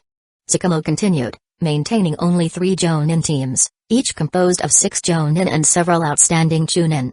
These 3 Jonin teams were tasked with countering the more powerful Cloud Ninja, such as the Third Raikage and the A and B combination. If these formidable opponents breached into the Leaf's Ninja Corps, it would result in a horrific slaughter. Imamura nodded in agreement. "Don't worry, Tsukumo-kun. Yoichi-kun, about the Two Tails. I've taken precautions, the Cloud won't get a living Two Tails Jinchuriki," Yoichi stated, having left a Flying Thunder God seal on Yujito and arranged for people to watch her in the camp. If the Cloud managed to rescue her, they wouldn't escape his pursuit. "That's good to hear. Everyone, be careful on the battlefield." With those words from Tsukumo, the final battle was set to begin. "Shizune, wait here for me, just wait for my return." "Lady Tsunade, where are you going?" "The ship leaves in 3 hours. Tickets or whatever don't matter, we're not short on money now. If it expires, we'll just buy another," Tsunade said, planning to leave. Ever since that Uchiha brat left, she felt a weight on her chest, as if a stone was pressing down. It's all because of that brat. Why did he tell me such things, making it impossible to relax even while traveling? After all, it was the village her grandfather founded. She decided to go back and have a look. If things got really bad, she could ask the slugs for help. This was the most Tsunade felt she could do. Chapter 123 The Cloud Ninja's massive mobilization, with thousands of ninja heading to the battlefield, was impossible to conceal. The Leaf Village employed various scouting techniques, including sensor ninjas, the Yamanaka clan's mind-body transmission technique for controlling birds to monitor in real time, and the Byakugan to observe from long distances. While it was impossible to monitor every Cloud Ninja squad, once a large cloud force invaded the Land of Fire, the news was certain to be relayed back immediately. The Leaf Ninja arrived at the battlefield first and prepared everything in advance. Although ninja warfare didn't involve firearms, trenches were still essential for effective defense against ninjutsu by providing cover in deep pits. However, Yoichi questioned this method. Why not develop firearms? He thought. True, mid- and high-level ninja could evade bullets, but the main forces in ninja wars were low- and mid-level ninja, with high-level ninja being quite rare. Moreover, once caught under gunfire, even mid-level ninja would struggle to escape without using powerful jutsu for defense. Pain's Azura Path had used missiles to kill numerous ninja. Although the ninja world's development of firearms wasn't slow, their actual deployment was limited.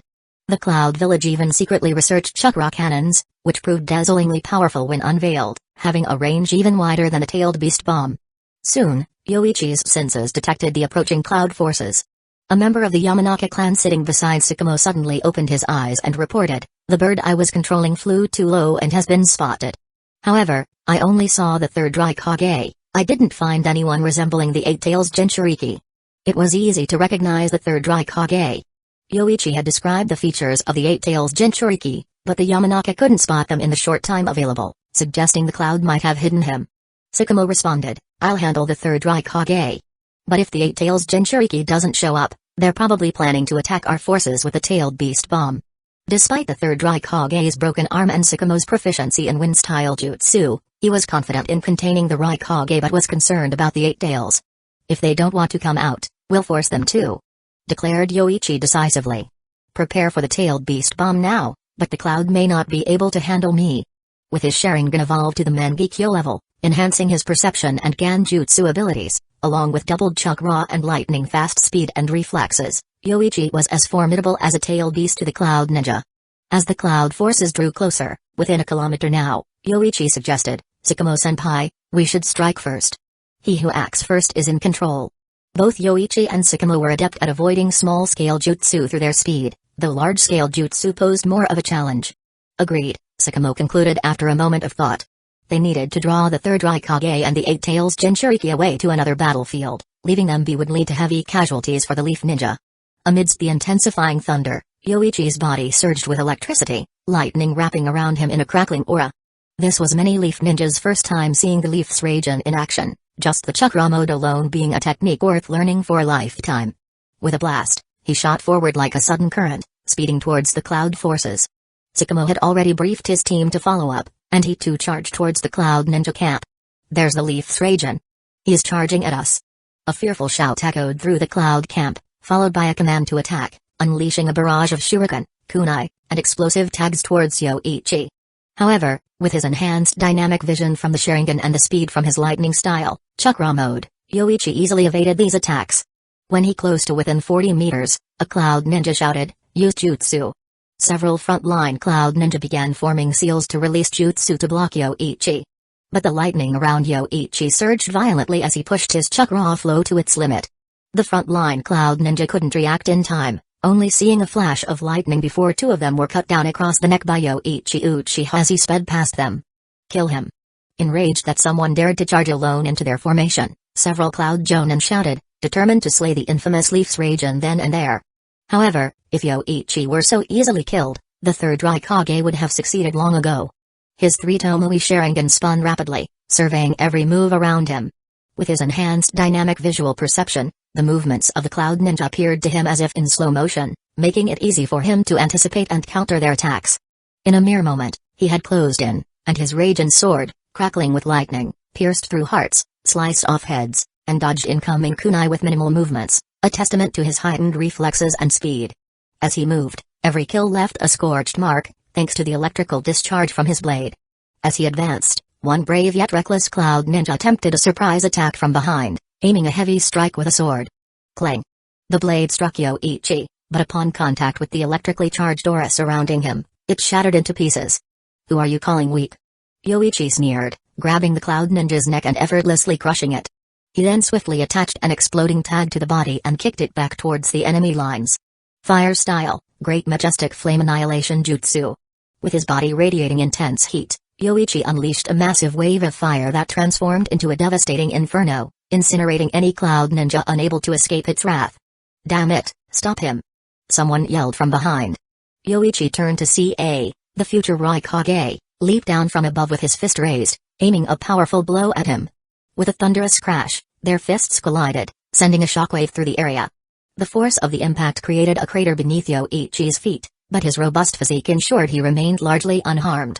"Hey," Yoichi chuckled coldly, staring down the Raikage with a gaze that promised death. "If that's all you've got, then you're going to die here today." "What did you say?" I was infuriated, but as he prepared to strike again, he caught sight of Yoichi's Sharingan, which was unlike any other, bereft of its usual Tomoe.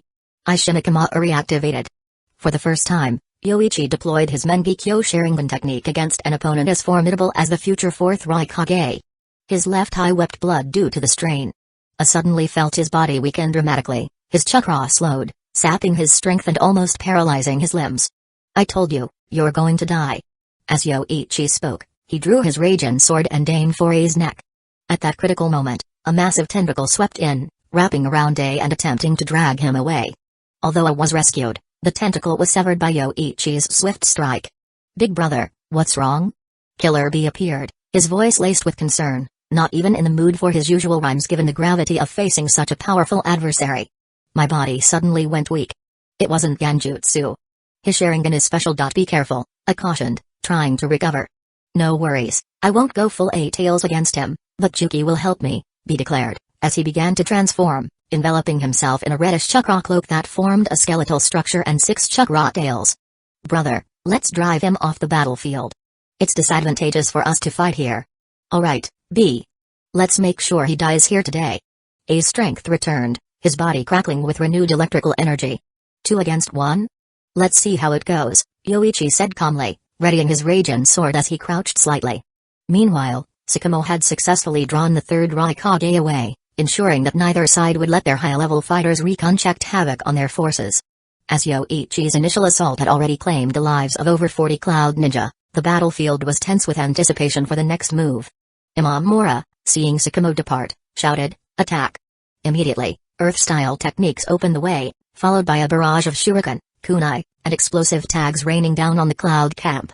Chapter 124 Get Out of My Way.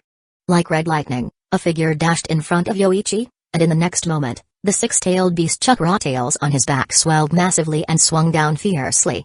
However, Yoichi was not slow either. He had also trained in the lightning style, chakra mode, and possessed the Mangekyo Sharingan, which greatly enhanced his dynamic visual perception. Boom, boom, boom. All six chakra tails smashed into the empty ground, pulverizing the hard earth, but completely missing Yoichi. Feeling the air where his tails swung, Killer Bee immediately turned and shouted, "Brother, he's coming for you." Yoichi's figure flickered like lightning, dodging left and right until he was right in front of A.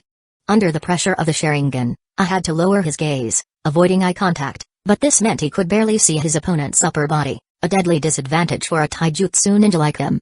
Raijin thrust forward, Yoichi targeted A's vital points on his head, preparing to follow up his attack.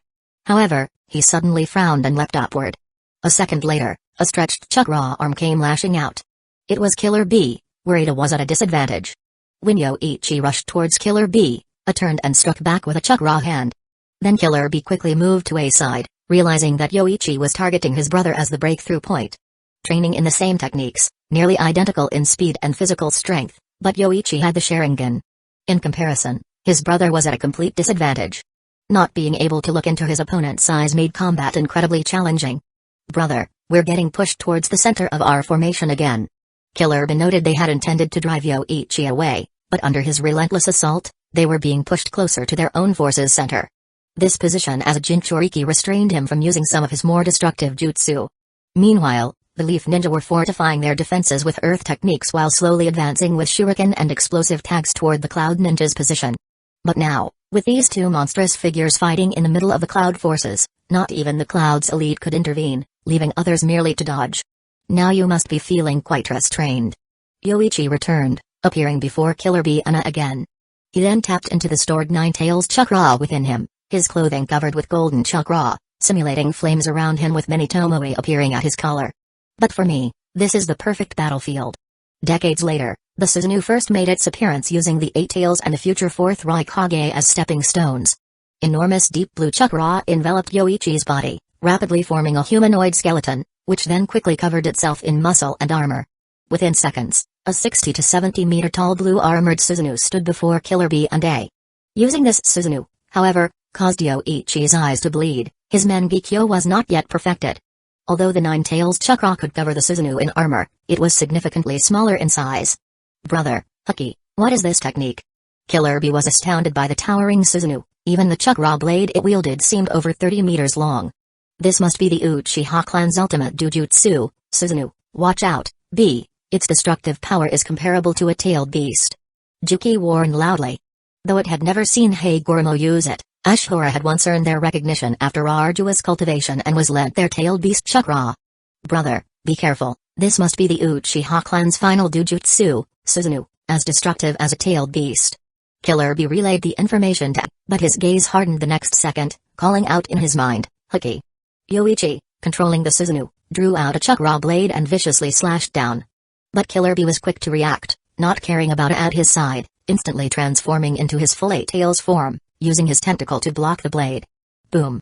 A thunderous explosion like a peal of thunder from clear skies, followed by a fierce clash between the chakra blade and the tentacle, sent a shockwave rippling outward. The force of the impact was akin to a net-ranked wind-style jutsu, with the power to sweep across kilometers. The ground erupted with flying sand and stones, turning them into deadly projectiles akin to shuriken. Any Cloud Ninja caught too close to the blast was lifted into the air, belted by debris, and enveloped in a cloud of blood mist. Even A was thrown back, first hit by Killer Bee's full Eight Tails transformation, and before he could regain his footing, the two colossal beings clashed again. "What is that?" "Eight Tails, that's Lord Killer Bee, but what's that thing facing him?" The massive noise and activity drew the terrified gaze of all Cloud Ninja, and even the Leaf Ninja saw the two giant beings.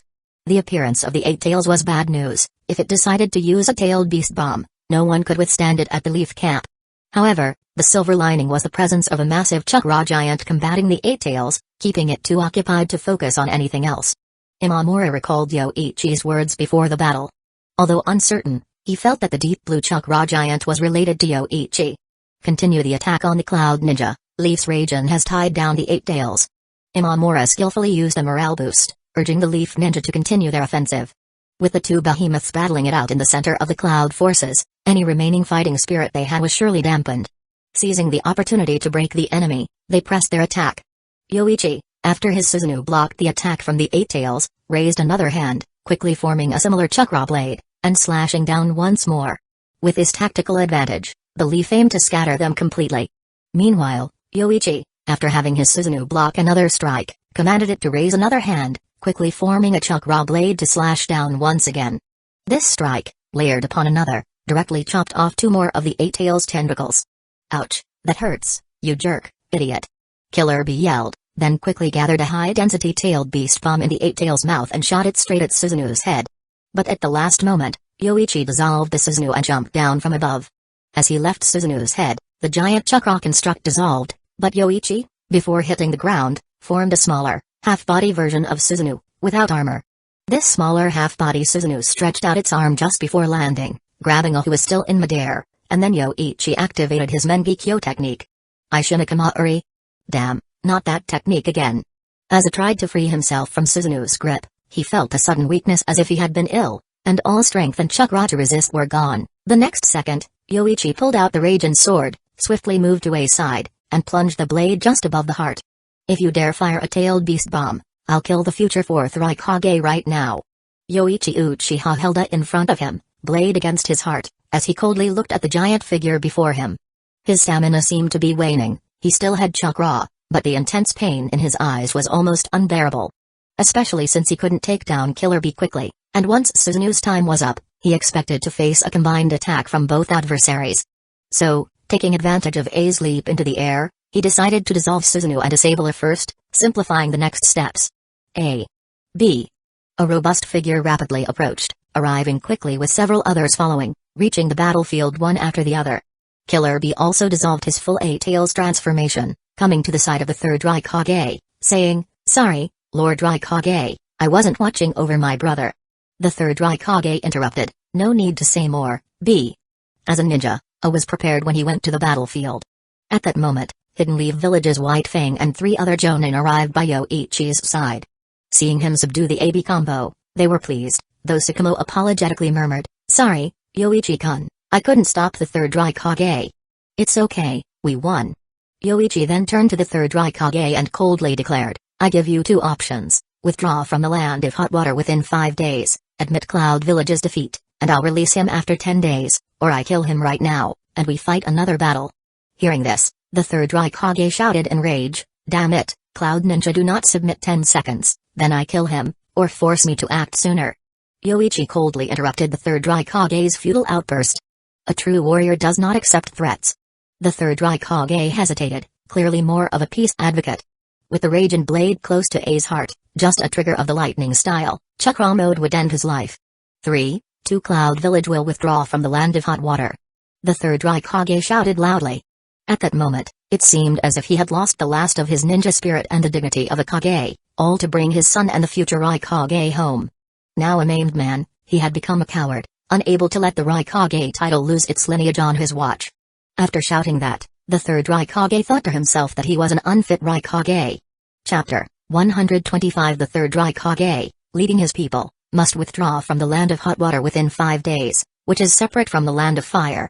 The Cloud Village had numerous ninja outposts built in the land of hot water.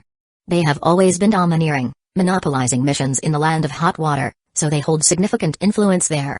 Now, withdrawing all their forces within 5 days is no simple task. After the surrender announcement, the previously domineering aura of the third Raikage was gone. This war cost him the most and was the most disastrous defeat. After returning to the Cloud Village, even if all the Cloud Ninja pleaded, he would no longer stay in the position of Raikage, so he must secure a safe return.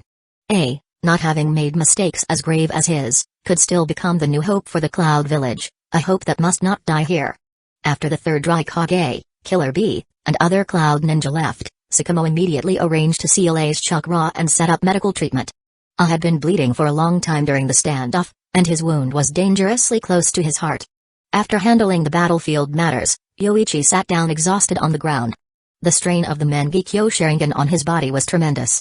Even though he could endure, every cell in his body felt pain, and his eyes felt as though they were scorched by flames.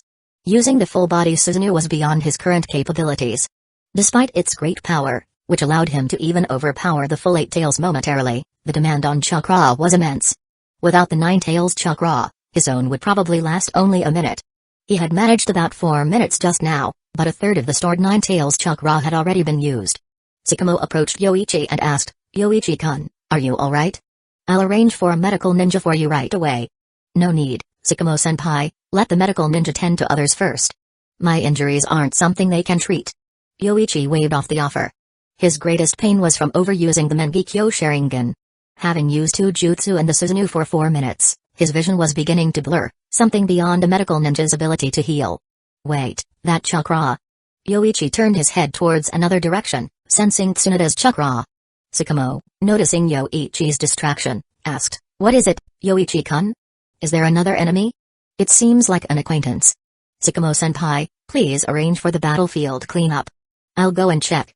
Although the leaf had advanced successfully, the Cloud Ninja hadn't ceased their counterattacks. The chaos caused by Susanoo and the 8 tails had indeed disrupted the battlefield, but under the command of Cloud Jonin, they still managed to inflict significant casualties on the leaf. However, compared to the cloud, the leaf had clearly emerged victorious. "Then be careful. If there's an enemy, immediately signal." "Understood." Yoichi headed slowly towards the nearby forest, puzzled as he remembered sending Tsunoda away. Why was he sensing her chakra nearby again? "We should be nearing the battlefield now. There were huge noises just now, why has it suddenly quieted down?" Tsunoda hurried along, frowning. She then decided, "Once I reach the back of the battlefield, I'll summon a slug to help treat them and that brat, then leave." "Eh? Why are you here?" As Tsunoda was making her way, she suddenly noticed someone approaching her direction.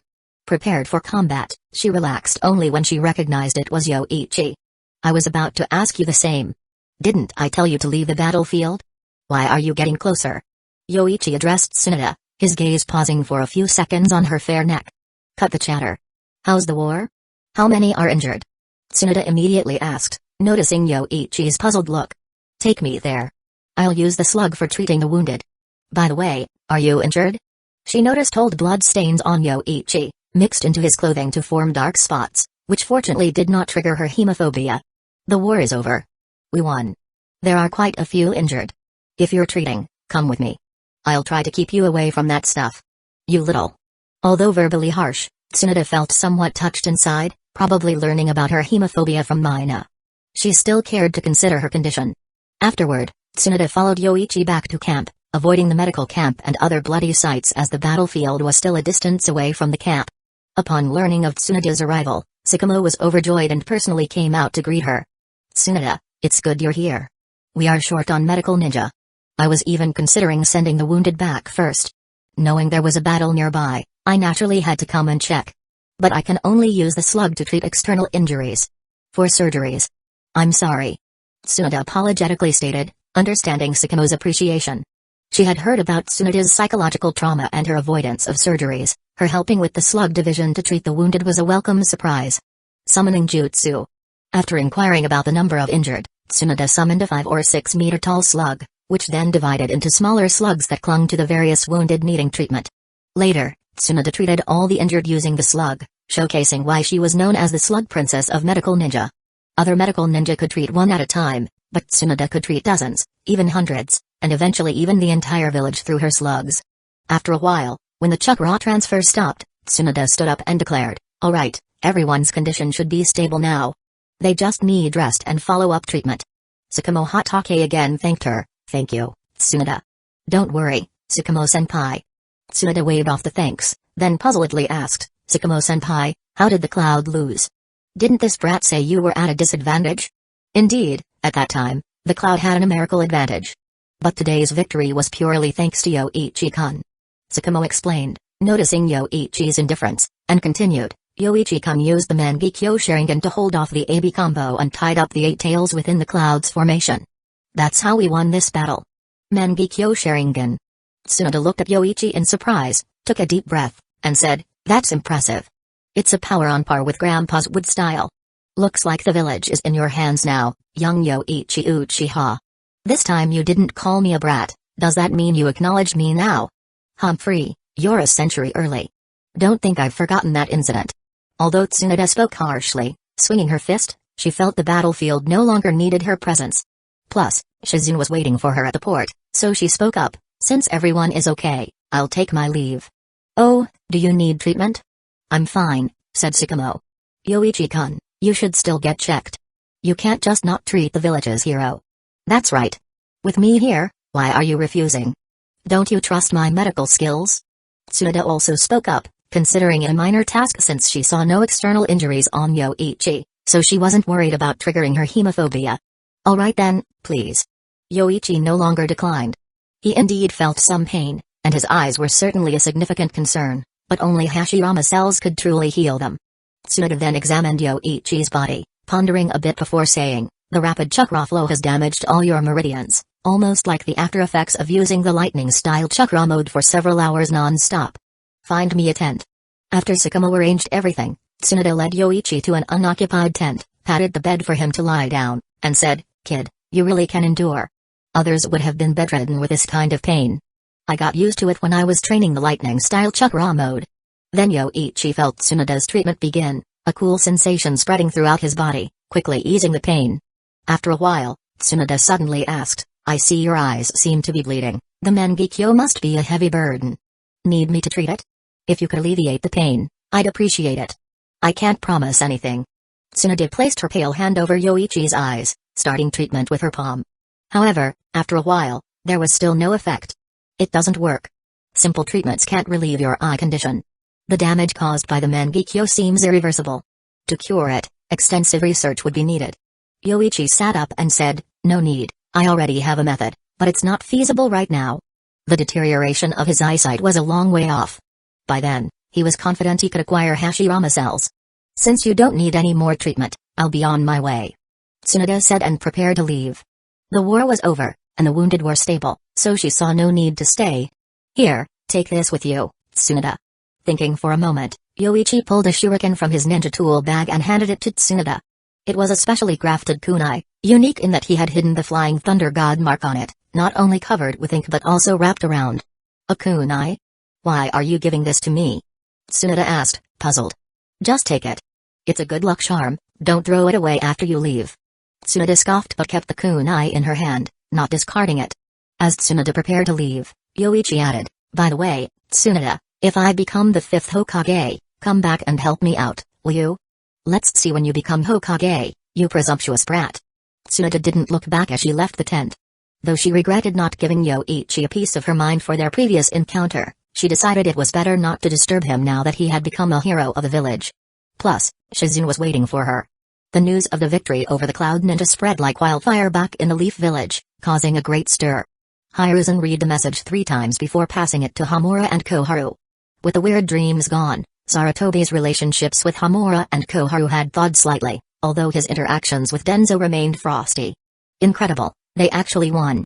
Hamura, after reading, passed the message to Koharu, his face filled with surprise.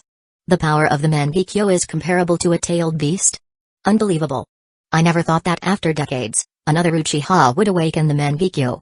"What? Mangekyo?" Danzō, upon hearing this, felt as if he was being tickled frantically. He quickly took the scroll from Koharu and read it with an increasingly somber expression. "Saratobi, what are you planning to do? You haven't forgotten what Dobirama-sensei said, have you?" After reading, Danzō immediately addressed Saratobi.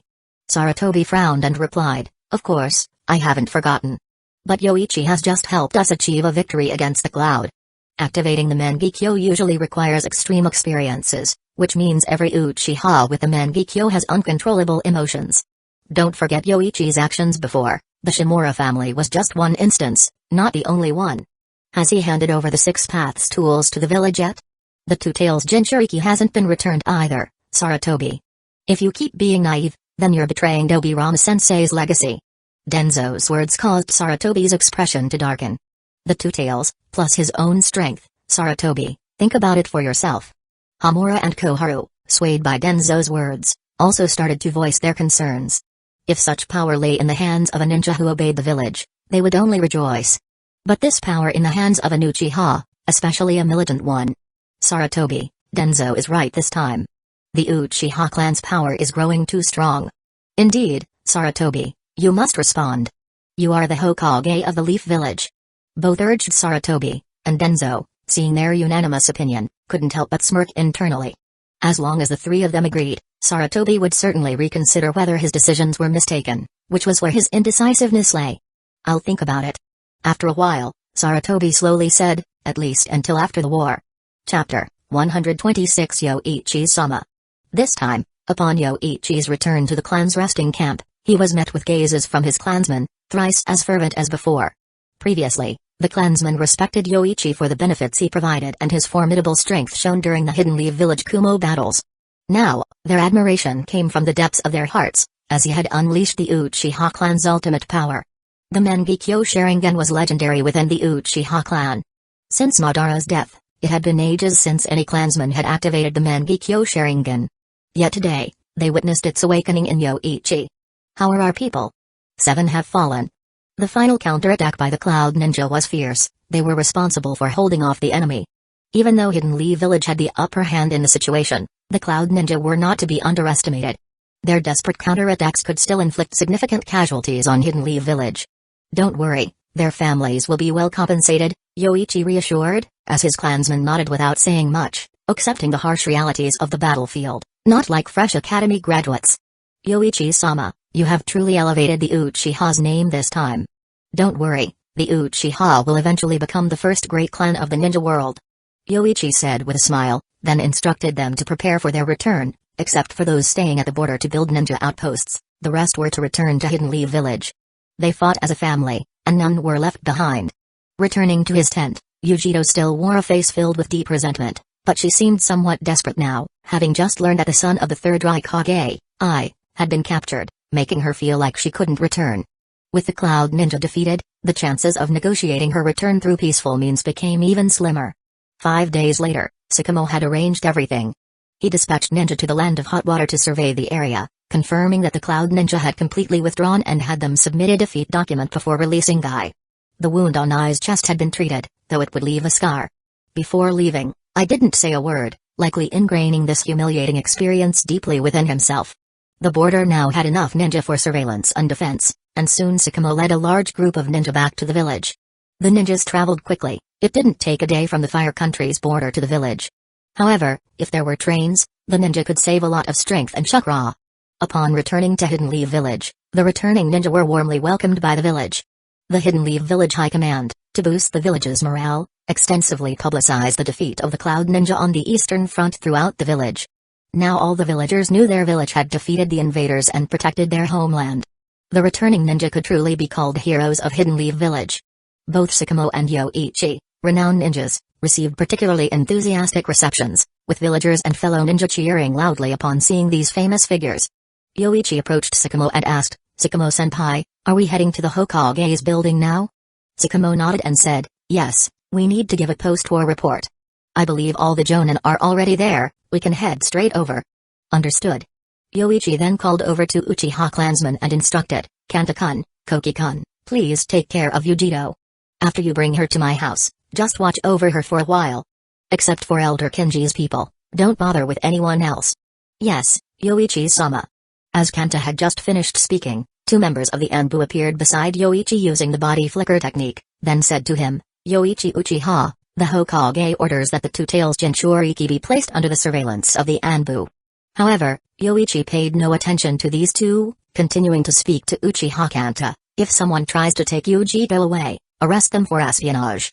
If there are too many spies, inform Masato-senpai and Yokagawa-senpai." "Yes, Yoichi-sama." Kanta responded decisively, then left with Yujiro, the Anbu, seemingly having received another order upon hearing Yoichi's instructions, also departed. "Yoichi-kun." Sakamo sighed helplessly, knowing Yoichi well enough to understand that he wouldn't compromise, potentially widening the rift between him and the village. But he also knew that Yoichi, despite his personal ambitions, had never acted against the village's interests, often protecting it instead. "Tsukumo-senpai, do you think I would act against the village?" Yoichi suddenly asked. "No, you might have your personal motives, but all your actions have protected the village," Tsukumo replied, half-jokingly adding, "I might not have the Sharingan, but I'm pretty good at reading people." "Indeed, but the High Command won't see it that way. They've inherited the second Hokage's views, perhaps even disliking the Uchiha more than he did. They know I've activated the Mangekyo. In their eyes, they'll only care about the threat it poses, similar to when Madara controlled the Nine Tails to attack the village." Yoichi's voice was low, audible only to Tsukumo walking beside him. "The Uchiha will always be viewed through the lens of Madara's actions, even though the Uchiha clan has renounced him. As long as they hold on to the second Hokage's narrow-minded views, that won't change. So, Tsukumo-senpai, are you free tomorrow?" "Huh?" Tsukumo paused, his thoughts momentarily lagging before he realized Yoichi was inviting him out.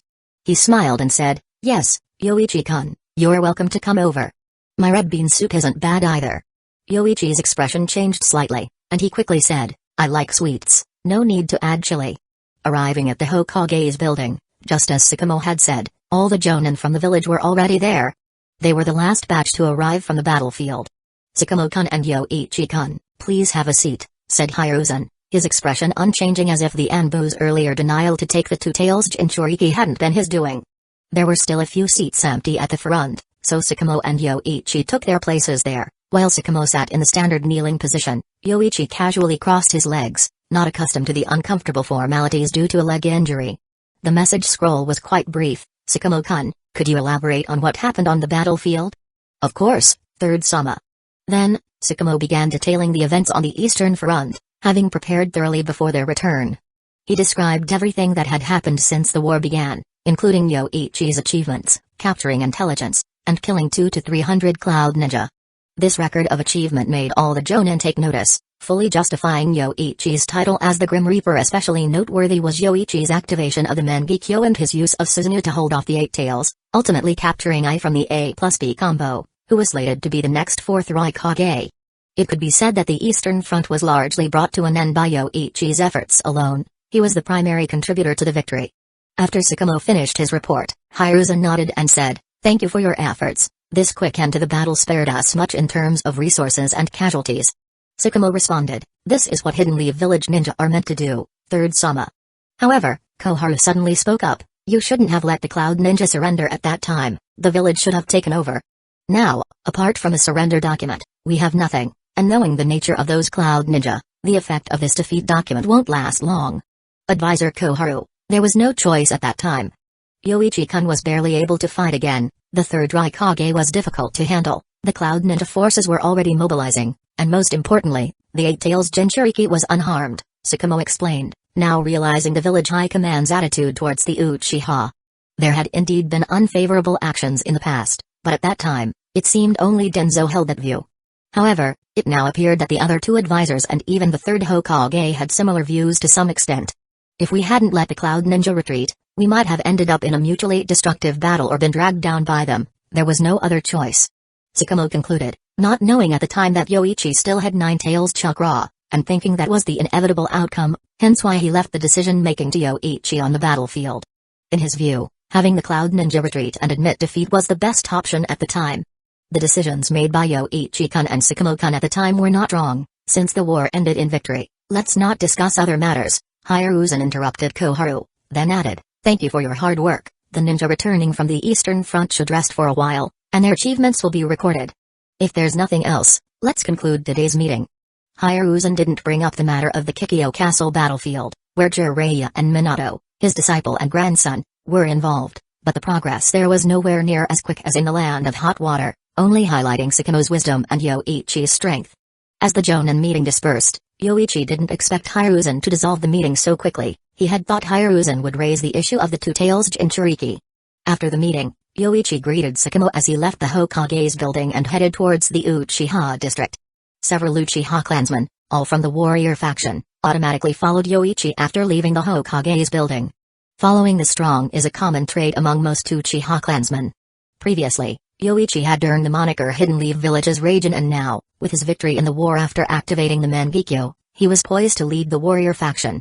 Now, he planned to visit Kenji's house first to discuss the upcoming election for the clan chief. Military achievements, renown, the welfare of the Uchiha clansmen, and personal strength, Yoichi had it all, except perhaps his relatively young age. But that was hardly an issue. He had performed flawlessly in all other aspects, so why dwell on this one point? Yoichi intended to call for a new election for clan chief at the next clan meeting. With the positions of clan chief and head of the guard squad, he could accomplish much within the clan. Fugaku and some Uchiha Jonin from the peace faction also attended this Jonin meeting, but Yoichi made no gesture of greeting towards Fugaku, the current clan chief, which visibly upset him. "Let's head back, clan chief," Hikadai advised. There was nothing they could do. Once the news of Yoichi activating the Mengekyo spread, even more clansmen would support him, including those from the peace faction. This was the Uchiha's ultimate Jujutsu, a symbol of divine power within the clan.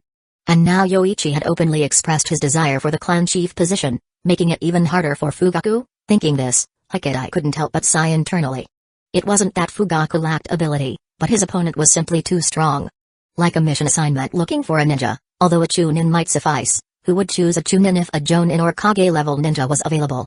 I understand, Hikadai-senpai. Fugaku sensed what he was up against, but he wasn't willing to relinquish his position without a fight. He hadn't done anything wrong, why should he be ousted? He was chosen by these same clansmen, and now they were the ones pushing him out? Why? It wasn't fair. Although Fugaku was deeply frustrated, feeling like there was a fire inside him that he couldn't vent, he knew he couldn't compete against the Mengekyo Sharingan and Yoichi's accomplishments. Feeling upset, as if harboring an unexpressed fury. After leaving the Hokage's building, Fugaku wasn't even sure where to go. The guard squad wasn't particularly busy at the moment, and there wasn't much to do at home. Today, I'll go back and oversee Itachi's training, and spend some time with Mikoto. Fugaku suddenly remembered that he hadn't spent time with his family in a while. Itachi was also planning to train to become a ninja, although he was not yet 3 years old and still in the basic stages of learning to read. When Fugaku arrived home, he saw Mikoto at the doorway, wearing thick-heeled high shoes, preparing to leave. "Where are you going, Mikoto?" Fugaku asked immediately. "Fugaku, you're back? Yoichi just called me to report on the affairs of the past 3 months, as there's a lot that needs signing, so I must handle it today," Mikoto replied, slightly startled by Fugaku's sudden return, but maintaining a calm demeanor. "Is that so? That guy comes back and starts ordering people around. Go on, Mikoto." Fugaku nodded, his disdain for that troublemaker growing as he saw Yoichi calling his wife away. However, after coming in, Fugaku suddenly recalled seeing Mikoto wearing makeup. Was that lipstick? "Clan chief, you're back. Would you like to eat?" Yuzuki walked out of the kitchen and said with a smile, "I just finished cooking. I'll call Mikoto-sama and Itachi-kun." "Just call Itachi? Mikoto just left to handle some business," Fugaku replied, but Yuzuki paused upon hearing this, nodding and saying, "All right, then I'll call Itachi-kun." Wasn't Mikoto-sama just talking with her a moment ago? Did someone come looking for Mikoto-sama? Chapter 127. After leaving the house, Mikoto headed straight to Yoichi's place. Her heart was racing because she had just lied to Fugaku. No one had actually called her. It was during her chat with Yuzuki that she learned of Yoichi's return, and her longing erupted like a volcano, uncontrollable. She wanted to see Yoichi-sama immediately. After ringing the doorbell, someone quickly came to open the door. Yoichi had also just returned.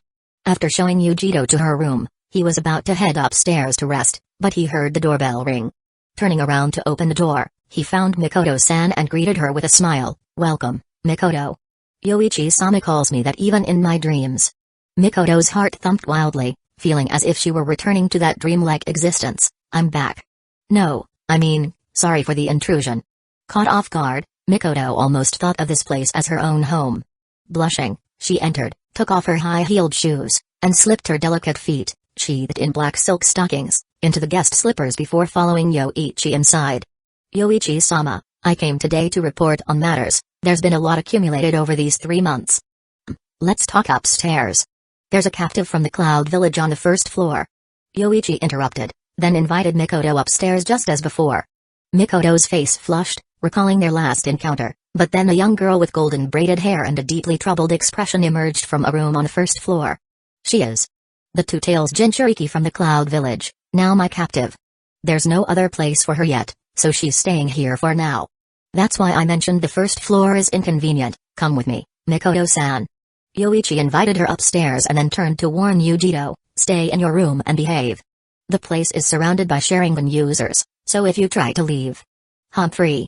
Yujito huffed and turned back to her room. Seeing there indeed was someone else on the first floor, Mikoto felt both uneasy and expectant, but still followed Yoichi upstairs. Yoichi-sama, is this your bedroom? Yes, it's spacious enough, and we can talk here too. After closing the door, Yoichi naturally took Mikoto-san's delicate hand and asked softly, Mikoto-san, do you know who I thought about the most on the battlefield? Who? Mikoto asked nervously, her lips slightly parted in anticipation and fear of his response. After all, this wasn't the dream, but reality. She wasn't the wife of Yoichi-sama from her dreams but Fugaku's wife. It's you, Mikoto-san. I dream of you every night. We live a simple life together, and we even have a child. His name is Sasuke, right? Mikoto couldn't contain her excitement, not expecting Yoichi to have had the same dream. Initially, she had doubted it was some illusion.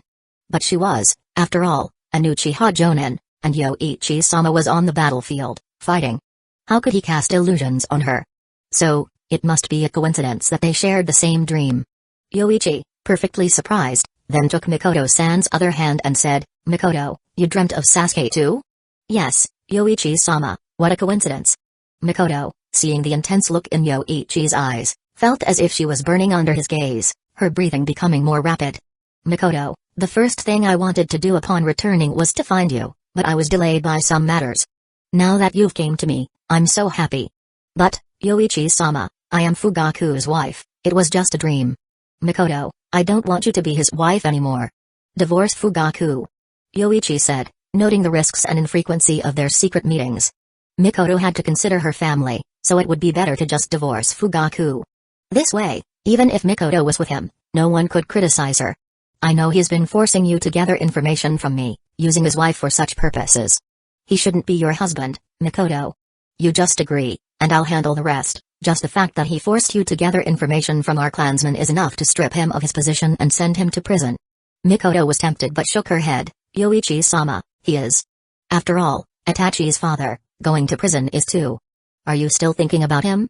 No, not like that, Yoichi-sama, I just think it's too much. It could damage your reputation in the clan. Seeing Yoichi's anger, Mikoto quickly moved closer to explain, her gesture immediately softening Yoichi's mood. Alright, just agree to the divorce then. I'll talk to him privately, make him see reason. Yoichi was just teasing Mikoto, who, in her haste, wrapped her arms around his neck to explain. He was now well rested, and if not for the lack of time, Yoichi would have continued their encounter twice more. Later, Yoichi shared his thoughts and plans, and Mikoto nodded in agreement, feeling this was already very good. As long as she could divorce Fugaku privately without making a big scene about sending him to prison, it wasn't too bad. Moreover, this was probably better for both of them. Mikoto felt she had no more feelings for Fugaku, who was solely focused on his position as clan chief. When it was really getting late, Mikoto reluctantly got up from the bed, ready to wash up. But while bathing, when Mikoto touched her abdomen, she suddenly thought of Sasuke. After tidying up, Mikoto walked downstairs to the door, where she told Yoichi, no need to see me out, Yoichi-sama. I'll go back on my own. Be careful then. If anything happens, come to me. I know, don't worry. Anita. The last address, Mikoto said in a lowered voice, turning to leave quickly after speaking, feeling embarrassed. In her haste, she nearly stumbled due to her shaky legs, but her Jonin instincts helped her regain balance. Yoichi watched Mikoto leave with a smile before turning back inside. He had worked out all afternoon and was now quite hungry, especially since he had skipped lunch. But when he reached the kitchen, he found Yujito sitting at the dining table, looking disdainfully at him, and after a moment, she turned her head away and muttered, Humphrey. Well, it's not like I'm bothering you. Yoichi checked the fridge. After his departure, he had the meal deliveries stopped, and the house had only ramen and some frozen meat left. Something simple to fill the stomach would do, as the village didn't have much else good besides barbecue. Yoichi took out some barbecue and ramen, preparing to make something simple. Yujito suddenly spoke up, I'm hungry too. There's food for you, but if you behave and cooperate with me, I can't even lift the seal on you. Yoichi wasn't worried about Yujito escaping. She had the Flying Thunder God seal on her, so even if she ran back to the Cloud Village, he could easily bring her back. But this proud little cat needed to be tamed like training a hawk. Elsewhere, when Mikoto returned home, Fugaku and Itachi had already finished their meal. Yuzuki quickly said, Mikoto-san, you're back. I've prepared dinner for you. Mikoto, why are you back so late today? because there's been a lot to deal with. And Fugaku, today Yoichi-sama asked me if I had leaked any information. Mikoto deliberately mentioned Yoichi's business, causing Fugaku's face to subtly change. He then said to Itachi, review what I taught you this afternoon. Once Itachi left, Fugaku's expression became serious. What did he say? Never mind, Mikoto, you eat first. Mikoto was also hungry, and her quick eating caught the attentive Yuzuki's eye. Mikoto must have skipped lunch, so she's very hungry tonight. After dinner, Mikoto went to the study and repeated all the messages Yoichi had asked her to convey to Fugaku. Actually, this wasn't a big deal. Fugaku only needed to emphasize his position as clan chief and say he was considering the clan's interests to resolve everything. But Fugaku overlooked the power and authority of his position. If he insisted that he, as the clan chief, was worried about clan affairs, which is why he intervened in Yoichi's business dealings, then Yoichi couldn't do much about it. At most, people would talk behind his back. But now he saw Yoichi as a rival for the position of clan chief rather than as a clansman. Stealing information from the rival and being caught is, of course, very serious. If brought up at the clan meeting, he would be the clan's disgrace. So Fugaku was somewhat panicked. When Mikoto came in, he quickly asked, how did he know? Maybe last time you asked me to persuade those people, it was discovered, then told to Yoichi. Mikoto paused, then continued, Fugaku, I advised him, but Yoichi wants to talk to you. Talk? What can he talk to me about? I'm not sure, he just said he could keep this quiet, but it all depends on your decision. Trying to threaten me with this. Mikoto, does he have any evidence? He probably does. He even knows when I intervened in the combat clothing factory. Sorry, Fugaku. It's not your fault. Fugaku clenched his fists, then slowly released the frustration in his chest, asking, did he say when to meet? Mikoto said, tomorrow afternoon, in the forest behind his house. Good, that time then. Fugaku said, wanting to see what exactly Yoichi could threaten him with, then said, rest early today, I'll step out for a bit. After speaking, Fugaku left and walked outside. Mikoto felt a slight twinge of guilt. Sorry, Fugaku, but it has to be this way. Mother. A call from behind startled Mikoto, who turned to see Itachi standing at the door. Itachi, what is it? Father left, where did he go? Your father might be a bit busy. Sorry, Itachi, after a while, Mom will spend more time with you. Mikoto stood up, walked over to Itachi, took his hand, and said, Mom is a bit tired today, so let's rest early. Once this period is over, Mom will spend more time with you. Although Itachi didn't know what was happening, he felt his mother was becoming more distant. That night, Yoichi went to his home's basement and, after checking his body with some equipment and confirming there were no problems, continued his training with star stones. While absorbing the chakra from the star stones, Yoichi felt his eyes gradually recovering, as things that were once blurry in the distance became clear again. Right, since it can increase visual prowess, naturally it can restore it. Starstone chakra and Hashirama cells are similar, just without the regenerative power of the cells. For Yoichi, this was also a good thing. After recovering his visual prowess, he could continue to strengthen it. Continuing to absorb Starstone chakra, he estimated he could soon enhance the Mangekyo Sharingan's visual prowess to its utmost, eventually unleashing the true full form of Susanoo. At that point, even the tailed beasts would seem like little pets to him. Chapter 128 Sakamo-san, this is a gift, high-quality nourishing lamb meat. Even now that it's farmed for sale, only a few are sold each year. Yoichi presented a box of lamb meat. The meat of the magical goats was unique, even frozen for months, the freshness of the lamb remained intact. Even when simply boiled in water, it made for an excellent dish. After the delicious taste of magic goat meat spread among the nobility of the Fire Country, it quickly gained popularity. Sakamo had also tried the lamb meat.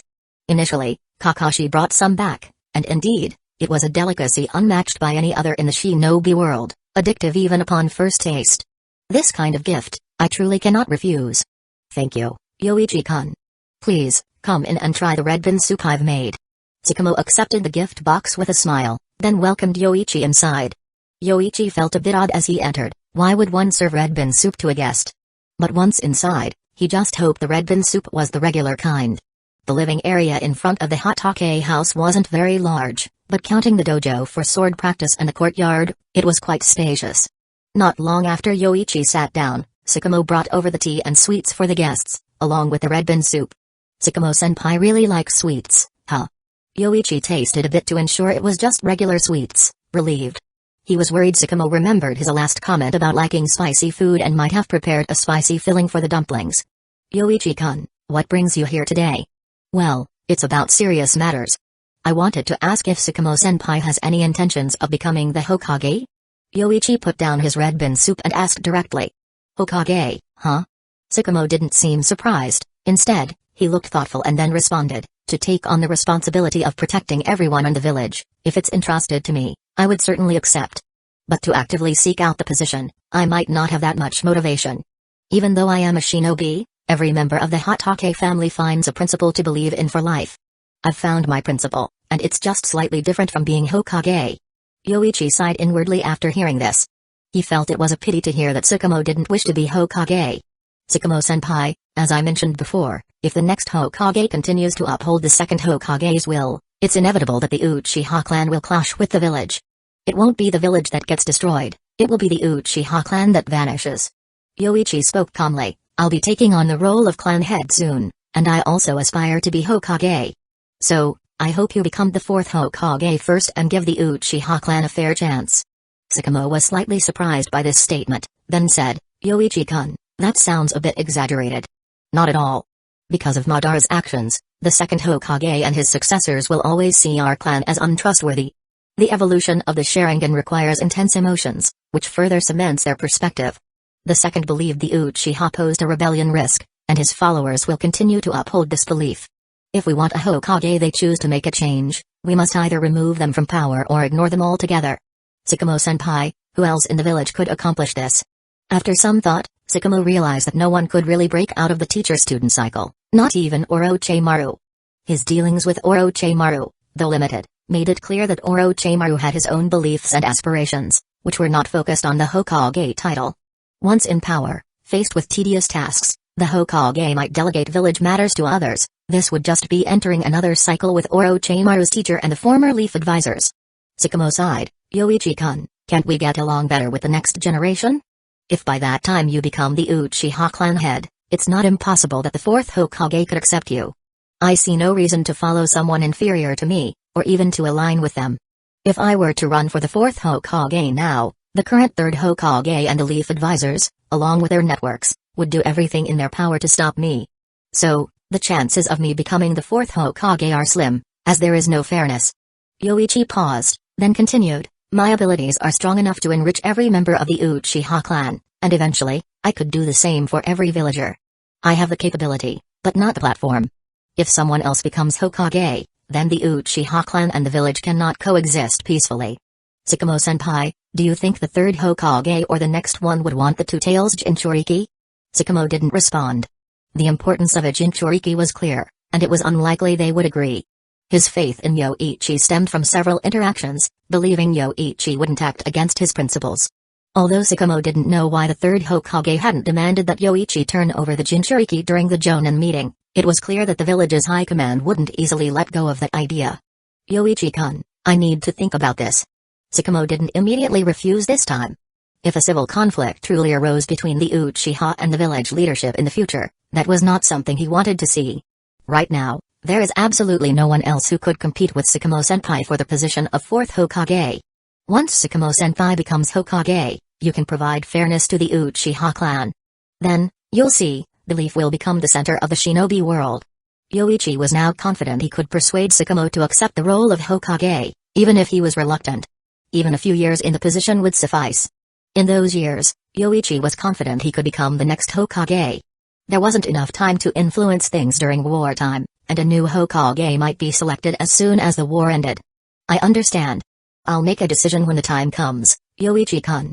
After Sakamo spoke, he pushed the plate of dumplings forward, saying, try these dumplings, Kakashi liked them a lot when he was young. Really? Then I'll try them. Yoichi put a dumpling in his mouth, tasted it, and then asked, does Kakashi still like them? That's what puzzles me. He used to love them, but now he suddenly doesn't care for them anymore. Haha, maybe it's because he's grown up. No, maybe they're too sweet. After tasting one, Yoichi put the dumpling back and suggested to Sakamo, next time, put less sugar, Sakamo-senpai. After leaving the Hotake household, Yoichi felt like he needed a spicy hot pot to counteract all the sugar in his system. However, all the hot pot in the Leaf Village was sukiyaki style, which didn't suit his palate at all. Fortunately, the commercial area he was constructing was nearly finished. Once it was done, he definitely planned to open a spicy hotpot restaurant there. Half of the area would be used for a supermarket, and the other half for various food stores. A small initial loss didn't matter, as the population of the leaf would grow, and the money would come back. Eventually, if he spent 100 ryo in the leaf, he would earn 200 ryo in return. And now, he was practically making money hand over fist. In a few more years, once the magical goat breeding operation was up and running, he might as well be lying on a mountain of money. After all, ninja wars often stemmed from insufficient resource distribution, and ninjas weren't concerned with development. When they earned less money, what could they do besides start wars? They had to resort to what they were best at to earn resources. After having lunch outside and bringing back a portion for Yujito, the captive girl still showed no signs of yielding and continued to look at him with that gaze. Thus, Yoichi ate the lunch he brought back right in front of Yujito. Frustrated, Yujito stood at the dining table glaring at him for a while, then stamped her foot clad in white socks and shouted, "I won't eat then." After saying that, she ran back to her room. After finishing his meal, Yoichi checked the cupboard. He had left 3 bowls of ramen yesterday, and now there were 2 left. Knowing how to cook ramen for breakfast wasn't too bad. Then, Yoichi headed to the forest behind the house, as it was about time to meet Fugaku. The forest wasn't very large, walking about 4 to 5 kilometers would take you close to the Leaf Village's barrier. Just as he entered the forest, Yoichi sensed not only Fugaku but also Uchiha Hokudai's chakra. Was he worried Yoichi might use the Mengekyo against Fugaku? Yoichi smiled, then quickly located Fugaku. "What do you want? Just say it." Fugaku asked coldly upon seeing Yoichi, with no intention of beating around the bush. Clan head Fugaku is indeed straightforward. "If you hadn't pushed me back time and again, perhaps we wouldn't be this estranged. Elder Kenji took care of me, but you, clan head." Yoichi chuckled, seeing Fugaku's increasingly pallid face, and got straight to the point. "Clan head Fugaku, please get a divorce." "What?" Fugaku was stunned, thinking he might have misheard, but upon reflection, he realized he had heard correctly. Was he really being asked to get a divorce? Why? Why not ask me to give up the position of clan head? Why ask for something I can take on my own? You don't think I'm capable of that, do you, clan head Fugaku? The blood-red pupils appeared, with 3 tomui spinning rapidly, forming a hollow triangular shuriken. Feeling the gaze of these eyes, Fugaku felt an immense threat and pressure. This is the Mengekyo. That's right. After activating the Mengekyo, 2 special dujutsu reside in both eyes, along with a 3rd dujutsu, Suzuno. Clan head, do you want to know what my other 2 dujutsu are? After finishing, Yoichi saw Fugaku Uchiha nervously activate his Sharingan, chuckled, and continued, "Do you accept my proposal? Choose between divorcing your wife and being disgraced. You know what I'm capable of, clan head Fugaku. Why make me divorce Mikoto?" Fugaku asked with a pained expression. Divorce might be a common affair for others, but for him, it was a disgrace, especially being forced into it. Are you trying to humiliate me? Don't overthink it. It has nothing to do with you. Mikoto-san's capabilities merit my actions. She can handle business well and be a great assistant. But with you, she can only be a spy. The Mengekyo in Yoichi Uchiha's eyes slowly rotated, bringing immense pressure to Fugaku. He felt as if a small mountain was pressing down on him, making it hard to even stand straight. "I don't want to lose this assistant, so I must ask you to divorce her. If you refuse, then let's bring this up at the clan meeting. By then, I'll be clan head, and all clansmen will be involved." "You." Fugaku's face turned an ashen blue. When Yoichi had previously attempted to kill him at the gate of the police force, it was Tsukumo who had stopped him, causing enmity between them. However, those who witnessed that incident were mostly from Yoichi's faction. No one would testify for him. But his orders for Mikoto to steal information and his hints for her to go to the combat uniform research factory, if all clansmen knew, he would be despised by everyone in the clan. "Fine, I agree to the divorce. As for after the divorce..." Yoichi interrupted Fugaku's words, saying, "After the divorce, you two have no relation. Later, I'd like to pursue Mikoto-san myself. This way, she can fully utilize her capabilities, rather than just being a spy." Bastard! Fugaku couldn't help but want to strike, unable to bear such a situation. But just as he was about to make a hand seal, someone grabbed Fugaku's arm, stopping his movement. "Calm down, Fugaku. This is clan territory," Hokudai said, feeling somewhat relieved that he had intervened in time. Fugaku might not have noticed, but he had been using his Sharingan to watch Yoichi. The astonishing chakra that could be unleashed was definitely not something Fugaku could handle. He had been standing far enough away not to hear what the two said, but it was enough to enrage Fugaku. "Oh, Hikadai-senpai is here too." Yoichi feigned surprise, having just noticed, then said to Fugaku, "That's my condition. Do you agree or not?" Fugaku's eyes were bloodshot as he glared at Yoichi, fury bubbling up inside him, but Hikadai held him firmly. After a while, Fugaku's teeth were gritted audibly, and he said, "Fine, I agree." After saying this, Fugaku felt as if a gust of air had been drawn from his body, but suddenly, he seemed to recall many past events. Chapter 129. After returning home, Fugaku saw Mikoto teaching Itachi the basics of being a ninja and coldly called her over. "Mikoto, come here for a moment." "What is it, Fugaku?" Mikoto, aware that Fugaku had just returned from meeting with Yoichi and noticing his grim expression, had a foreboding guess. "Just come here, don't talk about this in front of Itachi. Itachi, continue your studies here." After speaking, Fugaku walked towards the innermost room, having many questions for Mikoto. "Mom will talk with Dad for a bit, Itachi, keep studying on your own." Seeing Itachi nod, Mikoto then stood and headed towards the room where Fugaku was. Once inside, she closed the door behind them. The room fell silent for a moment. As the atmosphere grew tenser, Fugaku finally broke the silence. "Today, I met with Yoichi. Mikoto, do you know what he demanded of me?"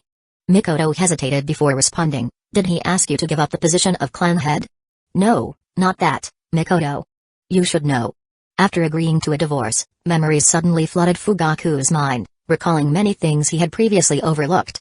Business suits, light makeup, such things had never been part of Mikoto's attire before, and he had failed to notice these changes due to his preoccupations with the police force duties. "Fugaku, what are you trying to say?" Mikoto said, looking down, feeling a bit ashamed and very sorry for Fugaku.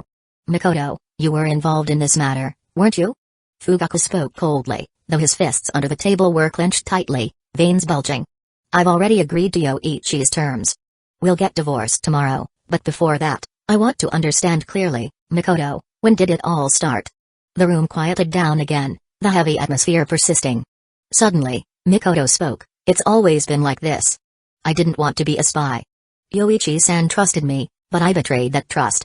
For your purposes, Fugaku, I kept crossing my own boundaries. Even before marrying you, I was a ninja. A ninja must ensure the client's interests are protected before completing a mission. That is a fundamental rule all ninjas learn. Except for the likes of Yoichi who might go as far as to kill a client, even a rogue ninja would fulfill their commitments once a mission is accepted. Zabuza, the demon in the mist, would also complete his tasks properly. Had it not been for Gato's constant provocations, Zabuza wouldn't have ended up dead. It might have started that day. I no longer wanted to be involved, but Fugaku, why didn't you compete fairly? Starting this way is like admitting defeat from the beginning." Mikoto let out her emotions, feeling relieved after speaking her mind. "I'm sorry for this, Mikoto. I'm willing to apologize and do anything to make it up to Itachi."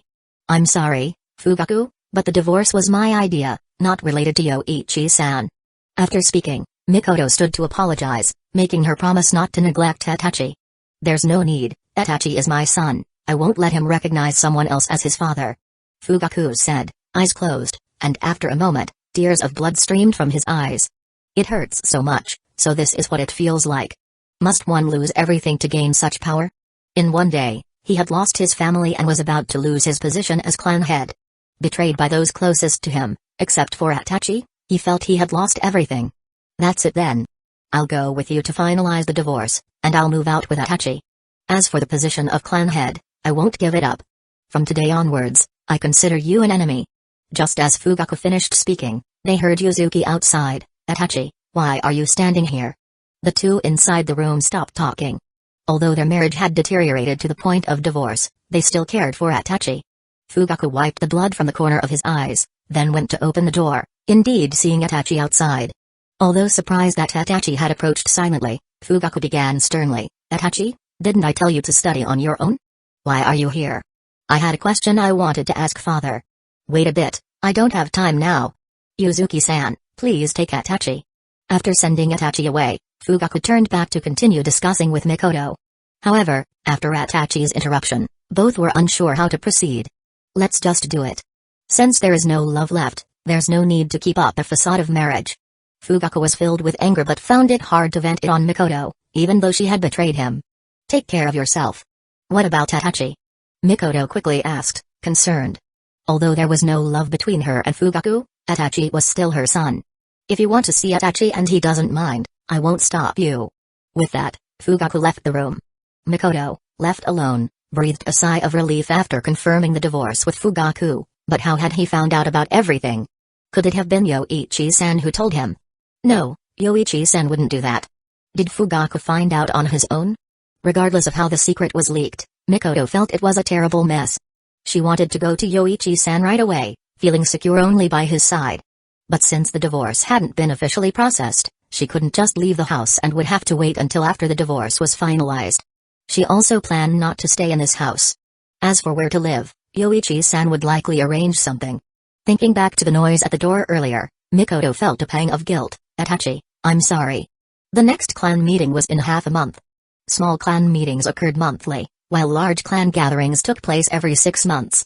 The meeting in 15 days would coincide with the large clan gathering, where all Uchiha ninjas were expected to participate.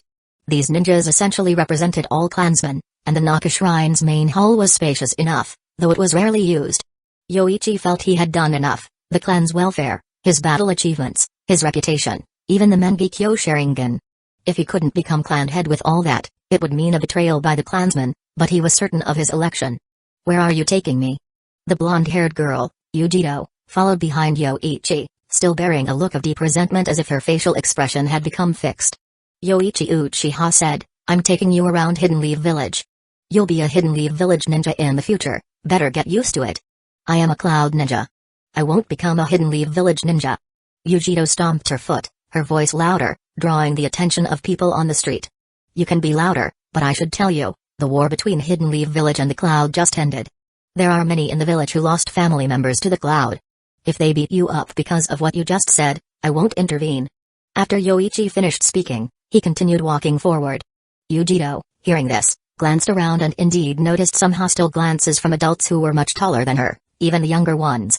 Currently unable to use her chakra, if these people decided to beat her up, she wouldn't be able to get out of bed for at least 10 days. Despicable big jerk. Yujito muttered quietly and then hurriedly followed, staying close enough to grab onto Yoichi's clothes, fearing she might be dragged away otherwise. They then arrived at a beautifully constructed construction site. Although still under construction, most of the buildings were already completed and looked noticeably nicer and cleaner than what she had seen before.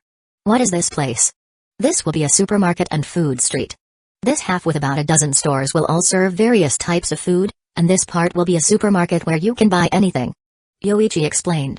There were already small supermarkets in the shinobi world, his was just a bit larger. Soon, he would stock it with goods from merchants across the Fire Country. Hey, what a coincidence, you're here too. Suddenly, a greeting was heard. Yoichi turned his head, then instinctively used his sensory abilities to scan the surroundings. Sure enough, at least 6 Anbu. This is my property, but why are you here, Kashina? The greeter was Kashina, who then smiled and said, I heard they're going to open a supermarket here that will sell products from all over the Fire Country, so I came to check it out in advance. After pausing, Kashina noticed Yujito standing beside her. It wasn't that she was curious about Yujito, but a pretty girl with such a resentful look directed at her was bound to raise questions. Who is she? She looks like she holds a grudge against you. Hey? Why does it feel like she has a sealing jutsu on her? Out of curiosity, Kashina touched Yujito, who couldn't react in time due to her lack of chakra. Kashina then widened her eyes and asked, Eh? Who did this, using 2 opposing seals? No wonder she can't use any chakra. I asked Tsunade to do it. She's a prisoner, and there's a tail beast inside her. Should I reinforce it for you? The 5 elements seal is a bit loose. If I add the 4 symbols seal, she won't be able to use chakra ever again. Yoichi and Yujito looked at Kashina speechless upon hearing this. No need, she'll be under me later. Don't cripple her. Yoichi shook his head, while Yujito moved away from Kashina, looking almost human but actually a devil. Haha, just kidding. Kashina laughed, then suddenly lowered her voice. Thanks to your help last time, I can now control the chakra of 6 tails of the 9 tails, but it's still not enough to go to the front line. The 3rd Hokage won't let me help Minato. Can you help me like last time? Although it's expensive, if you don't absorb the 9 tails chakra every few days, it gradually recovers on its own. Now, Kashina is barely suppressing the 9 tails with the 6 tails chakra she had accumulated. Forget it, I can control the 9 tails better now, but I don't have that ability anymore. Yoichi finished, then looked around again, continuing, "Haven't you noticed? The number of Anbu around is increasing. You coming to see me will definitely get you scolded." Nine tails plus Mangekyo, in the eyes of Hidden Leaf Village's higher-ups, almost equals the destruction of Hidden Leaf Village. In just a short while, the Anbu presence had increased to 16. They probably called half of the village's Anbu here, right? Chapter 130. The Sharingan and the Nine Tails deeply agitated the higher echelons of Hidden Leaf Village, akin to another Madara. These leaders had first-hand experience with how formidable Madara was, and they absolutely did not wish to see a second one arise. The recent presence of Kushina near Yoichi has already made Hidden Leaf Village's upper management very anxious, even doubling the number of Anbu operatives. Do not ever mention that you cultivated the tailed beast's power with my help, or you might face more severe confinement than when you were a child. Kushina, hearing this, suddenly displayed an exaggerated expression. "Don't scare me. If you don't believe it, just try it. After all, I now have the two tails from Yujito's body. I don't need the nine tails chakra anymore." Yoichi spoke, his words sounding rather cat-like. This immediately made Kushina clench her fists and mutter resentfully under her breath, "You jerk." But Kushina did not dare to test it out. She also sensed the increasing number of Anbu around her and inwardly complained, how can they distrust their own villagers this much? Clearly, with Yoichi's help, she could quickly master the Nine Tails chakra mode. But now, because of this distrust, she was unable to cultivate the Nine Tails chakra and couldn't even leave the village. "Let's drop it. The more we talk, the more I'll have to explain later. I'm going back." After greeting him, Kushina left dejectedly.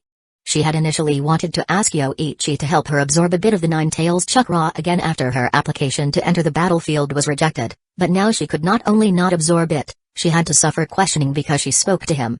As Kushina walked away from Yoichi, she hadn't gone far when suddenly two Anbu appeared beside her. "Kushina, what did you say to Yoichi?"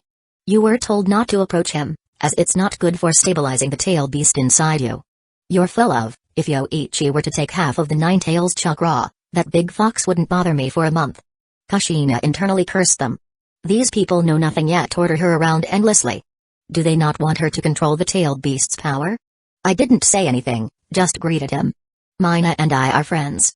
Why didn't you come over and listen at that time if you wanted to know so badly? Enough, I'm going back." Unable to endure the Anbu's interrogation, Kushina pushed past them and headed home. The Anbu dared not use force on Kushina, who had mastered the adamantine sealing chains and could also use the Nine Tails chakra. Seriously, few Jonin could match her. "Report this to Lord Third." The Anbu squad leader waved his hand, and then a group followed Kushina, not letting their guard down even though she was heading home, just in case she suddenly turned and ran, which would be their negligence. Kushina had behaved like this before, even daring to use the adamantine sealing chains against the Anbu. After Kushina left, Yoichi continued walking around the village with Yujito, the blonde-haired girl. Although she still wore a sour expression, her behavior was gradually accepting the inevitable. Seeing no hope of return and not wanting to die, all that was left was her stubbornness. This was also related to Yujito having no attachments in the Cloud Village. If she had parents there, she'd probably still be resisting Yoichi. After reaching a barbecue restaurant, Yoichi said, "Let's have barbecue for lunch today." "Oh, right, it's just for me, you watch, and you can make your own ramen when we get back." Upon hearing this, Yujito's face contorted unattractively. If she were from the Uchiha clan, she probably would have activated her Sharingan by now. "I'm not eating then." If she couldn't even bear this much, what kind of ninja was she? Yujito thought to herself. It's just ramen, and ramen is delicious. Even if eaten for a year, she wouldn't get tired of it. The Cloud Ninja emissary came unannounced and secretly to Hidden Leaf Village. An official surrender document had to be submitted, and the Cloud Ninja also wanted to try if they could politically maneuver to get Yujito back. "Lord Third Hokage, this is our surrender document, but we also have conditions. We hope you can return the two tails Jinchuriki to us." In the Hokage's office, the Cloud Ninja emissary made this request and continued, "Lord Raikage is also willing to pay a price. From now on, the mission commissions from the Land of Hot Water and the Land of Rice will be handled by Hidden Leaf Village, with no participation from the Cloud. Moreover, the distribution of tailed beasts, maintaining balance of power among the villages, was a decision made by the founding Kages of the 5 great shinobi countries. We hope the third Hokage will adhere to the decisions of our predecessors." Hiruzen did not respond immediately but carefully read the Cloud Ninja's confession document. The main point was acknowledging Cloud as a defeated country, then handing over the missions from the Land of Rice and the Land of Hot Water to Hidden Leaf Village. However, there has always been contention over the Land of Rice, and its mission commissions are generally contested by Stone, Leaf, and Cloud Ninja. Even with Cloud's withdrawal, they would still have to compete with Stone. The only gain might be the mission commissions from the Land of Hot Water. But this was also good. It would expand Hidden Leaf Village's influence in the surrounding minor countries, but the demand made by the Cloud Ninja was difficult to fulfill. Currently, the Two Tails was in the hands of Yoichi, and according to the intelligence directly under Hiruzen from the Anbu, Yoichi seemed intent on training the Two Tails Jinchuriki as a Hidden Leaf Village ninja, which indicated he certainly would not hand over the Two Tails. We need to discuss this further. Please stay in Hidden Leaf Village for a few more days. If that is the case, then I await a prompt reply from the third Hokage. The Cloud Ninja emissary stated somewhat forcefully, returning the Two Tails Jinchuriki is the only demand of Lord Raikage for surrendering. At that time on the battlefield, although he conceded defeat, who would have won had we fought to the death remains unknown. If the third Hokage does not agree, then the Cloud is willing to show weakness to the Stone. Showing weakness to Stone essentially means allying with Stone. Although Hiruzen didn't quite believe that these two deeply hostile ninja villages could unite, anything is possible. If the third Raikage was truly willing to pay the price, then a coalition between the Stone and Cloud, two of the largest ninja villages, would be formidable. Hiruzen couldn't even imagine such a scenario. Stone and Cloud have the most ninjas among the 5 great ninja villages and have always been engaged in an arms race. Hidden Leaf Village was somewhat lucky to defeat Cloud. If they were to face both Stone and Cloud attacking together, threats are useless against Hidden Leaf Village. If there is another war, you only have defeat to look forward to. Danzō spoke coldly. Hidden Leaf Village fears no war, nor any provocation. Humphrey, then I. Danzō, enough. Hiruzen interrupted the Cloud Ninja emissary and Danzō, then said, please return first, we need to discuss this further. Very well, I will await the third Hokage's message. After speaking, the Cloud Ninja emissary quickly left the Hokage's office. Afterwards, leaving Hiruzen and 3 others, seeing no one else speaking, Hiruzen first asked, what do you think? There's not much to think about, just the difference between agreeing and not agreeing. If we agree, then we have to convince Yoichi to relinquish the Two Tails. Hamura spoke, seeing the situation clearly. Getting Yoichi to relinquish the Two Tails would be too difficult. The current Yoichi even gave him a vibe similar to Madara, similar in temperament but different in actions. He knew how to win over all his clansmen. Frequently dealing with Hidden Leaf Village's finances, Hamura was very aware of the Uchiha's financial power. Hearing that they gave their clansmen over 2 billion every month nearly killed him with envy. He wished he could also wear the dark blue Uchiha ninja uniform and become an Uchiha. The current Uchiha truly epitomized having more money than they knew what to do with, and considering how much they gave to their clansmen, how much did Yoichi himself earn? Hamura thought to himself, since the Uchiha could do this, then Hidden Leaf Village might as well. He could discuss this with Hiruzen later. He already considers the Two Tails his own, he won't let it go, and don't forget Mina. She is from the Uzumaki clan and has also awakened the adamantine sealing chains. Koharu reminded them, an Uzumaki with the adamantine sealing chains awakened, plus the Two Tails, now the Uchiha have a tailed beast Jinchuriki they can control, plus his Sharingan. Danzō remained silent, knowing his suggestion would definitely be rejected by the others, but he felt Hiruzen and the others had forgotten the teachings of Tobirama, seeing the Uchiha clan continuously growing yet doing nothing to restrain them. He should be the one to become Hokage. I'll find some time to talk to Fugaku, then have him take me to Yoichi. Hiruzen, Fugaku was here at the Hokage Tower today. Today? To see me? Hiruzen was surprised. He had been in the office all day and hadn't noticed Fugaku looking for him. Hamura shook his head. Not to see you, he was here to process a divorce with Mikoto. Divorce? Hiruzen was puzzled. What was going on? Why? How could Fugaku suddenly do such a thing? After all, he was a clan leader, who doesn't just casually divorce, although one only needs the intention to divorce, but Fugaku's status was not like others. I'm not sure, but I have already sealed this news, and Fugaku also asked the person handling it not to leak it. In that case, let's not contact Fugaku for now, I'll think of another way. Hiruzen lit his pipe, looking somewhat troubled. He definitely did not want to return the Two Tails to the Cloud, but he also didn't want to leave the Two Tails in the hands of the Uchiha. Between the two, Hiruzen would definitely prefer to return the Two Tails to the Cloud while securing benefits for the village in exchange for small country commissions. But hearing about Fugaku's divorce, Hiruzen suddenly had a bad feeling. He felt that something might happen to the Uchiha clan, especially after the news that Yoichi had activated the Sharingan spread. The security team had already changed, the militaristic faction among the clansmen had greater say, and their law enforcement in the village became more decisive. What's going on? Yoichi approached the center of the arguing crowd. He had been dining nearby but soon heard the escalating dispute. And the voices grew louder, and when he came out, it seemed that one party was even from the security team. So he came over to inquire. Yoichi-sama. The two security team clansmen, seeing Yoichi, showed excitement on their faces. Yoichi was not only the hero who had just repelled the Cloud Ninja but also Uchiha who had activated the Mangekyo. Even though these two Uchiha clansmen were older than Yoichi, they still couldn't help but call out Yoichi-sama upon seeing him. One of them spoke up, "We had just finished our shift, and we planned to come here for a couple of drinks before going back to rest in the afternoon, but these guys, after seeing us drinking, kept mocking us from the side, saying we were wasting Hidden Leaf Village's money by drinking in broad daylight."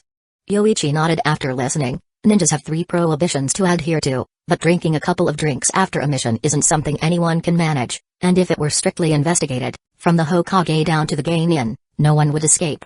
Then Yoichi turned to the civilians mocking the Uchiha clansmen and asked, "You've all heard their explanation, right? They're off duty now, just like you can have a couple of drinks when you get home at night, right?" However, one person, hearing Yoichi's reasoned explanation, perhaps thinking he was young and easy to bully, began shouting loudly with a breath full of alcohol, "How do we know you don't have duties? I only see a bunch of useless people, wasting Hidden Leaf Village's money drinking during the day. We've paid our taxes too. I'm giving you face, and you don't want it? When the Uchiha were fighting enemies on the front lines, you were still sleeping in the village. I've killed more enemies with my own hands this month than you've eaten meals. You're not convinced? Fine, I'll give you a chance to be an Uchiha." Yoichi picked up the 2 men and threw them back, then said, "Lock them up for 7 days to sober them up, then send them to the front lines, give them a chance to protect their country, and let them know what Uchiha clansmen do when they're not drinking." "Yes, Yoichi-sama." The 2 security team clansmen said excitedly, then one picked up a person and took them back. Previously, if they heard such criticisms, the captain and seniors mostly told them to endure, but now it felt good to have someone backing them. People around, seeing Yoichi's domineering decision, felt somewhat afraid and then seeing Yoichi surveying the surroundings, quickly dispersed. Those 2 men, from the beginning, stood on the opposite side of the Uchiha, and if they encountered them outside, Yoichi would have dealt with them easily. "Let's go back," Yoichi said to Yujito. He had almost finished his meal, and there was no need to finish those last few pieces of meat. But as he was paying, Yujito sneakily watched Yoichi, then, when no one was paying attention to her, quickly picked up the chopsticks and stuffed the freshly grilled meat from the grill into her mouth. "We're leaving." Coming. Yujito tried her best to keep the meat inside her mouth, trying to pretend she hadn't eaten anything. However, by the time they reached the door, her mouth was still bulging like a squirrel's cheeks filled with chestnuts. And Yujito still pretended like she hadn't eaten anything, only managing to chew a bit more when Yoichi wasn't looking. Chapter 131. Stay here for now, Mikoto-san. This was my former home. It's a bit small, but once I become the clan head, I'll improve it. Then we'll. Enough, Yoichi-kun, this place is already very good. I am very satisfied. Mikoto looked around the small single-family home. Though every corner was compact, it was Yoichi-kun's place, and just the thought of it filled her with contentment. "Yoichi-kun, there's no need to call me apostrophe-san anymore, I'm divorced." Mikoto spoke with a playful tone. Just having entered the house, she felt Yoichi's hand wander from her waist downwards. "Alright, Mikoto, when we are alone, I will call you that from now on." Yoichi felt a surge of desire. However, Fugaku stood outside with a grim face, his fist clenched so tightly that his nails dug into his flesh, drawing blood. In his other hand, he held the belongings that Mikoto had packed but hadn't taken with her. He had seen Mikoto leaving but didn't expect her to leave her things behind. Thinking she might have forgotten them, he decided to bring them to her. But what he witnessed upon arriving left him distraught. "You betrayed me first, Mikoto. You do not deserve to be Itachi's mother." Fugaku turned and left without a word, returning home to remain silent. Itachi slowly approached his father, intending to ask about some ninja techniques, but sensing the timing was off, he quietly sat beside his father instead. "Itachi, do you love your mother?" "Yes, I love both mom and dad. I want to become a strong ninja just like dad." "Strong, huh? I might not be strong, Itachi, but you definitely will be. I believe in you," Fugaku said, turning to look earnestly at his son. At that moment, it seemed as though Itachi was the only one who hadn't betrayed him. Naturally intelligent, Itachi hadn't started formal training yet, but whether it was learning to read or the basics of ninjutsu, he picked things up quickly, rarely needing anything explained a third time. If it weren't for the family issues, Fugaku was confident he could raise Itachi to be a genius, even surpassing Yoichi and Shisui. But he feared he might not have much time left. "Itachi, come with me to meet someone. He's a well-known genius in the Uchiha clan and once mentored me." Thinking of the plans ahead, Fugaku took Itachi to Hikadai's home. At Hikadai's, a guest was already present, another genius of the Uchiha but not as prominent as Yoichi. "Shisui, you can now try to integrate illusion techniques with body flicker jutsu. Both are your specialties, and I have nothing left to teach you about illusion techniques. The rest is up to you to explore," Hikadai was saying when the doorbell rang. He stood to answer it, but upon opening the door, he found Fugaku and Itachi. "Clan head, what brings you here? And with Itachi-kun? Let's talk inside, Hikadai." After seeing Fugaku's serious demeanor, Hikadai nodded and ushered them in. "However, clan head, Shisui is visiting me today, he's right inside. Let Shisui look after Itachi for a bit. I need to speak with you alone." Once Fugaku and Hikadai were in the living room and saw Shisui, Fugaku said, "Shisui, I need a favor. I have something urgent with Hikadai. Could you please look after Itachi?" "No problem, leave it to me, clan head." Shisui stood up and approached Itachi, who, despite his young age, tried to appear calm. Shisui smiled and greeted, "Hello, I'm Shisui. Let's walk around the yard." After receiving a nod from Fugaku, Itachi reached out to Shisui, "Hello, I'm Itachi." As the two departed, Hikadai closed the door and asked, "Clan head, what happened?" "I divorced Mikoto." Fugaku had intended to keep the divorce a secret for a while longer, but since making the decision, he knew it couldn't be hidden. Especially with a clan meeting approaching, where all Uchiha ninjas, except those on the battlefield or on missions, would gather and learn the truth. "My only concern now is Itachi. He's very talented, more so than me. He will definitely be a great ninja. But I might not have time to see that. So, I'm entrusting Itachi to you, Hikadai-senpai." This sudden revelation left Hikadai speechless, struggling to understand the sudden divorce and the request to take care of Itachi. "Fugaku, what's going on? Why the sudden divorce? And why me to look after Itachi? What happened between you and Mikoto?" "I've gained some power but lost a lot more, Hikadai-senpai. At the next clan meeting, I plan to challenge Yoichi with my strength to decide who will be the next clan head." As Fugaku opened his eyes, his Sharingan had transformed, featuring a new pattern not typical of the standard 3 Tomoe Sharingan. Mangekyo Sharingan? Hikadai was stunned. How had Fugaku also activated the Mangekyo Sharingan, a technique unseen in decades within the Uchiha clan, and now two appeared in quick succession? "In every other aspect, I might be slightly inferior to Yoichi, my only recourse is to rely on strength. Hikadai-senpai, if I lose, please take good care of Itachi. I've already told him to listen to you.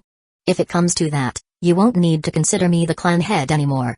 If even a Mangekyo Sharingan wielder like himself couldn't match Yoichi, Hikadai continuing to oppose Yoichi would only lead to his downfall.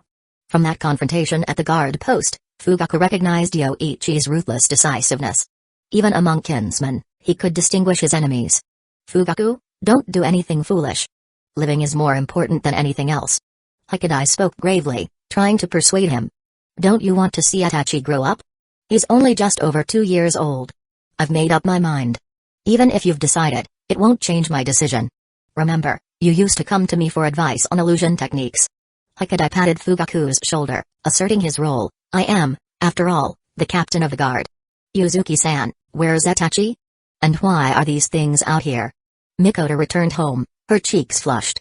Though it wasn't her home anymore, her belongings were supposed to be inside, so why were they outside? It seems Fugaku clan head took them out. He left and then came back with them, and took Itachi-sama out somewhere. "I'm not sure where they went," Yuzuki recounted. Mikoto was startled by this news. Fugaku had left? And taken her belongings? Had he gone somewhere? Could it be to deliver her things? Mikoto felt uneasy, remembering that she had been with Yoichi the entire time, even sharing a bath with him after their encounter. She hadn't noticed if Fugaku had come looking for her. "Mikoto-san? Yuzuki-san, I need to step out for a while. Please take care of the house." After instructing Yuzuki, Mikoto hurriedly left with her belongings, her heart pounding. She was unsure if Fugaku had visited Yoichi's previous residence. If he had, he might have overheard her and Yoichi. She decided to find Yoichi first and ask him. Meanwhile, the Cloud Village's envoy, having settled in Hidden Leaf Village, began searching for the whereabouts of Yujiro. Negotiating her return through diplomatic means was only their first strategy, not the only one. If that failed, they had other methods prepared. "Can you sense Yujiro's location?" Yes, it appears that Hidden Leaf Village has not detected our tracking seal on Yujiro. We have her current location now. She seems to be at the outskirts of the village. Cloud ninjas often implanted tracking seals on Jinchuriki who hadn't fully mastered their tailed beast's powers. Only those who had complete control could render such tactics ineffective. Let's go and retrieve Yujiro then. Signal her to come out. Understood. One of the cloud ninjas took out a squirrel from his pocket and cast a jutsu on it. The squirrel, seemingly enlightened, darted towards the location where Yujiro was staying. After a while, when even the ninja who cast the jutsu began to doubt, Yujiro finally appeared. Senpai, have you come to take me back? Yes, let's leave now, Yujiro. As Biba took a step forward to lead her away, Yujiro hesitated. Just like that, Senpai? It won't work, escaping won't be easy. Don't worry, I have a plan, Biba reassured her. But the person guarding me is Hidden Leaf Village's Raijin. Even if we leave Hidden Leaf Village, getting back to Cloud Village will be impossible. Yujiro's anxiety was evident. She knew the methods Yoichi had used on her. Without the third Raikage's direct intervention, anyone else's efforts to extract her would be futile. Senpai, isn't there another way to get me back? We've exhausted all political avenues. The third Raikage offered the highest price, but Hidden Leaf Village seems unwilling to return you today. We must consider other options. Biba then reached for his ninja tools pouch, slowly drawing a kunai. It seems forceful extraction won't work, so we'll have to use the final method. Yujiro, you'll need to cooperate. What other way is there?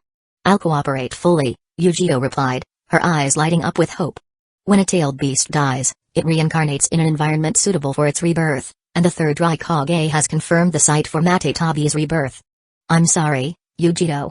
As he spoke, Biba thrust the kunai towards Yujiro's heart, an extreme measure to bring Matetabi back to the Cloud Village. Even if it meant killing Yujiro, the tailed beast would reincarnate, and the cloud could capture it anew. Unprepared for the attack, Yujiro could only stare in horror and disbelief. But in the next moment, she was yanked backwards, pulled away from the lethal strike. I told you, once they realize they can't take you back, they'd kill you to recover Matetabi. Trusting these fools gets you nowhere. As Yoichi spoke, lightning wrapped around him, dodging the kunai before kicking Biba hard in the stomach. Biba was sent flying, crashing down and rolling several times before lying motionless. The other cloud ninja, who had manipulated the squirrel, received a similar fate with a kick to the neck, instantly falling unconscious, never to awake again. Let's go back. This delayed my actual business. Yoichi was frustrated. Just moments ago, he had been reminiscing in Mikoto's arms about his childhood, only to be interrupted by a squirrel, an interruption he couldn't ignore without putting on pants and checking it out.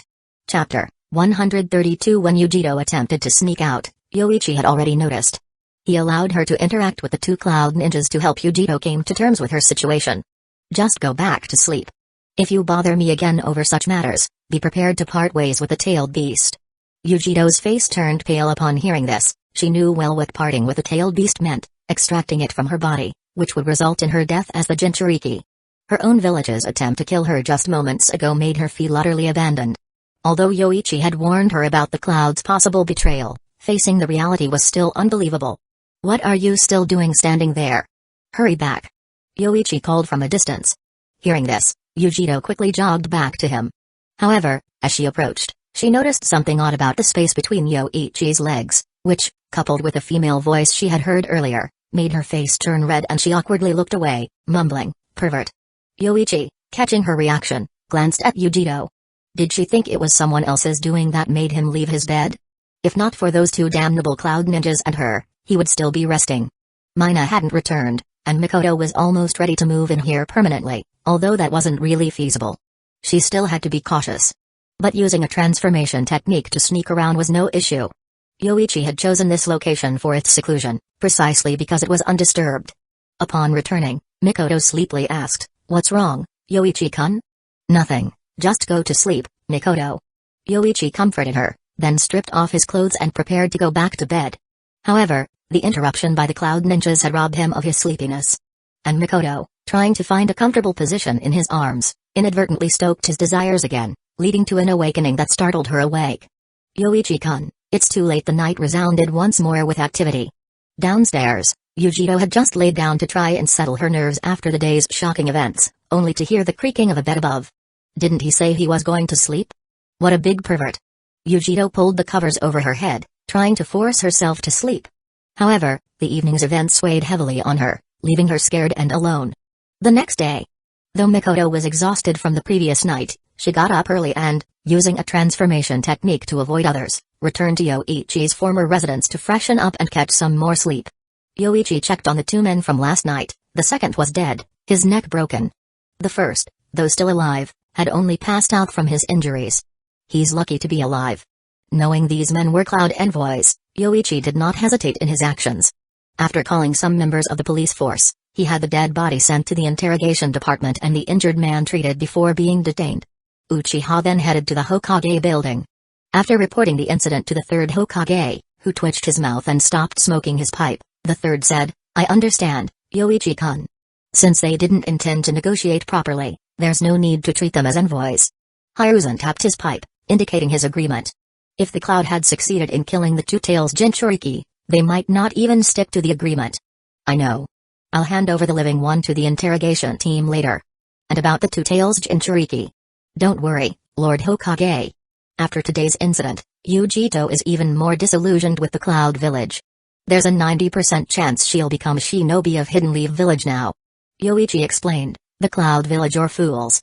They tried to kill their own shinobi, and now, not only did they fail, but they've also made Yujito despise them. I wasn't sure how to make her renounce her Cloud identity, but the Cloud Village has really helped out a lot. Is that so? Well, that might indeed be a good thing." Hiruzen was momentarily speechless, suspecting Yoichi was mocking someone. Fortunately, Danzō wasn't there. "If there's nothing else, then I'll be going, Lord Third." "Yes, thank you for your efforts, Yoichi-kun." After Yoichi Uchiha left, Hiruzen couldn't help but feel uneasy. He couldn't openly oppose Yoichi now, especially since he had activated the Mangekyo Sharingan and could match the strength of an Eight-Tails Jinchuriki, not to mention his growing influence over the Uchiha clan. Without solid evidence of a major mistake, even his title as the third Hokage seemed inadequate.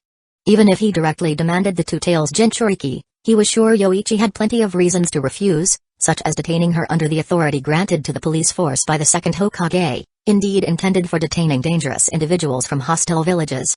And with the ongoing war, if the front lines tightened or other villages launched major offensives, Hidden Leaf Village would still need the Uchiha clan.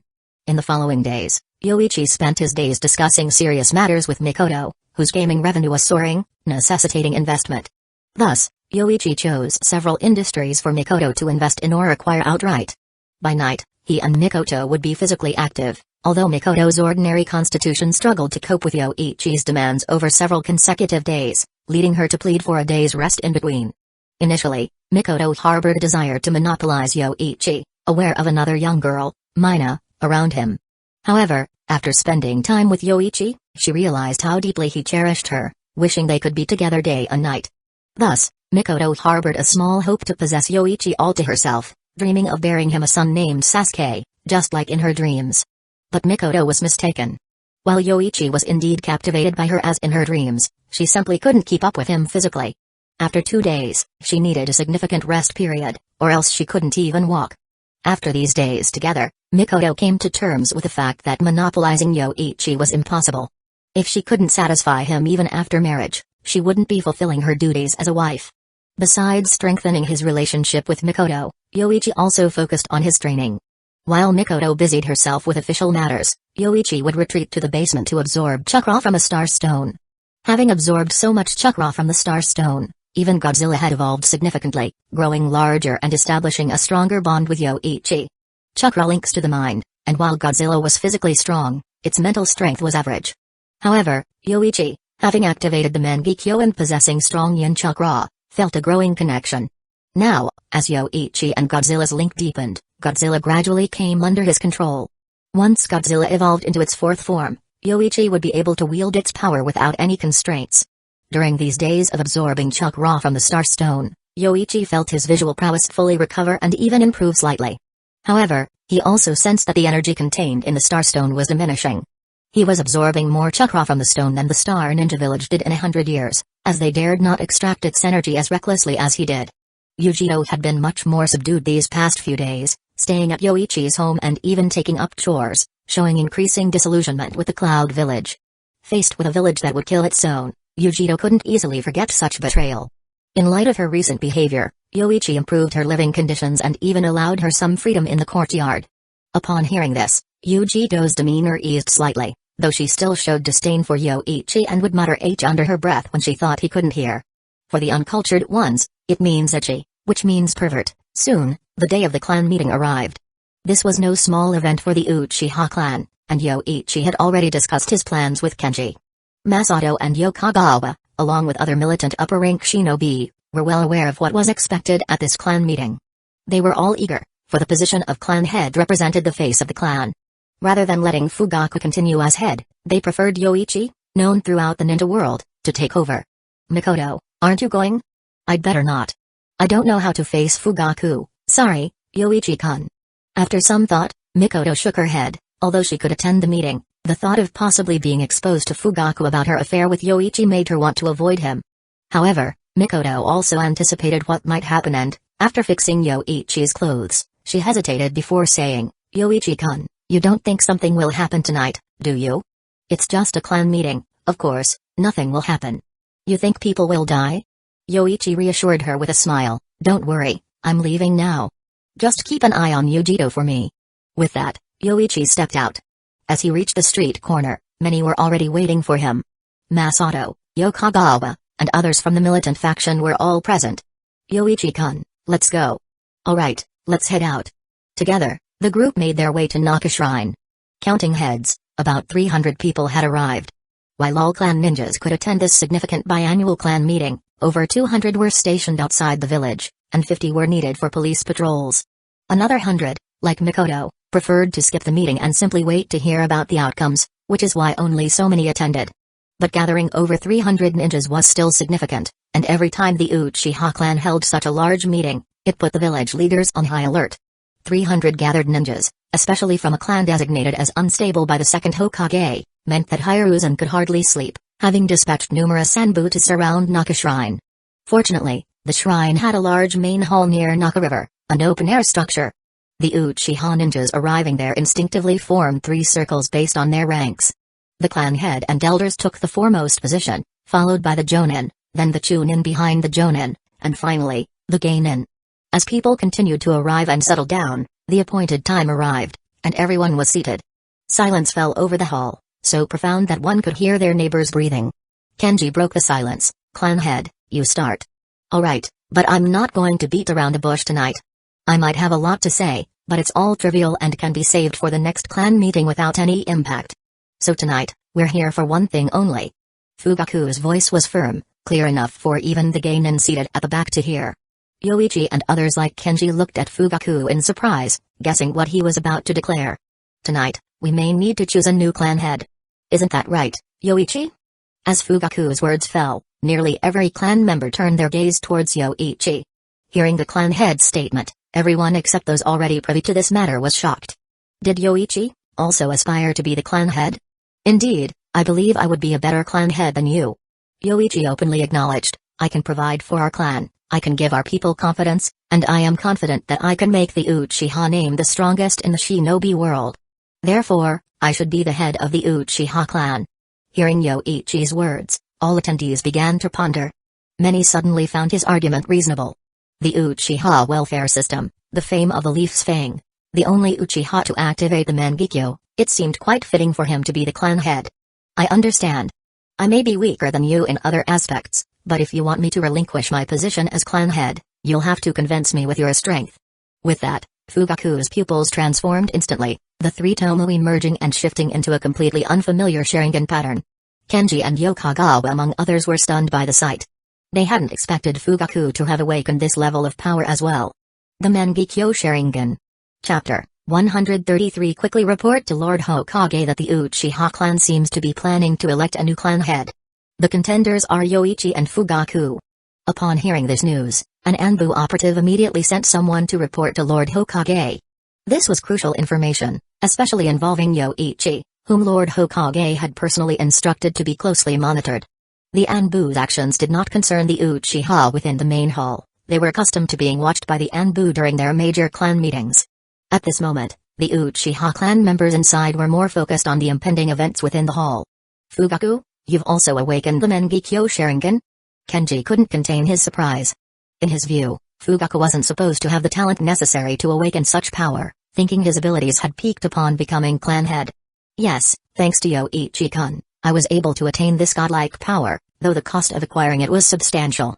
As Fugaku spoke, the pattern in his Mangekyo Sharingan shifted subtly. He had also awakened 2 types of Dujutsu and, after hosting these in each eye, even Susanoo was now at his disposal.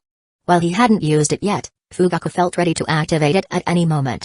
Now, the only candidates for clan head are you and me, and we are also the only ones in the clan with the Mangekyo Sharingan. Why don't we decide the true clan head through combat? Fugaku proposed, his gaze unwavering as he looked directly at Yoichi. This was his way of seeking revenge through battle. Fine, let's settle it in the forest to the east of the Death Forest, to avoid making too much noise. Yoichi suggested, pinpointing a location outside the barrier. He had suspected Fugaku's confidence stemmed from the Mangekyo Sharingan, but he hadn't expected the affair with Mikoto to trigger its awakening. Fugaku, Yoichi, both of you are exceptional ninjas of the Uchiha clan. There's no need. The senior elder tried to interject with a word of caution but was cut off by Fugaku. Elder, there's no need for words. Today, a decisive battle between me and Yoichi is inevitable. Yoichi agreed. That's right, all Geinin and Chunin stay back, half the Jonin maintain order, and inform Hidden Leaf Village of the situation. The rest will witness this duel. With that, he gestured for Fugaku to follow him out, and they both left for the designated area. Seeing the duel was unavoidable and potentially dangerous, the Great Elder turned to Kinji. Kinji, won't you say something? It's been ages since our clan had 2 Mangekyo Sharingan users at once. It's no use. We are old now. No one can stop them. Kenji understood the gravity of the situation and addressed the Great Elder. Let's go. No matter who wins, with a Mangekyo Sharingan leader, the Uchiha will rise to greatness again. As Yoichi's instructions were followed, people split up to report to Hidden Leaf Village, and 10 Uchiha Jonin followed them, including 6 from Fugaku Uchiha's faction. 12 people, including 2 elders, witnessed this battle for the clan head. After they left the Hidden Leaf Village barrier, the barrier team logged their exit, and Yokagawa reported the internal spar to the village, as it was protocol to notify when so many were leaving the village barrier, especially to engage in combat. Yoichi and Fugaku arrived one after the other at the destined site for their clash, near the Valley of the End. On an open plain, there was ample space for their battle. The Uchiha clan's strength lies in the eyes, shuriken, ninjutsu, ganjutsu, dujutsu. Fugaku, are you ready? Boom. Boom. Fugaku uncrossed his arms, releasing the seals on his wrist seals and grabbing shuriken and kunai in each hand. He immediately threw them at Yoichi, whose shuriken and kunai were difficult to see in the dark, especially since Uchiha throwing techniques could alter their trajectory upon collision. Hey! Yoichi chuckled lightly. As Fugaku released his armory seals, he also pulled out shuriken and kunai from his pouch, throwing them at Fugaku almost simultaneously. Clang, clang, clang. In the dark, a dense barrage of shuriken clanged together, the sound as intense as raindrops in a storm.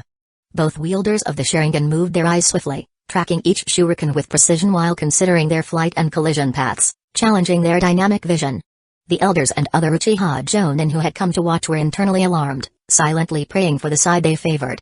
Such intense shuriken exchanges left no room for error. A single mistake could lead to a relentless assault. Soon, more spectators arrived. The elders nodded in acknowledgement but knew it was not the time for greetings. Hiruzen and Hamura observed without interrupting the combatants, quietly watching the scene. The combatants soon exhausted their shuriken, as ninjas couldn't possibly carry hundreds with them. Each had a similar amount, though Fugaku had a few extra. Eventually, Yoichi caught 2 of Fugaku's shuriken by the hole in the center and tossed them back. Almost evenly matched. An elder whispered, careful not to disturb the fighters. The display was impressive. Even his Sharingan struggled to track every shuriken in the darkness, but the 2 combatants saw everything clearly. After the shuriken exchange, both Fugaku and Yoichi formed seals almost simultaneously, preparing for a ninjutsu showdown. Masato frowned slightly. Why is Yoichi-kun a bit slow? Although brief, it was noticeable. He's waiting to counter Fugaku's techniques with the same ninjutsu, whispered Kinji, noting Yoichi's confidence. He had avoided using his best taijutsu, which would have ended the battle more swiftly in his favor. However, delaying even a second in ninjutsu could allow the opponent to gain the upper hand. What's that? Observers from afar, lacking the Sharingan, couldn't see the chakra fluctuations in Yoichi. After completing their seals, an intense surge of chakra erupted from Yoichi, reminiscent of a volcanic eruption.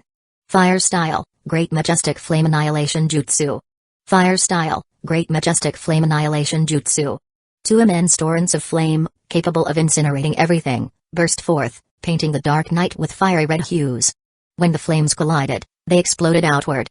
Even without the Sharingan, it was clear to the onlookers that Yoichi's fire style was significantly stronger than Fugaku's, by a considerable margin. Not good. Fugaku felt a surge of alarm. If his great majestic flame annihilation jutsu spanned about 10 meters, then Yoichi's engulfed 30 or 40 meters. His flames were quickly swallowed up and, carrying his own fire, surged towards him. There was no time to dodge, the range was too wide, and the power too immense. Fugaku, who didn't know water style, made a snap decision, his eyes three tomoe quickly transforming into the Mangekyo Sharingan. Whoosh!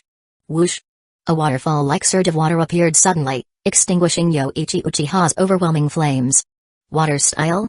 Not just Yoichi Uchiha, but even the elders and other onlookers were stunned. They remembered Fugaku didn't know water style. It's not water style. Yoichi recognized the power of Fugaku Uchiha's Mangekyo Sharingan and declared confidently, it's one of your dojutsu abilities, isn't it? Capable of creating water style. Well, not exactly creating, but similar to the Izanagi technique. Kamyev reversal, capable of transforming the illusions I create into real phenomena, making it impossible to discern whether they are illusions or reality. Fugaku, continuing to refine chakra, announced, with this dojutsu, I am invincible. Boom. Lightning struck from the sky, but when it hit Yoichi, it disappeared instantly. It was an illusion. Bang. Bang. Spikes of earth shot up from the ground near Yoichi, aiming for his abdomen, but were shattered the next second by a layer of lightning armor that suddenly enveloped him. Yoichi had already unraveled the earlier lightning illusion. Impressive dojutsu. The earlier earth spikes were just like real earth style, and that waterfall. So, you can use your dojutsu to release any ninjutsu, and they are all non-seal techniques. Yoichi quickly understood the capabilities of Kamyev reversal. What made it truly formidable wasn't just the instant release of non-seal techniques but its similarity to yin-yang style. Given sufficient dojutsu power, it could create anything. This is just the beginning. Boom. Boom. Boom. The ground around Yoichi trembled violently, then large walls of earth rose like clamps, attempting to crush him in the middle. Earth style from the stone village? Lord Third, observing from a distance, was shocked to see Fugaku use a technique he hadn't known before, a high-level earth style. Yoichi, however, braced against the massive walls with a powerful electric armor. Although the earth style was strong, it was ineffective against his lightning armor. The walls didn't close completely, stopping just as they left a narrow gap, seemingly to lock Yoichi precisely in place. Seeing this alignment, Yoichi's face contorted in exaggerated panic. Oh no! It's too late. Try my other dojutsu, Amaterasu. Fugaku's right Mangekyo spun, blood trickling from the corner as he focused. Suddenly, a black flame appeared. But instead of hitting Yoichi's head as intended, it was blocked by his hand. Ah! Hearing a scream, Fugaku panted, hey, the flames of Amaterasu burn anything to ash and never extinguish. Though it didn't hit your head, your arm is done. You've lost this battle. Oh, so I've lost? Yoichi's pained expression suddenly cleared, replaced by calmness and even a slight smile. Then, he shook his arm, unable to rid it of the clinging black fire, and remarked, Fugaku, your two dojutsu are indeed formidable. But you shouldn't have rushed to confront me just after awakening the Mangekyo. For instance, Amaterasu, if I shed the burned flesh, wouldn't it be harmless? Saying this, Yoichi conjured a chakra blade with his left hand and, with a swift motion, sliced off the flesh engulfed by the black flames. Such ruthlessness made Fugaku shudder, but he tried to remain composed. Your right arm is already ruined. What will you use now? His words were cut short as he saw Yoichi's right arm rapidly regenerating. In just 5 seconds, what looked nearly skeletal was fully restored, seemingly unaffected by any damage. Creation of all things, focusing his vision can restore life. Yoichi had wanted to test this new dojutsu, which is why he hadn't dodged Amaterasu. Now, it seemed to work quite well. Is that your Mangekyo technique? Fugaku's voice was tinged with despair. Even combining his two dojutsu hadn't subdued Yoichi Uchiha, and that was without Yoichi using his renowned taijutsu or sword techniques. What's next? Next, it's time for the final move. I've no interest in dragging this out, Fugaku.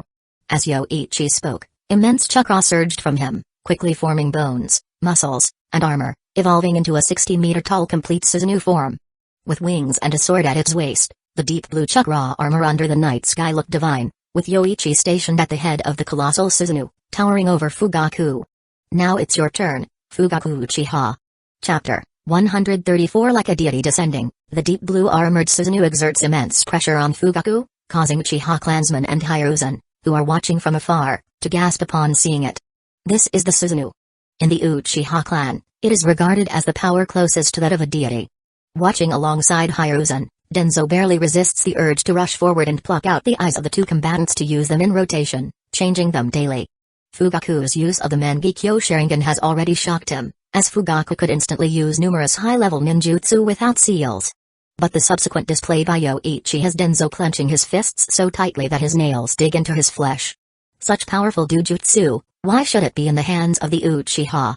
It should be used by him. With the Mangekyo Sharingan, once he becomes Hokage, he is confident in unifying the 5 great nations and bringing lasting peace to the shinobi world. Yoichi, controlling the Susanoo, slowly draws the chakra blade sheathed at his waist, a massive sword over 20 meters long. No one doubts the power of such a blade.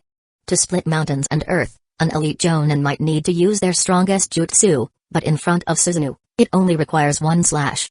Fugaku, if you don't unleash your Susanoo now, you might never have another chance.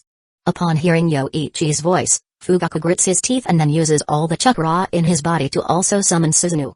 The deep green skeletal structure appears around Fugaku, but his Susanoo is not as fluid as Yoichi's.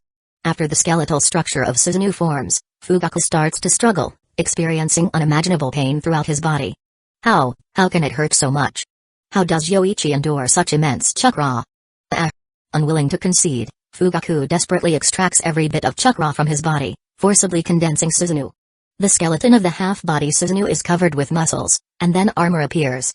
By this point, Fugaku is in so much pain that his entire body nearly creaks, his eyes are bloodshot, and blood streams from the corners of his eyes. With a shout, Fugaku finally achieves his limit, forming a half-body Susanoo about 17 or 18 meters tall, covered in armor, with 2 additional arms wielding a bow, arrows, a long sword, and a shield. However, the difference in size is hard for the onlookers to accept. Hikadai sees Fugaku straining to create a Susanoo of just over 10 meters, barely reaching the shins of Yoichi's Susanoo. Fugaku, stop fighting. Unfortunately, Hikadai's mental calls are unheard by Fugaku, who is now gasping for breath, his eyes bloodshot, looking like he won't last much longer.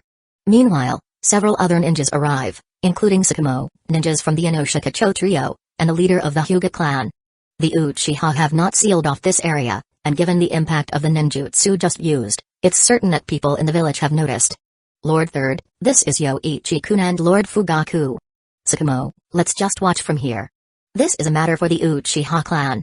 They plan to choose their next clan leader through combat. Hiruzen says calmly, but his heart is tumultuous. The Uchiha's power is too strong, especially Yoichi, whose might rivals that of a tailed beast. The other ninjas, hearing this is an internal struggle for leadership within the Uchiha clan, stand silently aside. It's not an invasion by external enemies, and they don't leave either. The Uchiha haven't sent them away, indicating that this battle is open for observation. However, Hiruzen orders the Anbu to prevent more ninjas from coming this way. Even if the Uchiha haven't said so, they shouldn't let people continuously approach and eventually form a crowd around the battle. The outcome of the battle is already clear. Even a genin can see the difference in size, and Yoichi's Susanoo is remarkably lifelike, its armor even forming the wings of a Karasatengu. Heavenly Bow. Fugaku Uchiha takes the initiative, controlling his Susanoo to draw a bow in front of him, loading 3 arrows on his left arm, and firing them in the next second. However, Yoichi's Susanoo immediately draws its sword in a swift motion, and a powerful sword strike sends Fugaku's 3 Susanoo arrows flying back, thousands of meters into the air, crashing into the forest and destroying a swath of trees. Just one move shows the gap between their Susanoo. If defense and other aspects are equal, then the difference in size is an insurmountable gap. After deflecting Fugaku's 3 arrows, Yoichi's Susanoo raises its swords high and slashes down fiercely. The speed is so great that Fugaku can't dodge and has to block with Susanoo's shield. The power of the blow creates a windstorm, changing the expressions of onlookers from both sides. Hiruzen quickly forms seals and creates an earth-style wall in front of him, while an Uchiha jonin on the other side uses an earth-style jutsu. After completing their techniques, they hear a thunderous boom, and the ground seems to shake. A violent blast follows, stronger than a C-ranked wind style, great breakthrough, causing their makeshift earth walls to crack. After this strike, the battlefield goes quiet, and the others quickly emerge from behind their walls. They see that Yoichi's Susanoo has carved a deep trench in front of it. Fugaku's green Susanoo has faded to just a skeletal arm holding up a shield. Behind Fugaku's Susanoo, another trench cut by the sword's force stretches for hundreds of meters. The trench extends to a small hill in the distance before stopping. Such power causes Hiruzen to frown in secret. The rumored power of Susanoo is comparable to that of a tailed beast, which they have witnessed today. Even an S-ranked forbidden jutsu might not achieve such an effect. Stop fighting. Hikadai suddenly rushes out and shouts, quickly moving in front of Fugaku's Susanoo, arms wide to stop the fighting. Yoichi-sama, Fugaku has already conceded. Let it end here. As he shouts, Hikadai also looks back at Fugaku's condition. His eyes are nearly rolling back, he's barely holding his head up, his body leaning and shaking. Fugaku has already passed out, and if Yoichi controls Susanoo to strike again, Fugaku would surely be obliterated. Initially, Hikadai was reluctant for Fugaku to duel with Yoichi, but after decades of association, it was hard for him to refuse Fugaku's decision. Now, he naturally couldn't just stand by and watch him die. Yoichi-sama, you truly deserve to be the clan leader, but please, let's end the fight here, I beg you. After speaking, Hikadai bows deeply, pleading for Yoichi to spare Fugaku this once. As he finishes speaking, Fugaku instinctively releases his Susanoo and collapses face down on the ground. The other Uchiha clansmen also approach, with the elder arriving the fastest. He, too, doesn't want to see Fugaku die, as Fugaku was his choice for clan leader.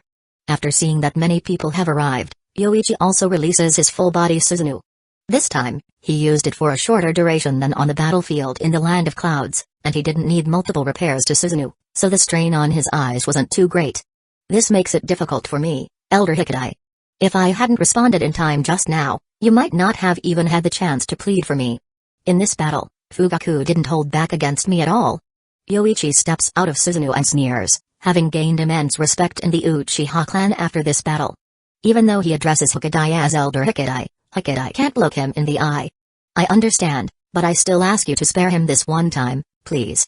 After speaking, Hikadai kneels down to plead, and the elder also speaks, Yoichi-sama, the third Hokage and other clan leaders are nearby. Why don't we go meet them? The events tonight have been quite significant. Compared to Hikadai's straightforward plea, the elder's approach is more appropriate. Reminding them that it's best not to kill Fugaku, just bringing him back gives more opportunity to plead. Moreover, the elder immediately addresses Yoichi as clan leader, speaking in a more slick and seasoned manner. Let's leave it at that for now then. Take Fugaku back for treatment. Once he's awake, I want to talk to him. Yoichi thinks for a moment before speaking. Upon hearing this, immediately nods and says, yes, clan leader. Everyone else, come with me to explain the situation to the third Hokage. After that, we'll disband the clan meeting. Tomorrow, all the captains of the security force came to the Nakamain Hall to continue the clan meeting. Yes, clan leader. Aside from the elder and Elder Kenji, the other Uchiha Jonin and even those of the peace faction respond affirmatively. The elder then says, clan leader, I'm getting on in years and no longer wish to be involved in clan affairs. I'd like to take leave from future clan meetings. Whatever decisions you make, clan leader, I will support them. Elder Kenji also speaks, I feel the same as the elder. Lately, I've been feeling quite worn out and don't wish to engage in clan affairs. However, I will always support the decisions of the clan leader. Both are prepared to relinquish power. Elder Kenji had planned this for a while, and the elder hopes that by stepping down, he can secure a better chance of survival for Fugaku. They will announce this to others when they return to clan territory. They have formally resigned, and from now on, they will support all decisions made by Yoichi. I understand. Thank you for your hard work today, elders. Yoichi nods and then leads a group of Uchiha clansmen towards the third Hokage's location. As they approach, Yoichi speaks, Lord Third, I apologize for causing such a disturbance tonight. The selection of the clan leader is a serious matter for both me and Elder Fugaku. As for the damage outside the village, the Uchiha will take responsibility for repairs. It's no problem. I was just worried and couldn't sleep, so I came to see what was happening. Hiruzen smiles and says, this visit wasn't in vain. Seeing your strength has reassured me a lot. No matter how many enemies we face, Hidden Leaf Village has powerful ninjas to protect the village. Protecting the village is the duty of the security force. We certainly won't shirk our responsibilities. Hiruzen nods and then looks concerned. By the way, how is Fugaku-san? He seemed to be hurt. He should be fine. The power he just gained isn't easy to control, but he'll be okay once he masters it. He'll be alright after some treatment at Hidden Leaf Village Hospital. Thank you for your concern, Lord Third. After Yoichi finishes speaking, he also addresses the others. Thank you for your understanding tonight, advisors, and thank you as well, elders, Sakamo-san. It's no trouble, we were just curious. Hamura, Koharu, Sakamo, and Hyuga clan leader exchange a few polite words with Yoichi before preparing to leave. Tonight, they witness the true power of the Uchiha clan. The three Tomoe Sharingan is already renowned, having established a formidable reputation in the shinobi world for ensuring one-on-one victories. However, compared to the Mangekyo Sharingan, the three Tomoe seems hardly comparable. What they don't know is that only Yoichi's Mangekyo Sharingan is so powerful. A normal Mangekyo Sharingan, like Fugaku's, is already at its limit. Straining his life to the fullest, he can only form a half-body Susanoo of about 10 meters, and using the Dujutsu a few more times could risk blindness. Yoichi then says to Hiruzen, well, if there's nothing else, I'll head back to handle the clan meeting. Hiruzen nods and says, go ahead, clan leader Yoichi. Seeing the attitude of the Uchiha ninjas behind Yoichi, he realizes that from today onward, the clan leader of the Uchiha clan will be this young man. This thought irks Hiruzen Sarutobi. When Fugaku was the clan leader, things were better as he often made concessions to the village. With Yoichi as clan leader, Hiruzen can already imagine how assertive the security force will become. Just a few days ago, 2 villagers who spoke ill of the Uchiha while drunk at an izakaya are still detained by the security force, rumored to be sent to the front lines to fight. The families of these civilians have come to the Hokage building countless times. As Yoichi leaves, Hiruzen's mind races with thoughts. Fugaku has also activated the Mangekyo Sharingan. Although not as strong as Yoichi, he should still be looked after, at least not let Yoichi kill him. Hiruzen. As Danzō begins to speak, Hiruzen interrupts with a wave of his hand. Danzō, it's late. Let's go rest for now. We can talk about anything else tomorrow. Chapter 135. After Yoichi returned, Mikoto was still kneeling at the entrance to welcome him. Although the lights were not on, Yoichi saw the elegant figure of this beautiful woman kneeling at the door as soon as he entered. Yoichi-kun, you're back. It's over. I will be busy with clan leader duties from tomorrow. The thing you were worried about didn't happen. Yoichi directly scooped Mikoto into a princess carry, holding this beautiful woman in his arms as he spoke. Although he had wanted to kill Fugaku during their encounter, it was not the right opportunity. Therefore, he let Masahito take care of it, and even though the cut from Susanoo was blocked, Fugaku was still severely injured. At least a few days of treatment would be necessary. Upon hearing this news, Mikoto felt relieved. She knew if she spoke on behalf of Fugaku, it would seem like she hadn't completely let go. But Mikoto was not thinking about Fugaku, she was considering Itachi. If their father died following their parents' divorce, it would be a massive blow to Itachi. Mikoto felt she was no longer a competent mother and didn't want Itachi to suffer any further. However, now that she heard Fugaku had not died, the relief in her heart finally eased, and she leaned into Yoichi's embrace, wrapped her arms around his neck, suppressing her shyness, and said, Yoichi-kun, let me serve you tonight. But didn't you say you wanted to rest yesterday? Are you feeling better now, Mikoto? Yoichi-kun, you'll know soon. After hearing this, Yoichi asked no further and carried Mikoto upstairs. Yujiro, who lived on the first floor and hadn't completely fallen asleep yet, heard the noises outside and disdainfully curled her lip, then reached for the earplugs on the table. However, she stopped halfway through, recalling the sounds she had heard a few days ago, and couldn't help but rub her legs together. These earplugs are useless. After picking up the earplugs, Yujito slightly blushed and put the earplugs back into the drawer. She then turned over and lay down in bed, covering herself with a blanket. Although she didn't cover her head with a blanket, her little ears stuck out and occasionally twitched like a kitten. The next day, Yoichi mustered great willpower to rise from his tender nest. At that moment, he suddenly realized that being the clan leader was not as glamorous as it seemed, with the responsibility of the entire clan weighing on him from today onward. However, Yoichi still got dressed and after giving Mikoto a good morning kiss, he stepped out of the house. Mikoto might sleep for a long time today, given yesterday's battle had been quite intense. If not for Yoichi's exceptional constitution, which possessed Godzilla-like recovery abilities and could absorb natural energy, nearly entering a sage mode, he would have found it difficult to sustain such a colossal Susanoo. Clan leader. Yoichi-sama. Good morning, clan leader. Morning, clan leader. Just overnight, Fugaku's status as clan leader had become history. Now, as Yoichi walked within the clan, passing clans people greeted him as their leader. It seemed that the ninjas who attended last night's clan meeting had spread the news to their families. After greeting the clan's people he met on the road, Yoichi proceeded to the main hall of the Naka Shrine's secret chamber. By the time he arrived, Many had already gathered. Soon after Yoichi's arrival, more people continued to trickle in. Aside from those out on missions, all clan members of the captain level in the guard squad had arrived. Everyone, I've summoned you today to continue yesterday's clan meeting. It's quite simple. My vision and plan is to make the Uchiha the foremost in the ninja world. Yoichi sat at the head of the hall, with all division leaders down to squad leaders seated below. This vision is both difficult and simple. I already have a plan and have been actively implementing it. Establishing a Uchiha welfare system to relieve all clan members of living worries is the first step. During wartime, it's not advisable to make significant changes, but I can reveal a bit to you all. The next step, I plan to reform the guard squad. Uchiha should not be limited to a mere guard squad. Any place, any position, should have the presence of our Uchiha. However, the guard squad must also be maintained. Otherwise, a shortage of hands might lead to dereliction of duty. So, I plan to allow ninjas from other clans to join the guard squad. You can recommend trustworthy friends, but only after the war. A guard squad captain suddenly raised his hand, and after Yoichi signaled him to speak, he asked, "Clan leader, are we to give up our Uchiha exclusive guard squad?"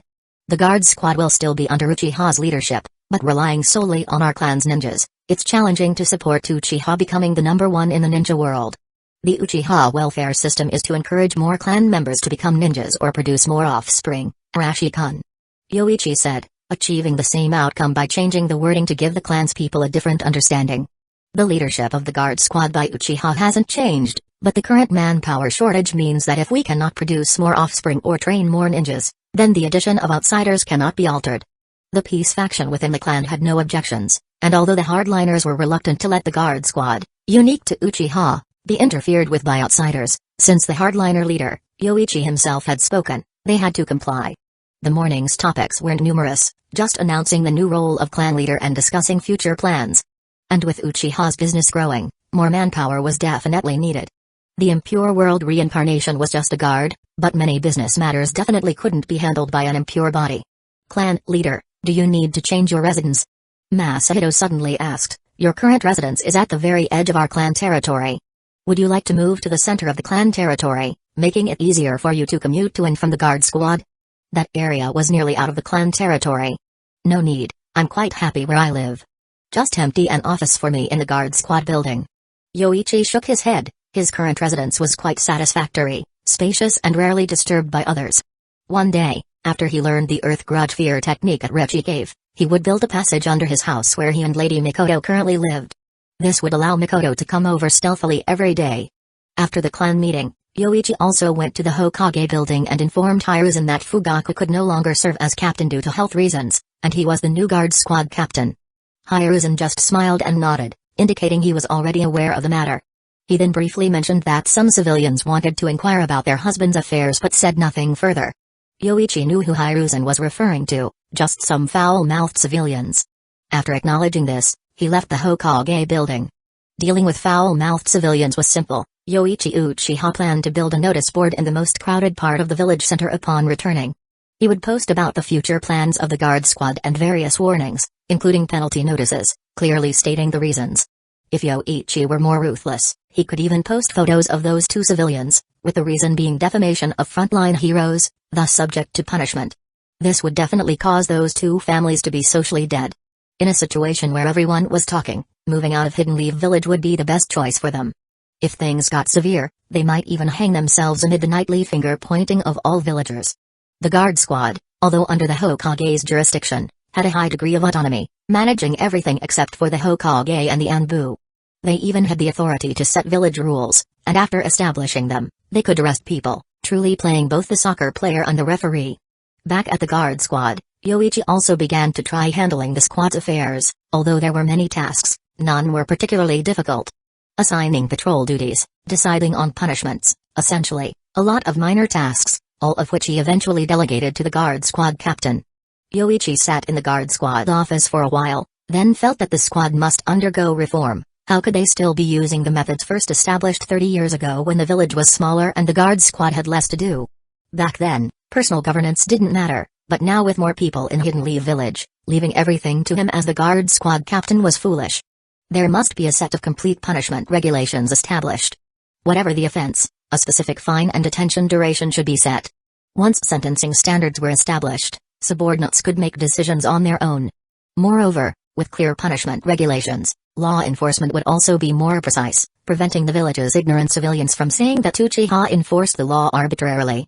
Yoichi planned to call over the 4 division leaders and then have them set a reasonable punishment standard.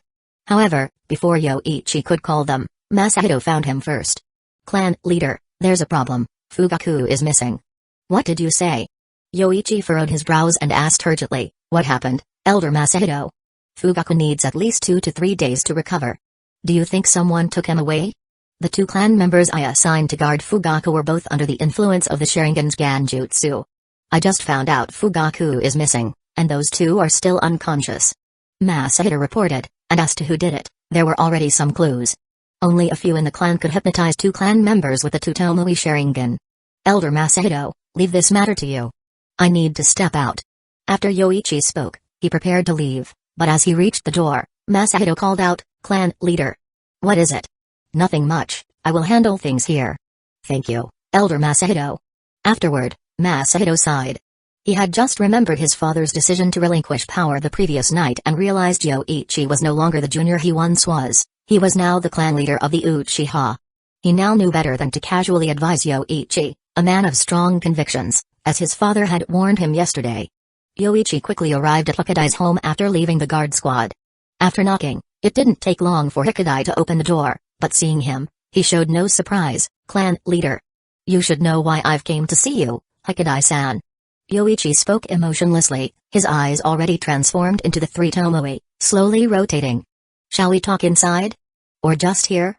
Hikadai stepped aside and said, Clan leader, please come in. After Yoichi glanced at him, he walked straight into the house. However, upon entering, he saw 2 people walking out from inside, one he had seen before, a junior named Shisui, and the other was Fugaku's son, Itachi Uchiha.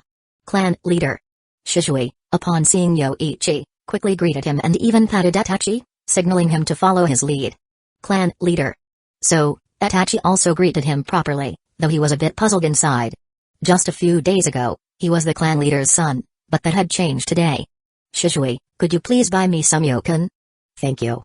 Hikadai came over and spoke to Shisui, who nodded and said, Understood, Elder Hikadai.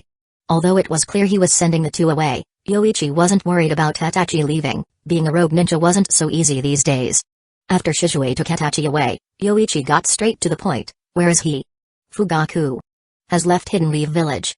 Hikadai lowered his head and said, after he woke up, I asked a medical ninja to use medical ninjutsu to speed up Fugaku's recovery, giving him the ability to move. After that, he left Hidden Leaf Village. Harsh on enemies, favorable towards clan members. Have I misled you, Hikadai-san? Yoichi slowly tapped his finger on the table, his eyes already displaying the pattern of the Mangekyo Sharingan, and Hikadai increasingly felt the pressure emanating from Yoichi Uchiha, the atmosphere in the room growing more tense. Where did he go? I'll only ask this once. Hikadai's mind was in turmoil, facing this oppression, his prepared excuses lost all effectiveness. Sorry, Fugaku, I'm afraid I'll have to let you down, this is also for Itachi's sake. This thought flashed through his mind, and Hikadai quickly made a decision. Pulling out a saline bottle from his pocket, he suddenly relaxed and spoke to Yoichi. Clan leader, I don't know where Fugaku has gone, but he poses no threat to you anymore, and he entrusted Itachi to me before leaving. I'm willing to die to atone. Please don't take your anger out on Itachi. Hikadai bowed to Yoichi Uchiha in apology. On the table, the saline bottle held a pair of eyes, Fugaku's Mangekyo Sharingan. Chapter 136. Fugaku had fled, but he left behind his Mangekyo Sharingan. Allowing Fugaku to leave was also the Great Elder's intention. Although Yoichi didn't act last night, the Great Elder saw that there was an irreconcilable rift between Yoichi and Fugaku. Moreover, Fugaku was clearly defeated in every aspect, and staying in Hidden Leaf Village could have likely led to his death. However, the Great Elder believed Fugaku might die on a mission, so he hoped Fugaku could leave and live in seclusion in the ninja world. A simple struggle for the position of clan leader wouldn't require such drastic measures, failing just meant stepping down.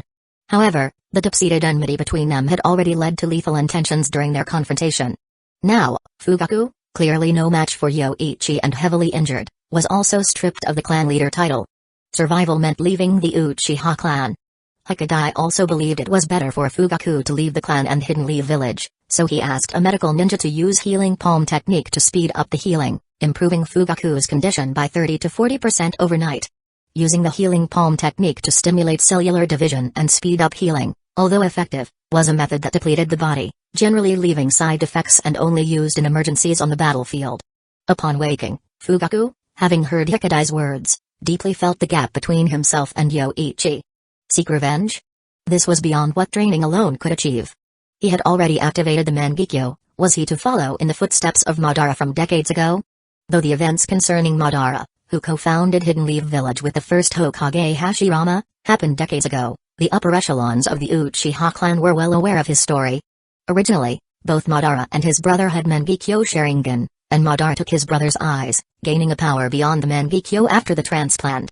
Fugaku, seeing no hope for revenge, thought of this and his son. If he took the Mangekyo with him, Yoichi would undoubtedly pursue him relentlessly across the ninja world. Thus, he planned to leave the Mangekyo for Itachi, entrusting Hikadai to guide him well. Fugaku saw Itachi as a ninja who would surpass him. Thus, he would transplant ordinary 3 Tomoe Sharingan. Even if he were caught in the ninja world by Yoichi, he wouldn't be able to reclaim his own eyes. Fugaku planned well, but he hadn't considered that Yoichi harbored intentions to kill Itachi, something even Hikadai had noticed.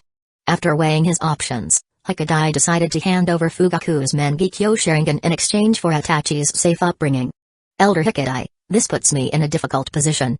Yoichi slightly frowned as he tapped on the table. His rage had subsided, but not completely vanished. Without the Mangekyo Sharingan, Fugaku's threat level had significantly decreased, and even if he obtained another 3 Tomoe, he posed no fear for Yoichi, or perhaps he never did from the beginning. However, the fact that an enemy of his was alive and at large was repulsive to Yoichi. This morning, after returning from the office of the 3rd Hokage, I drafted a list of clan ninjas to support Kikyo Castle. Elder Hikadai, who do you think should lead the team? I will lead the team, clan leader. I will not dishonor the Uchiha name. As for my position as division captain, please choose another clansman to replace me. Hikadai, feeling slightly relieved at this, perhaps saw it as his final fate. From the moment Yoichi entered, he felt his survival chances were slim.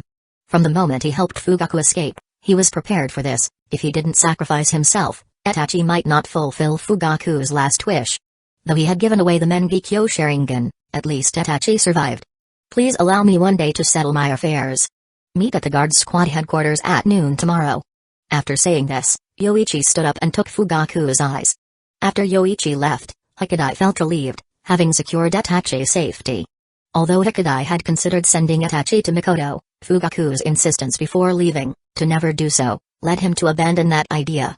Now, he could only entrust Itachi to another clansman under the guise of an apprenticeship, ensuring Mikoto wouldn't reclaim him.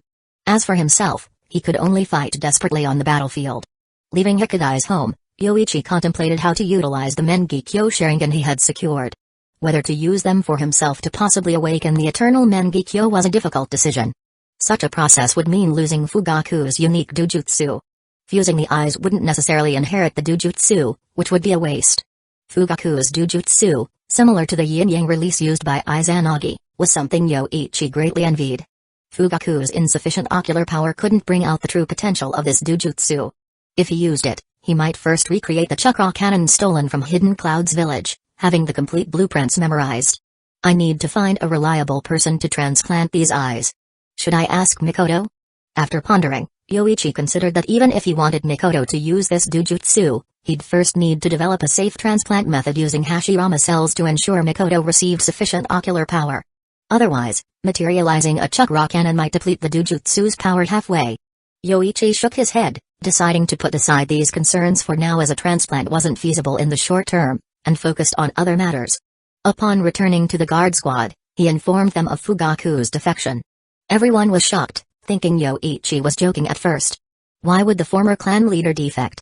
After repeatedly confirming the news, everyone believed that Fugaku had indeed defected, although they still couldn't understand why losing the position of clan leader would drive him to betray the Uchiha clan and the village. As the news spread within the clan, few believed it initially, but as confirmations continued, some clan members began to vehemently curse Fugaku for defecting just because he lost his position as clan leader. They could only think of this reason, so some started calling Fugaku a power-hungry coward, grateful that clan leader Yoichi had removed him. What good could such a person have brought as a clan leader? At Hikadai's home, after everything was settled, he took Itachi to the home of another friendly clansman. While Shizue was out buying yokin with Itachi, Hikadai had already spoken to that friendly clansman. Itachi, from today, you'll be staying at Shinsuke-san's house for a while. He lives near Shizue's place. If you have any questions, you can also ask Shinsuke-san. Hikadai told Itachi, I'm heading to the battlefield. I'll come to pick you up when I return. Until then, you should learn well from Shinsuke-san and Shizue-kun. Okay. Itachi nodded, pondering for a moment, but as they walked, he couldn't suppress his curiosity and looked up to ask, what about father? And I haven't seen mother in several days either. Your father? Isn't your father a traitor? A passing clansman, upon hearing Itachi's words and realizing he was the former clan leader's son, couldn't help but speak up. Your father has defected. He is a disgrace to the Uchiha clan. Shut your mouth. Hikadai scolded, still the division captain of the guard squad even if he was headed to the battlefield the next day. Don't let the sins of adults fall on a child. Itachi is only 2 years old. Hearing Hikadai's words, the man felt it was inappropriate to vent his emotions on a 2-year-old child, but found it difficult to apologize to such a young child and left with his head down. Itachi, you might encounter many such situations in the future. Try to endure if you can. Hikadai advised, and soon they arrived at Shinsuke's home. He had already explained the situation to Shinsuke, although he didn't reveal the true reason behind Fugaku's defection and the divorce between Fugaku and Mikoto, simply stating it was due to irreconcilable differences. Hikadai himself didn't know the specifics. He told these things to ensure Shinsuke wouldn't casually return Itachi to Mikoto, not even for a day, as per Fugaku's request. After making these arrangements and instructing Shinsuke on guiding Itachi in his training, Hikadai left. This was the limit of what he could do. Otherwise, neither Fugaku nor Itachi might have survived. But now, with Fugaku alive and Itachi assured safety, Hikadai felt he had fulfilled Fugaku's trust, even though the Mengekyo Sharingan wasn't left for Itachi. Fugaku has defected? Upon receiving this news, Hiruzen's pipe fell from his hand, but he quickly thought of the reason. He had felt the clash for the clan leadership was a fight to the death and recalled the discord between Fugaku and Yoichi. Sigh, Fugaku, you could have joined the Anbu. Why choose defection? Hiruzen sighed deeply. If Fugaku had joined the Anbu, he was confident he could have protected him, as even the guard squad couldn't reach into the Anbu. Unfortunately, Fugaku chose to defect outright, making it impossible now for him to join the Anbu even if that was his wish. Sigh. Hiruzen quickly signed an S-rank missing ninja warrant for Fugaku, had it printed, and distributed to the Anbu. However, he also informed the Anbu to capture Fugaku alive if possible. But when Danzō heard the news of Fugaku's defection, he thought differently. He had coveted the power of the Mangekyo for a long time, and even though Fugaku's last Susanoo was subpar, the 2 Dujutsu that preceded it still greatly appealed to Danzō. Upon learning of Fugaku's defection, Danzō immediately summoned ninjas skilled in tracking, giving them a priority task, to find Fugaku. If the Mangekyo were in my eyes, it would surely wield greater power than it did in Fugaku's, allowing me to better protect Hidden Leaf Village. However, Danzō suddenly thought that if the Mangekyo was so powerful, why not also utilize the equally famous wood style? I remember Sensei researched the power of wood style. If we could find someone to restudy it. Danzō thought of Orochimaru, who had recently taken few missions and seemed to use shadow clones for teaching, staying hidden in his secret base researching. If anyone in Hidden Leaf Village could rediscover the power of wood style, Danzō could only think of Orochimaru. He was similar to Tobirama in his eagerness to research unfamiliar things, unlike Hiruzen's approach to studying ninjutsu. Danzō then called 2 members of the Root Division, ordering them, go find Orochimaru, tell him I need to see him. Yes, Danzō-sama. The 2 Root members immediately disappeared to search for Orochimaru. Orochimaru, I hope you don't disappoint me. Danzō suddenly felt hopeful about the future. If he could capture Fugaku and have Orochimaru unlock the power of Hashirama cells, then controlling both the Mangekyo and wood-style powers would make him Hokage. The news of Fugaku becoming a missing ninja of S-rank was kept within a small circle, stopping at the upper echelons of Hidden Leaf Village and well-informed ninja clans, but it was still discovered by Zetsu hiding in Hidden Leaf Village. This creature, quite peculiar, was created by Madara using Hashirama cells and could mimic anyone, difficult to identify. Only those controlling the Nine Tails Chakra mode, capable of discerning good and evil, could detect Zetsu. Didn't expect that. Just yesterday I found out there were 2 Mangekyo in the Uchiha clan, and today I learned one has defected. If I tell Madara-sama, he will surely reward me with a buttocks, letting me experience what it's like to use a toilet. Zetsu thought to himself, then slowly headed home with his cane. This clone couldn't move, as it had to play the role of Tobi's grandmother, but he could pass the information to other clones, letting his main body know and report to Madara. Chapter 137 Madara-sama, the information I've gathered this time is something you definitely don't know, I guarantee it. After Zetsu's original body arrived in the underground cave, he loudly addressed Madara, who was sitting on a stone chair. Although Madara didn't make any movements, the previous mistake of thinking Madara was dead taught him a good lesson, so this time Zetsu remembered well. Madara-sama, if you are satisfied with this news, could you help me create a proper ass? My clone playing the grandmas of Obito can't use the toilet, which is a big flaw. Shut up, otherwise I'll create another Zetsu. Madara was really fed up with this foolish fellow. If it weren't for the fact that Zetsu's original body required some thought, he really wanted to kill this chatterbox. Alright, the former clan head of the Uchiha clan has defected. I think his name was Fugaku. It's said he defected because he was dissatisfied with losing the position of clan head. Seeing that Madara's expression was not good, Zetsu no longer beat around the bush and directly started speaking about the intelligence. Defection? Even after activating the Mangekyo, he still defected? Madara furrowed his brows and began to ponder. Hearing the news about the Mangekyo, his first thought was to replace Obito, but now he didn't know where Fugaku was, what his Mangekyo capabilities were, and why he defected. If it's because he was unhappy about the clan head position being taken away and he defected, that's a laughable reason. The cost of activating the Mangekyo is significant. Such a person wouldn't likely defect over a clan head position. Go investigate, find out all the information about Fugaku, including his exact location. Madara commanded, an adult not as easily deceived as Obito. Getting Fugaku to participate in his Moon's Eye plan might be difficult, especially since he had already revealed his Mangekyo capability.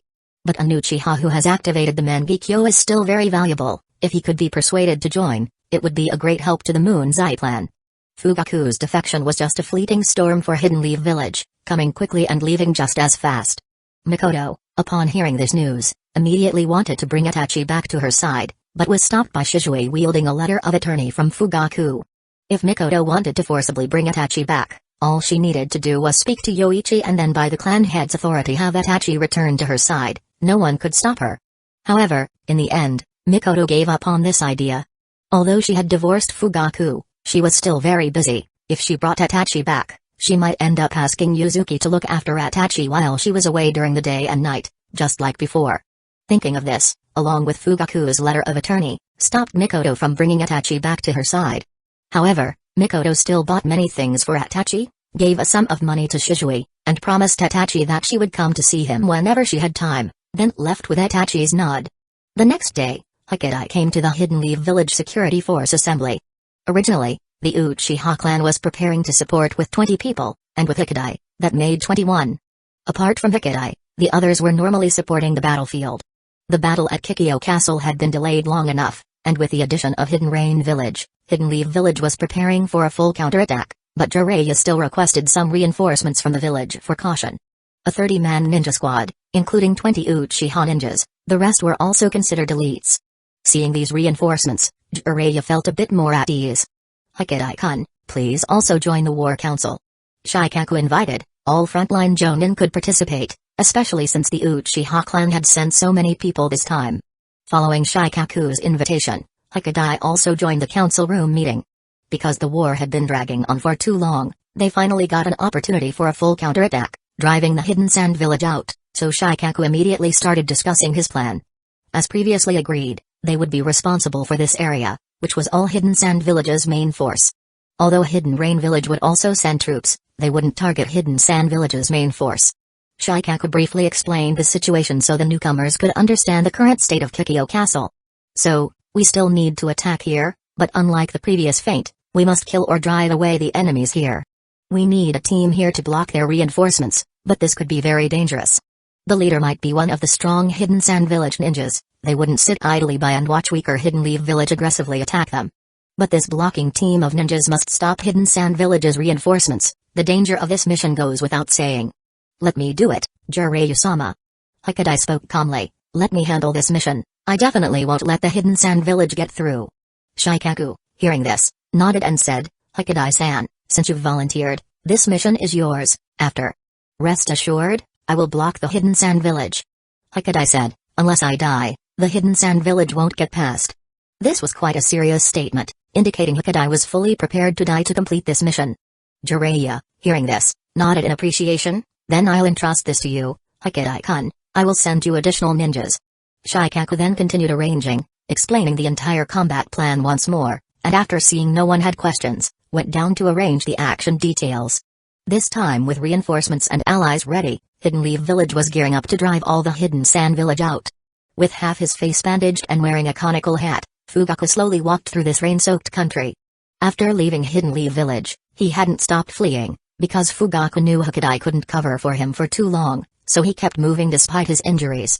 Knowing Hidden Leaf Village's tracking techniques, Fugaku used many methods along the way, took many detours, and finally arrived in the Land of Rain. This country is favored by rogue ninjas, and with constant rain, any tracking clues would be washed away by the heavy rain once you reach the Land of Rain. After arriving in the Land of Rain, Fugaku felt his injuries worsen, and if he didn't rest soon, he might faint. Find a place to rest, buy some food. Fugaku, pushing through his pain, then arrived at a small town. But just as he entered the town, he realized there were quite a few ninjas around, which immediately made him cautious. He thought about leaving to find another place to rest, but his body no longer allowed him to run around in the rain. So Fugaku lowered his head, trying to remove any ninja traces from himself, and walked towards a building that seemed like an inn. "Boss, do you have any rooms?" The person standing at the counter smiled and said, "Room? Mister, you must be new here, we don't serve the public, you should leave." "Wait a moment." Before the person could finish, a blue-haired young woman, looking around her teens but a ninja, came out from inside. "You're injured? There are no inns in this small town, if you want to rest, come with me." Conan spoke, though her fellow Akatsuki members hearing Conan offering this stranger a place to rest immediately voiced their concerns. "Conan-sama, he's too suspicious, should we? Helping those in need has always been Akatsuki's creed. If we can't even extend a hand to those who need help, when will Akatsuki's dream be realized?" Conan finished speaking to her companions, then turned to Fugaku and said, "If you're willing to rest here, then follow me. If you're not reassured, you can go 20 kilometers southwest to Senryu town, where there are inns and doctors." "Thank you." Fugaku pulled out some money from his pocket, intending to pay for his stay. Although he had rushed out, he still carried some money with him. "Hey, do you think we Akatsuki are here for money?" "Kitsune." Conan stopped Kitsune, then took Fugaku's money, saying, "There's no charge for lodging, but this money can be used to buy you some medicine for your injuries." "Thank you." Fugaku looked at the young Kunoichi before him, reminded of Mikoto when she was younger, equally gentle, and this Kunoichi also held naive dreams about the ninja world, even helping strangers without hesitation. Although he verbally thanked her, Fugaku's heart was still full of caution. Having experienced betrayal from those closest to him, he was far from trusting a stranger. Now, he just needed a place to shelter from the rain and rest. As for the medicine, even if the female ninja bought it back, Fugaku wouldn't easily trust her. Then, Conan led Fugaku to an empty house, telling him, "Rest well here." After speaking, Conan turned and left. Fugaku changed out of his wet clothes, looked at his wounds, then lay down on the bed and soon fell deeply asleep. Having forcibly treated some of his injuries and having undergone an eye transplant surgery in the middle, he took a long detour from Hidden Leaf Village to the Land of Rain, getting drenched in the rain. As Fugaku slept, he suddenly felt someone approaching, but at this point, his injuries flared up so severely he could barely stand. "Don't worry, we're here to treat your injuries. I really don't know why Conan-sama takes such care of you, still covering your face and not wanting to meet people."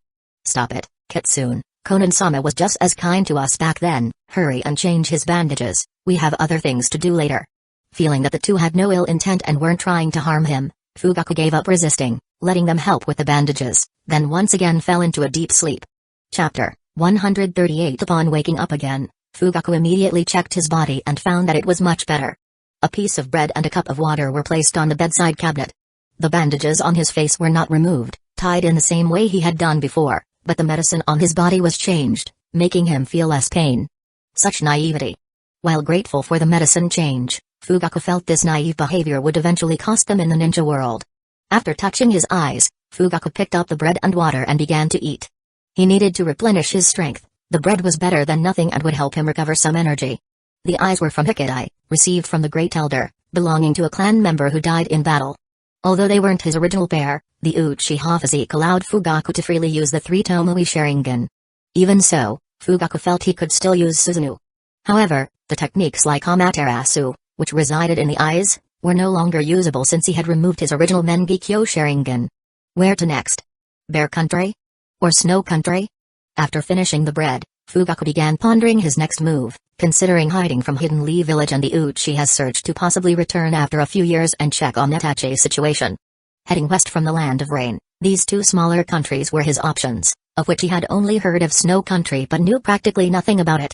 Distant small countries had no dealings with Hidden Leaf Village, and it was common not to communicate for decades. Maybe I should settle in Snow Country first to evade Hidden Leaf Village and Yoichi's pursuit for a few years. Having decided, Fugaku got up, ready to leave, but before leaving, he thought to buy some more medicine. Leaving the room, he saw that people were already busy moving goods in and out. Not knowing whom to ask, he spoke up, "Where is the person who let me stay yesterday?" "Ah, you're awake. Looking for Konan-sama? She's at the main gate. Just go there and say thanks if you want." Learning the name and location of the female ninja from a passerby, Fugaku headed straight to the main gate. He had also noticed that this place wasn't an inn but seemed to be a base for their organization, apparently called Akatsuki. When Fugaku reached the gate and saw the ninja named Konan, she spoke before he could, "You're awake. What are your plans, to leave or stay a bit longer? If you're staying, you can't just live here for free, you'll need to abide by Akatsuki's principles and help others who need it, spreading the beliefs of Akatsuki. If you're leaving, then take the chance while it's not raining to go wherever you're planning." Konan spoke, recognizing the bandaged face likely belonged to a ninja, possibly even a rogue ninja, but she didn't care about Fugaku's identity. As long as she felt no malice from him, she would ask if he wanted to join Akatsuki. Strictly speaking, Akatsuki also had many rogue ninjas, rain ninjas who never obeyed Hanzo's orders, even harboring many ninjas dissatisfied with Hanzo's policies of strengthening the Rain country through war. To Rain Village, Akatsuki was indeed a primary thorn in the side, a rogue organization. Fugaku initially planned to buy some medicine and leave, but seeing so many people busily working, including some older ninjas who all respected the blue-haired female ninja, "Can I stay?" "Of course, but you need to accept our organization's principles. We need people who share our vision. If you don't accept Akatsuki's principles, you can still stay at our base. Akatsuki will protect all those who aspire to peace." Konan said, having developed Akatsuki into an organization troubling to Hanzo at just 13 or 14, relying on this ideology to attract like-minded people. In just a few years, it grew into a force that could not be ignored. Eventually, even Hanzo had to rely on Danzō's power to try to eradicate Akatsuki. Hidden Leaf Village's counterattack began, catching the Sand Ninja off guard. In the Sand's view, Hidden Leaf Village had no capability to counterattack. As long as they deployed Shukaku, Hidden Leaf Village stood no chance, although it was hard to take down Kikyo Castle. Without a way to handle Shukaku, Hidden Leaf Village couldn't possibly counterattack. But Hidden Leaf Village's counterattack took Sand by surprise. Before the war started, Jiraiya finally received good news. Under Yoichi's direction, Mina's Bear agreed to join the battlefield. Thus, Hidden Leaf Village had the confidence to take on the main battlefield tasks. Once the war started, Hidden Leaf Village directly attacked the position where Chio was, even though she had Shukaku, the one-tailed Jinchuriki. Hidden Leaf Village wasn't afraid, directly having Minato hold off Chio, then letting Mina and Gates handle Shukaku. Although Gates was still growing and not as powerful as Shukaku, he had the support of Mina, whose adamantine sealing chains had considerable restraining power against tailed beasts. Even just binding Shukaku's two arms with adamantine chains provided great help to Gates. Gravity techniques, stone burst techniques, along with Gates' powerful bear claws and biting force, made it relatively easy to handle a tailed beast with its hands restrained. Especially since Shukaku's movements weren't very fast, and being watched closely by Gates, it was difficult to release tailed beast bombs and ninjutsu. As soon as there were signs of Shukaku using ninjutsu, Gates' bear claws would come down like continuous Mount Everest crushes, relentlessly slamming into Shukaku's head. Upon hearing this, Raza immediately dispatched reinforcements to support Chio. But just as the large squad of reinforcement ninjas set out, Jiraiya attacked with summoned creatures. Though Jiraiya brought fewer people, having two toads in support made the battle with Sand even. Raza quickly realized this was Hidden Leaf Village's strategic counterattack and ordered his subordinates to gather reinforcements from behind to immediately counterattack Hidden Leaf Village. During this time, as Hidden Leaf Village dispatched ninjas for support, Sand also didn't stop. They wanted to completely take over the resources of the river country, thus even pulling back from the war with the mist to send many ninjas as reinforcements to the river country. Raza intended to call back the reinforcements from behind to counterattack Hidden Leaf Village and completely take Kikyo Castle. But after sending out 3 groups of subordinates with messages, only one returned, bearing bad news. Rain had sent troops into the river country, blocking Sand's reinforcements from behind. Raza now understood why Hidden Leaf Village had the courage to counterattack. They had formed an alliance with Rain Village. Knowing this, Raza worried about the situation with Shukaku. If Shukaku also encountered trouble, it would significantly weaken the strength of Sand Village. Thinking this, Raza became anxious, but even if he was worried, Jiraiya wouldn't let him pass easily. The war and killing continued from morning until night. Many ninjas were already tired. The Hidden Leaf Village ninjas attacking Sand could hardly hold on. Even the two large toads had to return once, switching out with new large toads after fighting for a while before returning again. Jiraiya, seeing it was about time, ordered a retreat. Raza wanted to pursue, but fearing an ambush, he didn't chase Jiraiya and the Hidden Leaf Village ninjas, instead sending many to scout for information. Soon after Raza sent out his people, Chio came back with a group of sand ninjas. She also brought back troubling news. Bunpaku was almost unable to hold on and needed to be sent back to the village quickly to reseal Shukaku. Without a suitable vessel, Shukaku had to be sealed back on the altar temporarily, waiting to find a suitable Jinchuriki vessel to reseal Shukaku inside. After hearing this, Raza's expression turned very grim, but he had no other choice. Otherwise, if Bunpaku died, they would have to find Shukaku's traces again in a few years and capture and seal it. After Bunpaku was sent back, Chio had to follow because she was in charge of the sealing transfer. Without her, it wouldn't work. Thus, Sand's presence on the river country battlefield suddenly decreased by two strong figures, leaving Raza alone unable to handle Hidden Leaf Village's powerful ninjas. Retreat, contract the defense lines. Raza didn't want to admit defeat, having achieved significant victories. It was a pity to give them up, so he gathered the sand ninjas to retreat to the borders of wind and river countries, contracting their defense lines. But Hidden Leaf Village and Rain didn't let up because Raza contracted his direction. The ninjas from both villages continued to attack, making it hard for Sand to even show their faces. Without Shukaku and Chio, Sand struggled against Hidden Leaf Village's three large summoning creatures. Especially the Earth Bear Gates. Not only did it disrupt with its gravity techniques, but its body was also covered with an incredibly hard magical shield. Sand could use exploding tags to damage the other two toads in a desperate attempt, but facing the Earth Bear was not so smooth. Desperately crossing the area affected by gravity techniques, and cautiously avoiding the stone burst attacks, but when they used exploding tags, they found they couldn't break the Earth Bear's magical shield, instead getting slapped to death. Sand became increasingly precarious under such an offensive, and after holding on for less than 2 months, Raza decided to concede. Even though conceding, Raza had no intention of signing a document of defeat but decided to negotiate a peace treaty with Hidden Leaf Village. Finally, it's over. The decision of Sand to sign a peace treaty spread throughout Hidden Leaf Village's camp, prompting many Hidden Leaf Village ninjas to celebrate and cheer. Mina was also very happy inside. She had been at the front line for about half a year. Initially, she was constantly treating the wounded and preparing poisons, but in these last few months, she not only had to manage the medical camp but also join the battlefield. Now, people at the river country front line were complimenting Mina, saying she was the strongest medical ninja after Lady Tsunade. Every time Mina heard this title, she would shyly shake her head and refuse, but the other Hidden Leaf Village ninjas truly believed it. Medical ninjas don't usually engage in offensive jutsu. Once on the battlefield, they are typically protected by other ninjas, but Tsunade was different. Her title as one of the Sannin was earned through combat, and the rules protecting medical ninjas were meant for others, not her. Only the last medical ninja rule was designated by Tsunade for herself. But Mina also broke this rule, although she didn't possess the creation rebirth technique, relying on the adamantine sealing chains unique to the Uzumaki clan and the help of the Earth Bear, she was invincible on the river country battlefield. On the 7th day after Sand announced it would stop the war and intended to sign a peace treaty, Jiraiya gathered all the jonin from the front line, including the head of the medical squad, Mina, and told them, Sand has confirmed its surrender. After the negotiations end and the peace treaty is signed, the frontline ninjas will also gradually return, but the medical squad and the wounded can leave for the village earlier. Our squad has confirmed that Sand Village won't start a war again. Jiraiya announced this good news with a smile. He let the medical squad leave first because he had confirmed that Sand had already sent back a batch of ninjas, unable to start a war again. Those who sacrificed on the battlefield, the village will compensate and also issue rewards. The village won't forget those ninjas who contributed to defeating Sand. After Jiraiya finished speaking, everyone looked towards Mina. In their eyes, Mina's surname should be Uchiha. On the river country battlefield, the Uchiha clan had contributed significantly.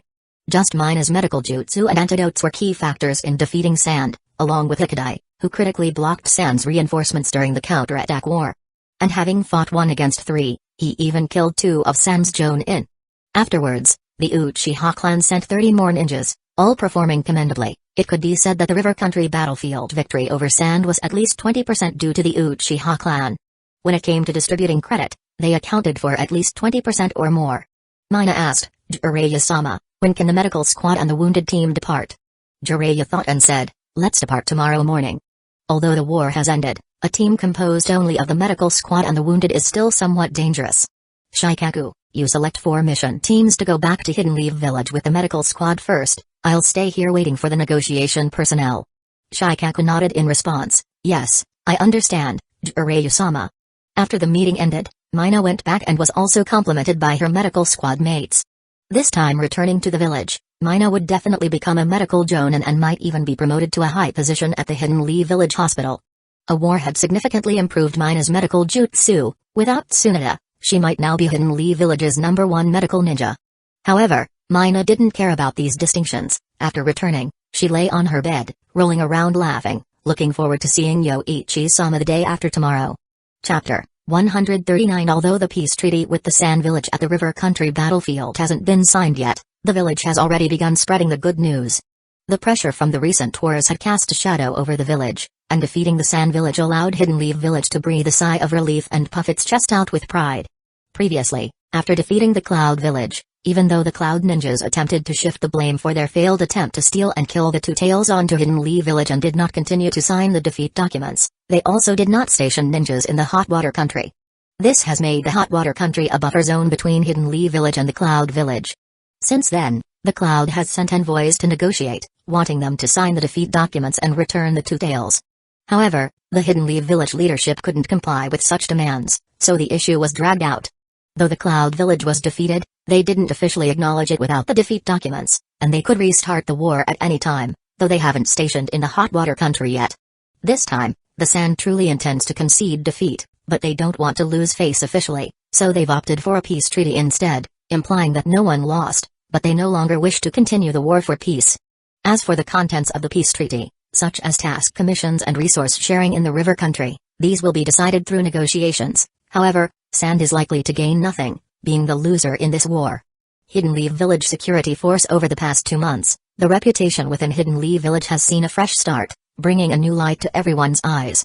The authority remains as stringent as before, and the enforcement is relentless, leaving no room for pleas. However, the enforcement style and procedures of the security force have completely changed, and the enforcement regulations have been made public to all villagers. Yoichi, unable to handle the daily minutiae, called a meeting of the security force captain soon after becoming the captain himself. He established detailed punishment regulations, specifying from spitting disorderly, first a warning, then a fine, up to espionage, 20 years of imprisonment or the death penalty.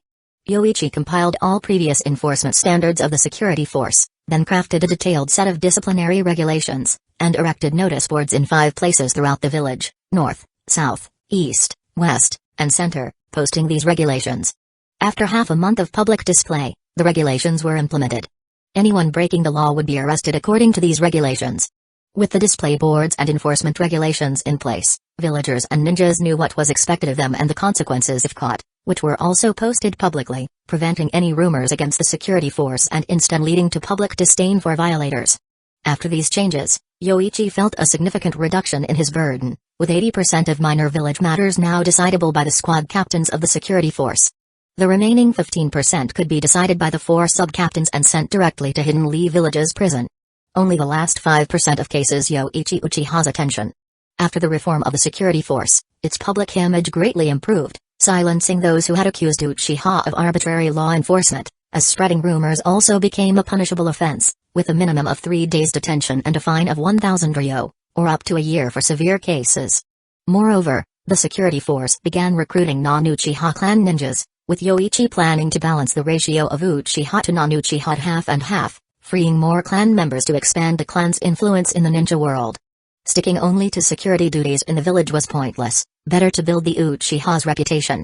After this news spread, village ninjas were initially skeptical, but the recruitment notice posted on the board confirmed Yoichi was serious.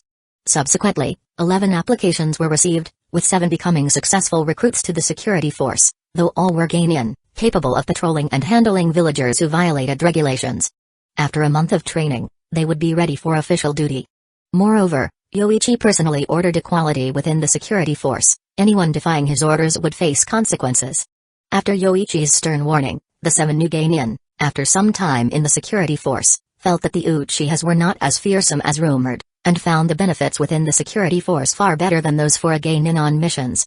Uchiha's supermarket and gourmet area were also constructed, with Mikoto busy for a long time and hiring several skilled chefs to recreate several dishes from Yoichi's memory, achieving about 80% to 90% authenticity.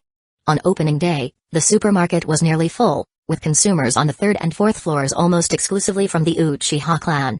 The first and second floors catered to lower spending, affordable for ordinary people, while the upper floors offered luxury goods like top-quality fresh seafood, expensive beef, and daily limited supply of magical goat. Not many civilians could afford to shop on the third and fourth floors, mostly ninjas, predominantly Uchiha, because their monthly benefits made everyone envious, even though Hueco couldn't compare.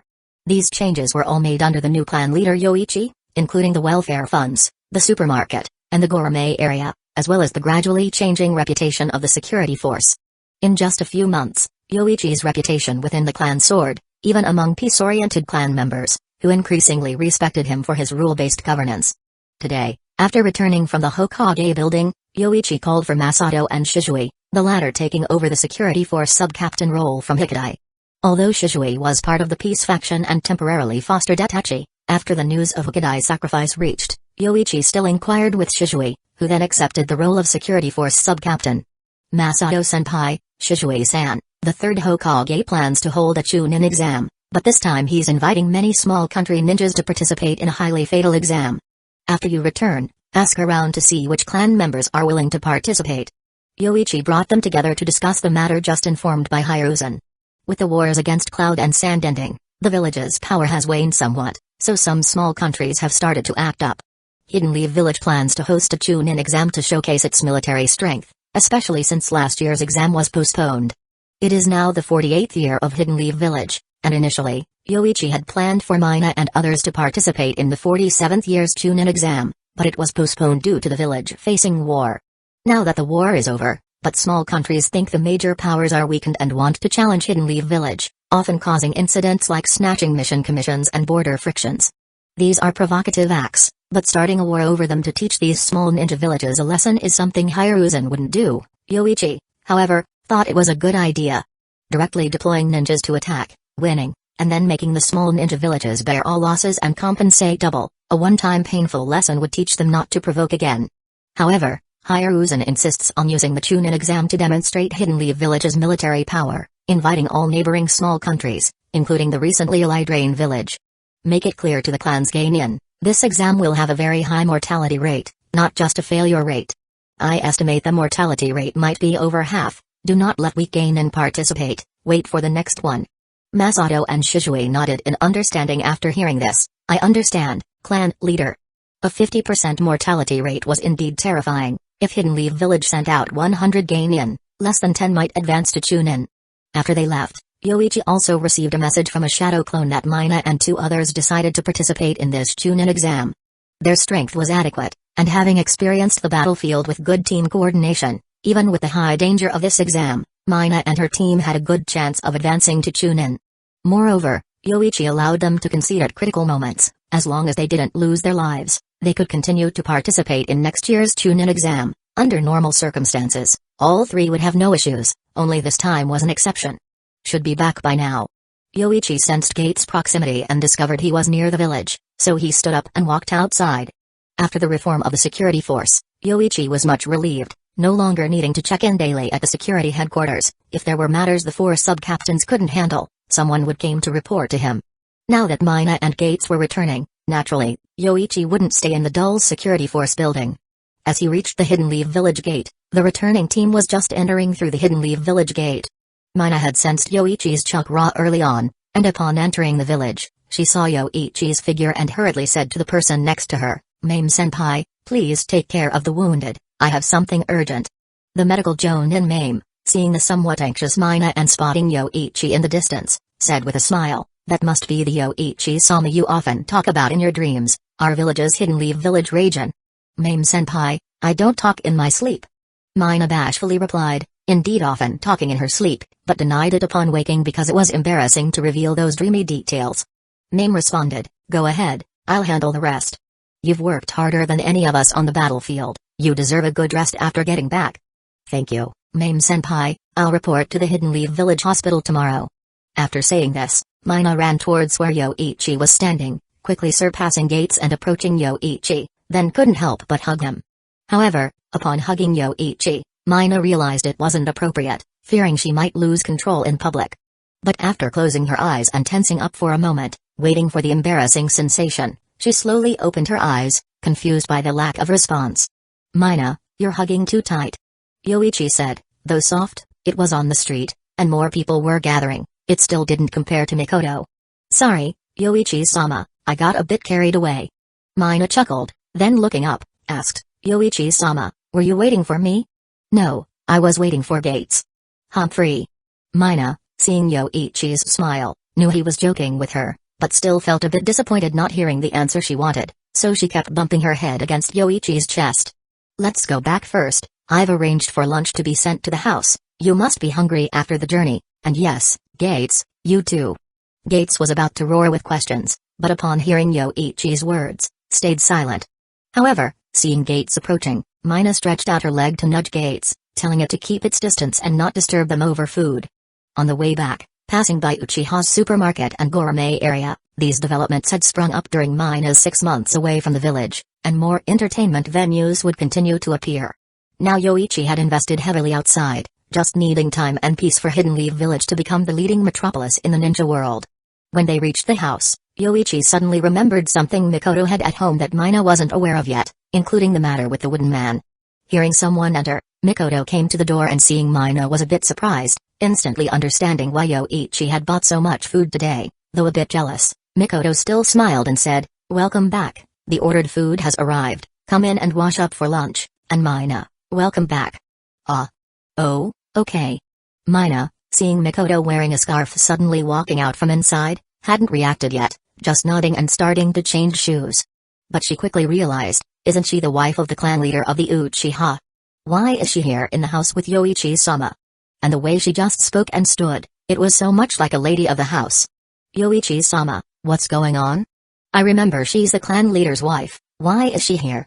As Mikoto turned to leave for the dining room, Mina quickly tugged at Yoichi's sleeve and whispered. She suddenly felt like her place in the home was being usurped, her internal alarms blaring loudly. "Mina, this is complicated, let's eat first, and I'll explain afterwards. There's also a young girl inside, she's the Two-Tails Jinchuriki from the Cloud Village." Yoichi said to Mina, technically Mikoto is still the clan leader's wife, but now that he's the clan leader. Chapter 140. The lunch was a joyful affair for Mina and Yujiro. Mina had been stationed at Kikyo Castle for half a year, accustomed to subsisting on ration pills and instant meals during wartime, with even peacetime meals being rather plain.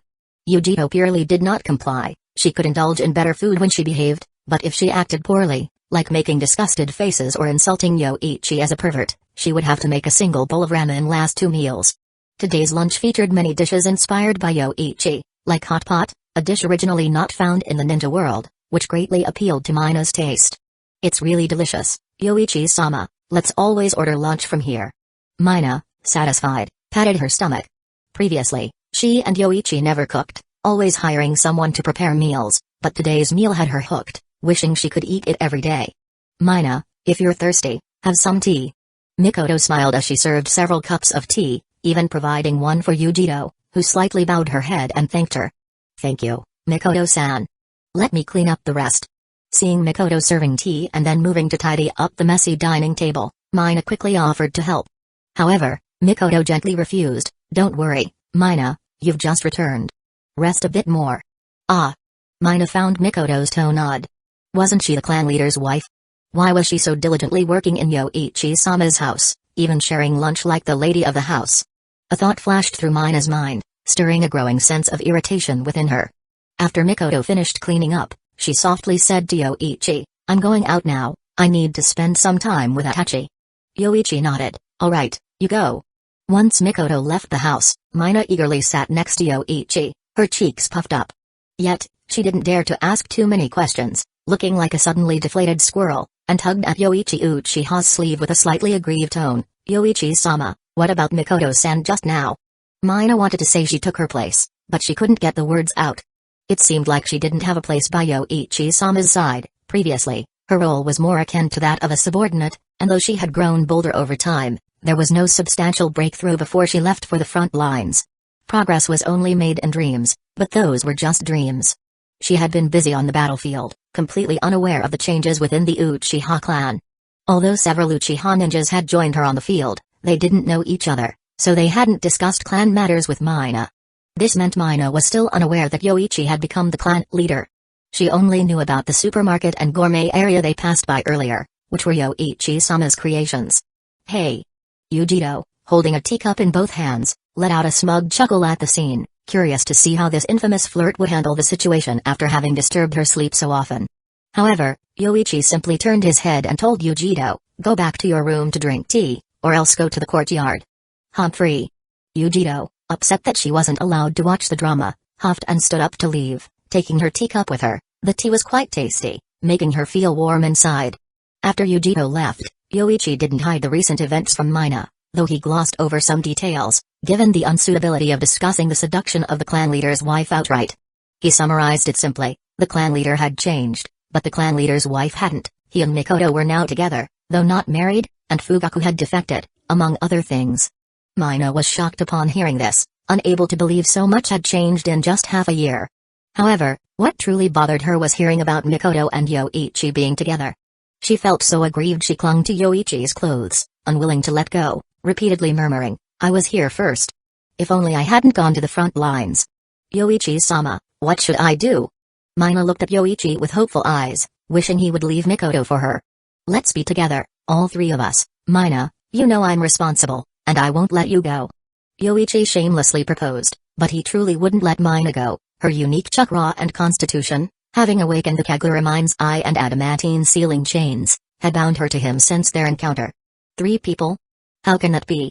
Yoichi-sama, that's too perverted, how can it work? Mina was initially shocked, then desperately shook Yoichi's sleeve, hoping he would suggest another way, too scared to ask but wishing he would volunteer another solution. Which is more perverted, that or being in a dark room with a closet full of '20 expecting me to use '20 to spank you? Yoichi, expressionless, recalled events from a few months ago in a dream space. Mina, upon hearing this, was mortified, her eyes nearly popping out. How did Yoichi-sama know about her dream? It was so embarrassing. Mina then hung her head, murmuring, "Yoichi-sama, what are you talking about? I don't know." "Is that so? Then you don't know about these either?" Yoichi continued listing several '20s, with Mina's face reddening more with each mention, until her cheeks were as red as apples, overwhelmed by embarrassment. "Yoichi-sama, no more." Mina's shyness exploded, and she hastily covered Yoichi's mouth, then repeatedly bumped her head against his chest, insisting, "I don't know, you're talking about things I don't know." How could Yoichi-sama know about things from her dream? Was that strange dream related to him? Every day she was compelled to study forbidden jutsu seals, eventually even involving Hashirama cells experiments. Thinking this, Mina hastily asked, "Yoichi-sama, about the dream where I kept studying forbidden jutsu seals. You just realized?" "Ah, I didn't think I'd need '20 Before Yoichi could finish, Mina again covered his mouth, her embarrassment exploding, unable to believe her dream affairs were known to him. The pair sat quietly in the living room for a while, and in her haste to silence Yoichi, Mina ended up sitting on his lap. Just as Mina felt uncomfortable and shifted slightly, it only stirred Yoichi further. Yesterday and the day before, it was Mikoto's rest day, which wasn't friendly for a vigorous young man like Yoichi. Thus, Yoichi simply picked up Mina and headed upstairs, understanding her reluctance, but knowing she would accept if he was assertive. "Yoichi-sama, what are you doing?" "Going upstairs to rest."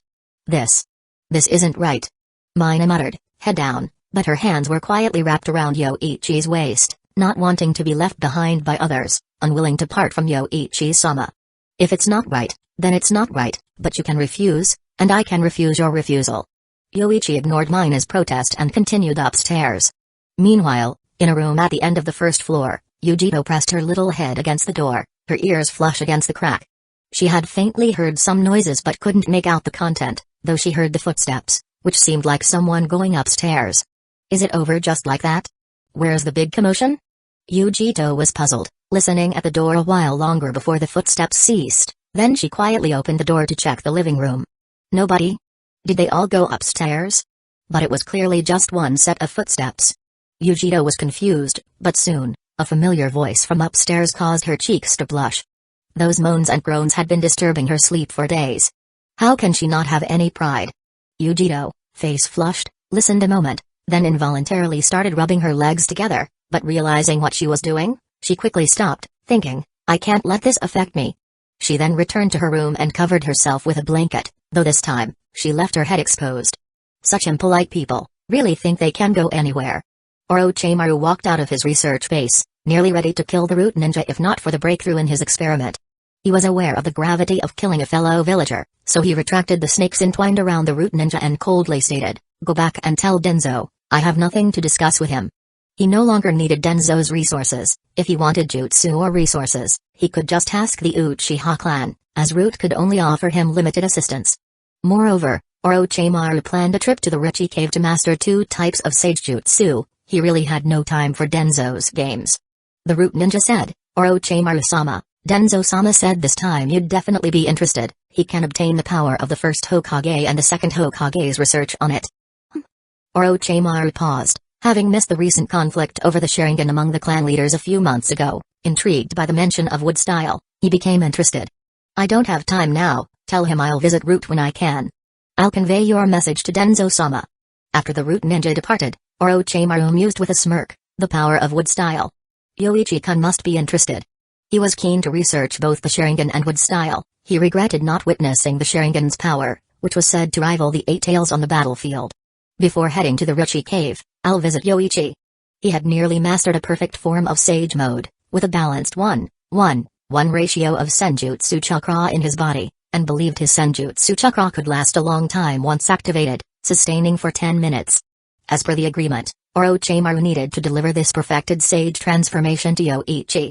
Then, he planned to inquire if Yoichi was interested in continuing their cooperation, offering to trade his research on wood style for the Sharingan. This way, he could also negotiate with Danzō using the Sharingan to obtain wood style. Orochimaru believed both parties would find this proposition appealing. Elsewhere, at Yoichi's home. Yes, I understand, then I'll wait for you to return, Yoichi-sama. Mina nodded, thrilled to hear that Mikoto wouldn't be coming over tonight, looking forward to spending a romantic evening alone with Yoichi-sama. Only her lower body was a bit sore, but she planned to treat it later. Suddenly, the doorbell rang downstairs. Yoichi gestured for Mina to rest, then dressed and went down. Orochimaru? What brings you here so late? Surprised to see who was at the door, Yoichi wondered why this man would visit just as it was getting dark. Since Yoichi had activated his Mangekyo Sharingan and become the clan leader, he had altered how he addressed Orochimaru. With status and power equal to the Sannin and no mentor-mentee relationship, he simply used the name directly. I've come to fulfill a transaction, and I have a new deal to propose. I wonder if Yoichi-kun might be interested. Orochimaru, smiling, then formed hand seals, and in the next second, purple patterns emerged on his body, his face resembling a demonic mask. Chapter 141 Is this Sage Mode? A Sage Mode that doesn't require the second stage of transformation? Yoichi exclaimed in surprise when he saw the purple patterns appearing on Orochimaru's body. He sensed that Orochimaru's chakra had suddenly changed, becoming much stronger. There's no need for that anymore. Natural energy, physical energy, and spiritual energy are merging in a 1:1:1 ratio. Moreover, this sage jutsu mark can last for 10 minutes. Now, all that's left is to master the 2 types of sage techniques from Uchiha cave. Orochimaru said with a smile, then took out a scroll and handed it to Yoichi. This is the method to practice the sage jutsu mark, different from the last one I gave you. This one requires one's own control over natural energy. If you're training subordinates, it's better not to use this one, it's too complicated. Orochimaru cautioned, meaning he would use such a method only for training his few students. Now, he was considering whether to let Mina try it, especially since the Chunin exam was approaching. Thanks, Orochimaru, this came just in time. Yoichi smiled as he received the scroll. He planned to use it for Mikoto and Mina, among others. The sage jutsu mark could enhance strength for 10 minutes, which was sufficient even if they rarely fought. As for other Uchiha clan members, they would stick with the previous sage jutsu mark. It was more convenient, and they didn't care much about appearance. I've come to discuss another matter with you, Yoichi-san. Are you interested in the power of wood style? After speaking, Orochimaru noted the gleam in Yoichi's eyes and knew he was interested, so he continued with a smile. I can now obtain the body cells of the first Hokage and have studied the source of wood style power. If you're interested in wood style, you can exchange it for your Sharingan. I'm very interested in the power source of the Uchiha clan. Forget it, Orochimaru. I am interested, but my research on Hashirama cells is much more advanced than yours. Yoichi replied with a laugh, having experimented with Hashirama cell fusion nearly 1,000 times in the dream space and found 3 fusion methods. If he had Hashirama cells now, he could directly create 3 wood-style ninja. This exchange isn't equal at all. Let me propose another plan. You give me Hashirama cells, and I give you a method for successful fusion of these cells. That way, you still profit, since those cells were probably given to you by Danzō or the 3rd Hokage, right? Yoichi guessed it was Danzō, but Hiruzen was also a possibility, given his interest in balancing the power of wood style after witnessing the power of the Mangekyo Sharingan. It was indeed Danzō who gave me the Hashirama cells, but Yoichi-san, how did you come by a method for fusing Hashirama cells without having them yourself? Orochimaru squinted curiously. If he had such a method, he must also have a way to obtain Hashirama cells. There was no need to gift him a fusion method. I can't tell you that, but I assure you the fusion method is solid. You only need to prepare a test subject, and you'll see the power of wood style again. Yoichi said confidently, his tone convincing Orochimaru, who knew that such experiments couldn't be faked. He would need to see a successful experiment before providing Yoichi with large quantities of Hashirama cells. It's difficult for me to get Hashirama cells from the 3rd Hokage and Danzō, but you can. Get the Hashirama cells, and I'll give you the fusion method. You can also use it to deal with Danzō and even scam a lot of money from him since experiments require significant funding. Yoichi told Orochimaru, creating a win-win situation. Although this would allow Danzō to obtain a wood-style test subject, the bloodline limits created through this method could at most be used for building houses. Achieving the level of wood style similar to that of Hashirama was impossible. It could be a possibility on Yoichi, but for an average ninja, at most they could build a house. After some thought, Orochimaru quickly made up his mind and said, Yoichi-san, you're right. I'll go to Danzō for the Hashirama cells after this. Just let Danzō provide the test subject for the experiment. Once you get the Hashirama cells, remember to let me know. Yoichi told Orochimaru, appearing to be at a disadvantage on the surface, but the fusion method he offered was the least potent of the 3 developed by Mina. Opportunities to obtain Hashirama cells were rare. They couldn't just wait until Sakamo became the 4th Hokage. Orochimaru continued, Yoichi-san, if I want to study the Sharingan, what would it cost? A price. Orochimaru, you must have many close associates, right? Yoichi thought for a moment before asking. Currently, Orochimaru had not yet researched the art of immortality and was somewhat reclusive, but he still had personal strength and charisma, with a following since he was a disciple of the Hokage. Not many close associates, but I have some. Why do you ask? The 3rd Hokage is already 50 years old. If there's a contest for the 4th Hokage, I hope you can use your connections to support Sakamo. Sakamo? When Orochimaru heard Yoichi Uchiha mention this, he immediately understood his intentions. Why do you want to support Sakamo for the 4th Hokage? It's simple. He is fair, and that's enough. Yoichi shrugged and said, Orochimaru, although I have a better relationship with you, I don't think you are suitable for the Hokage position. I'm afraid that if you become Hokage, you would spend all your time in the lab, and the power of the Hokage would revert to the 3rd Hokage and the current advisors of Hidden Leaf Village. You do understand me? Orochimaru laughed.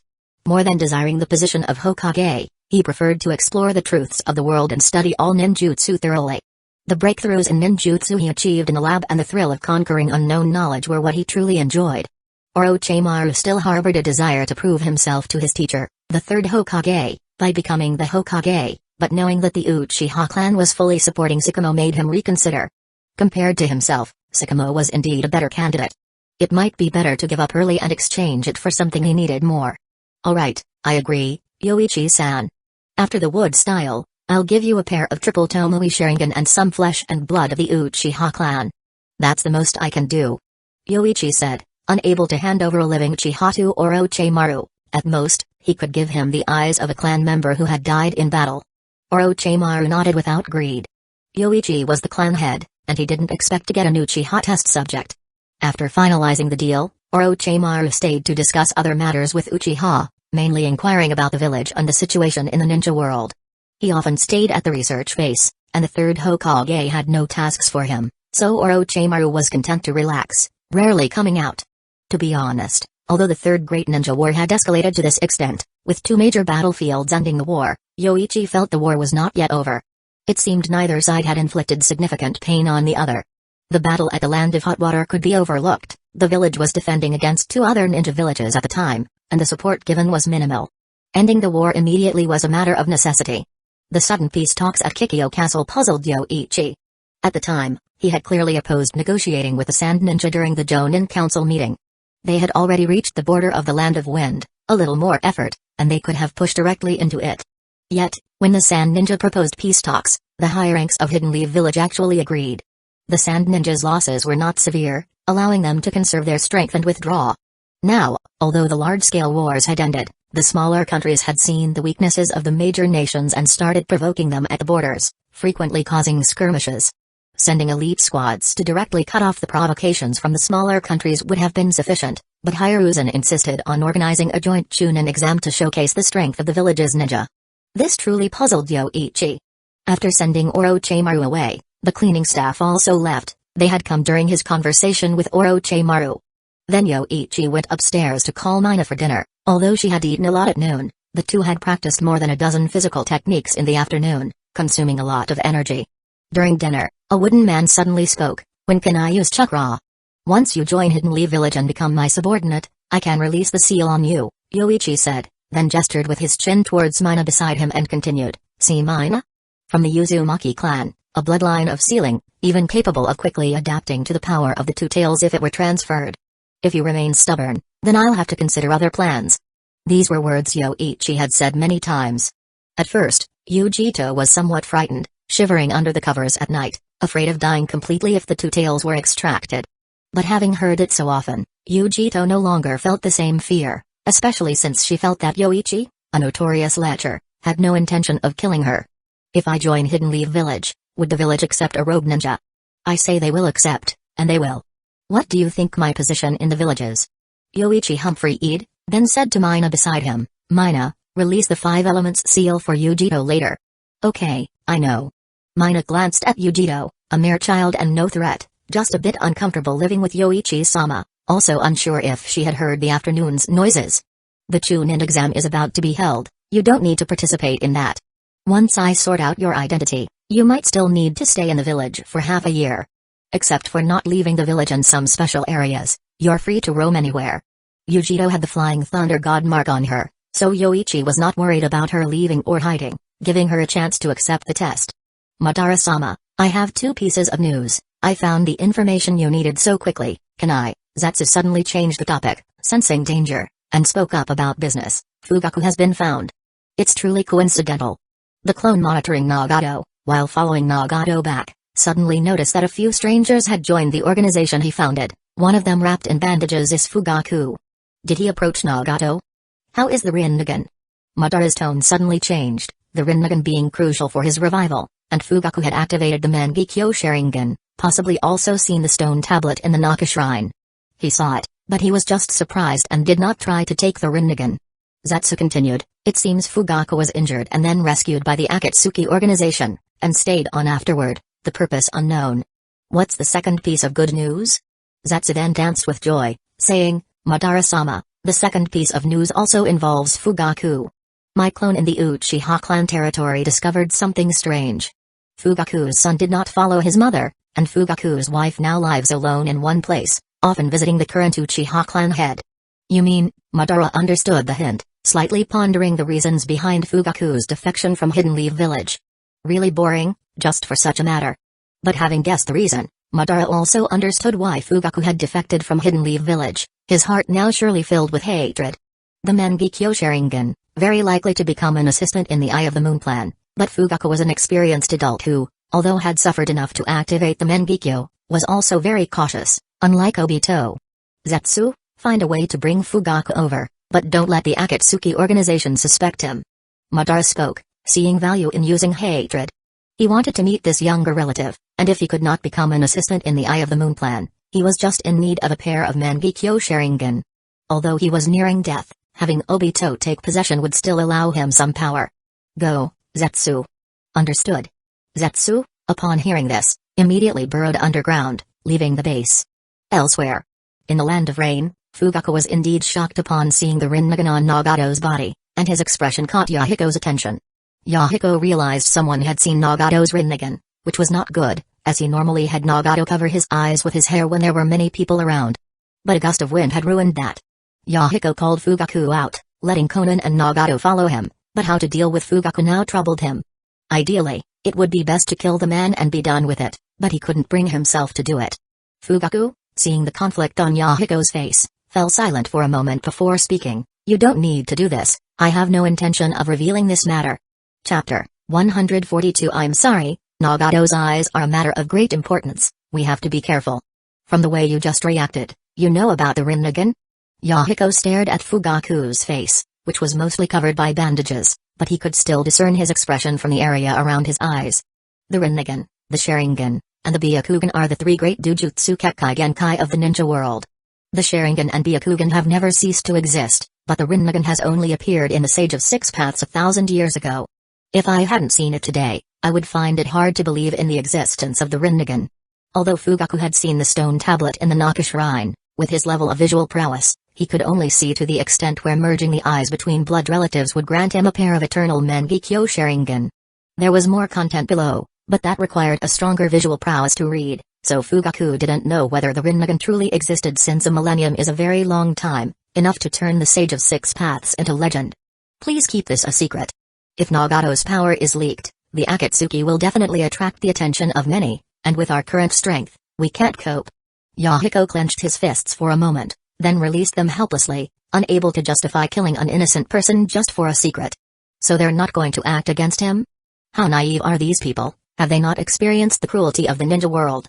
Fugaku was puzzled. Considering their abilities, it seemed they had specifically studied ninjutsu, but their sensei hadn't taught them about the brutality of the ninja world, which was strange.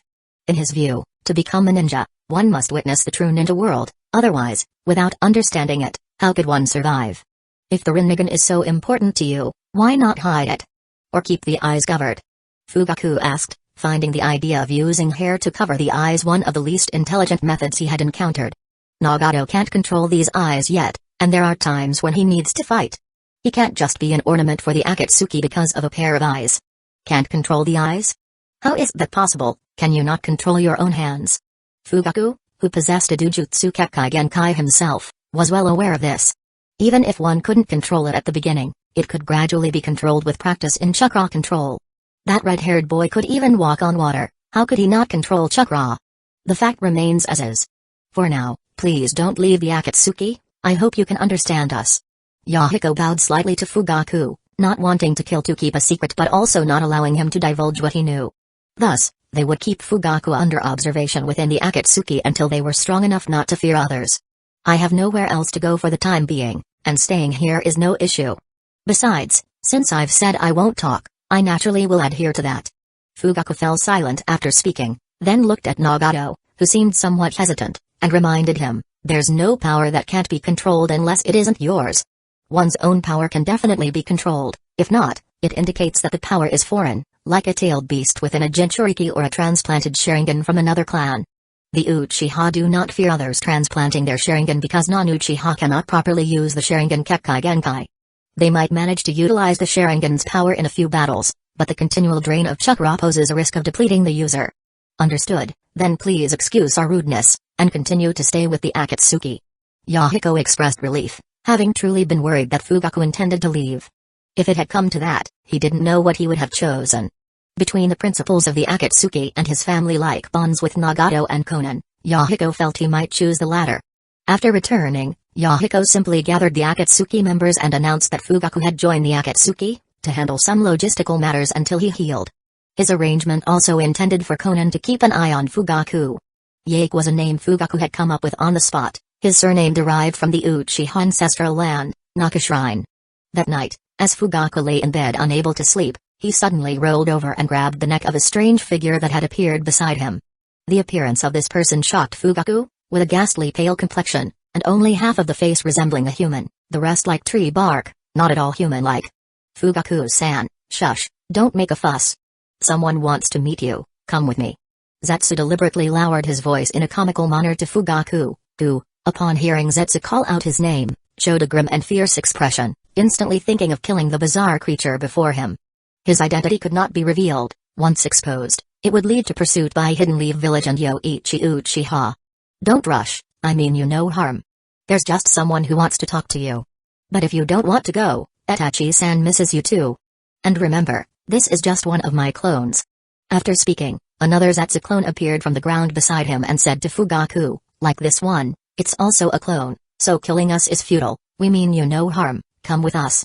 Fugaku calmed down, thinking of his son, then said, "Alright, I'll go with you." "That's good. My clone will take your form, acting in your stead within the Akatsuki until you meet the person." "How about that? I've really thought this through." After touching Fugaku and synchronizing with his chakra, the Zetsu clone transformed, astonishingly taking on Fugaku's exact appearance, not just a transformation technique, but a perfect copy, even mimicking the chakra. "Let's go, I've checked already, the one watching you is asleep." After speaking, the Zetsu clone led Fugaku outside, quickly bypassing the Akatsuki patrols, and then stopped suddenly outside. Fugaku became alert, facing another peculiar figure that appeared. "Is this the person who wants to meet me?" "No, this one is to help you travel faster. Attach it to you, you're too slow. At this rate, it would take at least 3 days." After Zetsu finished speaking, he approached Fugaku and suddenly exploded into a thin film-like substance, wrapping around him. "Don't resist, eh? I'll give you control of your body in a moment, but you can't use my power yet." Fugaku suppressed his urge to resist upon hearing this, mainly because he didn't know how his son Itachi was doing, so he dared not act rashly. With the strange creature attached to him, Fugaku immediately felt his strength increase significantly, and his injuries also healed considerably. Pretty impressive, right? This is just a simple possession. If you could really use my power, you'd be truly astonished. Zetsu boasted. "Alright, now release control of your body, I need to hurry." "Who exactly are you?" "You'll know when you meet the person soon." After speaking, Zetsu controlled Fugaku's body to use Earth-style, subterranean voyage technique. As a special Zetsu naturally had this ability. Traveling underground, the speed now was 3 to 4 times faster than Fugaku's own pace. It would take less than a day to reach Madara's secret base. Fugaku was shocked by this. He felt himself sinking into the ground and moving rapidly underground. This exceeded his understanding of ninjutsu, even Earth-style. Hiding like a mole technique couldn't surpass the speed of a ninja running on land. But despite his shock, since he had decided to meet this mysterious person, Fugaku calmed his emotions. He was not without means to fight back, still able to use Susanoo, so he was indeed curious to see who this person behind the scenes was. After a long journey, Fugaku suddenly felt himself arriving in a vast underground space. Once his feet touched the ground, the creature on him suddenly detached. "We've arrived, the person who wants to meet you is inside, come with us." Zetsu spoke, leading Fugaku into the interior. After passing through a corridor, Fugaku entered a dark, spacious underground space. Although there was little light, he could still see a giant stone statue ahead. And in front of the statue was a platform with a figure sitting on it. Fugaku guessed that the figure on the platform was the person behind the scenes and shouted, "Is it you who wanted to meet me? How is Itachi? If you dare harm my son, I will never forgive you." "Itachi? His son?" Madara looked at Zetsu, who shrugged and said, "That was just to get him to come here. With Hidden Leaf Village as tight security, it's not easy to kidnap someone, Madara-sama." "Madara?" Fugaku repeated the name, having seen if he wasn't mistaken, that person seemed to have Sharingan. "I am Madara, and Zetsu is the one I sent to find you, failed Uchiha clan leader." "Madara? Impossible, Madara died decades ago." Fugaku exclaimed in shock and disbelief, then his expression darkened. "If you think using the name of Madara will intimidate me, you are mistaken. There's no need for that. No one in the ninja world dares to use my name unless I have granted them that title." Madara then spoke calmly as if reminiscing, "The battle with Hashirama was within my plans. To obtain his power, I used Izanagi to fake my death, deceiving Hashirama and acquiring his power. Although I obtained the power of the Senju, in the eyes of the village and the Uchiha clan, I am still a failure. However, Hashirama's idea was also wrong. Wars still occur in the ninja world, and there have been 3 great ninja wars in just a few decades, which is not much better than the Warring States period. Therefore, I have devised a new plan for peace, the Eye of the Moon. The Eye of the Moon plan will be led by me. You have activated the Mangekyo Sharingan, so you qualify to join. Once the Eye of the Moon plan is completed, you will also be able to achieve your own goals through it." Fugaku frowned, thinking this was an invitation to join. He then asked, "My goals? Do you know what my goals are? Your wife left you, you betrayed your clan, and in 10 years, no one in the Uchiha clan except your son will remember you. What else could your goals be?" Madara looked at Fugaku indifferently and continued, "I know the taste of betrayal. Back then, no one in the clan believed me, and now those suppressed can only curl up in the guard squad. Having been a clan leader, you should know better than anyone. But to the current you, that doesn't matter anymore. Fugaku's face looked terrible, and his eyes, inflamed with anger, revealed the triple tomoe. Each time he remembered these matters, the rage in his heart became uncontrollable. Now you have two choices. Join the Eye of the Moon plan, and you will have everything you desire. After revenge, everything will return to the world you most long for. The other option is to refuse, but then I will take your eyes. Madara finished speaking and directly cast a Genjutsu on Fugaku. Connected to the Judomazo behind him, even if the triple tomoe in his eyes weren't his own, he could easily pull Fugaku into an illusion. This is my Genjutsu world. Now make your decision. Fugaku was suddenly pulled into a Genjutsu, unable to break free no matter how he tried, and even unable to use Susanoo. This level of Sharingan Genjutsu convinced Fugaku of Madara's identity, using an illusion to render him utterly powerless, something only Madara Uchiha could achieve in the ninja world. Join the Eye of the Moon plan. What do I need to do? Fugaku fell silent for a moment before finally agreeing, and what exactly is the Eye of the Moon plan? You haven't told me. For now, there's nothing you need to do. Someone will tell you about the Eye of the Moon plan later. Madara released the Genjutsu and spoke to Fugaku, but after a while, I will come to find you, and then you can be useful. After completing the Eye of the Moon plan, all the desires in your heart will also be fulfilled. His opportunities to act were not many. Once the plan with Obito was completed, he would let him replace himself as Madara in the ninja world. Chapter 143 The Super Abilities Roulette has been successfully updated. There aren't many differences from before, it still offers one use at a time, but now it includes one additional storable use. Additionally, there's a list of exchangeable abilities, including previously used abilities, where 3 drawing chances can be exchanged for 15 days. Abilities like Succubus Physique, Master of Dreams, and Smooth Criminal. Some powers are so potent they could rival deities, even if usable only for 15 days. I'll save it for now, there's no particular need at the moment. Yoichi thought to himself.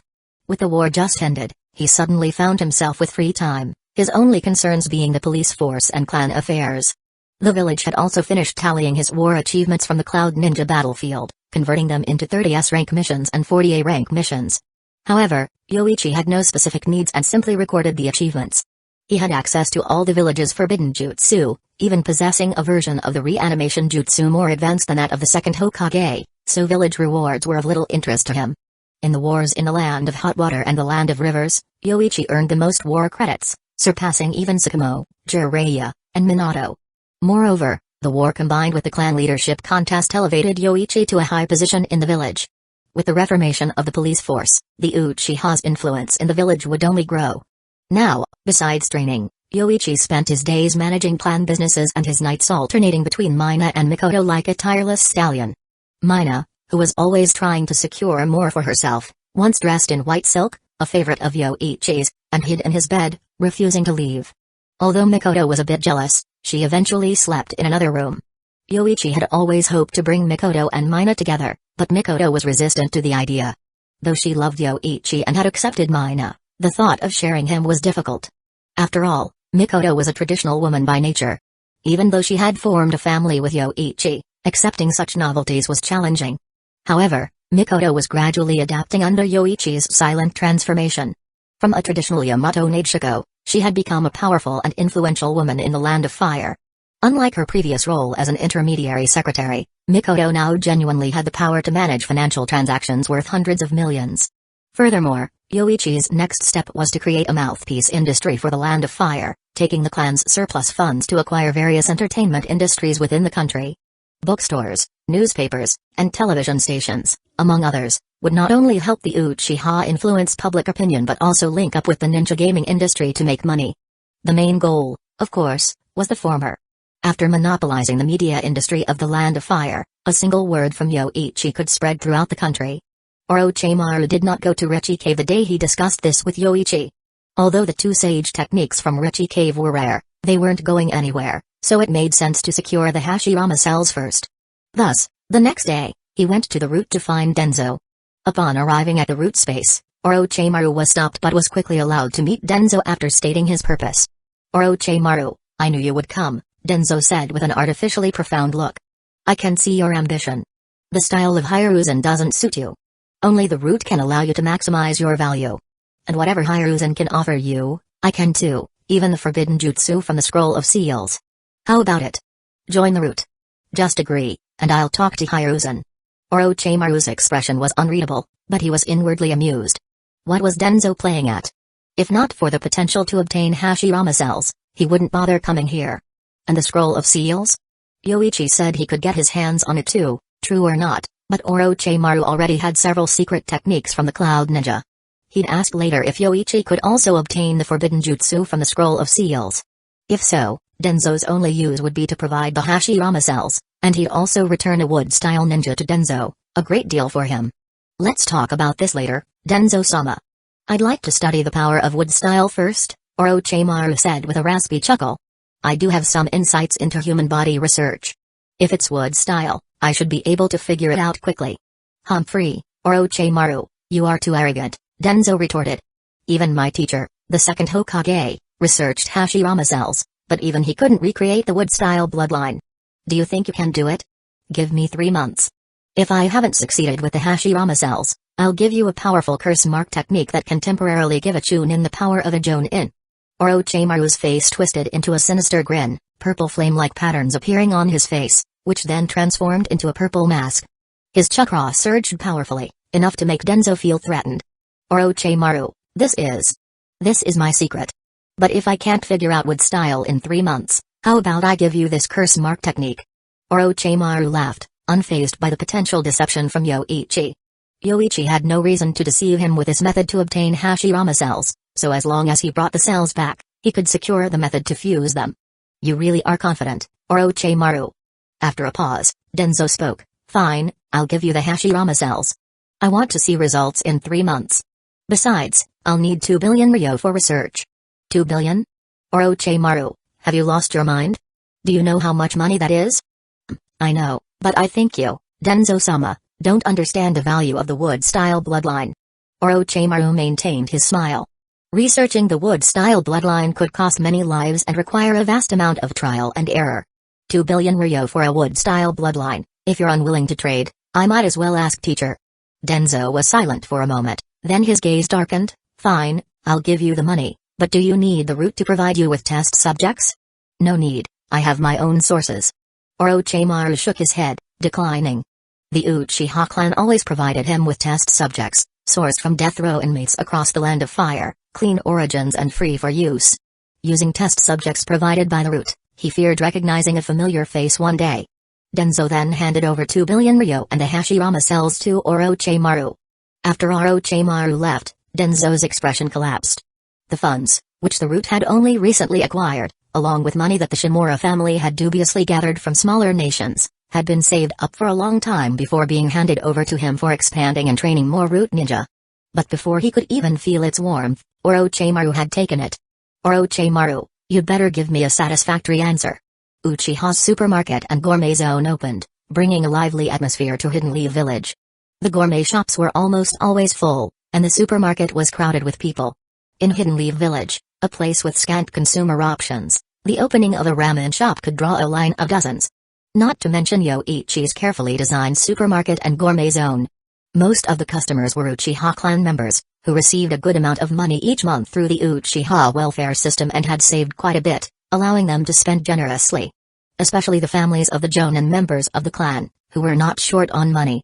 If not for the limited supply of magical goat meat, they would eat it 4 or 5 times a month. Kushina frequently visited the supermarket since its opening, especially knowing that Mikoto was there. She would stop by to chat with her after shopping. But it was usually Kushina pouring out her woes, with Mikoto gently consoling and guiding her. The Anbu didn't stop Kushina from seeing Mikoto, assessing that Mikoto posed little threat. However, Mikoto once slipped up during a conversation, revealing that she was now very satisfied, which made Kushina suspicious. After some persistent questioning by a curious Kushina, Mikoto, unable to resist, admitted that she was now with Yoichi. This explosive news shocked Kushina. She remembered Yoichi living with Mina, and now he was with Mikoto? Upon learning that the three of them were almost living together, Kushina was stunned for a long while before recovering. Though nobles often had multiple women, and daimyo had a wife and several concubines, even their current children weren't born from the official wife. However, polygamy was rare among ninja due to the nature of their work and the upbringing of offspring. Most ninja formed families with other ninja in a monogamous arrangement, which was the norm in the ninja world. Kushina was not yet married, though she was also nearing the age. After a long inquiry session, but having learned her lesson from one slip-up, Mikoto wasn't about to spill details of their private life, for hours. After Kushina left Mikoto's place, she felt inexplicably better. Perhaps the shock had driven away her melancholy. She planned to visit Mina soon to see if she could get more information from her, considering Mina was less shrewd than Mikoto. When Kushina returned home, she saw Minato standing at the door, but her face fell, and she ignored him, walking straight in and leaving him outside. Kushina, I came to apologize. What apology? You think it's okay for me to be monitored, that even if I train hard, I should still be under surveillance, not even allowed to talk to others? After saying this at the door, Kushina stormed back inside. Minato gave a wry smile, then waited a moment before turning to seek advice from Jiraiya, who, unusually, wasn't peeping. He was at home organizing novel materials but without much inspiration. Seeing Minato come to him, he laughed heartily and dragged Minato out for a drink. But just as they reached the pub, they saw a messenger hawk flying overhead, signaling a Jonin summons. Jiraiya clicked his tongue and said, "The old man really has timing. Minato, looks like we'll have to talk another time. Might be a mission. Right, let's head to the Hokage building first, Jiraiya-sensei." Minato was secretly relieved, he really wasn't in the mood to drink. After arriving at the Hokage's office, they found many people already gathered. After waiting for a while, the last few Jonin arrived.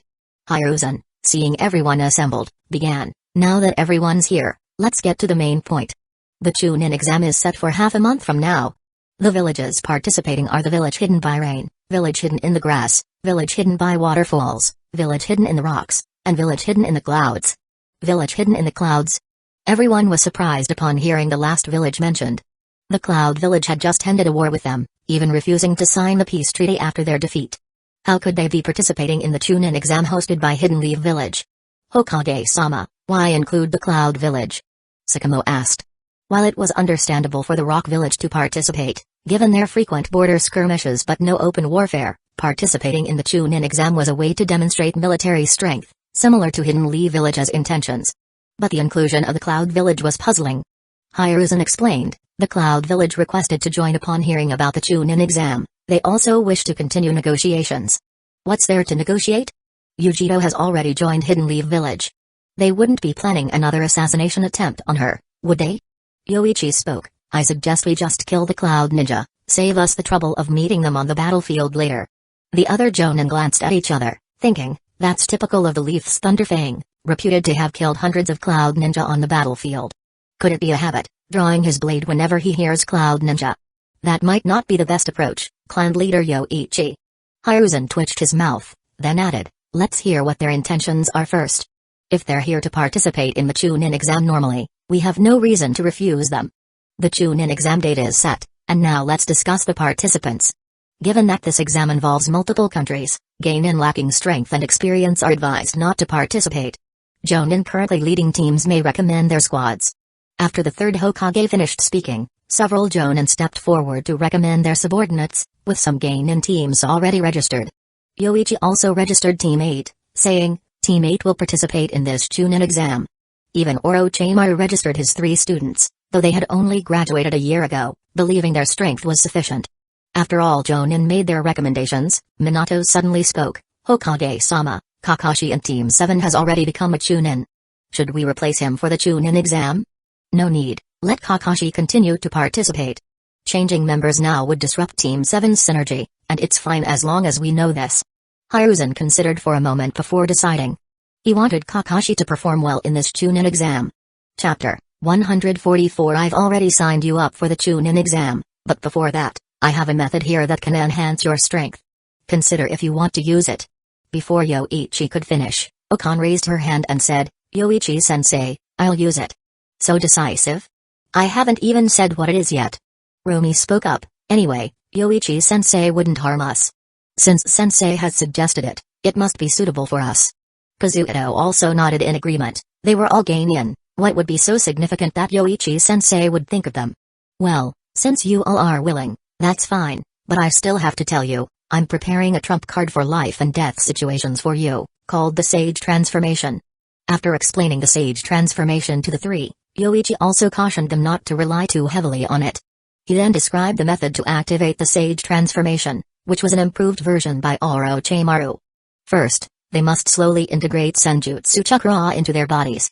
Sealing Senjutsu Chakra every 3 days, combined with improved pills, they would be able to activate the Sage transformation with their own chakra mixed with Senjutsu Chakra after 3 times. This type of transformation doesn't cause any physical changes but forms a sinister pattern of Sage transformation on the face. However, the power it grants is comparable to activating Sage mode, greatly enhancing chakra levels, boosting the power of ninjutsu, taijutsu, and ganjutsu, as well as enhancing sensory abilities and reducing the sensation of pain. These are the benefits of Sage mode. Among the 3 students of Yoichi, Rumi might see the most significant enhancement from activating Sage mode, given her already Chunin level taijutsu skills. With the increase in speed and strength, she could easily dodge enemy ninjutsu. Activating Sage mode, however, consumes a great deal of physical energy. With their current physical condition, they could last about 5 to 6 minutes. After the first session of chakra sealing, all 3 were exhausted, their bodies soaked with sweat. That's enough for today. Although it's the first time we've sealed Senjutsu Chakra, you must not relax in your training. You should start to feel the changes in your body. Go and rest for now. Yoichi thought for a moment and decided to offer them a reward. If any of you ranks first in the Chunin exam, I will personally award you a highly defensive ninja suit. This suit is currently only worn by Uchiha clan members, and even within the Uchiha clan, not everyone has been outfitted. Although the production of the ninja combat suits had increased slightly, there were still only a few more each month, not enough to equip all clan members, but Yoichi could still set aside one. Hearing this great news, the eyes of Akane and the others lit up, and they unanimously exclaimed, "Thank you, Yoichi-sensei." They knew Yoichi-sensei was never stingy. Offering such a reward for first place was surely something valuable. They couldn't wait to train hard for the upcoming Chunin exam in just over 10 days. This area behind Yoichi's house was basically marked as his restricted area, where he typically trained or taught his students. Having just sealed Senjutsu Chakra, the trio was too drained, so after bidding farewell, they slowly made their way out, heading home. As they left, they ran into Yujito returning. Lately, Yujito had been wandering around Hidden Leaf Village. Although her seals had been released, allowing her to use chakra and reconnect with the Two Tails, the idea of returning to her village had been utterly dismissed. The recent assassination attempt had completely dashed her hopes of returning to the Cloud Village. Yujito feared that even if she returned, the Cloud Ninjas wouldn't trust her and would still want to forcibly extract the Two Tails. Facing a village that wanted her dead, even if Yujito set aside all grievances, the village would still doubt her loyalty. After grabbing a bunch of food from the fridge to replenish her energy, since switching to a Hidden Leaf Village forehead protector, her treatment had improved significantly, at least never lacking food in the fridge, and it tasted pretty good too. Yujito prepared to head back to her room. Just then, Yoichi returned and, seeing Yujito, called out to her, "Yujito, the Chunin exam is coming up soon. But this time, the Cloud Ninjas will participate, and I suspect they're here for you. If you don't want to see them, just stay in the Uchiha district." Hearing that the Cloud Ninjas were coming, Yujito instinctively showed a look of repulsion. After a moment of silence, she continued towards her room but not before saying, "Understood. I won't leave the Uchiha district during that time." Just after Yujito entered her room, Mina returned. Mina had come back at noon at Yoichi's call. Upon entering the house and seeing Yoichi, she ran up and hugged him, rubbing her face against his chest affectionately. "Yoichi-sama, did you call me back at noon because you missed me?" "I missed you too." Smack, smack, smack, smack. Yoichi immediately lifted Mina's skirt and gave her several slaps, even causing her flesh to ripple.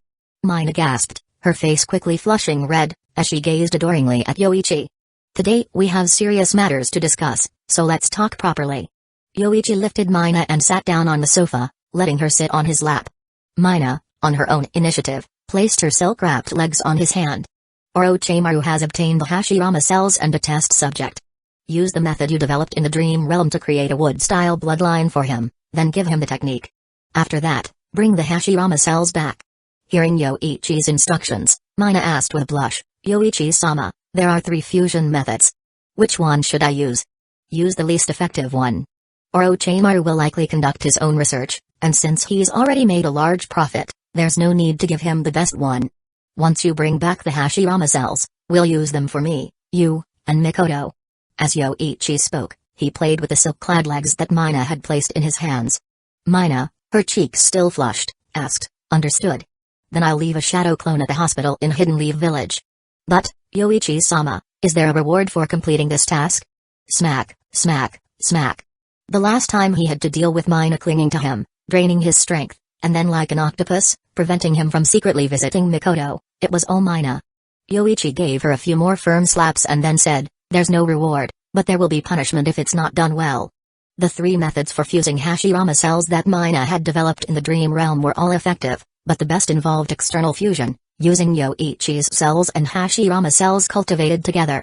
By achieving a balanced fusion before transplanting it back into the body, they could fully inherit the power of the Hashirama cells, unleashing the potent life energy within the cells.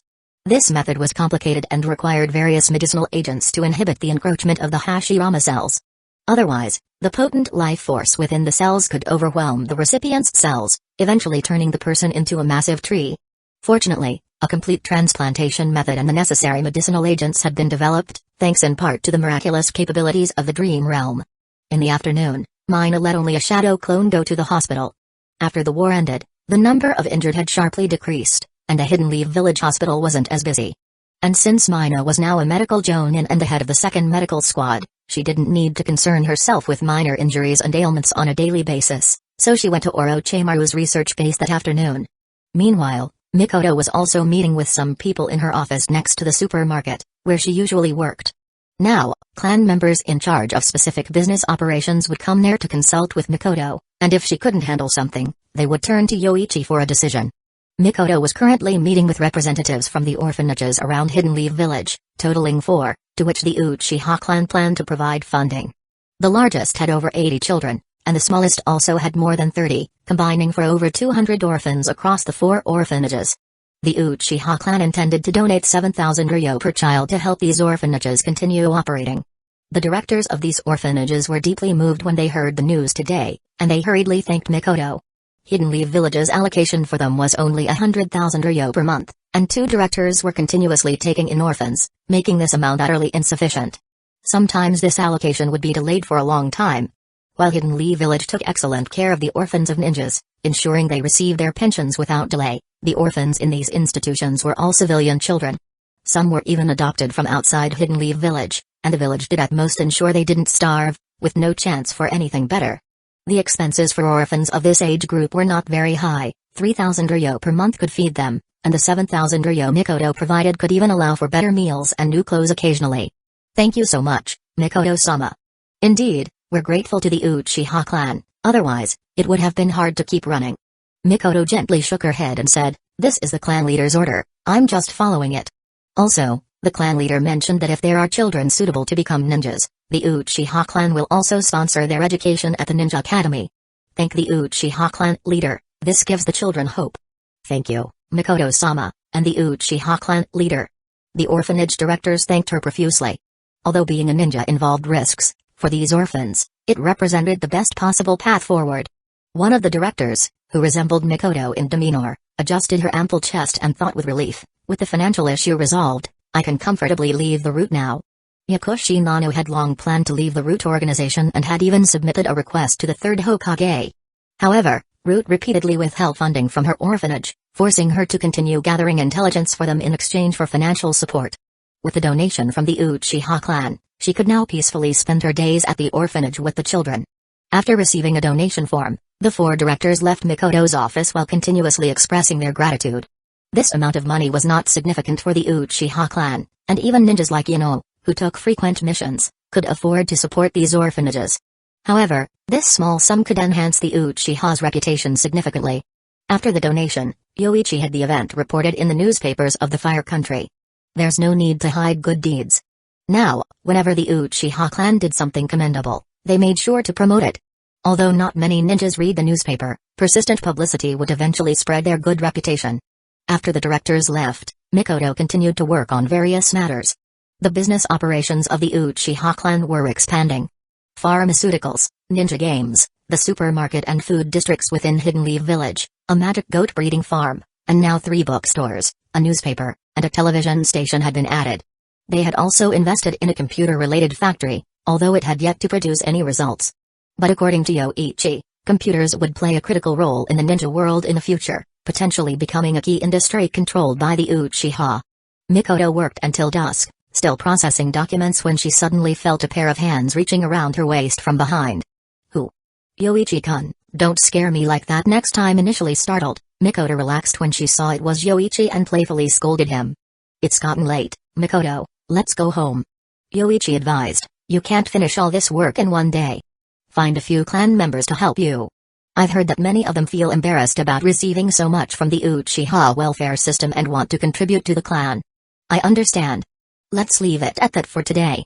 Feeling the warm breath near her ear and the hands gradually moving up her waist, Mikoto's cheeks flushed. Then, she tidied up her office a bit and followed Yoichi home. The two now acted like a married couple, and although Mina was also part of their lives, Mikoto still felt blissfully happy. If she ever came home late, Yoichi would immediately come to find her. This feeling of being valued was something Mikoto had never experienced before. Huh? Mikoto suddenly stopped, prompting Yoichi to ask, what's wrong? I think I forgot something. Did you leave something in the office? It seems so, but maybe not. Let's check it tomorrow then. It won't go missing anyway, and there are guards patrolling at night. Reassured by Yoichi's words, Mikoto nodded and stopped worrying. After walking a bit more and seeing that they were almost home and that the road was deserted, Mikoto boldly reached out and grabbed Yoichi's hand, whispering, let's go home. In the darkness of the night, a gentle moonlight shone through the window, casting its light on Mikoto's figure. On the other side, bathed in moonlight, a young boy sat on the doorstep. It was deep into the night, but he had not gone to sleep. Itachi, why aren't you sleeping yet? Is something on your mind? Shisui approached Itachi, who was sitting there. Being up so late meant he must be troubled, perhaps missing his parents. It's nothing, I'll go to sleep now. Shisui, you should sleep early too. Itachi stood up, patted his trousers, and prepared to return inside. But before he did, he glanced one last time down the road. It was dark, but the figure he had long been waiting for was not there. Chapter 145. It's enough, he should now possess the power of wood style. Orochimaru-sama, please let him try a wood style technique. Mina checked the physical data of the test subject, then confidently said to Orochimaru. Just like in her dreams, this person could now use wood-style techniques. Upon hearing this, Orochimaru felt a bit surprised but calmly ordered a student to send in a simple wood clone technique. The test subject sent by Danzō was a ninja cultivated from the root, only 11 years old, but he had already carried out numerous missions for the root and was proficient in several ninjutsu. Orochimaru, through a sound-transmitting device, commanded the ninja to learn the wood-style technique presented before him and release it as quickly as possible. Since Yoichi did not want to expose Mina's involvement in the experiment, the root's test subjects were still unaware of her existence, observing only through a one-way glass. The young root ninja immediately began studying the scroll. The principle of the wood clone technique is similar to the shadow clone, but it requires the wood-style Kekkai Genkai. After forming hand seals and controlling the chakra flow, the young root ninja started forming seals. The first attempt failed, but sprouts had already appeared on his shoulders. Just from seeing this, Orochimaru could confirm that the wood-style experiment was a success. On the second attempt, a mass of wood emerged from the boy's body, forming a human shape, but it didn't complete. The third attempt, the young root ninja successfully used the wood-style, wood clone technique. Impressive, truly successful. After Tsunade, you are the strongest medical ninja. Yoichi-san is lucky to have your help, Orochimaru said without stinginess in his praise, understanding Mina's character over these 4 days. As he said, her medical ninjutsu could rival Tsunade's, her personality is open and straightforward, and she is slightly naive, making it easy to extract information from her. Hey, it's alright, Yoichi-sama gave me the opportunity. Mina almost slipped up, but she caught herself and awkwardly changed the topic. Orochimaru-sama, if there are no issues, then please give me the Hashirama cells. The experiment is over. Let's do one last check. Orochimaru smiled, thinking to himself, what kind of opportunity?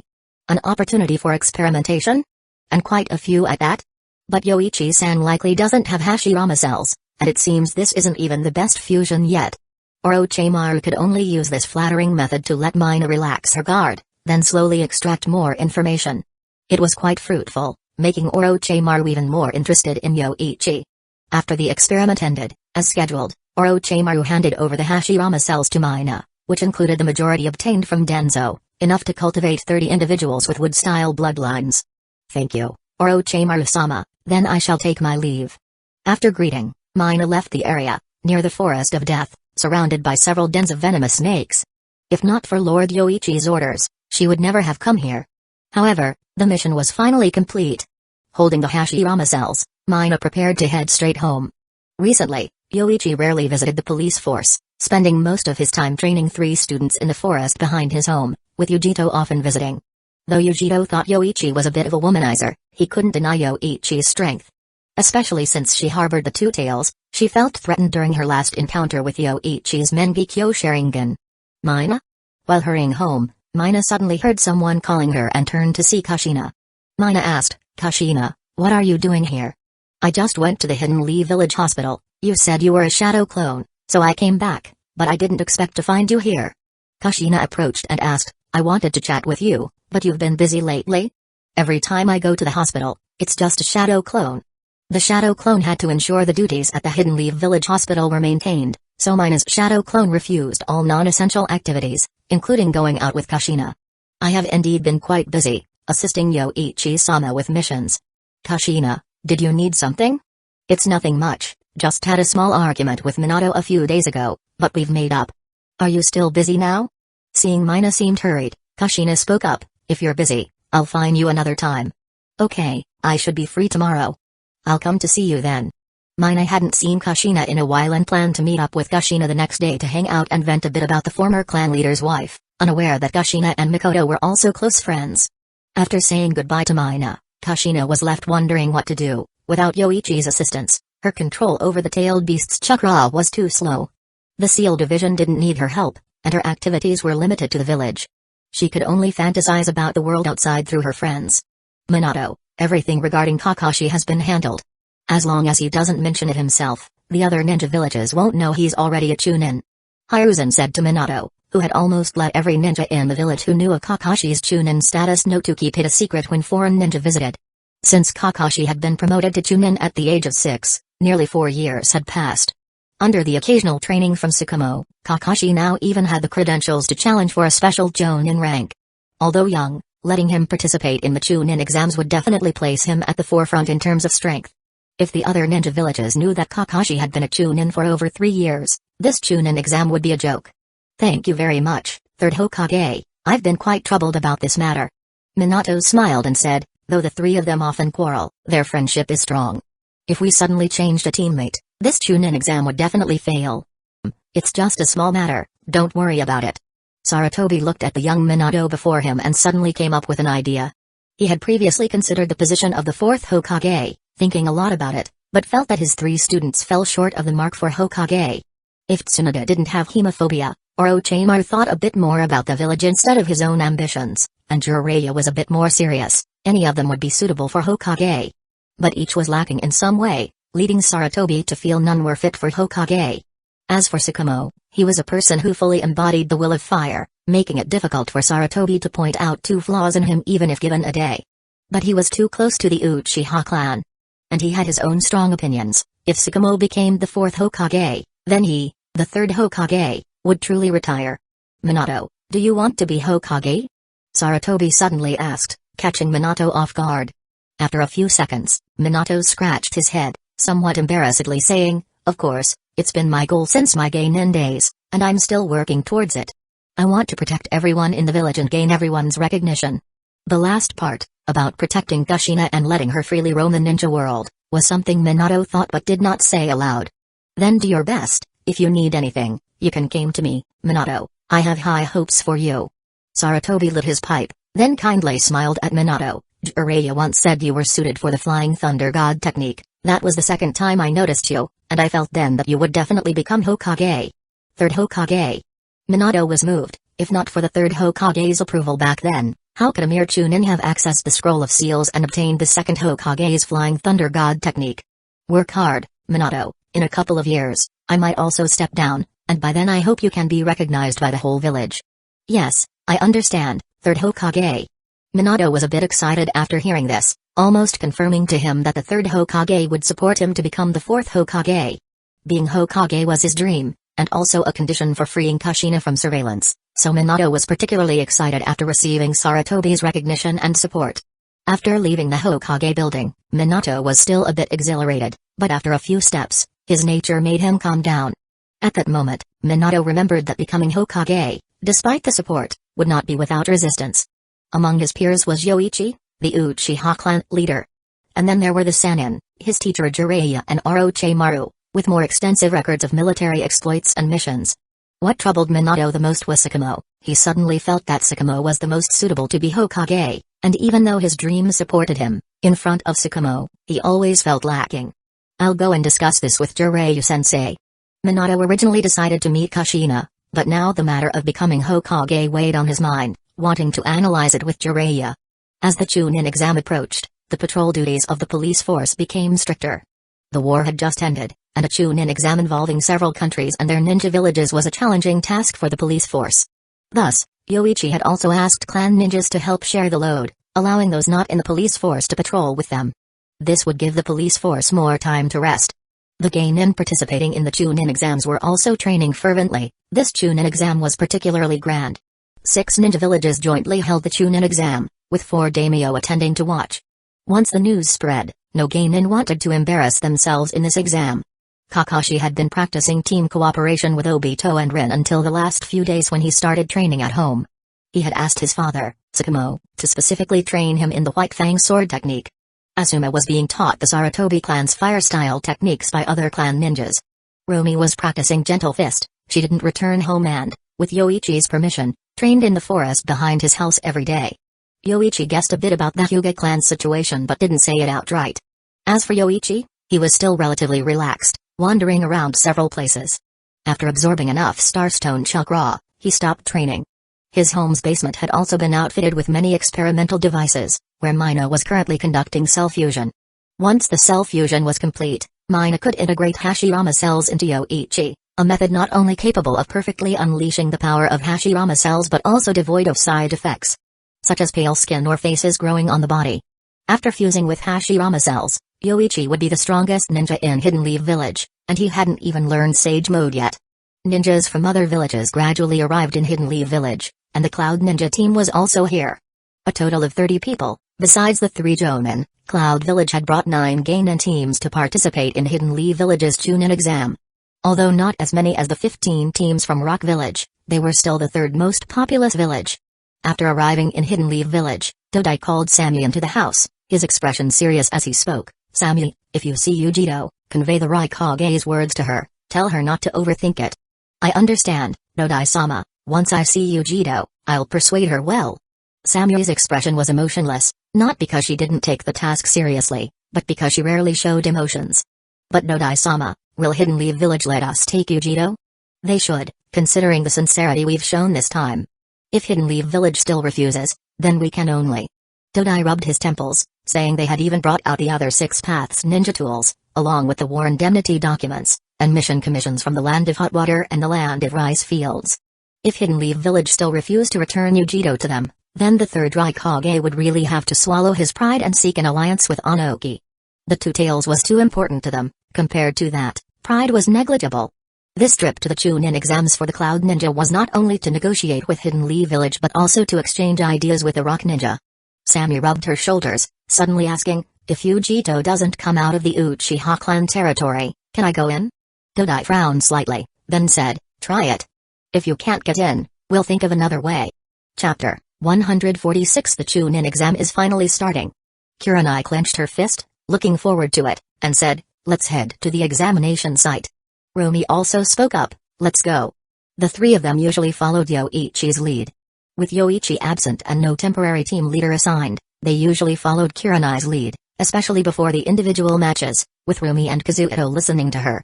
They had heard that due to the large number of participants, the Chunin exam would be divided into 3 stages, ending with the individual combat phase, possibly leaving only about a dozen competitors. Upon reaching the exam venue, they found 2 classrooms, each accommodating over 100 people. Kurenai and her team were assigned to room 201. Kurenai, you're here too, I knew you'd participate. Asuma approached them near the entrance, smiling at Kurenai. Despite having been defeated by them before, Asuma still took the opportunity to strike up a conversation. Yes, Asuma, you're participating in the Chunin exam as well? Almost everyone from our class is here. This time, we'll see who can become a Chunin. Asuma, who had mastered 2 fire-style techniques at home, was brimming with confidence. He leaned closer and said to Kurenai, Kurenai, if I become a Chunin, let's go have a meal together, okay?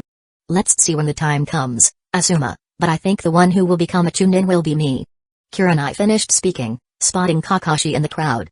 They had been told by their teacher Yoichi that their biggest competitor in this Chunin exam, aside from ninja from other villages, would be Kakashi.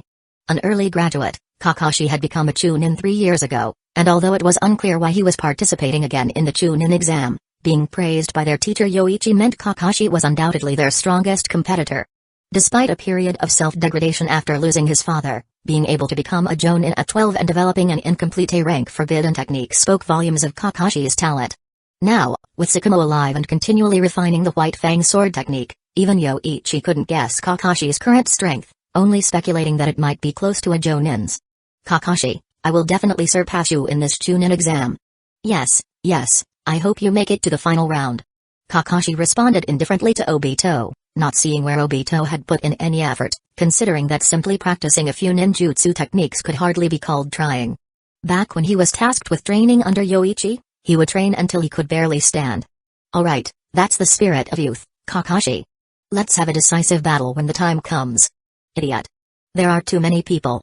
Soon, the classroom filled up, with 30 Geinin teams from Hidden Leaf Village alone, plus additional teams from Rock and Cloud villages, totaling over 200 participants. In total, 267 Geinin were participating in the Chunin exam, hence the use of 2 large classrooms. Silence. A cloud of smoke suddenly appeared in the classroom, and then 10 Hidden Leaf Village ninja appeared, led by an interrogator from the torture and interrogation force. Besides this Jonin, 15 Chunin appeared on the walls around the classroom. Everyone, take your seats immediately and prepare for the first round of the Chunin exam. Seeing the proctor's serious demeanor and cold expression, the Geinin quickly found seats as directed. Now, I'll explain the rules of the exam. You have 1 hour for the Chunin required knowledge test. There's only one rule: if a proctor catches you using any methods other than answering the questions, your entire team will be disqualified. If there are no questions, then let's begin the exam. The implication was clear: if you aren't caught, it's not a problem. With so many participants and only a handful making it to the end, many would need to be eliminated in the first 2 rounds. Kurenai quickly grasped the nature of the situation, as did many other participants. The proctors didn't prohibit them from eliminating each other, but obvious and foolish tactics would also lead to disqualification. The Chunin exam was almost like a survival of the fittest right from the start. Let's give it a try. Fortunately, I learned some sound-based illusions from teacher Yoichi. As the exam papers were distributed, Kurenai didn't rush to answer but instead discreetly formed hand seals under the table while rhythmically tapping on the surface. Thump, thump, thump, thump, thump, thump. Rumi and Kazuhito, hearing the tapping, quietly blocked their ears, not wishing to be accidentally affected by Kurenai. Kurenai wasn't the only one acting. Other Geinin who had guessed the exam's true nature began using various covert methods, not just cheating but also disrupting other contestants. The proctors observed all these tactics, intervening only when the tactics were blatantly obvious. Whoosh! A proctor threw a shuriken, striking right next to a grass village Geinin's hand, startling him enough to drop the mirror he was hiding. You're disqualified, along with your teammates, numbers 148 and 156. Leave the examination hall. The grass village Geinin, not willing to leave quietly, stood to curse. Get out. Before he could speak, the torture and interrogation force Jonin appeared beside him in a flash, grabbing and hurling him against a wall. Anyone disrupting the exam is at my discretion to incapacitate. Under the Jonin's forceful threat, the other 2 grass village Geinin didn't dare utter a word and promptly left the classroom. Numbers 71, 3, and 62, you're disqualified. Numbers 32, 5, and 19, you're disqualified. Several minutes into the exam, consecutive disqualifications, including several teams from Hidden Leaf Village, added significant pressure to the remaining contestants. However, some, like Kurenai, remained unfazed. Though she hadn't answered a single question, the tapping continued unabated. Using sound to cast illusions, she's Kurenai, that Uchiha clan leader's student, no wonder. The Jonin proctor had noticed early on that Kurenai was casting an illusion. This technique was subtle enough to catch even Chunin off guard, so he didn't intervene. But he soon realized that Kurenai was attempting to cast a wide-range illusion to ensnare everyone in the classroom. I must remind them, otherwise if someone gets caught, it would embarrass all the proctors. The Jonin proctor thought to himself, then used a signal only they could understand, warning them not to fall for Kurenai's illusion. Ganjutsu, this is not the place. As the last tap sounded, Kurenai's illusion took effect, impacting everyone in the classroom. Suddenly, the scene before everyone's eyes shifted, plunging them into an illusion, although the proctors quickly dispelled it. Huh? Why am I back here, Mom? What are you doing here? A ramen shop? Wasn't I in an exam? After the successful deployment of the illusion, many genin who were unaware of the illusion saw their surroundings change drastically. Seeing many fall for the illusion, the proctor smirked, pleased with his work in reducing the number of participants, confident he had outperformed the neighboring room. At the Hokage building. Although the Chunin exam had begun, the Cloud Village's leading ninja showed little interest in the exam itself. Dodai directly went to the Hokage building, hoping to initiate a second round of peace negotiations. Compared to the Chunin exam, they were more concerned about the whereabouts of the two tails. Coincidentally, Yoichi, Minato, and other leading jonin were at the Hokage building, along with Tsukumo, who had come to watch Kakashi's performance. Seeing Dodai intent on negotiating, the third Hokage, Hiruzen, called over Minato and others. Hokage-sama, the Raikage has shown great sincerity this time, offering 4 long-heritaged Sage of 6 Paths tools from Cloud Village, along with the previous terms, Dodai said gravely. Just return the 2 tails, and Cloud Village will quickly deliver their sincerity. Hiruzen was tempted, but he turned to Yoichi and asked, Yoichi-san, what do you think of Dodai-san's proposal? It's not very good. Yujito is a ninja of Hidden Leaf Village now, and we don't have a tradition of betraying our comrades. Yoichi instantly dismissed the proposal, then coldly looked at Dodai and said, it was already generous of Cloud Village to admit defeat, although I know your kind lacks honor. Perhaps I should have followed your example and sent back Hei's corpse. Dodai's face darkened as he retorted, continuing the war wouldn't necessarily have been favorable for Hidden Leaf Village. Why didn't you continue the war then? It's just the death of an heir. Yoichi sneered, the third Raikage wants a son and benefits, he thinks he can have everything? Are you dreaming? This remark angered Dodai, who clenched his fists, insulted not only towards the Raikage but also mocked himself. Tsukumo shook his head, thinking it was typical of Yoichi to provoke the Cloud Ninjas like this. Hokage-sama, are you going to let others mock us during negotiations? Regardless, we are envoys from Cloud Village. Let me correct that, you are shameless Cloud Ninjas who refuse to accept defeat even after losing a war, Yoichi interjected. Dodai, enraged, pointed at Yoichi and warned, don't go too far, Cloud Village won't let this slide. ZZZT. A flash of lightning flared as Yoichi instantly appeared beside Dodai, grabbing his neck and slamming him to the ground. Bang. The floor cratered under Dodai's head, and Yoichi also pinned his other arm behind his back. This bow is for you to thank the Hokage-sama. If it were up to me, you Cloud Ninjas would have been killed upon entering Hidden Leaf Village, sparing you the chance to stand here and spout nonsense.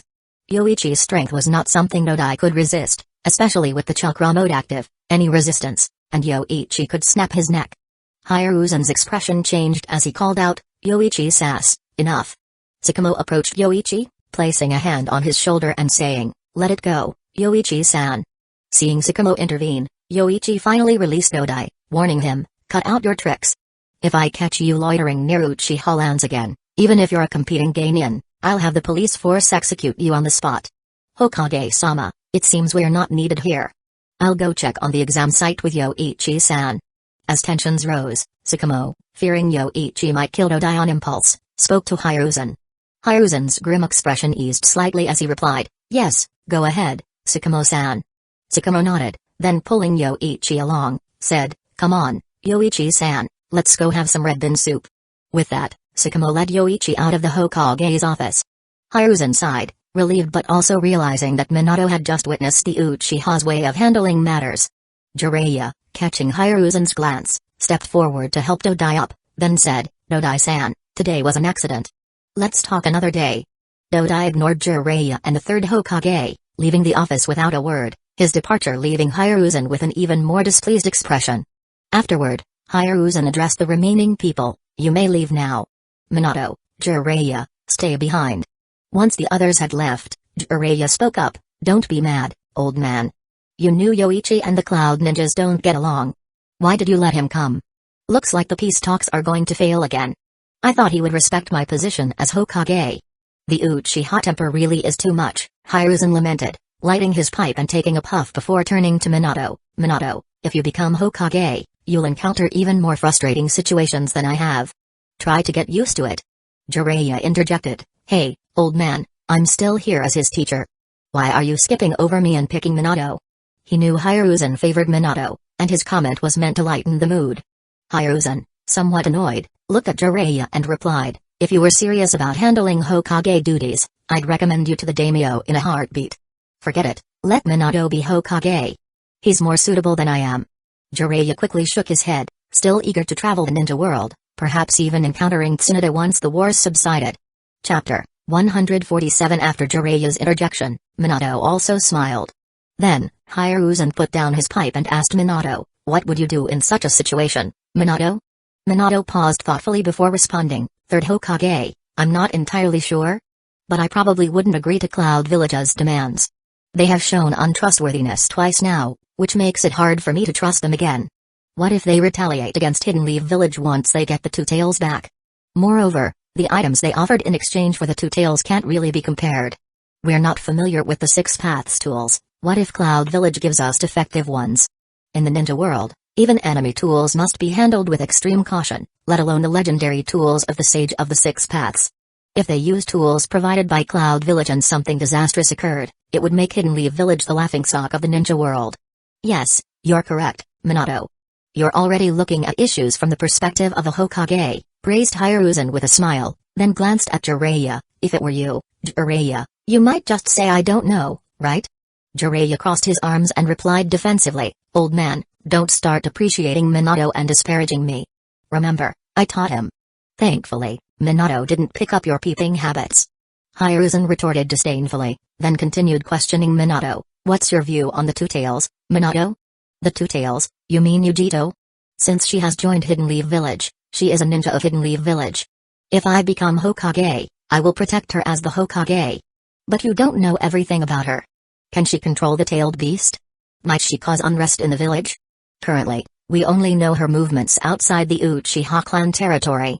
Hiruzen exhaled a cloud of smoke, then added, "Minato, you've seen what happens when a Jinchuriki loses control. Kushina nearly killed you when you helped seal her. A free Jinchuriki unleashing the tailed beast's power in the village." These words silenced Minato.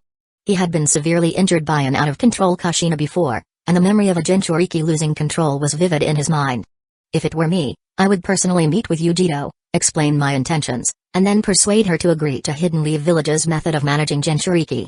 After some thought, Minato continued, "Everyone in Hidden Leaf Village is my comrade. I will strive to understand my comrades and have them understand me. That's my approach." "Well said, Minato." Jiraiya expressed his satisfaction.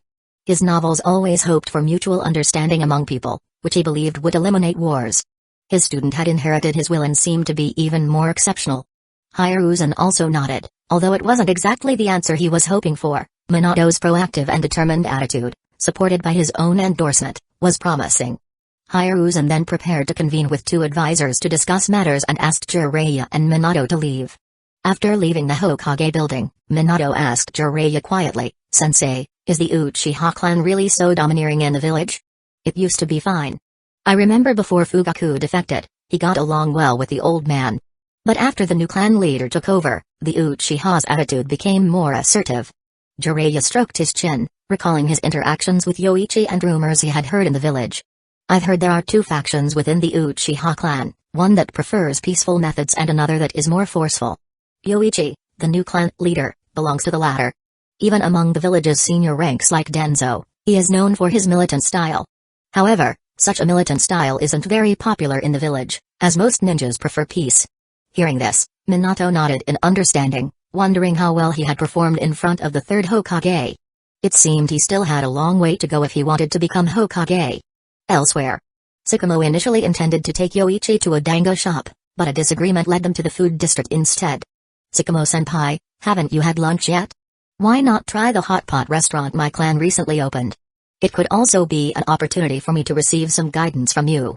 Thus, Tsukumo found himself standing outside the Uchiha hot pot restaurant, the pungent spicy aroma wafting out even before he entered. How could such a place exist in Hidden Leaf Village? Tsukumo was about to make an excuse to leave, but Yoichi firmly dragged him inside.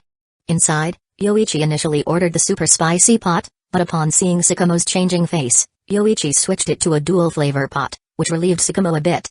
Once the hot pot arrived, Yoichi also ordered 10 servings of magical goat meat, a rare dish limited to 200 servings per day, usually sold out by noon. Fortunately, they arrived early enough to secure some. "Tsukumo-senpai, do you think Cloud Village will start a war?" It was uncertain before, but after what just happened, "It's very likely," Tsukumo said with a smile, not because of Yoichi's slap, but because if Cloud Village didn't want to start a war, even cutting off Nodai's legs wouldn't stop it. However, their eagerness to retrieve the Two Tails, even offering Six Paths tools and conceding defeat, likely indicated an intention to continue the war once they regained the Two Tails. This was unlike Cloud Village's usual style. Just now, the third Hokage called us over, and it didn't seem like he intended to negotiate seriously with Cloud Village. Otherwise, why involve me? After their meal, Yoichi and Sakamo headed to the exam site. When Kakashi and Kurenai emerged, they learned of the sudden change to the second round's format. However, sudden changes were common in missions. Kakashi had experienced missions meant to protect someone turning into a situation where they became accused of murder and had to flee. Yoichi-sama. Obito approached, excitedly greeting Yoichi. His life had improved significantly, and thanks to Yoichi, wearing the Uchiha clan's fan symbol earned him much attention. Obito, do your best to eliminate Kakashi in the third round. This encouragement hit right where Obito needed it, and he responded enthusiastically, yes, Yoichi-sama, I will do my best. Kakashi rolled his eyes as Yoichi stirred trouble upon meeting him. After meeting Kurenai and her team, Yoichi intended to return home, but instead, he headed towards the supermarket. He had noticed that Mikoto seemed unwell yesterday, unsure if it was due to exhaustion or mood, and decided to check on her. Upon reaching Mikoto's office, he entered directly, finding her desk tidy but her face lacking its usual gentleness, replaced by worry. Mikoto, what's bothering you? Yoichi-sama. Mikoto, feeling reassured by Yoichi's presence, was about to speak when Yoichi pulled her to sit on the sofa. Yoichi-sama, I might not be a qualified mother. I forgot the time I was supposed to meet Itachi, and by the time I remembered and went to find him, I felt that no matter what I did, I couldn't make up for breaking that day's promise. Mikoto expressed deep regret. Whenever she went to see Itachi now, he still called her mother, but there seemed to be a barrier between them. Yoichi-sama, what should I do? Mikoto, feeling helpless, grasped Yoichi's hand, seeking support. Itachi, right? I remember he's only 3. Why not move him to live with you? Last time you were worried about being too busy, but if you live together, your concerns will disappear. Yoichi suggested as he caressed Mikoto's soft, pale hand, don't overwork yourself. Just delegate more to other clan members, work 4 to 5 hours a day. I spend no more than 2 hours at the police force, that should be manageable. But what about the task Fugaku assigned to Shinji-san? Defectors' tasks are irrelevant. I'm the clan leader, I'll speak to Shinji. Mikoto, you are Itachi's mother. Yoichi advised, but then his gaze unintentionally landed on Mikoto's nylon-clad leg, and he couldn't help but hold it. Perhaps influenced by Mina, who often placed her nylon-clad feet in Yoichi's hands, he had developed a particular interest. There's plenty of space around my house, Mikoto. You could pick a spot and build a house there, then move Itachi to live with you. Dwelling on past oversights is pointless, make up for them in the future. Besides, you've been too busy. I shouldn't have given you so much responsibility that you sometimes skip meals. Mikoto felt touched by Yoichi's empathetic perspective and his willingness to help her address her worries. Yoichi-sama, it was my choice before, it's not your fault. I just need to pay more attention. Her cheeks flushed slightly as she spoke, feeling a sensitive tingle where Yoichi held her foot, though distracted by thoughts of Itachi, it was hard for her to concentrate. Yoichi-sama, I understand. We still have some time. I'll head over to the police force shortly. Mikoto, you should start delegating your work too. It's impossible for one person to handle everything. After finishing his advice, Yoichi helped Mikoto up from the sofa. If he didn't help Mikoto resolve this issue soon, she might even start neglecting her meals. Although Yoichi didn't particularly care for Itachi, there was no need to deliberately make things uncomfortable for Mikoto. Before leaving, Mikoto gratefully adjusted Yoichi's clothes, a gesture more about reconnecting with her role as a wife than actual necessity. After Yoichi left, Mikoto felt slightly relieved. The past couldn't be changed, but she resolved to make amends going forward. Chapter 148 Shinji-kun, this is the situation. I have some fault in this matter too. Right now, all of the Uchiha clan's business is managed by Mikoto-san. I've arranged for our clansmen to help her with the workload, but she still wishes to live with her son. Yoichi spoke to Shinji, who fell silent upon hearing this. After a moment, he responded, but clan leader, this was an instruction from Fugaku of the Uchiha clan, and it's also an instruction from the 8th elder. You're referring to Fugaku, who betrayed the village and the Uchiha clan. Are you planning to follow his instructions and date a rogue ninja? Yoichi's tone grew heavier. Shinji-kun, do you understand what you're saying? Mikoto-san is Itachi's biological mother. She was too busy handling the clan's business for the well-being of all our clansmen to care for her son. Now, are you still trying to stop her? Let's bring it up at the next clan meeting. If anyone supports you, then we can let it go. Shinji trembled at the mention of the clan meeting. He had refused Mikoto before and felt uneasy, but she hadn't pressed further after his refusal. This time, he opposed Yoichi's request because of the promise made to the Eighth Elder. But stopping a mother from living with her son, especially under Fugaku's orders. If this issue were presented at the meeting, the angry clansman would tear him apart. Mikoto still manages the clan business and oversees monthly benefits for the clansmen. Shinji could already imagine having to apologize by committing seppuku after sitting down at the clan meeting. Clan leader, I understand. I'll speak to Itachi when I return. He knew that if he stubbornly held on to Fugaku's instructions, the clan would consider him in cahoots with a rogue ninja. Yoichi nodded. Mikoto-san doesn't want to return to the old house. She's recently been looking for a new place to live. Just have her take Itachi directly. Yes, clan leader. After Shinji left, Yoichi also left.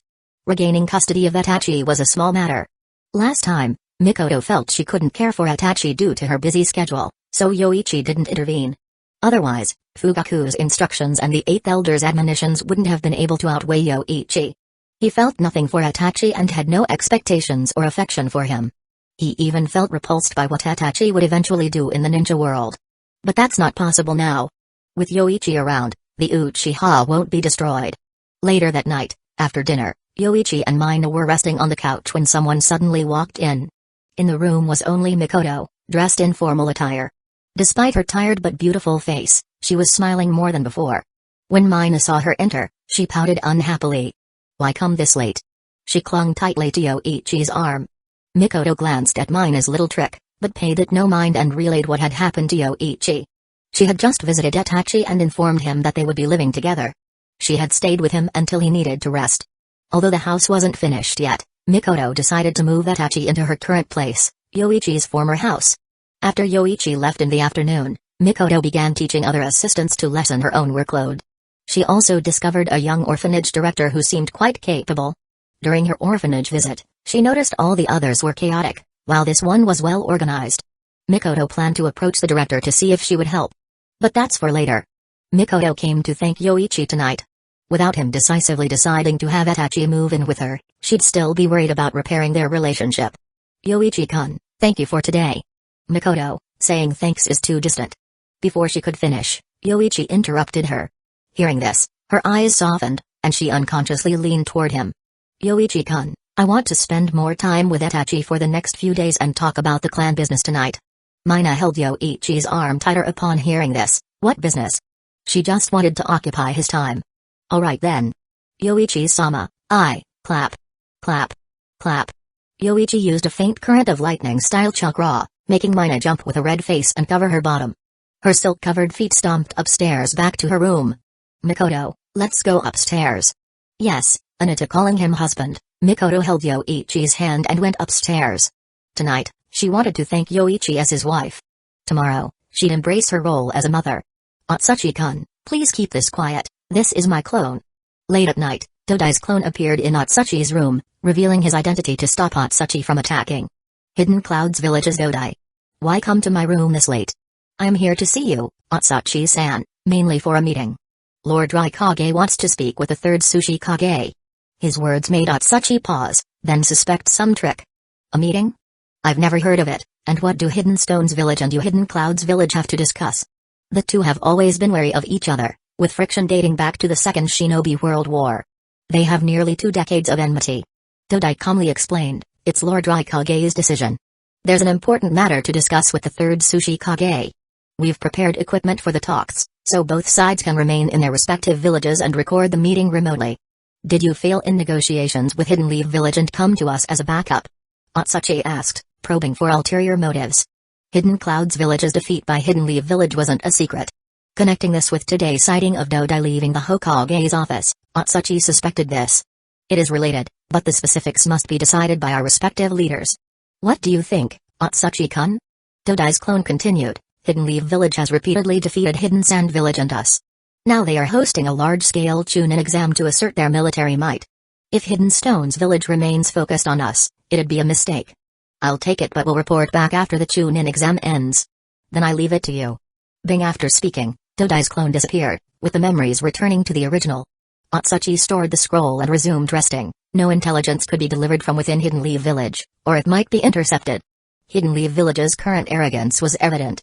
Hosting a Chunin exam to showcase their military might, they practically considered themselves the top of the 5 great nations. If Hidden Cloud's village wanted to ally against Hidden Leaf Village, Atsuchi believed his father would likely agree. The next day, the second round of the Chunin exam began quickly, but Yoichi didn't attend. He'd done enough for his 3 students. Today, Mina didn't go to the Hidden Leaf Village hospital either, as the underground lab had fully cultivated the Hashirama cells. She hadn't expected Yoichi's cells to fuse with the Hashirama cells so quickly, several times faster than an ordinary person. Yoichi-sama, it's ready for fusion. Though I haven't tested it on you in the dream world, the others had a 100% success rate. It's fine, Mina. If others have such a high success rate, it'll be even higher for an Uchiha. Yoichi lay on the operating table, giving Mina the go-ahead to proceed. Mina skillfully fused the cells and then observed Yoichi's reaction. At first, he felt nothing, but soon his body felt like it was soaked in a hot spring. A wave of warmth flowed through him, even affecting his chakra. It was unlike the heat of Godzilla. This warmth was comforting and even soothed his eyes. His eyes suddenly revealed a Mengekyo Sharingan. He cut a wound on his arm and used Yasaka no Magatama. Under the power of the Dujutsu, a deep, lengthy wound healed in mere seconds, leaving Mina speechless. Yoichi-sama, I'm testing my power. It seems effective. Yoichi closed his eyes, sensing. Previously, using the Mangekyo Sharingan would drain his energy. Now, he felt his chakra slowly recovering his lost high power. The fusion is successful, Mina. You can start integrating the Hashirama cells into yourself and Mikoto. Yoichi checked his reflection. No drastic changes appeared. His skin remained normal without turning pale or monstrous. Mina's hands lingered nearby until Yoichi's expression darkened, and she muttered, I'll do mine first before Mikoto's. I must go before her. As you like. But why argue when you're already together? It's all Yoichi-sama's fault. Don't say it. Mina huffed and covered his mouth. Last night had been her most embarrassing experience, waiting all night only for 2 people to show up. Yoichi-sama hadn't even showered. She was supposed to go first but ended up losing everything to Mikoto. Alright. Keep working, Mina.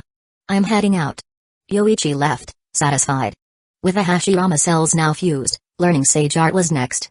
He only needed Wood Style and the Eternal Mangekyo Sharingan.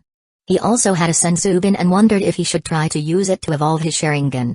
But he couldn't pinpoint if evolving the Eternal Mangekyo Sharingan was about quality or quantity. If it was just stacking ocular power, he could continue absorbing Starstone chakra. But he was nearly out of Starstone, and the Mangekyo hadn't evolved into the Eternal form. He suspected the Eternal Mangekyo required a qualitative change, needing 2 different ocular powers to stimulate the upgrade. He'd need another Mangekyo, but using one from a distant bloodline reduced the odds of success. It wasn't impossible, though. In such a good mood today, should I draw an ice power, right? Yoichi had this sudden thought. Last night's joy and today's successful fusion made him feel great. Just once.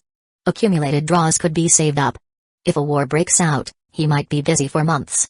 Deciding, he summoned the superpower wheel and used his opportunity. Strategy Guide perfectly aids the host in strategizing against any target. Even mortal enemies have weaknesses that can be exploited. P.S. This is the materialization of a top strategist's abilities. It will disappear after 3 targets are conquered. What kind of ability is this? I'm playing a strategy game in a ninja world? Yoichi grimaced, but he carefully studied the ability. He could see a book that only he could see. By writing a name and confirming it, he could follow step-by-step instructions to victory. That magical? Yoichi curiously wrote down Mina's name. The next second, the guide displayed a message. Affection, 100%, no need to conquer. At 100% affection, she'd die for Yoichi. Given their relationship, it's normal. At 90%, a target would be willing to marry Yoichi. Let's check Mikoto. Affection, 100%, no need to conquer. Seeing a perfect score for Mikoto, Yoichi was satisfied. Besides Mina and Mikoto, who else is there to conquer? Yoichi thought of someone and cautiously wrote Tsunoda in the guide. Affection, 64%, conquerable, chapter, 149. 64% probably means we're slightly better than just friends. At 50%, it's like strangers, neither liked nor disliked. Yoichi read the explanation in the strategy guide and thought, Jiraiya and Orochimaru are probably at around 80%.